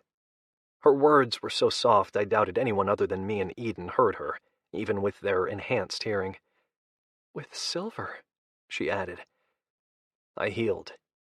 I brushed my lips over hers once more before pressing my mouth to her ear. I'll explain later, little moon, I promise. She nodded, her throat bobbing. Right, yeah. She seemed to be remembering our surroundings, a mask falling over her features. Right, she repeated. Edon stood motionless beside us, his ears picking up every word, his expression still rimmed with queries. You ready to ascend? I asked him, as I released Luna with a final kiss to her temple.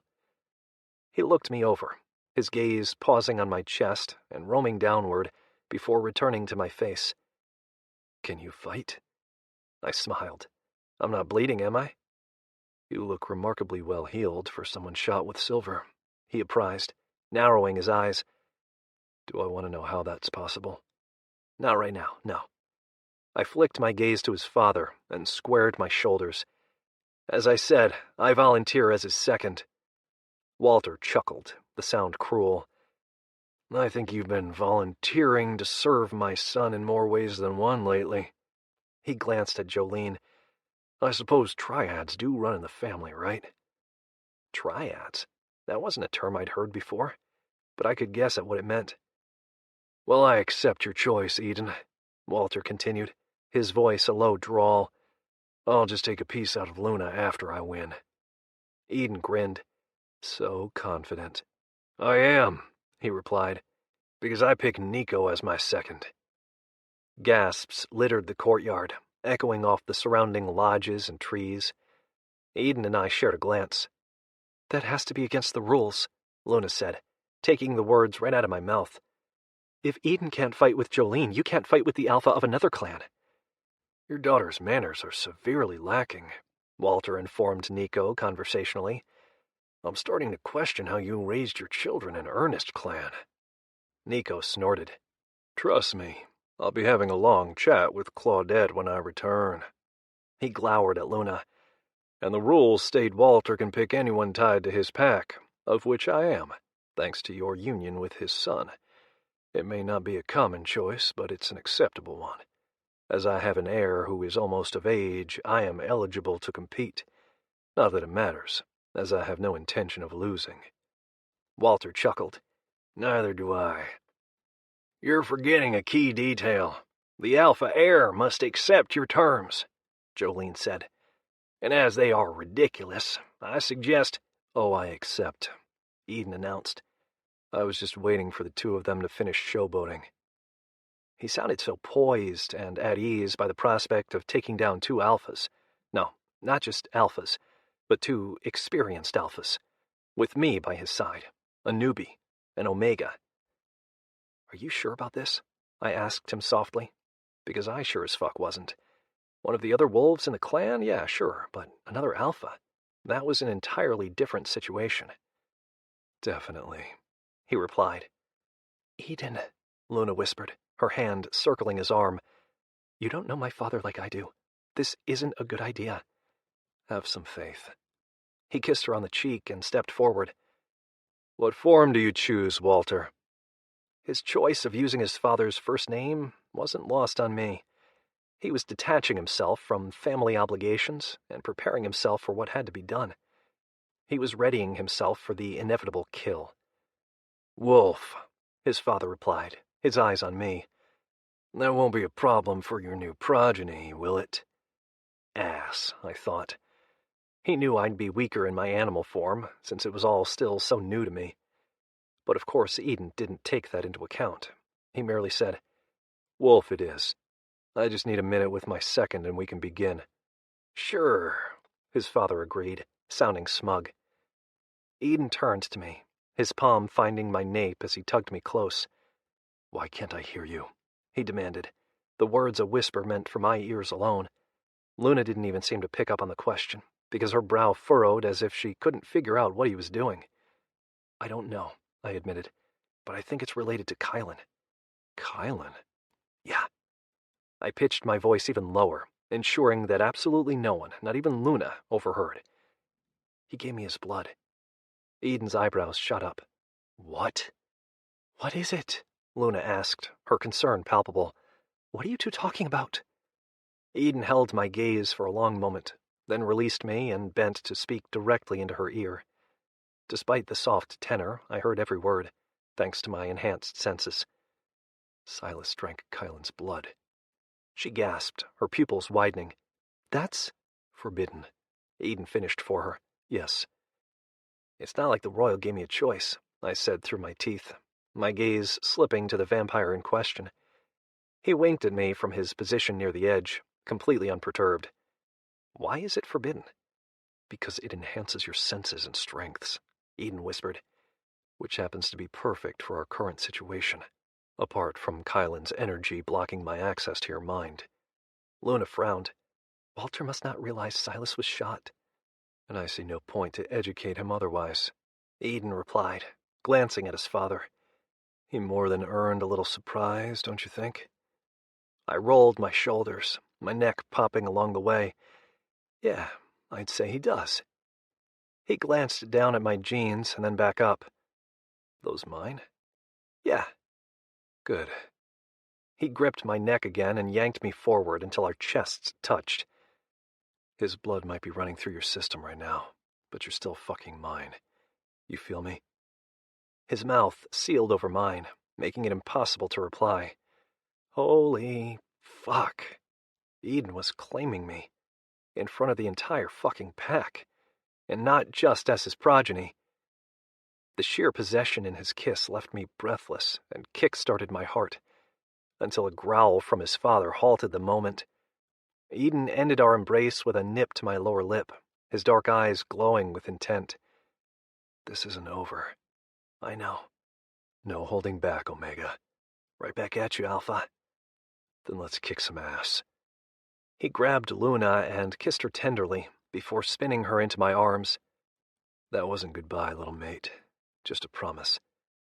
I know, she breathed, her focus sliding from him to me. You'll protect each other. Always, I vowed, bending my head to run my lips over her freshly kissed ones. Be prepared to run should anything happen, I breathed against her ear. I released her before she could reply, and moved to Edon's side. Walter stood scowling at his son from several yards away. You disgust me. Good, he replied. That means I'm doing something right. His father opened his mouth to speak again, only to be cut off by Jace. I'm growing bored by all the chit-chat. Are you going to fight, or shall I go have a drink and come back later? Walter chuckled.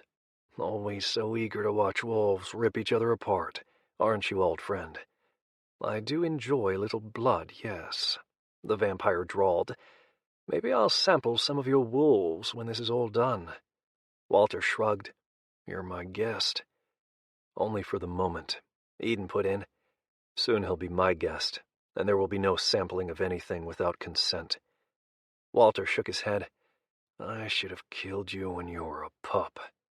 Edon grinned. Stop stalling, old man. Let's finish this.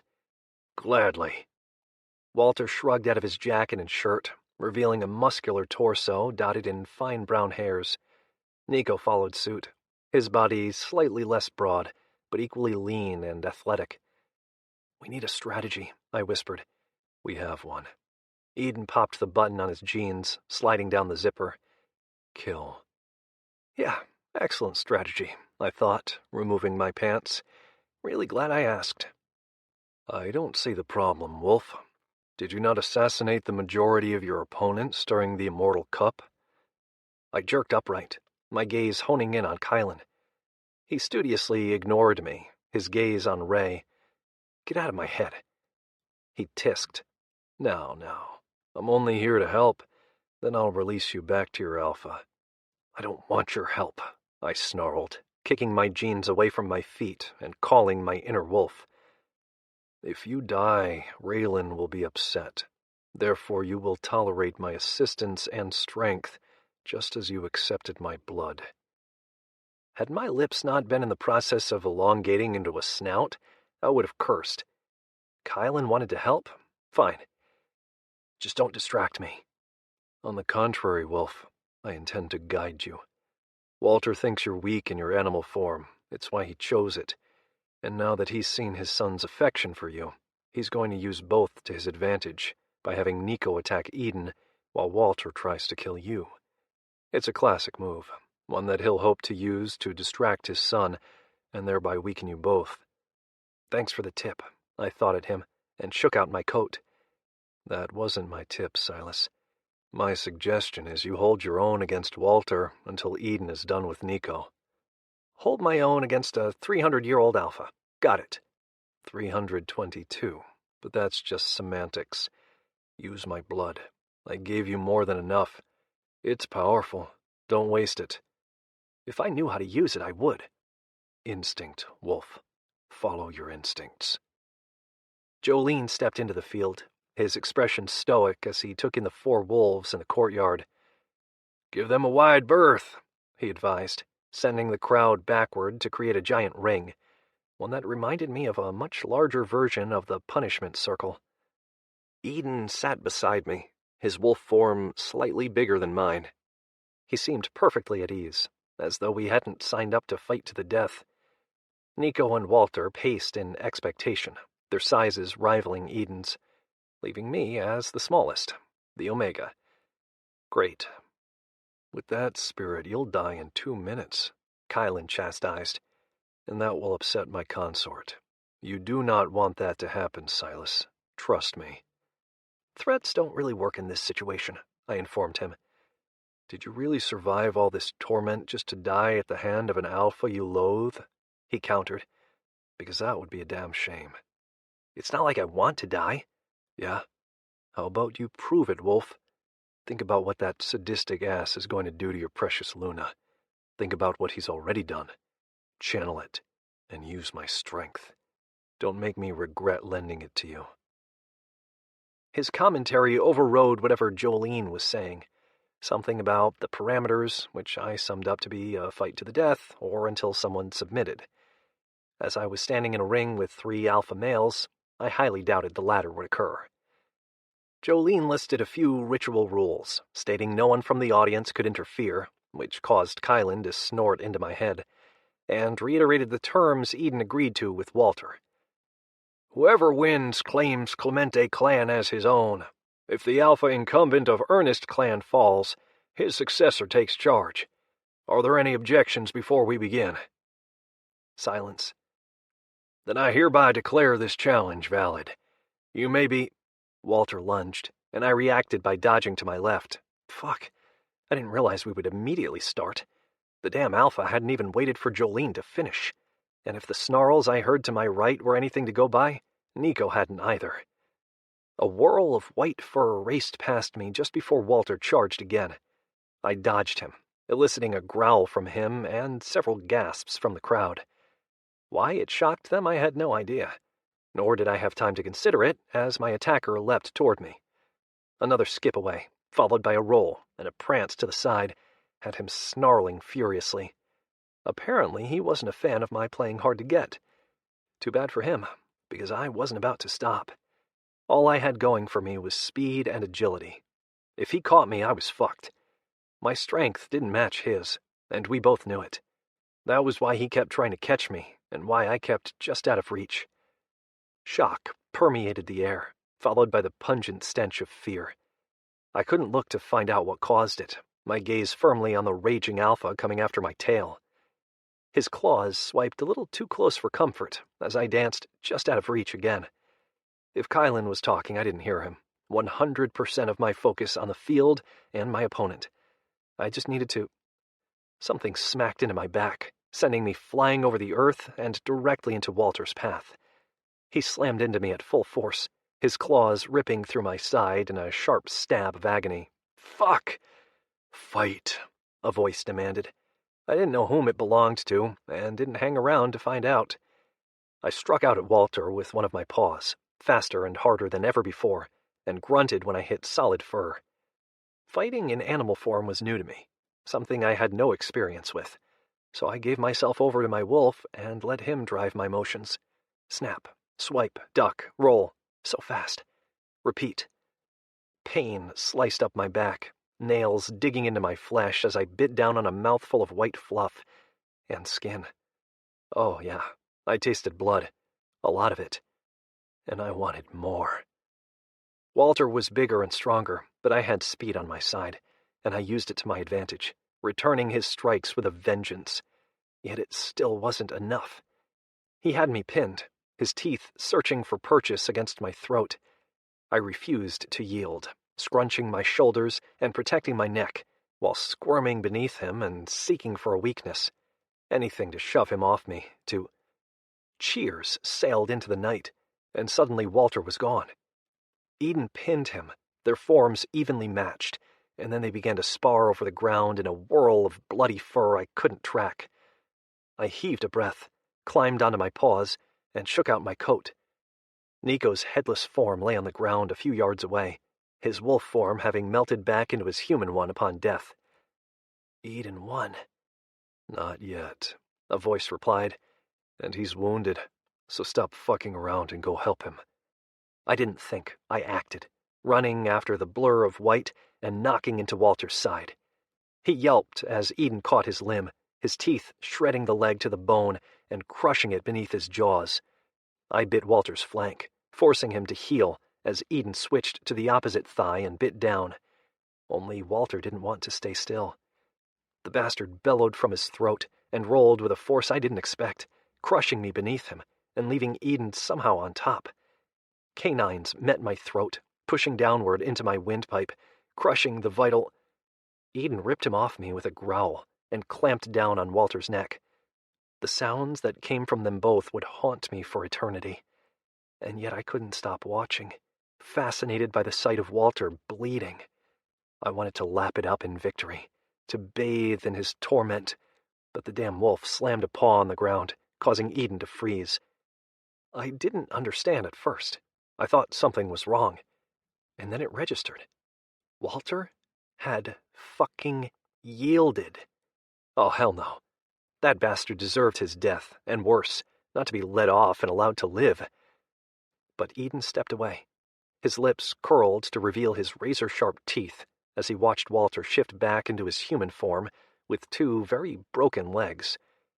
He collapsed into the fetal position like a fucking baby and shivered. It's a fight to the death, or until one of them yields, Jolene announced, his voice grim. The Clemente Clan Alpha incumbent has yielded. Insults littered the air from all sides. At least Nico died with honor, one said. All for a sorry excuse of an Alpha, another added. Pathetic. Weak. Kill him, He's not worthy of life." Edon returned to his human form, a variety of gashes and deep wounds marring his athletic form, and stood. He narrowed his gaze at the male quivering on the ground. "Submit," he growled. "Call me your alpha." Walter trembled, his shoulders shaking, but his lips remained closed. Edon grabbed his nape and yanked him around to shout into his face. "Submit! You're the alpha," he whispered. "Not good enough, old man." Edon tossed him back onto the ground. "Not fucking good enough." He kicked him in the side, causing Walter to cry out in pain. "I want to hear it from your fucking lips, you old piece of shit. I want every fucking confession, too, or I'll end you right now, right here." Walter's resulting grin was bloody and malicious. "You don't have the balls to kill me, kid."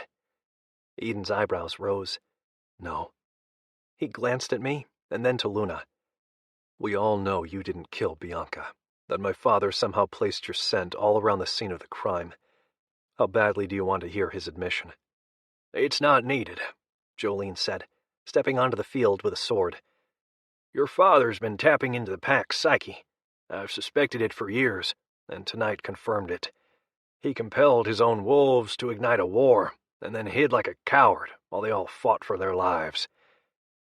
He shook his head and glanced down at the pathetic male on the ground.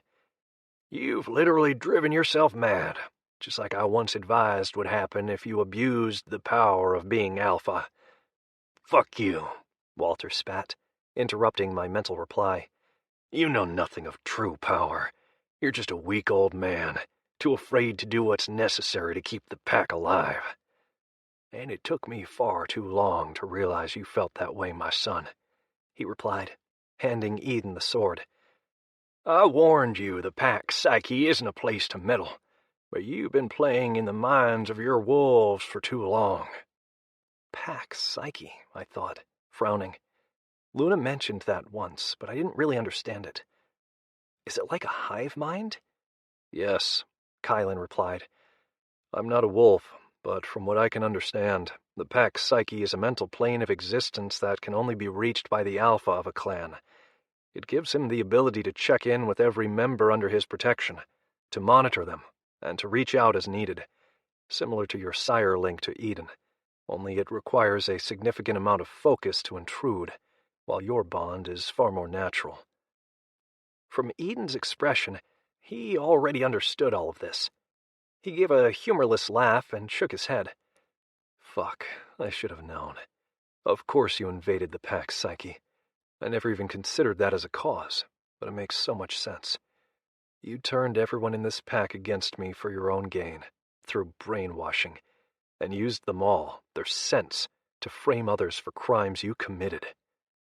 "Like the vampire," I translated, understanding. That's why it smelled like pack. But how did he taint Bianca's body with Luna's scent?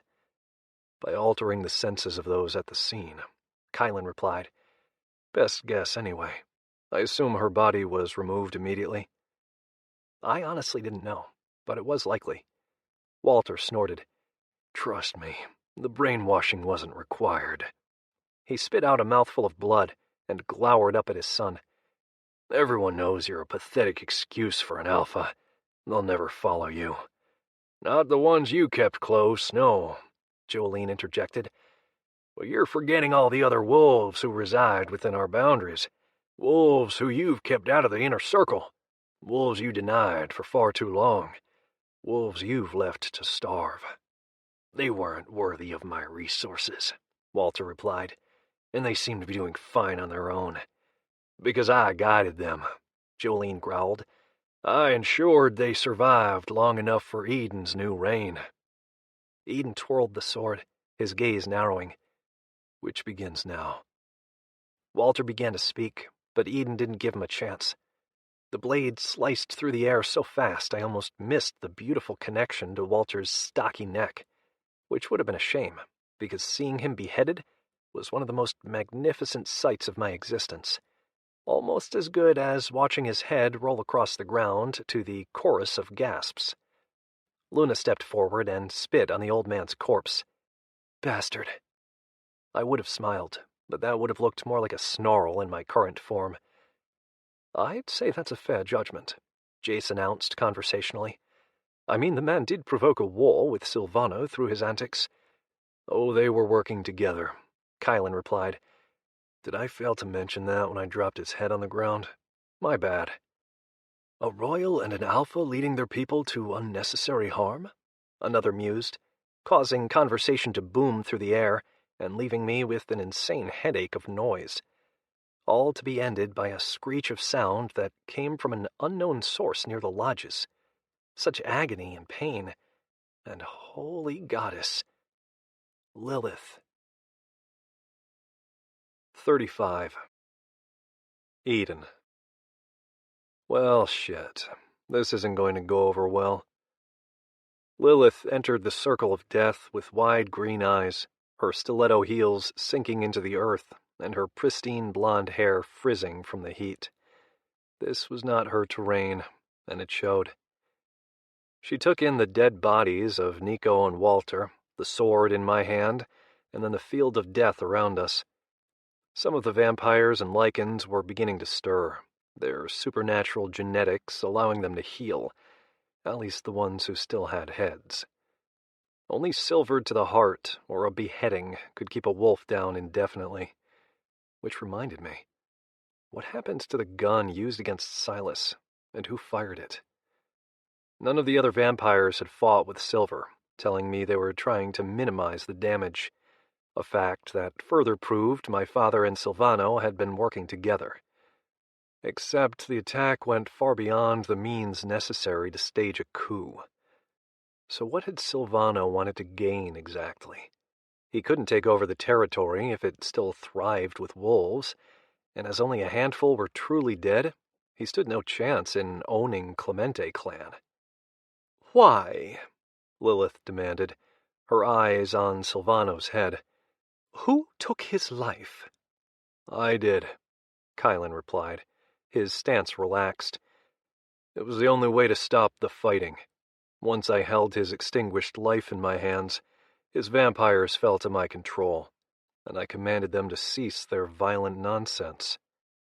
Lilith gaped at him, then glanced around again, taking in their audience. Wolves, vampires, royals, alphas, mates. She shook her head as if to clear it, her face far more pale than usual beneath the moon. There were over 100 gathered in this field, most of whom were naked and covered in blood. She studied Walter's remains, then narrowed her gaze at me. "I assume you're now in charge here?"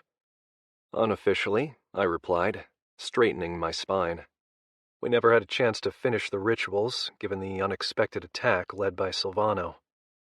While I was technically the Clemente Alpha now, I hadn't ascended properly, so I didn't have access to the pack's psyche yet. However, that wouldn't stop me from handling any challenges thrown my way. I might not have the mental power, but I did possess the physical means to stand my ground. "Find us a meeting location, preferably out of the mud," she said, her voice ringing with an authority that ruffled the fur of my inner wolf. "I want all royals and alphas in attendance to report at once for an emergency council meeting." Of course she did. "Meanwhile, everyone else, clean yourselves up. We are not animals," she seethed, turning on her heel before I could correct that statement. I had no idea where she thought she was going, maybe back to her car, or just to the gravel road to clean off her ruined shoes. "We can use the main lodge," I called after her, and added some directions for her to follow. She didn't acknowledge me, but did turn the way I suggested. With a shake of my head, I turned to address my wolves. "Gather the dead," I instructed. "We'll mourn them properly tomorrow. Move anyone who is healing and not yet awake to a safe location." I took in the still vampires, then focused on Kylan, as he'd claimed to be in charge of them now. "Silvano's vampires are welcome to collect their dead however they desire. My wolves won't interfere." I added that last part with a sharp glance toward the lycans in question. "We are at peace." "For now," a vampire put in, his dark hair blending into the night. He approached Kylan, his casual attire of jeans and a t-shirt vastly different from all the royals in attendance. And were those tattoos peeking out beneath the hem on his bicep? How strange. He almost appeared more wolfish than vampy. "I will not bow to you," he announced flatly, his focus on Kylan. "An unwise decision, but one I can respect," the royal replied. "For now. As Silvano's oldest vampire on site, I will attend the council meeting in representation of his lands," the male added, ignoring the lingering threat in Kylan's tone. These two clearly had a history of some kind. "Of course. We look forward to your explanation of what happened here." Kylan grinned. "I'm sure it's quite a tale." He pointedly turned his back on the ballsy vamp and addressed the crowd. "You heard Lilith. Clean yourselves up, and if anyone draws a weapon or instigates another fight in our absence, I will dispense with you as I did Silvano." A shudder seemed to traverse the crowd, Kylan's reputation for cruelty working strongly in his favor. No one wanted to go against the supposedly mad royal. Not even me. And his blood ran through my progeny's system. Fuck. I turned to Luna, my palm finding her nape as I tugged her in for a kiss that she reciprocated on a sigh. "Stay close to Silas. I don't know how this is going to go." She nodded and cupped my cheek. "We'll be waiting for you." "I know," I whispered, running my tongue across her bottom lip. "You owe me a bite, little mate." Something I would request right now, while we still had a full moon above our heads, if I couldn't feel everyone's eyes on me. Alas, duty called. It was time to play alpha. I released Luna with another brush of my mouth against hers, then grabbed Silas and captured his lips with my own. Shock rippled through his body like it had the last time I kissed him, as if he couldn't believe I was showing him affection in front of everyone. We would be discussing that later, because if he thought I meant to hide this, he had another think coming. I wanted them both, and fuck anyone who thought ill of me for it. "Guard Luna," I told him. "With my life," he vowed. I let go of him and found my grandfather's gaze across the yard.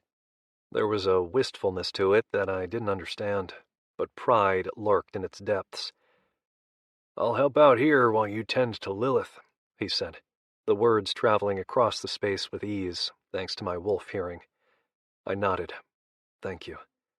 "Just doing my job," he replied, grinning. "Take Logan with you. He'll represent Ernest's clan." I frowned and looked around. Where is he? I hadn't seen him at all, not even during the fight. My grandfather nodded his chin toward one of the cabins. Logan stood beside it with his arm around a badly beaten Cora. Luna followed the line of sight with a gasp and took off toward her mother, with Silas hot on her tail. Fucking Nico. If he were still alive, I'd kill him again, because those blemishes on the alpha female's form had the dead alpha's mark all over them. Logan released her to Luna, one of his eyes badly bruised and screwed shut, likely from his father's fist. Had he tried to join the fight to help Clemente Clan, and his father stopped him? No, it had to be something worse for Cora to be given such a beating. "We stood up to Walter when he tried to take Luna," Logan explained, sensing my confusion. My eyebrows rose. "Walter what?" "It doesn't matter," Luna said, her arm around Cora's waist. "He's dead. They are all dead. Go to the council. We'll be here when you get back." Alpha female underlined those words, causing my lips to twitch. Luna wore her dominance with pride, and I very much approved. "Yes, ma'am," I replied, winking at her. Silas snorted. "So, you'll bow to her command, but not to mine." "She's an alpha. You're just an omega." It was more of a taunt than the truth. Another snort. "An omega who fought by your side in a death ring, for which you're welcome, by the way." I clasped his shoulder and gave it a squeeze. "Yeah, you're right. You'll make a fine enforcer." Logan's brows lifted in surprise. He knew what that term meant, as did everyone standing close enough to hear. "Keep everyone in line while I'm gone." I didn't wait for him to reply to my orders, and instead led the way toward the main lodge with Logan at my side. We stopped by one of the cabins so I could grab a pair of jeans. They were a bit tight, but worked, and continued on in silence. Everyone was waiting for us when we arrived, Lilith's expression holding a touch of impatience that I ignored as I settled into a position against the wall. I knew there were a lot of alphas and royals in attendance tonight, but there hadn't been a chance for me to take stock of who was actually here. Most were among the usual crowd. Claude, Lyosh, Cormac, Jace, all vampires with a penchant for playing with lycans. Kylan was the only uncommon attendee. His arrival last month had surprised me. All the royals were invited to these events, but only a handful usually appeared, and Kylan was notorious for keeping to himself. Now that I knew about his connection to Silas, whatever that was, his appearance made sense. The ballsy vamp stood in Silvano's place, with his arms crossed. Something about him struck me as not right. Power lurked beneath his skin, a power he seemed to be hiding. When he caught me staring, he arched a dark brow in challenge. Yeah, I didn't want to fuck with him. He struck me as much harder and harsher than Silvano, like he was used to handling wolves in addition to vampires. No thanks. As for the lycan portion of the council, we had all our neighbors on this side of the globe, as well as a few from the areas surrounding Ernest Clan. All wolves enjoyed a good ascension, as it was part of our pack nature. Luca from Majestic Clan, Brant from Calgary Clan, Vlad from Vladic Clan, Miko from Michael Clan, Dimka from Kostenka Clan. All varying ages of leadership, but averaging around 200 years or so, which meant the majority were long-standing friends of my father, something that would likely hurt me after Ascension. Oh well, those who opposed could kiss my fluffy ass. "Now that we're all here, we can begin," Lilith announced, her focus on me, a subtle chastisement for making her wait. As if I would apologize for organizing my clan before attending a political meeting. My wolves would always come first. Lilith launched into a diatribe about her disappointment in the council for not acting sooner, how only one of them had bothered to call for her, and how fortunate it was that she was already en route when she received that call. A bunch of stately bullshit. What would she have done? Clapped her freshly manicured hands together and screeched for everyone to halt? Yeah, that would have been a lovely sight. She asked for an explanation of how it all began, which Vlad provided as an observing party. When he reached the part about accusations of Silvano and Walter orchestrating the battle, all eyes fell to the ballsy vamp. "What do you have to say about this, Ryder?" Lilith demanded. He lifted a shoulder. "Sounds like classic Silvano to me. That asshole only ever thought of himself." He paused before adding, "May he rest in peace." Lilith clearly did not appreciate that response. Her eyes narrowed. "That's all you have to say?" "You act as though I knew what was happening," he replied. "A bunch of vampires passed through my lands on their way to the border, and I followed because it piqued my curiosity. I didn't even play in the mess. I'm only standing here as a result of my age and birthright. From what I observed, Silvano orchestrated one hell of an attack, with the expectation of taking over Clemente Clan afterward. Best guess, he agreed to Walter's terms with the intention of double-crossing the Alpha. Didn't work in either of their favors, though." For once, the esteemed goddess appeared speechless. Okay, I might like this Ryder guy. "But if I were you, I'd seek out Catalina," he added, his tone as bored as his stance. "She ran off after shooting the Clemente clan's newest addition with Silver. I guessed she didn't want to face the consequences of that with the new Alpha, since he was her original target." Kylan smirked. "Good thing Jace knocked her out and tied her up in one of the lodges. Seemed strange she was in such a hurry to flee when her brethren were all so eager to fight," Jace put in conversationally. "Indeed," Kylan agreed. "Shall we fetch her for you, my lady?" "As if I trust you not to kill her without a trial," Lilith seethed. Kylan's brows rose. "I wasn't aware I required a trial under such situations. Would you have preferred we allowed them to continue fighting like animals? He cocked his head to the side. Or do we need to discuss the requirements dictated by our bloodlines? Because last I checked, I'm the oldest of vampire kind, and I would say that affords me a semblance of responsibility. But maybe I'm wrong. Perhaps I need a larger title to assert such power. Several members of the council shared glances at the very clear challenge issued by Kylan. Everyone knew his birthright superseded Lilith's, but he never laid claim to her position, likely because he didn't desire the headache that came from being in charge and preferred maintaining his own territory. But his actions of late seemed to be pushing some of her boundaries, testing the waters, subtle provocations to her place at the top of the hierarchy. "I want to talk to Catalina," she replied, her head held high, her gaze on Kylan alone. "All of you," she glanced around quickly before focusing on the royal again, "will remain here while I investigate this mess and determine a proper recourse." "You want us to stay in the Clemente Clan lands?" That came from Brant. "For how long?" "For as long as it takes me to make a decision," she snapped. "I'm not some dog you can command, Vampire Queen," Dimka drawled. "We have responsibilities back home." She narrowed her gaze at the ash-blonde Alpha. "You will stay until I give you permission to leave, unless you'd prefer we relocate to Lilith City." Several of the Alphas bristled at the threat. None of us wanted to go to the heart of vampire territory, especially not her territory. 5 days, Lucas suggested. "We'll agree to remain here for 5 days while you investigate. That should be more than enough time, and it's a blink of an eye for most of us."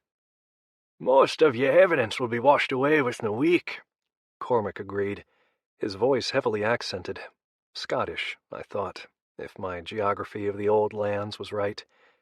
"I cannot agree to longer, lass." Several concurred with nods and words of assent, leaving Lilith no choice but to cave to their demands. "Fine, I will begin immediately." I nearly scoffed, as if she would have waited a few hours. "Jace, come with me. And Edon, make appropriate accommodations," she demanded. "Oh, and congratulations on your ascension." The latter was nearly a sneer, but she tacked on a polite smile before exiting the room with a flourish. "I'll stay at Walter's," Jace said as he passed me. "Your mother and I are old acquaintances." It was on the tip of my tongue to argue, but he left before I could comment. And then everyone else in the room started adding their own accommodation requirements at once. Shit, it's going to be a long damned week. "Welcome to leadership, kid," Kylan said, clapping me on the shoulder. "Yeah, a great fucking welcome." 36. Luna. "You went to university together?" My eyes widened. "Wow, what are the odds?" Silas and Ray shared a look. "Not great." They both replied at the same time. I nodded, pretending to understand. These two clearly had a history together, one that left me feeling a little miffed because I wanted to be the one Silas shared glances like that with. But we were nowhere near that level despite our time together, and I had no way of knowing if we would ever reach that place. If Kylan shared my jealousy, he didn't show it. He lounged beside Ray on Edon's couch, his arms stretched out along the back and his fingertips idly brushing the woman's shoulder. Silas sat catty-corner in a chair, while I relaxed on the ottoman next to him. My mother and Logan were making up one of the guest rooms for themselves. Apparently, Ray and Kylan would be taking the area I'd originally claimed for myself, leaving me firmly in Edon's quarters until these new living arrangements were over. Not that I minded. I just hoped Silas would join us too. I cleared my throat. "When did you say Edom would be back?" I asked Kylan. From what I understood, Edom was busy finding sleeping arrangements for all of our apparent guests. Most of the royals and alphas had only intended to attend the ceremony and return to their jets, but the goddess demanded everyone stay until she sorted through the mess Eden's father had created. "I didn't," Kylan replied. He seemed hell-bent on removing Jace and Darius from Walter's home, a fight I really don't think he'll win. so it may be a while." "Why would he care?" Silas asked. "Because Jace has a penchant for seducing wolves, and there's a broken one living in that home who means a great deal to young Edon," Kylan explained, his lips curling. Little does he realize, the two share quite a history. "He won't hurt her," my mother said softly as she entered the room, her gaze downcast. So utterly submissive for an alpha female. But at least she wasn't near catatonic like Edon's mom.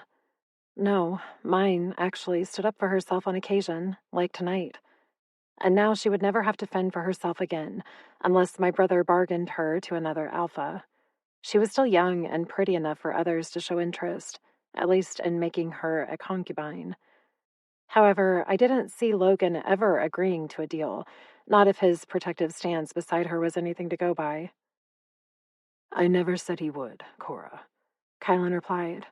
"I merely stated his penchant and their history." My mother's lips twitched.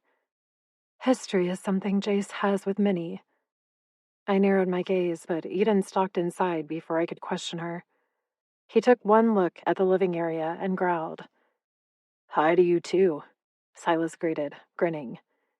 "It's been a long fucking night." Edon went straight to the kitchen and came back with a beer that he rolled across his forehead. "I don't recall inviting you over, Kylan." "That's all right, young Alpha. I took it upon myself to do that for you," he replied. Edon grunted. "I'm too exhausted to argue." Kylan grinned. "No, I imagine the others put you through the ringer well enough." He stood and held out a hand to Ray. "Shall we retire and allow his triad to soothe him?" Triad? Silas and I had asked Jolene to explain what that meant earlier tonight while we were cleaning up the courtyard. He'd answered vaguely about it being a rare relationship between three lycans, before being called away to help reset the shoulder of a recovering wolf. We didn't see him again after that. "Why does everyone keep talking about triads?" Logan asked, his brow furrowing.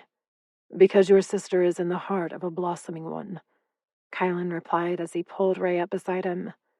"Current society frowns upon them because it's an unbreakable bond that supersedes any and all other relationships within a pack. But denying fate is like trying to challenge a royal vampire. A very bad idea." He brushed his lips against Ray's mouth and smiled. "Unless you're Raylan. Then you can challenge a royal vampire all you like." She narrowed her gaze. "You're just trying to seduce me." "Is it working?" "Maybe." She nipped at his jaw, some unspoken message passing between their gazes, one that had Kylan grinning and tugging her out of the room on a whisper of sound. "He's changed," my mother said, her brow furrowing as she studied the empty hallway in their wake. Logan ignored her, his blue irises flitting from me to Silas to Edon, and back to me again. "Wait, the three of you are—" His eyes narrowed at Edon. "You're sharing my sister with him?" Edon caught my brother's fist before it came near his face and shoved him backward. "I've had a really long fucking night, Logan. We'll do this tomorrow." Silas jumped off the chair and intercepted Logan as he went for Edon again. "Back off." "It's fine," I interjected, standing up and joining Silas. "I'm fine." Logan blinked. "This is messed up." He ran his fingers through his hair and blew out a breath. "Fuck. This entire night is fucking messed up." "No shit," Edon muttered. "And the week isn't going to be any better." Logan shook his head and turned away from us without a word, leaving us for the bedroom down the hall. "I'll talk to him," my mother whispered, reaching out to squeeze my hand.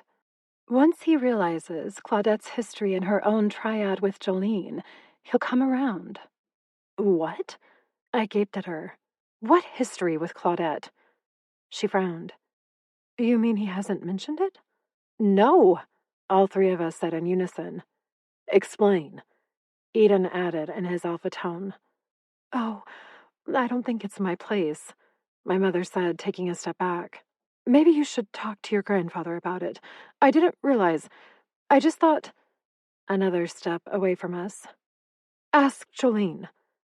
She fled on those words, causing my forehead to crinkle. Edon muttered a curse and cracked open his beer. Fuck it. Fuck it all. I'm done trying to solve puzzles tonight. I just want to escape for like an hour and not a fucking thing. Silas glanced down at me before turning to face Edon. We can help with that. I smiled, rotating as well. Yeah, we can totally help with that. Silas and I had showered together earlier while everyone else was cleaning off and changing, but Edom was still filthy, bloody, and wearing a pair of jeans that clearly didn't fit. I tugged on the button, loosening the waistline. Come with us, Alpha. Silas took the beer from Edon, saying, Yeah, come with us, Alpha, and led the way. I earned that. Edon grumbled, his cheeks flushing. And you'll be drinking it. Silas replied with a glance over his shoulder. You said you didn't want to think, so let us do it for you. He held open the door to the master bedroom. Trust us. I moved past Edon and Silas and tugged my shirt over my head, letting it flutter to the floor, then batted my eyes back at them. I'll be in the shower while you two work this out. The growls followed me into the bathroom, where I lost my jeans and turned on the water. Silas and I hadn't spoken much during our shower earlier, just helped each other wash off and kissed a few times before joining the others in the living area. It hadn't felt right without Edon, like we were missing a piece of ourselves. It was one of those mutually understood things that didn't require words, a feeling I noted in Silas's gaze likely as easily as he did in mine. And as he entered the bathroom now, I knew he understood and shared my intent. He set the bottle down, pulled off his shirt and jeans, and smiled as Edon kicked off his own pants. With a jerk of his head, Silas indicated where he wanted Edon to go. The Alpha's jaw ticked, unaccustomed to following orders, but he eventually caved and joined me beneath the warm spray. I rewarded him by wrapping my arms around his neck and kissing him. His hands fell to my hips as he pinned me against the wall, his arousal growing against my stomach and shooting heat into my veins. Silas joined us and stepped up behind the Alpha, his palms sliding over Edon's back. Soap, crisp and clean, tickled my nose and told me what he was doing, cleaning the Alpha, while I distracted him with my tongue. Edon could kiss so damn well, so dominant and overpowering and utterly perfect. I moaned, arching into him and allowing him to deepen our embrace, while Silas worked on Edon's legs, ass, and arms. Soon it would be my turn to soak down the front of him, while they fucked each other's mouths, and just the idea of it had my thighs clenching with unsuppressed need. Edon growled at whatever Silas did to his backside and ripped his lips away from mine to kiss his progeny into submission. From the way their mouths dueled, it seemed to be a battle for dominance, a mesmerizing one. I loved when they embraced. It was so primal and hot and arousing. The way Edon reached around to grip Silas by the neck set my blood on fire. I took the soap from Silas's palm to run it over the Alpha's abdomen, lathering across every inch of his torso before moving down to grip his straining cock. His chest vibrated in response, the thick member pulsing in my hand as I slid my hand lower to cup his balls. Fuck, he breathed. That's the idea, Silas replied, his lips trailing a path down Edon's neck to his shoulder. It was almost always me or Silas in the middle, never Edon, and we were all enjoying the change. Even the Alpha, who seemed a bit flustered by his progeny seizing control. Silas captured my gaze and gestured downward with his chin, telling me what to do. I smiled and slid down the wall to my knees before Edon, the water trickling over his abdomen to his thick thighs and washing the suds away. Allow me to distract you, Alpha, I said, staring up at him. Please. His head fell back on a groan, the thick bulb jutting out toward my lips in implied welcome. I licked him, loving the salty essence on the tip, and then took him deep into my mouth. Silas kissed him again, making Edon jerk violently against my tongue. My thighs clenched, my need growing by the second as they devoured each other. Edon's fingers threaded through my hair, his opposite palm still holding Silas's nape as he guided him down and around to join me on the ground. My turn, little moon, Silas murmured, taking over. His cheeks hollowed as he sucked the Alpha's cock to the back of his throat and visibly swallowed. Edon's forearm slammed into the wall to better brace himself, his opposite hand shifting between my head and Silas's as we rotated his shaft between our mouths. His moans turned to a dark, guttural sound that caused a gush of heat to slick down between my thighs. Such a sexy fucking noise. I wanted to hear it again. I wanted to feel it against my pussy as he lapped me clean. I wanted him to growl like that into my ear while he fucked me to completion. I must have whimpered, because his fingers were suddenly in my hair, yanking me up off the ground and into him. In seconds, he had me pinned against the tile wall, his dick deep inside me on a single thrust and my thighs wrapped around his waist. Edon, I breathed, arching into him, and then my mouth was occupied. Not by Edon, but by Silas, his tongue hot and penetrating, and so fucking addicting. I held on to Edon with one arm and wrapped my other around Silas, my claws digging into his scalp. Someone palmed my breast. Edon. Another tweaked my opposite nipple. Silas. His lips descended to lick the peak while Edon claimed my mouth. Thought escaped me, replaced firmly by feelings and sensation. A hot palm met my ass, the finger sliding through the crease to find my other hole. I didn't jerk or cringe. Used to this game of Edon's, the preparation he continued to bestow upon my body. 2 digits slid inside, the double penetration eliciting a low whine from my mouth, not because it hurt, but because I wanted more. He must have known because he added a third, which sent me whirling over the edge into an explosive climax I hadn't even felt coming. I screamed, my walls clamping down around him on both sides and forcing him to join me in oblivion. Silas's head fell to my shoulder, his pants mingling with ours. Edon slid out of me, his grip trading with his progeny. And then I was full again, this time with Silas's long, hard perfection. My head hit the tiles, my body sore and tingling and way too tight and yet burning all over again.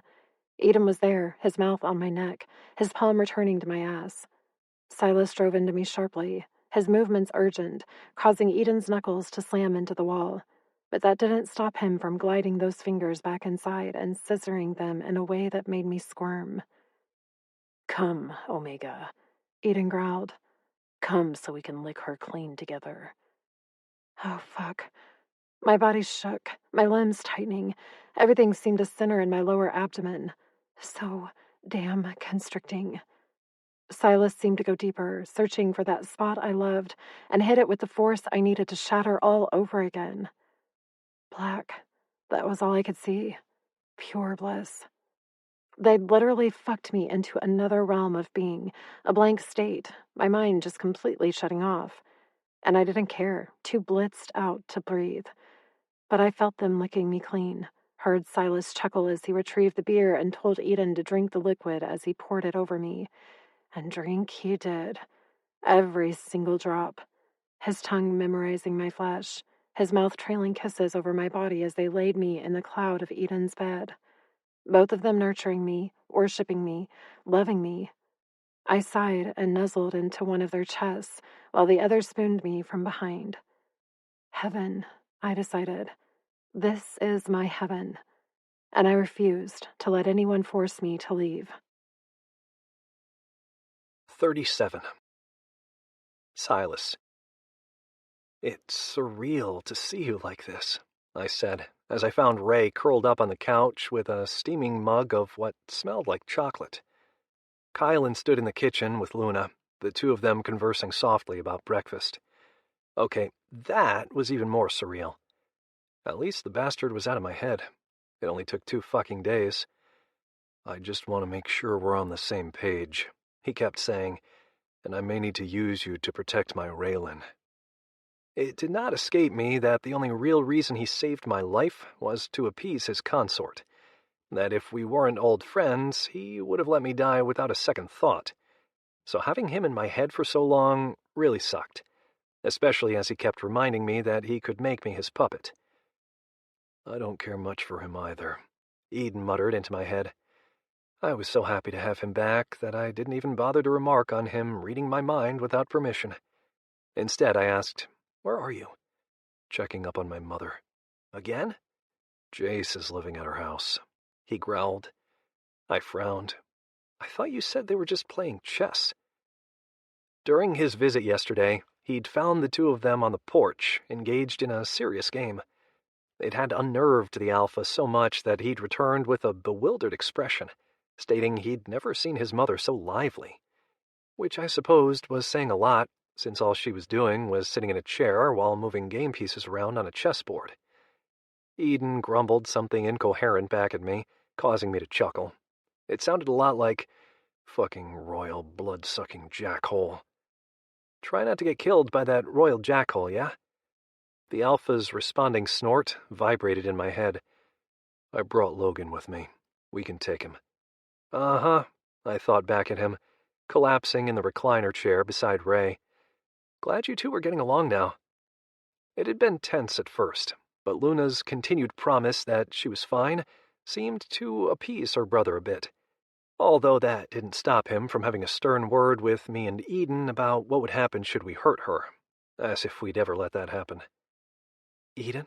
Ray asked, a smile in her light blue eyes. "Yeah." I ran my fingers through my hair. It was getting shaggy again. "He's really not happy about Jace staying with Aurora. Jace has a way of maintaining a reputation without actually fulfilling it," Kylan said cryptically, as he joined Ray on the couch.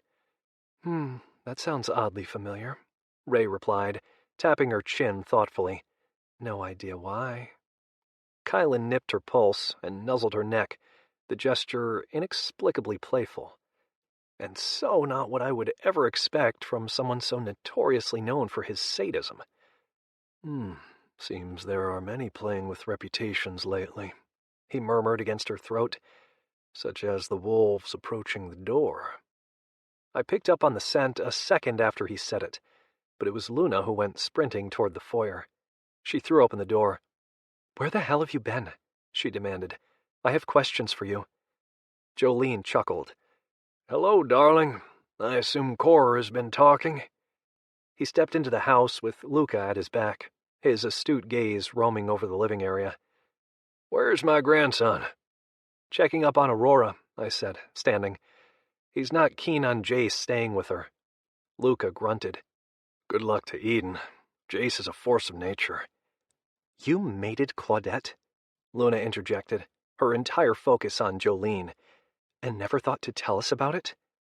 He narrowed his gaze at her. "Careful with your tone, young lady. I'll be needing a long nap before we go mucking through my past. Not that it's any of your business, mind." She popped her hand onto her hips, undeterred. "You being in a triad with my mentor isn't any of my business? Fascinating. I'd say it's pretty pertinent, don't you, Silas?" Oh, I knew better than to disagree with my little moon. "I think he owes us an explanation of what a triad is, and how it applies to our situation, yeah. But I also think we should wait until Edon is here to hear it." The latter earned me a brief grin from Jolene. "We should probably discuss what Luca and I have overheard first, but I think we should wait for my grandson. Tell him to come back and to bring Jason Darius with him." "Does this mean I finally get to play?" Kylan drawled, cocking his head to the side. "Or are we still pretending I don't know what you all are up to?" Luca narrowed his blue eyes at the royal. "For the record, I voted against bringing you on board." "On board what?"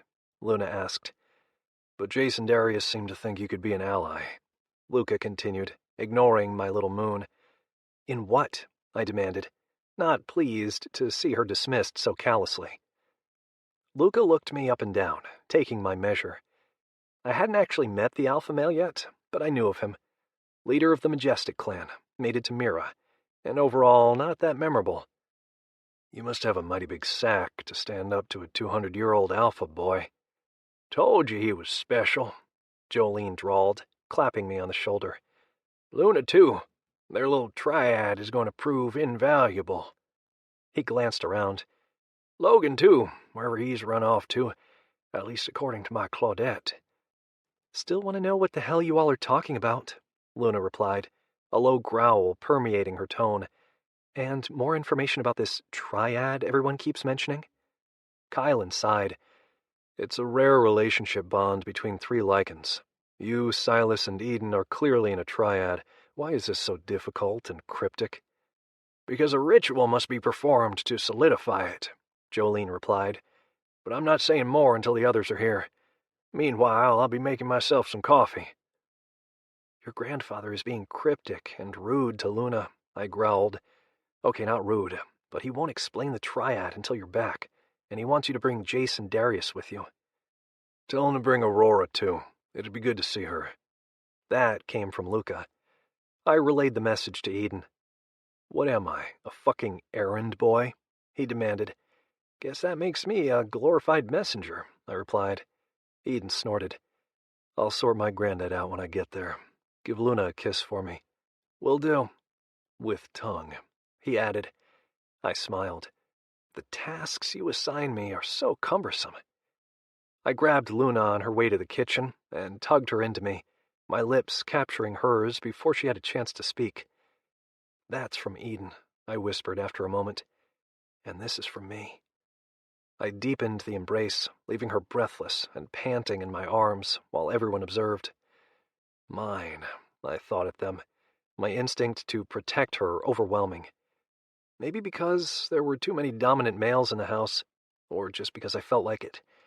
Either way, I claimed her with a nip and caught her resulting grin with my tongue. Ours, Edon corrected. Ours, I agreed. Hurry back. 38. Edon. Too many fucking visitors in my house, I thought, as I settled into my favorite chair. The couch beside me was littered with vampires. Jace, Darius, Kylan, and Ray. Darius's blood virgin, Juliet, sat primly in a chair pulled in from the kitchen area. Luca was on the ottoman. Jolene took my other recliner. Logan lounged on the floor. Cora, Mira, and my mother were in the dining room drinking tea, which was a really weird experience since my mom never left her house willingly to socialize. I couldn't even remember the last time she lifted her head, let alone spoke. Yet Walter's death seemed to have loosened her up just a little. Or maybe it was the royal she seemed so fond of. She had actually kissed Jace on the cheek before taking a seat across from Mira. Like, what the fuck was that about? Focus, Silas chastised. He stood behind me with his arms folded across the top cushion of my recliner, while Luna snuggled in beside me. You're lucky I'm distracted, I told him, as I kissed the top of my little mate's head. And yet, you being distracted is what I'm trying to fix, he drawled. I snorted and looked up at him. Tired of being the Omega? Want to play in the Alpha's shoes?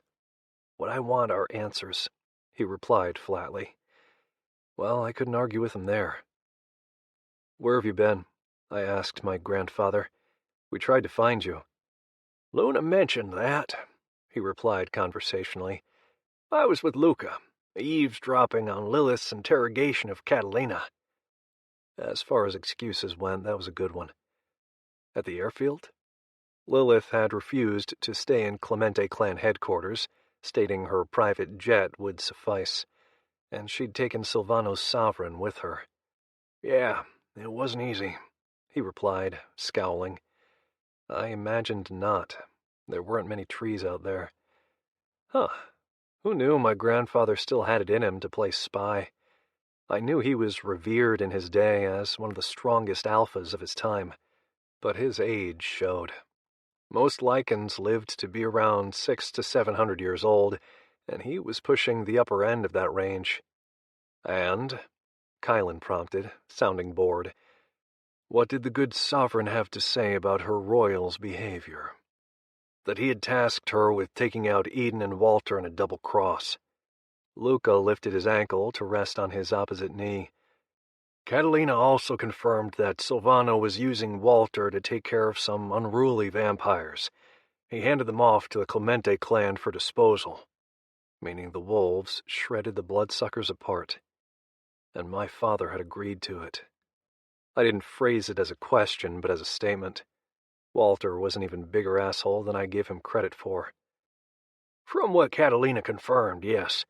The lycans made a sport of it, like the moon chase, only hunting down crippled vampires instead. My grandfather sounded sickened by the admission. That explains all the scents without the bodies, Silas put in, referring to the stench he kept picking up on near the headquarters perimeter. I nodded. Yeah, it does. So why double-cross Walter? I rarely used my father's given name, but it felt more natural now, as if he no longer deserved the endearment of Dad. Catalina and Silvano's goal was to gain more territory, especially around the old border between Texas and Louisiana, where the blood farms and breeding camps are housed in this region, Lucas said. He thought by weakening the pack he could expand, Jace clarified. And as the blood farms and breeding camps carry financial incentives, he could benefit from taking that over from the Clemente clan. And charge our wolves a higher rate to procreate, I translated. Something the clan would be willing to pay if they lost their leadership and needed to start over. I didn't know what kind of blood types the camps housed at the moment, but if there were traces of Alpha in any of the humans, they'd be fucked nearly to death to create a new lineage. You can create Alpha lines from humans? Silas asked. Yeah, I suspect you have traces of it, I admitted. It's all about dominant tendencies, something I'd say you carry in spades. Which was why I intended to make him my enforcer. So an Alpha doesn't need to be lycan-born? He sounded confused. I couldn't really blame him. Genetics was complicated. If a lycan sires a child with a mortal, then turns that mortal into a lycan during the pregnancy, the child will be born a lycan. That sounds too easy, he said, looking down at me. I met his gaze as I replied. There's a 99% fatality rate. The transition while a female is pregnant is typically lethal to the mother and the child. Only the strongest of mortals survive. Ah, and the strongest are usually alphas, he translated. Not usually, but always. Most humans are killed in the process. Which explains why he wanted the breeding camps. Brilliant bastard. I marveled out loud, interrupting whatever Jace had been saying to Kylan. They both looked at me with arched eyebrows, obviously not pleased with my interruption, and desiring an explanation. I cleared my throat. I was just explaining the Alpha creation process to Silas. Between lycans and humans, Silas clarified. I didn't know that was how it worked. At the camps, I mean. Depends on the goal of the breeder, Jace said, his focus on me. And what conclusion did you draw, Edon? If Silvano destroyed the Alpha bloodline in Clemente Clan, the lycans left behind would have been desperate to create a new ruling family, which would either require involvement from other clans, an unlikely choice given how few Alpha females remain in our world, or they would try the breeding farms. And pay top price for each host, my grandfather added. That's the motive Luca and I determined as well. Pride lit his gaze as he added that last line, the emotion directed at me, not himself. What about Lilith? I wondered out loud. Has she drawn the same conclusions? Both of the Alphas shook their heads. She called in Ryder, my grandfather replied. Seems to think he knows more than he's saying. I'm certain he does, Kylan replied, amused. But it won't be about Silvano. Who is Ryder? I asked. He's not part of Silvano's hierarchy, or I would have met him. Yet the other day in the field was the first time I'd ever seen the vampire. Age and power had wafted off him like a dark cloud, and he hadn't fought at all. Why is he even here? He lives near the camps, Luca explained, on the Silvano side. He keeps to himself, refuses to play the political game, and only came along 'cause Silvano walked the army through his property. Yeah, he was asking Lilith to excuse him, saying he only volunteered to represent Silvano for the initial meeting and had no intention of staying. My grandfather snorted. She refused, of course. Said with Catalina in custody, she needed an elder around to keep all Silvano's vamps in line. Kylan smirked. Bet he's thrilled he volunteered. Do you think he knew what Silvano intended? I asked. Was he working with him? Kylan laughed outright. Hell no. He hated that bastard. Silvano marched the vampires through Ryder's lands, Lucas said. I'm sure he did, Kylan replied. It was the best way to provoke the old recluse to come out and play, and Ryder fell for it. But why provoke him at all? I wondered aloud. Why bring him into it? Maybe to act as a scapegoat should he need it, or because it was the easiest route. Kylan shrugged. Regardless, I'm certain Ryder isn't involved. He might be old and senile, but he's not suicidal. I'm inclined to agree with Kylan that Ryder would never work with Silvano on this. Jace's tone rang with confidence. But that's the real problem. The question remains, how will Lilith react to the news? You mean, will she punish me for taking Silvano's life? Kylan grinned. She can try. Jace smirked. She can, yes. Meanwhile, Edon and Logan should be all right, as Walter was the one who accepted the challenge and requested to fight with Nico at his side. No major hiccups, but I imagine she'll be watching them closely as a result. It was all within pack law, I added. She can't fault us for following it. But Kylan, yeah, he might have an issue or two. Indeed. Darius scratched the dark scruff dotting his jaw. Still, I think we all need to lie low for a few months while the dust settles. Too many upsets so close together is going to put the Alliance on edge, and we can't afford to be noticed. Killing Silvano to stop the vampires and wolves from killing each other is hardly going to be seen as a revolutionary move, Kylan pointed out. I'm the Mad Royal, remember? I do crazy shit all the time. He punctuated that with a kiss against Ray's neck. Right, consort? She just shook her head, but the hum of energy between them suggested she was in his head. How fascinating. I wasn't aware vampire sires could communicate like that with their progeny. I always thought it was a wolf thing. He turned her after he made her his Erisita, Silas explained softly. She told me it altered her transformation. Fascinating, I repeated. It's true. All the rebellious acts of late have somehow involved Kylan. If anyone is at risk of censure, it's him. Luca glanced at the Royal. Which is why I didn't want to bring you on board. You're a danger to our plans. Are you suggesting I might tattle on you all to save myself? Kylan asked, his lips curling. What happened to my good old-fashioned trust, Wolf? Can't you smell my loyalty? I snorted at that. You smell old and powerful to me. Just like Jace and Darius. They were at least 2,000 or 3,000 years old. Logan grunted. They smell old to me, too. But I'd like to know what all this revolution shit is about while we're on the topic. Jace smiled. You're sitting in the middle of it. And so began an hour-long conversation about those who sought to take down the Blood Alliance Council. 4 of the founding members were in this room. Jace, Darius, Luca, and Jolene.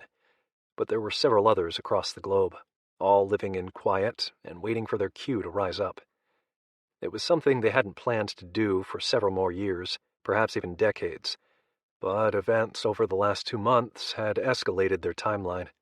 This week in particular punted them way into the future.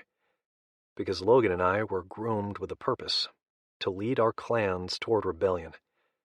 However, it had to be subtle. Little things like getting rid of the moon chase might not be noticed, especially as it only happened a few times a year. Another would be to allow relationships to form, to encourage matings rather than degrade them. It just had to be quiet, unnoticeable by the other packs. With Silvano out of the picture, we might have an opportunity, Darius put in. Jackson is one of the oldest in the territory. But not in a leadership position, Jace replied. Neither was I. Darius grinned. Yet here we are. Because of my place at the top. The Royal winked at Darius's blood virgin. It's nice to see your eyes, sweetheart. She blushed but didn't drop her gaze. Clearly, she was in on all of this, because from what I understood, blood virgins were bred to be submissive to a fault. Yet she seemed rather confident and poised beside Darius, as if she had every right to sit in this circle. And maybe she did. How many other young lycans are being trained for your rebellion? Luna asked, her eyes on Luca. Your daughter? For Logan? His expression darkened. Just because Nico decided to retire early does not mean my daughter is to be wed next month. Well, that wasn't at all what Luna had asked, but it seemed to be a sore subject for the Alpha Lycan. So my pack is to go without leadership until you decide she's ready? Logan asked, his eyebrow inching upward. You know I can't ascend without a mate. It's a topic we'll continue to discuss, Jolene put in, with a sharp look at Luca. "And to answer your question, Luna, there are a handful of mentors in place to help guide the mentalities of younger lycans, yes. However, you, Edon, and Logan were our primary objectives for this wave. As we mentioned earlier, we thought we had more time, but it seems our pawns are falling into place earlier than anticipated." "Much earlier," Darius agreed. "We'll need to reevaluate several avenues, but it seems others have opened up for us to navigate." "You're welcome," Kylan interjected. Darius ignored him. "I think it would be wise for Edon to engage in his triad, as it will set an immediate relationship precedent for the pack, just as I would advise Luca to reconsider his stance on his daughter's nuptials. Ernest Clan will require unity to rebuild, and Logan can't do that alone." Luca growled, but I jumped in before he could reply. "You know what would be wise? For someone to explain what the fuck a triad is before asking me to do it," I suggested, not so politely. All eyes fell to my grandfather. He sighed in resignation. "It's what I had with your grandmama and Claudette." Luna stiffened beside me. "And what does that mean exactly?" she demanded. "Yeah, what she said," Logan agreed. I didn't comment since I wondered the same thing. But I was the one my grandfather addressed. "The three of us were very much a unit, similar to the one you, Silas, and Luna are forming." Sadness swirled in the depths of his dark eyes. "Your grandmama was the alpha female, and Claudette was a human turned lycan. During my initial alpha rituals, I turned her, then claimed Yasmin beneath the moon a few weeks later. As was the custom for an alpha ascension. I understood that. "And?" I prompted. "And unlike your pairing to Luna, Yasmin was mine by choice, meaning we went into our initial claiming with love already in our hearts. As you know, the male bites first, then the female bites during the next full moon. But something happened between me and Claudette in the interim, and that something spread to my Yazzie. We didn't understand it at first. The physical connection was just incredibly intense." Sounds familiar, I thought. "And by the next full moon, the three of us were too engaged for Yasmin and me to go through with our pairing alone. We invited Claudette to join us and performed a triad bonding instead, much to the surprise of our pack. Then we lived together as a trio for nearly 500 years, 300 of which I ruled Clemente Clan. We didn't split until the New World Order, and to this day, I believe that split is what killed my Yazzie." He swallowed, his eyes falling. "Triads are not meant to be separated." "What he's telling you is a warning," my mother added softly from the living area, her voice surprising us all. "You can't enter a triad lightly. All three of you have to be committed, and be prepared to fight for it." 39. Luna. 2 days later, and Lilith still hadn't reconvened the council. Apparently, she wasn't in a hurry to deliver a verdict, which left wolves and vampires all over Clemente Clan headquarters, and specifically in Edon's house. I stretched my legs, limbering up for a much-needed run, as Silas joined me outside. "Human or wolf?" he asked. "Human," because I wanted to talk to him about all this triad business. We'd avoided the Jolene bombshell for long enough. While I could sense how Edon felt, I had no idea what Silas thought about it all. Fucking around temporarily as a trio was fine. Committing to one for eternity? Yeah, entirely different scenario. Even if it broke my heart to see Silas go, I'd let him if that was what he wanted. And therein lies the problem. I can't read him, just as he can't read me. Supposedly, that problem would be fixed if we accepted each other under the next full moon, but I wasn't willing to do that until I knew he desired the same things I did. "Human it is." He left to slip on a pair of socks and shoes and returned without a shirt, something my eyes more than appreciated. "Ready?" "Yep," he grinned. "Lead the way." "You just want to check out my ass," I said, taking off at a jog for the tree line. "Those shorts are awfully short, little moon. Can't blame me for admiring the view." I snorted and picked up the pace because I could. "You just saw me naked like an hour ago." He joined me in the shower not to fool around, but for company, which was nice. I liked the way he washed my hair. Of course, I'd need another thorough cleansing after this run. Maybe Edon would be back by then and the three of us could have some fun. I supposed it depended on how Edon's chat with his grandfather went. They were reviewing the list of packmates Jolene recommended for promotion to headquarters. Apparently, he'd been keeping tabs on everyone over the last 10 years, preparing for the moment his grandson ascended. A slap to my ass had me jumping a step. Hey! I thought we were going for a run. This is more like a lazy stroll. I glanced over my shoulder at the cocky male. You want to race, newbie? What happened to Big Wolf? He teased, referring to that day in the kitchen. You haven't earned it yet, I tossed back at him. Beat me to the creek, and maybe I'll reconsider. I took off at full speed, not giving him a chance to reply or react. His chuckle followed me, the sound far too close for my comfort, so I pushed myself harder, my inner wolf growling in jealousy of my two legs. She wanted to be free to run, to smell the trees, and to feel the air currents against her coat. Later, I promised.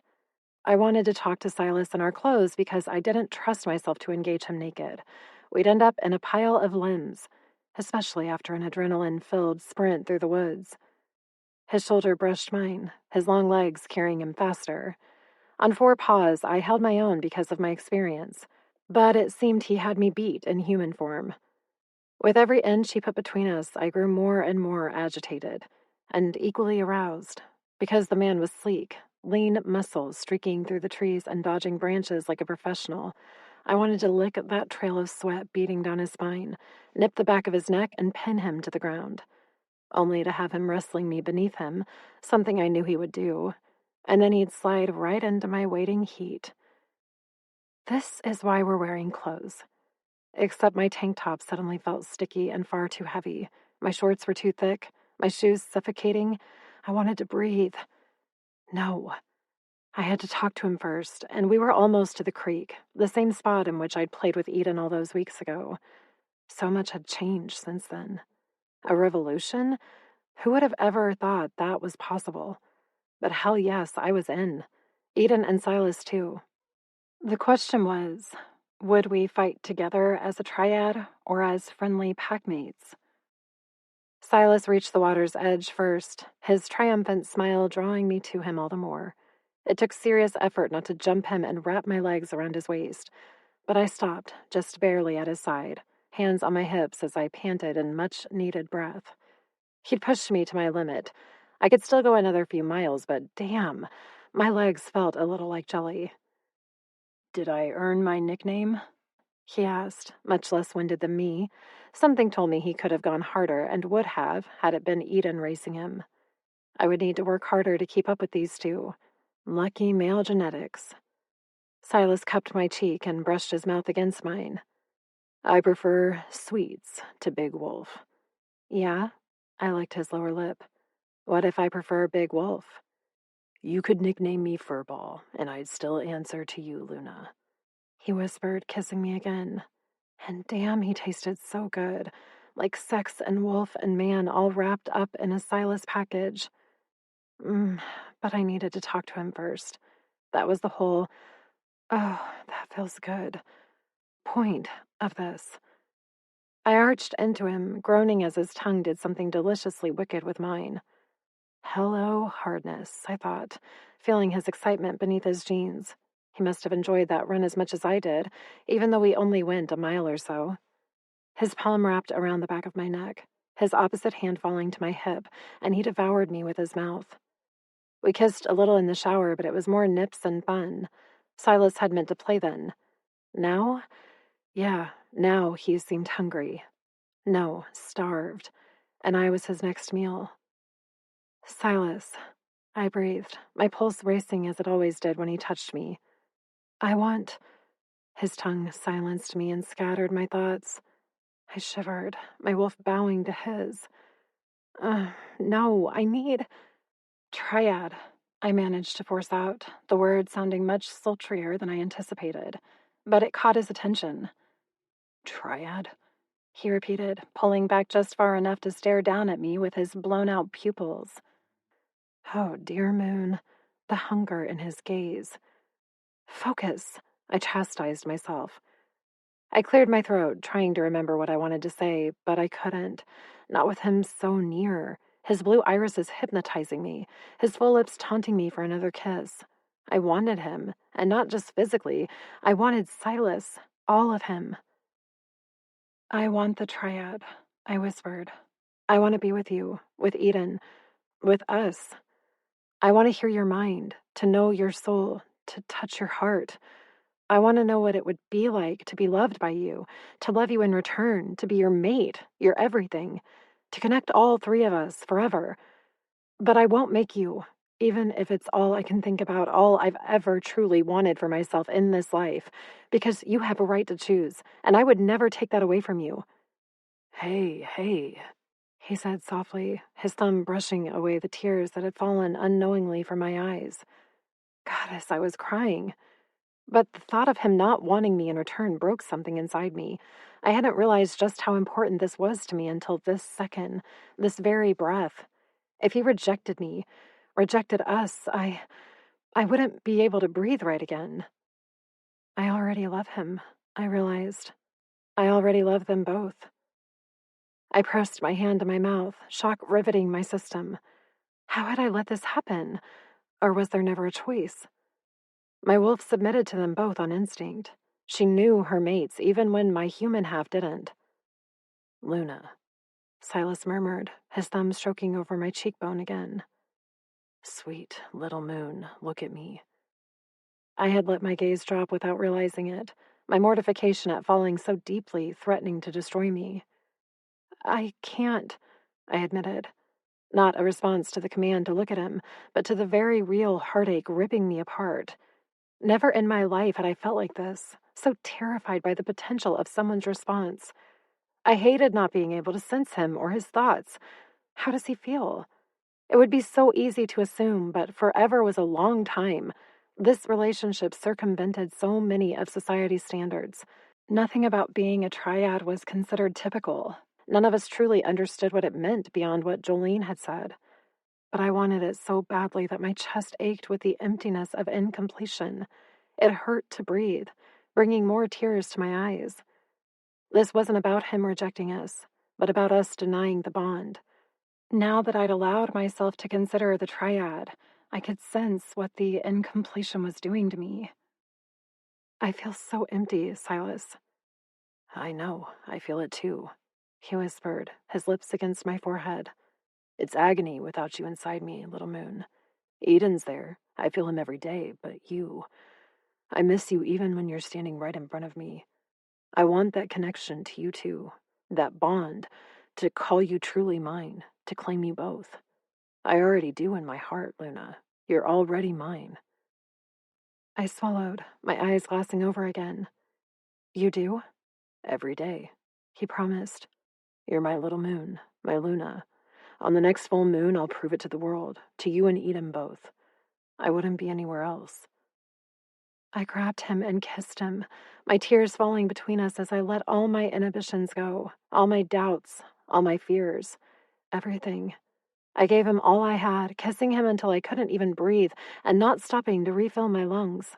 He owned me. Edon, too. My neck prickled with awareness, a familiar warmth approaching from behind. How he found us, how he knew I didn't care.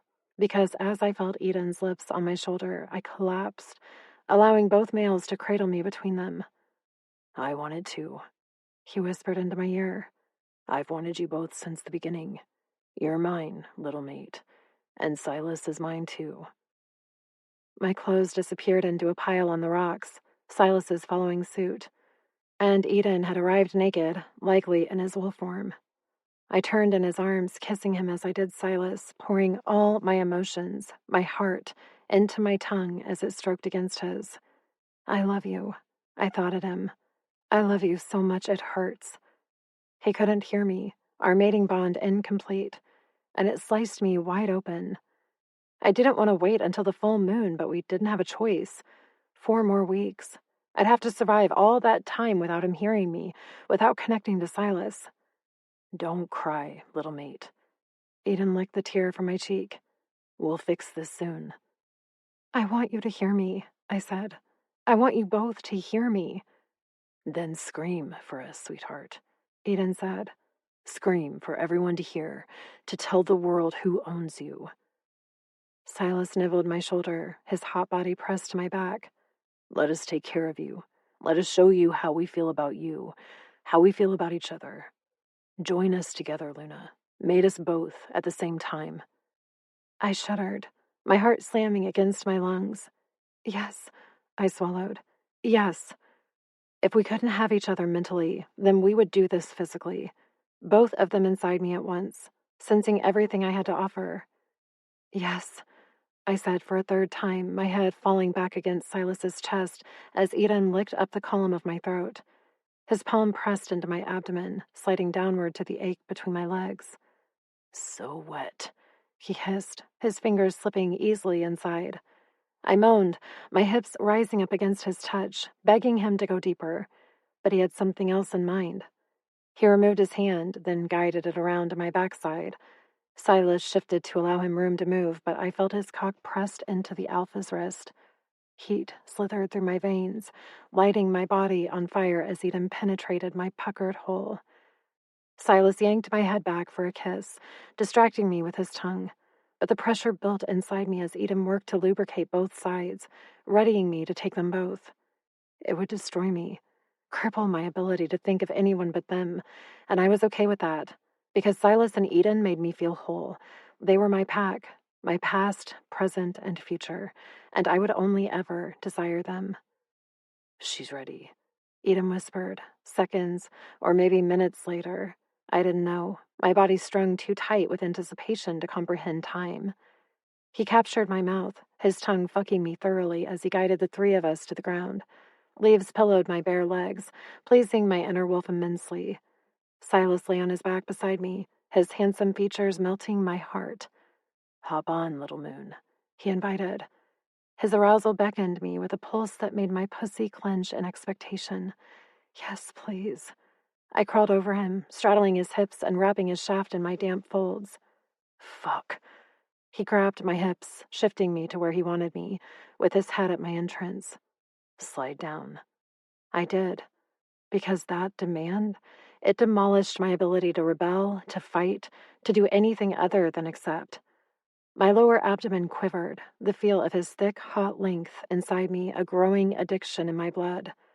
I seated myself on him, locking us so deeply that he groaned in approval. Edon grabbed my hip, his teeth skimming my shoulder.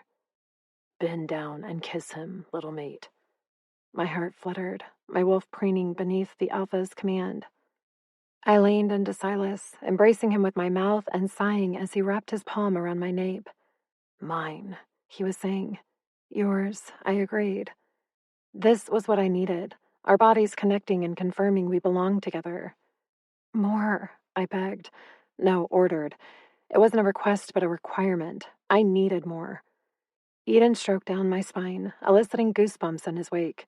It left me feeling light and cherished, more gentle touches, his tongue gliding along my lower back as he gripped my ass and spread me wide.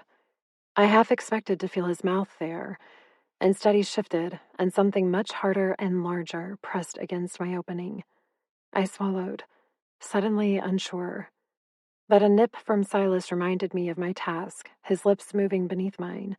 Wicked, smooth, perfection, urging me to return his kiss. And I did, losing myself to him as an intense pressure began to fill me from behind. Slowly, carefully, in and out, 1 inch at a time. It hurt, yet it also did all sorts of sinful things to my insides. I groaned into Silas's mouth, my lower half throbbing in both pain and pleasure, the two males joining with me in a way that left me spellbound. How do you feel, Luna? Edon asked, his breath slightly more labored than before, as if he were pacing himself in this task. Hot, I whispered, swallowing. Full, he chuckled. Not full yet, little mate. He thrust in a little more, causing me to both flinch and moan. I can feel you, Silas said, his jaw clenching. Fuck, I can feel you. Wait until I start to move, Edon replied, his hands running up and down my sides. Just a little more, Luna. Almost there. Something unintelligible left my mouth as he forced me to take him to the hilt. Something that sounded a lot like a growl mingled with a scream. Something that was reminiscent of his name and a curse. He dropped his head to my back as he allowed me to adjust to them both. I couldn't move, pinned between two strong males, their hands and lips tracing along my skin as they each praised me for taking them both, for accepting our bond, for allowing us to join so completely. And that was exactly how I felt. Complete. These were my two mates, my males, my lovers, my future. Fuck me, I said, needing to feel them move. I need you to fuck me. Silas chuckled, his lips ghosting over my cheek. You heard the woman, Edon. She's topping from the bottom, he mused out loud. As if you would have it any other way, Silas replied. I wouldn't. Edon slid almost all the way out of me and rammed back in, causing me to cry out. Fuck. I expected that to hurt. It didn't. Instead, it left me winded in the best way. Please, I said, unsure of what I wanted to beg for more. Another thrust, harder, softer, faster. I just felt so full, so absolute, so alive. His hips snapped into mine again. Is this what you want, little mate? He asked against my ear. To feel me taking your virgin ass and making it mine. Silas arched beneath me, his cock pulsing inside me. Again, he breathed. Edon complied, leaving me breathless and hot between them. I was wrapped up in delicious masculine muscles, all moving in time with my body, sealing me in a cocoon of feral sex. Both of them found a rhythm, one I tried to maintain, but each pump left me seeing stars. I'd never felt so utterly dominated, completely mastered, owned, yet worshipped. They were kissing me, touching me, making sure I loved it every bit as much as they did. And that care alone sent me cascading into a well of oblivion so deep that I fought to resurface. A pinch to my clit brought me back, teeth against my neck, a palm squeezing my breast, and a stark demand to come again. Edon. He wanted my pleasure, to split me in half for everyone to hear, and my body craved to give it to him. Both males moved sharply, in and out, hitting me in places I never knew were orgasmic points. It left me shaking between them, my pleasure mounting again, only this time was far more intense. Liquid lava poured through my system, culminating in my lower belly, threatening to burst. Edon, I whimpered. Silas. I didn't know whom to beg, whom to cry out to, but as the fire escalated inside, I began to sweat, to vibrate, to scream. It was ripping me in two, half of me claimed by Silas, the other half by Edon, and their names poured from my mouth just as they desired. Fucking beautiful, Edon praised, his cock so deep in my ass that I couldn't move, could only convulse as pleasure continued to ripple through me. Perfection, Silas agreed, his back bowing off the ground as he came inside me on a roar that echoed off the trees and blasted my senses apart. Edon followed us both, his seed pumping deep inside me as if to find Silas's essence. A sudden peace settled over me. Joined. We were finally together, all three of us, in mind, body, and spirit. With Silas beneath me and Edon at my back, we were finally mated in a harmony of bliss. Mine, my wolf whispered. These males are mine. Just as I was theirs. We didn't need a ceremony to complete us. We were already complete, as one. The ritual next month would just be a formality, because I felt it in my blood that our souls were already bound, promised for eternity. A triad. Forever. 40. Edon. Lilith paced the main lodge room, her gown fluttering around her in a ridiculous wave of red. She looked ready to attend a damn ball, not address an agitated crowd of alphas and royals. Tonight was her deadline of 5 days since the incident, and she'd waited until the very last second to call her emergency council meeting. Talk about a power trip. I folded my arms and leaned against the wall, watching as she paced the wooden floor in her 5-inch stilettos. One would think this bitch would be eager to run on back home. Alas, no. "I have reviewed the evidence," she announced, pausing in the center beneath the brightest light. It gave her pale hair an ugly yellow glow, fitting for her personality, it seemed. "It's starting," I told Silas. He was back at my house with Ray, Luna, Darius, and Juliet. If something happened tonight, they were under strict orders to run to Jace region, but I suspected the escape act wouldn't be needed. Lilith would have brought an army with her if that were the case, and yet only 2 minions stood off to the side. Both young vampires Kylan and Jace could take out with a second's notice. This revolutionary team was certainly proving handy. Lilith cleared her throat and stared down Kylan.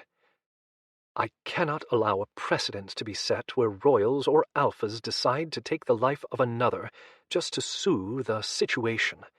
We're immortals. There are ways to incapacitate us without ending a life."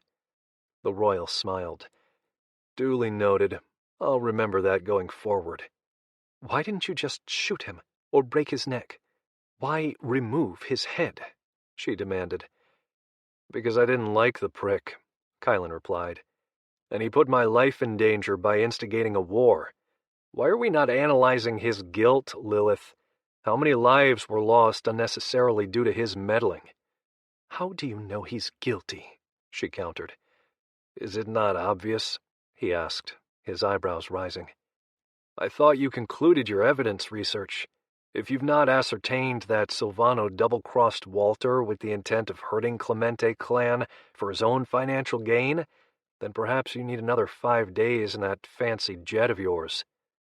That royal had balls, big ones, and Lilith appeared ready to murder him for it.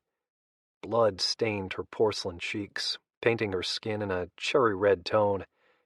"You ascertained all that before killing him?" He narrowed his gaze.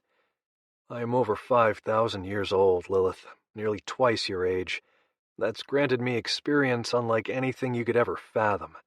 And a double cross, such as Silvano's, is not an uncommon occurrence throughout my very long history. So yes, young one, I did. And I delivered the justice he deserved." He took a step forward, his height advantage clear as he looked down at her. "My only regret is not taking the wolf's head, too, as he certainly deserved it for plotting such a ludicrous political move. Had it been me, I would have been much slyer about it. But again, that kind of knowledge comes with experience, something I have in spades." She swallowed, but didn't otherwise move. "Are you threatening me, Kylan?" "No, sweetheart," he replied, smiling. "Why on earth would I desire your seat at the top? I live with enough targets on my back." Silence fell over the room, the sound of hearts beating echoing off the walls.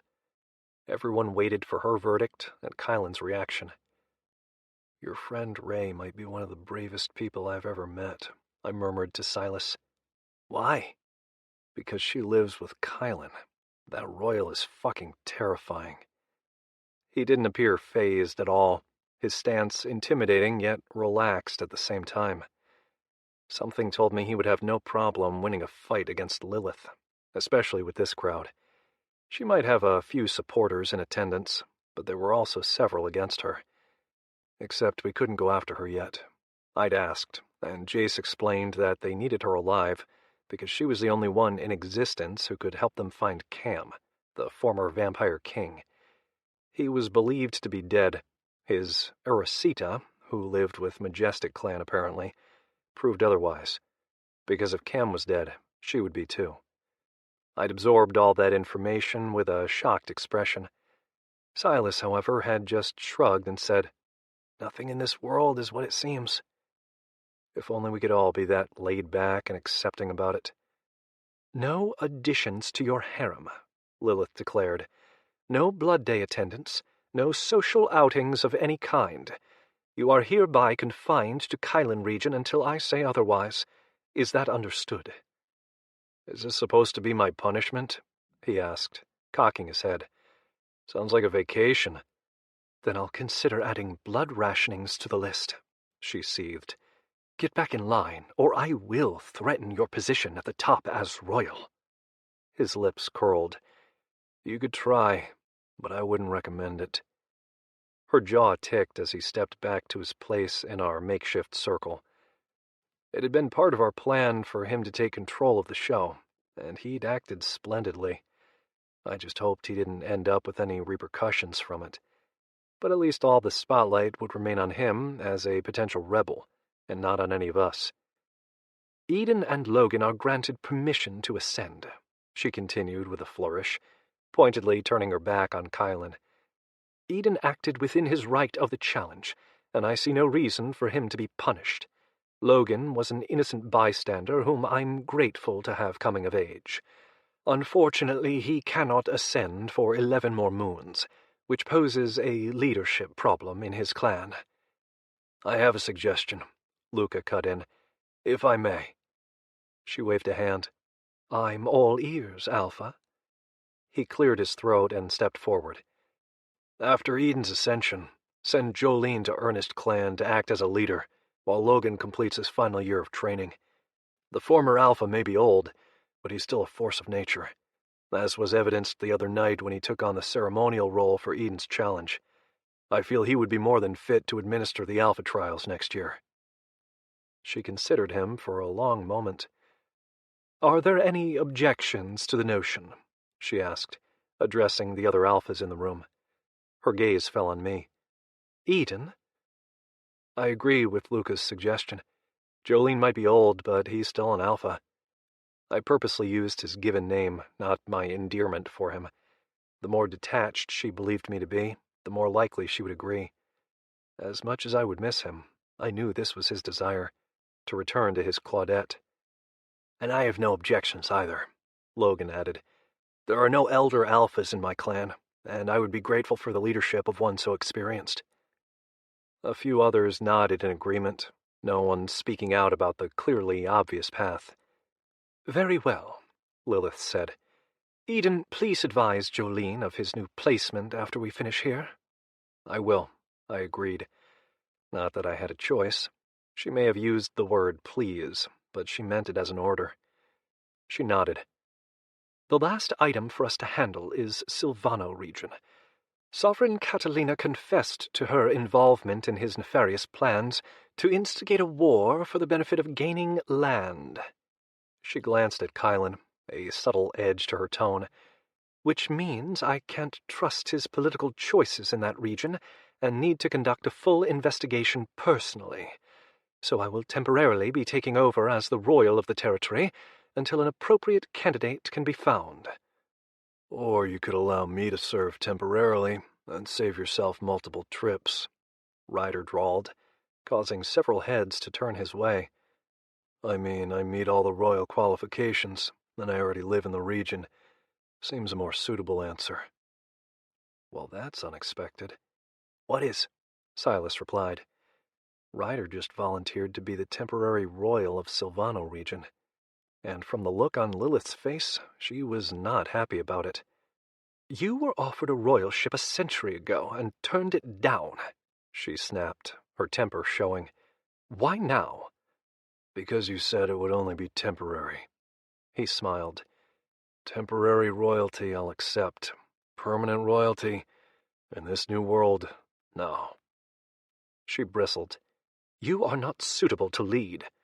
"Why?" he countered. "Because I turned down your precious offer a century ago?" He snorted. "We both know I'm more than qualified, Lilith, and if I wanted to, I could demand the position permanently." We could have heard a pin drop. It was that silent. The other royals in the room seemed to be in agreement, their gazes riveted on Lilith, waiting for her decision. But Ryder wasn't done. "I've chosen to mind my own business, but Silvano changed that when he led an army of idiots through my yard. I don't know what he's been teaching vampires in his region, or why. What I do know is they need a makeover, one only I can provide." He arched a brow. "Unless you're doubting my sanity, too." Kylan smirked. Ryder did not. "We both know Texas isn't your playground, Lil," Ryder added. Let me wrangle him up for you. Teach him a lesson, while you find a fitting candidate to take my place. Although as payment, I want freedom to go back to not giving a fuck and minding my own business. Understood? Damn. He was giving Kylan stiff competition in the balls department.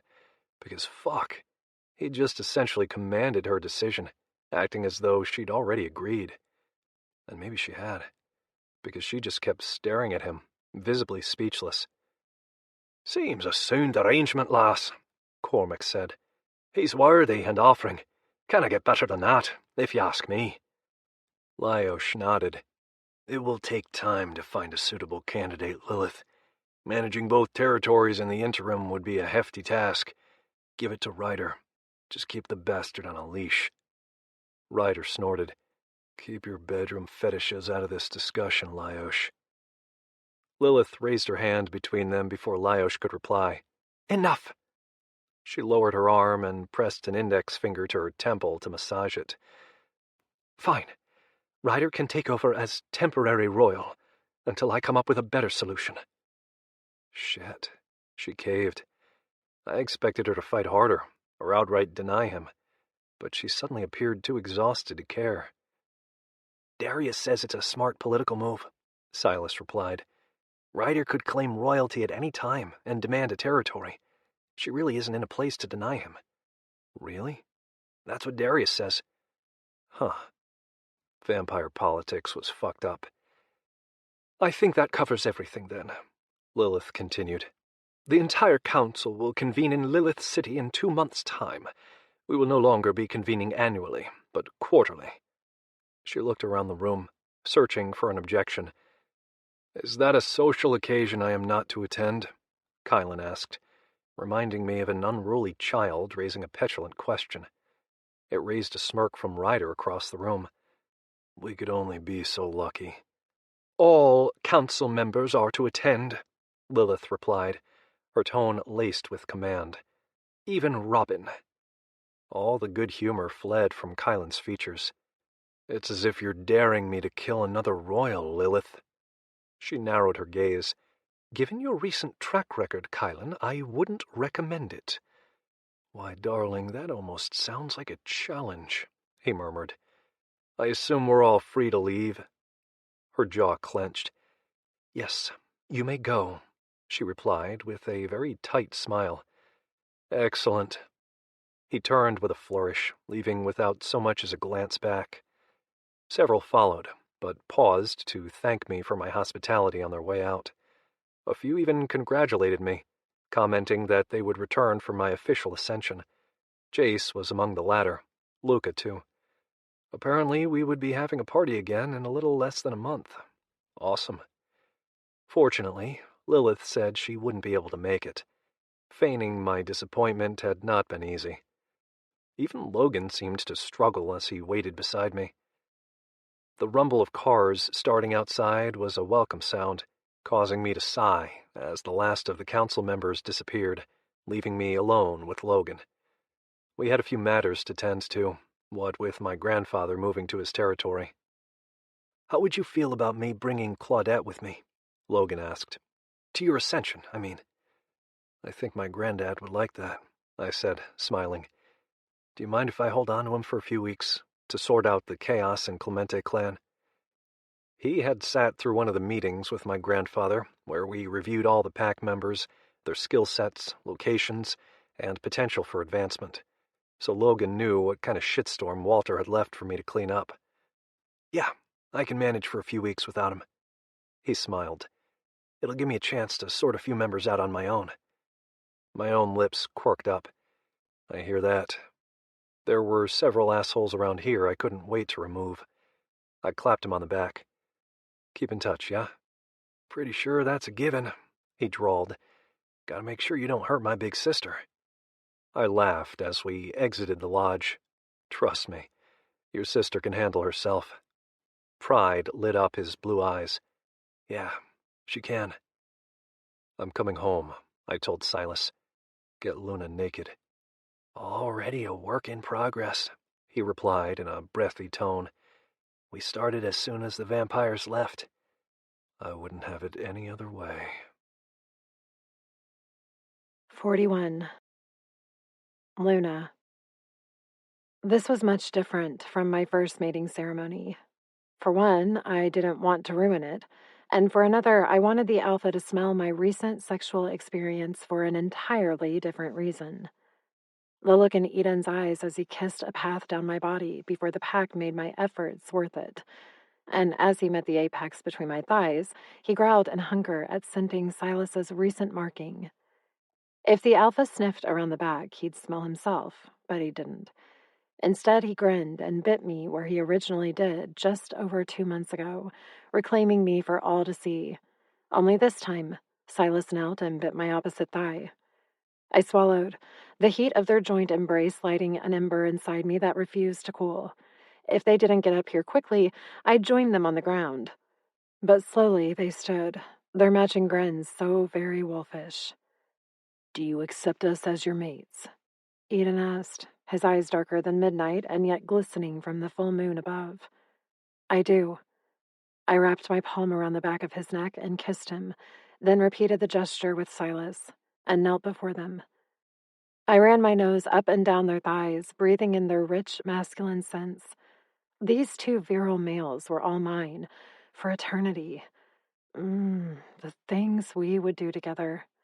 But first I had to claim them properly beneath the moon, in front of our peers and the pack, and all our ancestors above.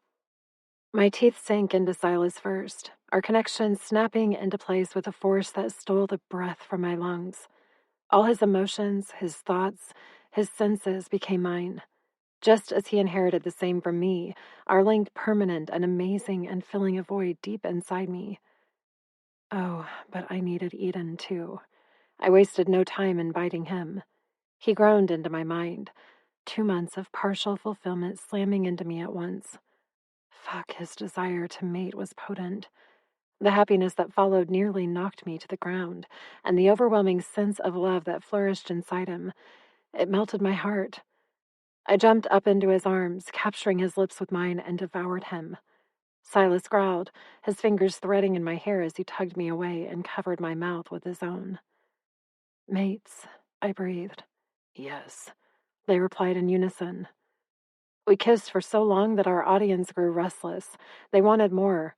The three of us were naked, our arousal evident, but we weren't done yet.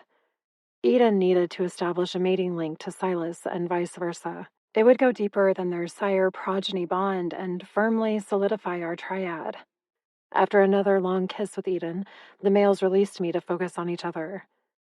"Before I do this, I have an announcement to make," my alpha mate said, his voice gruff and sexy as fuck. I loved his dominant tone. It was the one that made me go to my knees, but as I heard what he wanted to say in his mind, I didn't follow my instinct. Instead, I smiled. "Yes," I told him. Not that he needed my approval, but I gave it nonetheless. He gazed out at the crowd, his focus falling on several members of our clan, all new additions to headquarters after some careful selections these past few weeks. Such a different vibe from my first arrival. These lycans were curious, if a little wary.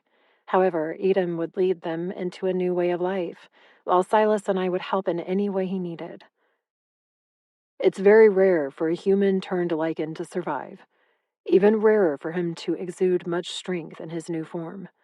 That said, I've noticed uncanny will and prowess in my progeny. So much so that I suspect he's of a rare alpha bloodline, which would explain Luna's and my attraction to him." He paused to smile at Silas, a light hum telling me they were talking mind to mind. Soon the three of us would possess that trait. No walls, no hiding, all open intensity and love. "So why am I telling you all this?" Edon continued, his amusement palpable from whatever Silas had said, probably a comment about why Edon and I were enamored with him. "The only thing attractive about my blood is the way it fills my cock when you both want to fuck," Silas murmured into my mind. That's what I told him. I bit my lip to keep from laughing and gave him a come-hither look instead. It earned me a low growl through our new connection. "Stop flirting," Edon chastised softly. "I'm making an important announcement." Out loud, he said, I'm telling you all this because I'm promoting Silas to the position of enforcer within the pack." A wave of shock settled over the pack, followed by a clap.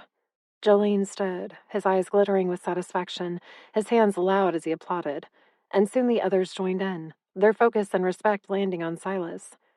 All signs of amusement had fled, his expression one of open astonishment. "Enforcer? Consider it your new, official nickname," Ada murmured, smiling as the sound of approval heightened. "You earned it." "I don't even know what it means," Silas whispered. "It means you're his right-hand man," I explained. "If Edon ever steps away on business, you're the acting alpha. It's extremely rare. Most alphas don't name an enforcer because it suggests he believes you're a contender for his position at the top, that you could be the alpha of Clemente Clan." Silas gaped at Edon. "You can't be serious." "You know I never do anything without purpose," he replied, wrapping his palm around the back of Silas's neck. "And now it's time to make you truly ours." He knelt while holding his new enforcer's gaze, adoration and esteem radiating from his expression. "Will you have us, Silas?" "Yes." It came out choked, so he cleared his throat and said it again. "Yes." He reached for my hand, holding me close. And Edon struck. I shuddered, feeling the connection snapping, the energy sizzling between the three of us as the triad called for Silas to finish it.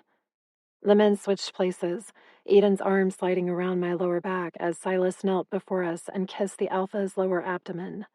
A taunting promise lit his blue gaze, sending a tremor through me for an entirely different reason. "Such a tease," I heard Edon chastise. That I could sense him talking to Silas confirmed how close we were to completion. I whimpered, needing it to be done, to finalize our destiny. "I love you both," Silas murmured. "To the moon and back." "To the moon and back," Edon agreed. "For eternity," I added. Electricity wrapped around the three of us as Silas bit down, finishing the ritual. Power snapped into place. Voices, feelings, sensations, love. All of it at once, leaving me overflowing with life. 3 lives. I sighed, collapsing into the arms of my males, our lips all over each other at once, not for sex, but for adoration, worship, a vow for forever. I barely registered the clapping, too caught up in the new connection to focus on much else. Silas's mouth whispered over mine, Edon caressed my neck. They were both in my head, but the alpha was louder. "Time to ascend, little mate," he murmured. "Join me?" He didn't mean in the actual ascension. A female couldn't be alpha of a clan. But in the ceremony, I wouldn't miss it. "Enforcer?" he asked. "I go where you go," Silas replied. "Always." "You'll both be the ones who keep me grounded," he said softly. "There are trying times ahead." "And we'll be with you every step of the way," I vowed. "Every step," Silas echoed. "I know," he whispered. And he really did. I felt that surety radiating through him, just as I sensed his love. Our love. There might be a revolution brewing on the horizon, one that had the potential to end in disaster. But I wasn't scared. In fact, I welcomed anyone to try to take us down, because as a unit, we were unstoppable. Touch one of us and we'll end you. We're the Clemente Clan Triad. Tread carefully. We bite. Epilogue. Silas. "Beautiful ascension," Jace praised with a glance up at the moon. "Thanks," I replied, but it was Edon who ascended, and he was standing about 10 yards to the right talking to Luca. "Oh, I know, but I have something for you, Wolf." Jace handed me an envelope. "It's from Kylan. As you know, he couldn't attend due to Lilith's little grounding punishment." I frowned at the item. "He wrote me a letter?" Jace shrugged. "Said it had information you would want. I didn't read it, so I have no idea what he meant." "I see. Well, thanks." He nodded and turned, then paused and rotated back around. "What does Edon plan to do with Walter's leftover harem? I assume he won't be using the slave girls in Aurora's basement." I wasn't aware there were any, I replied, frowning. Edon and I had never discussed it. In fact, I'd never actually seen Walter's harem. I sort of assumed he'd killed them all. Jace smiled. Then Aurora did as I suggested. Clever girl. Which was what? Ah, a gentleman doesn't kiss and tell, new wolf. He winked. Consider that a lesson.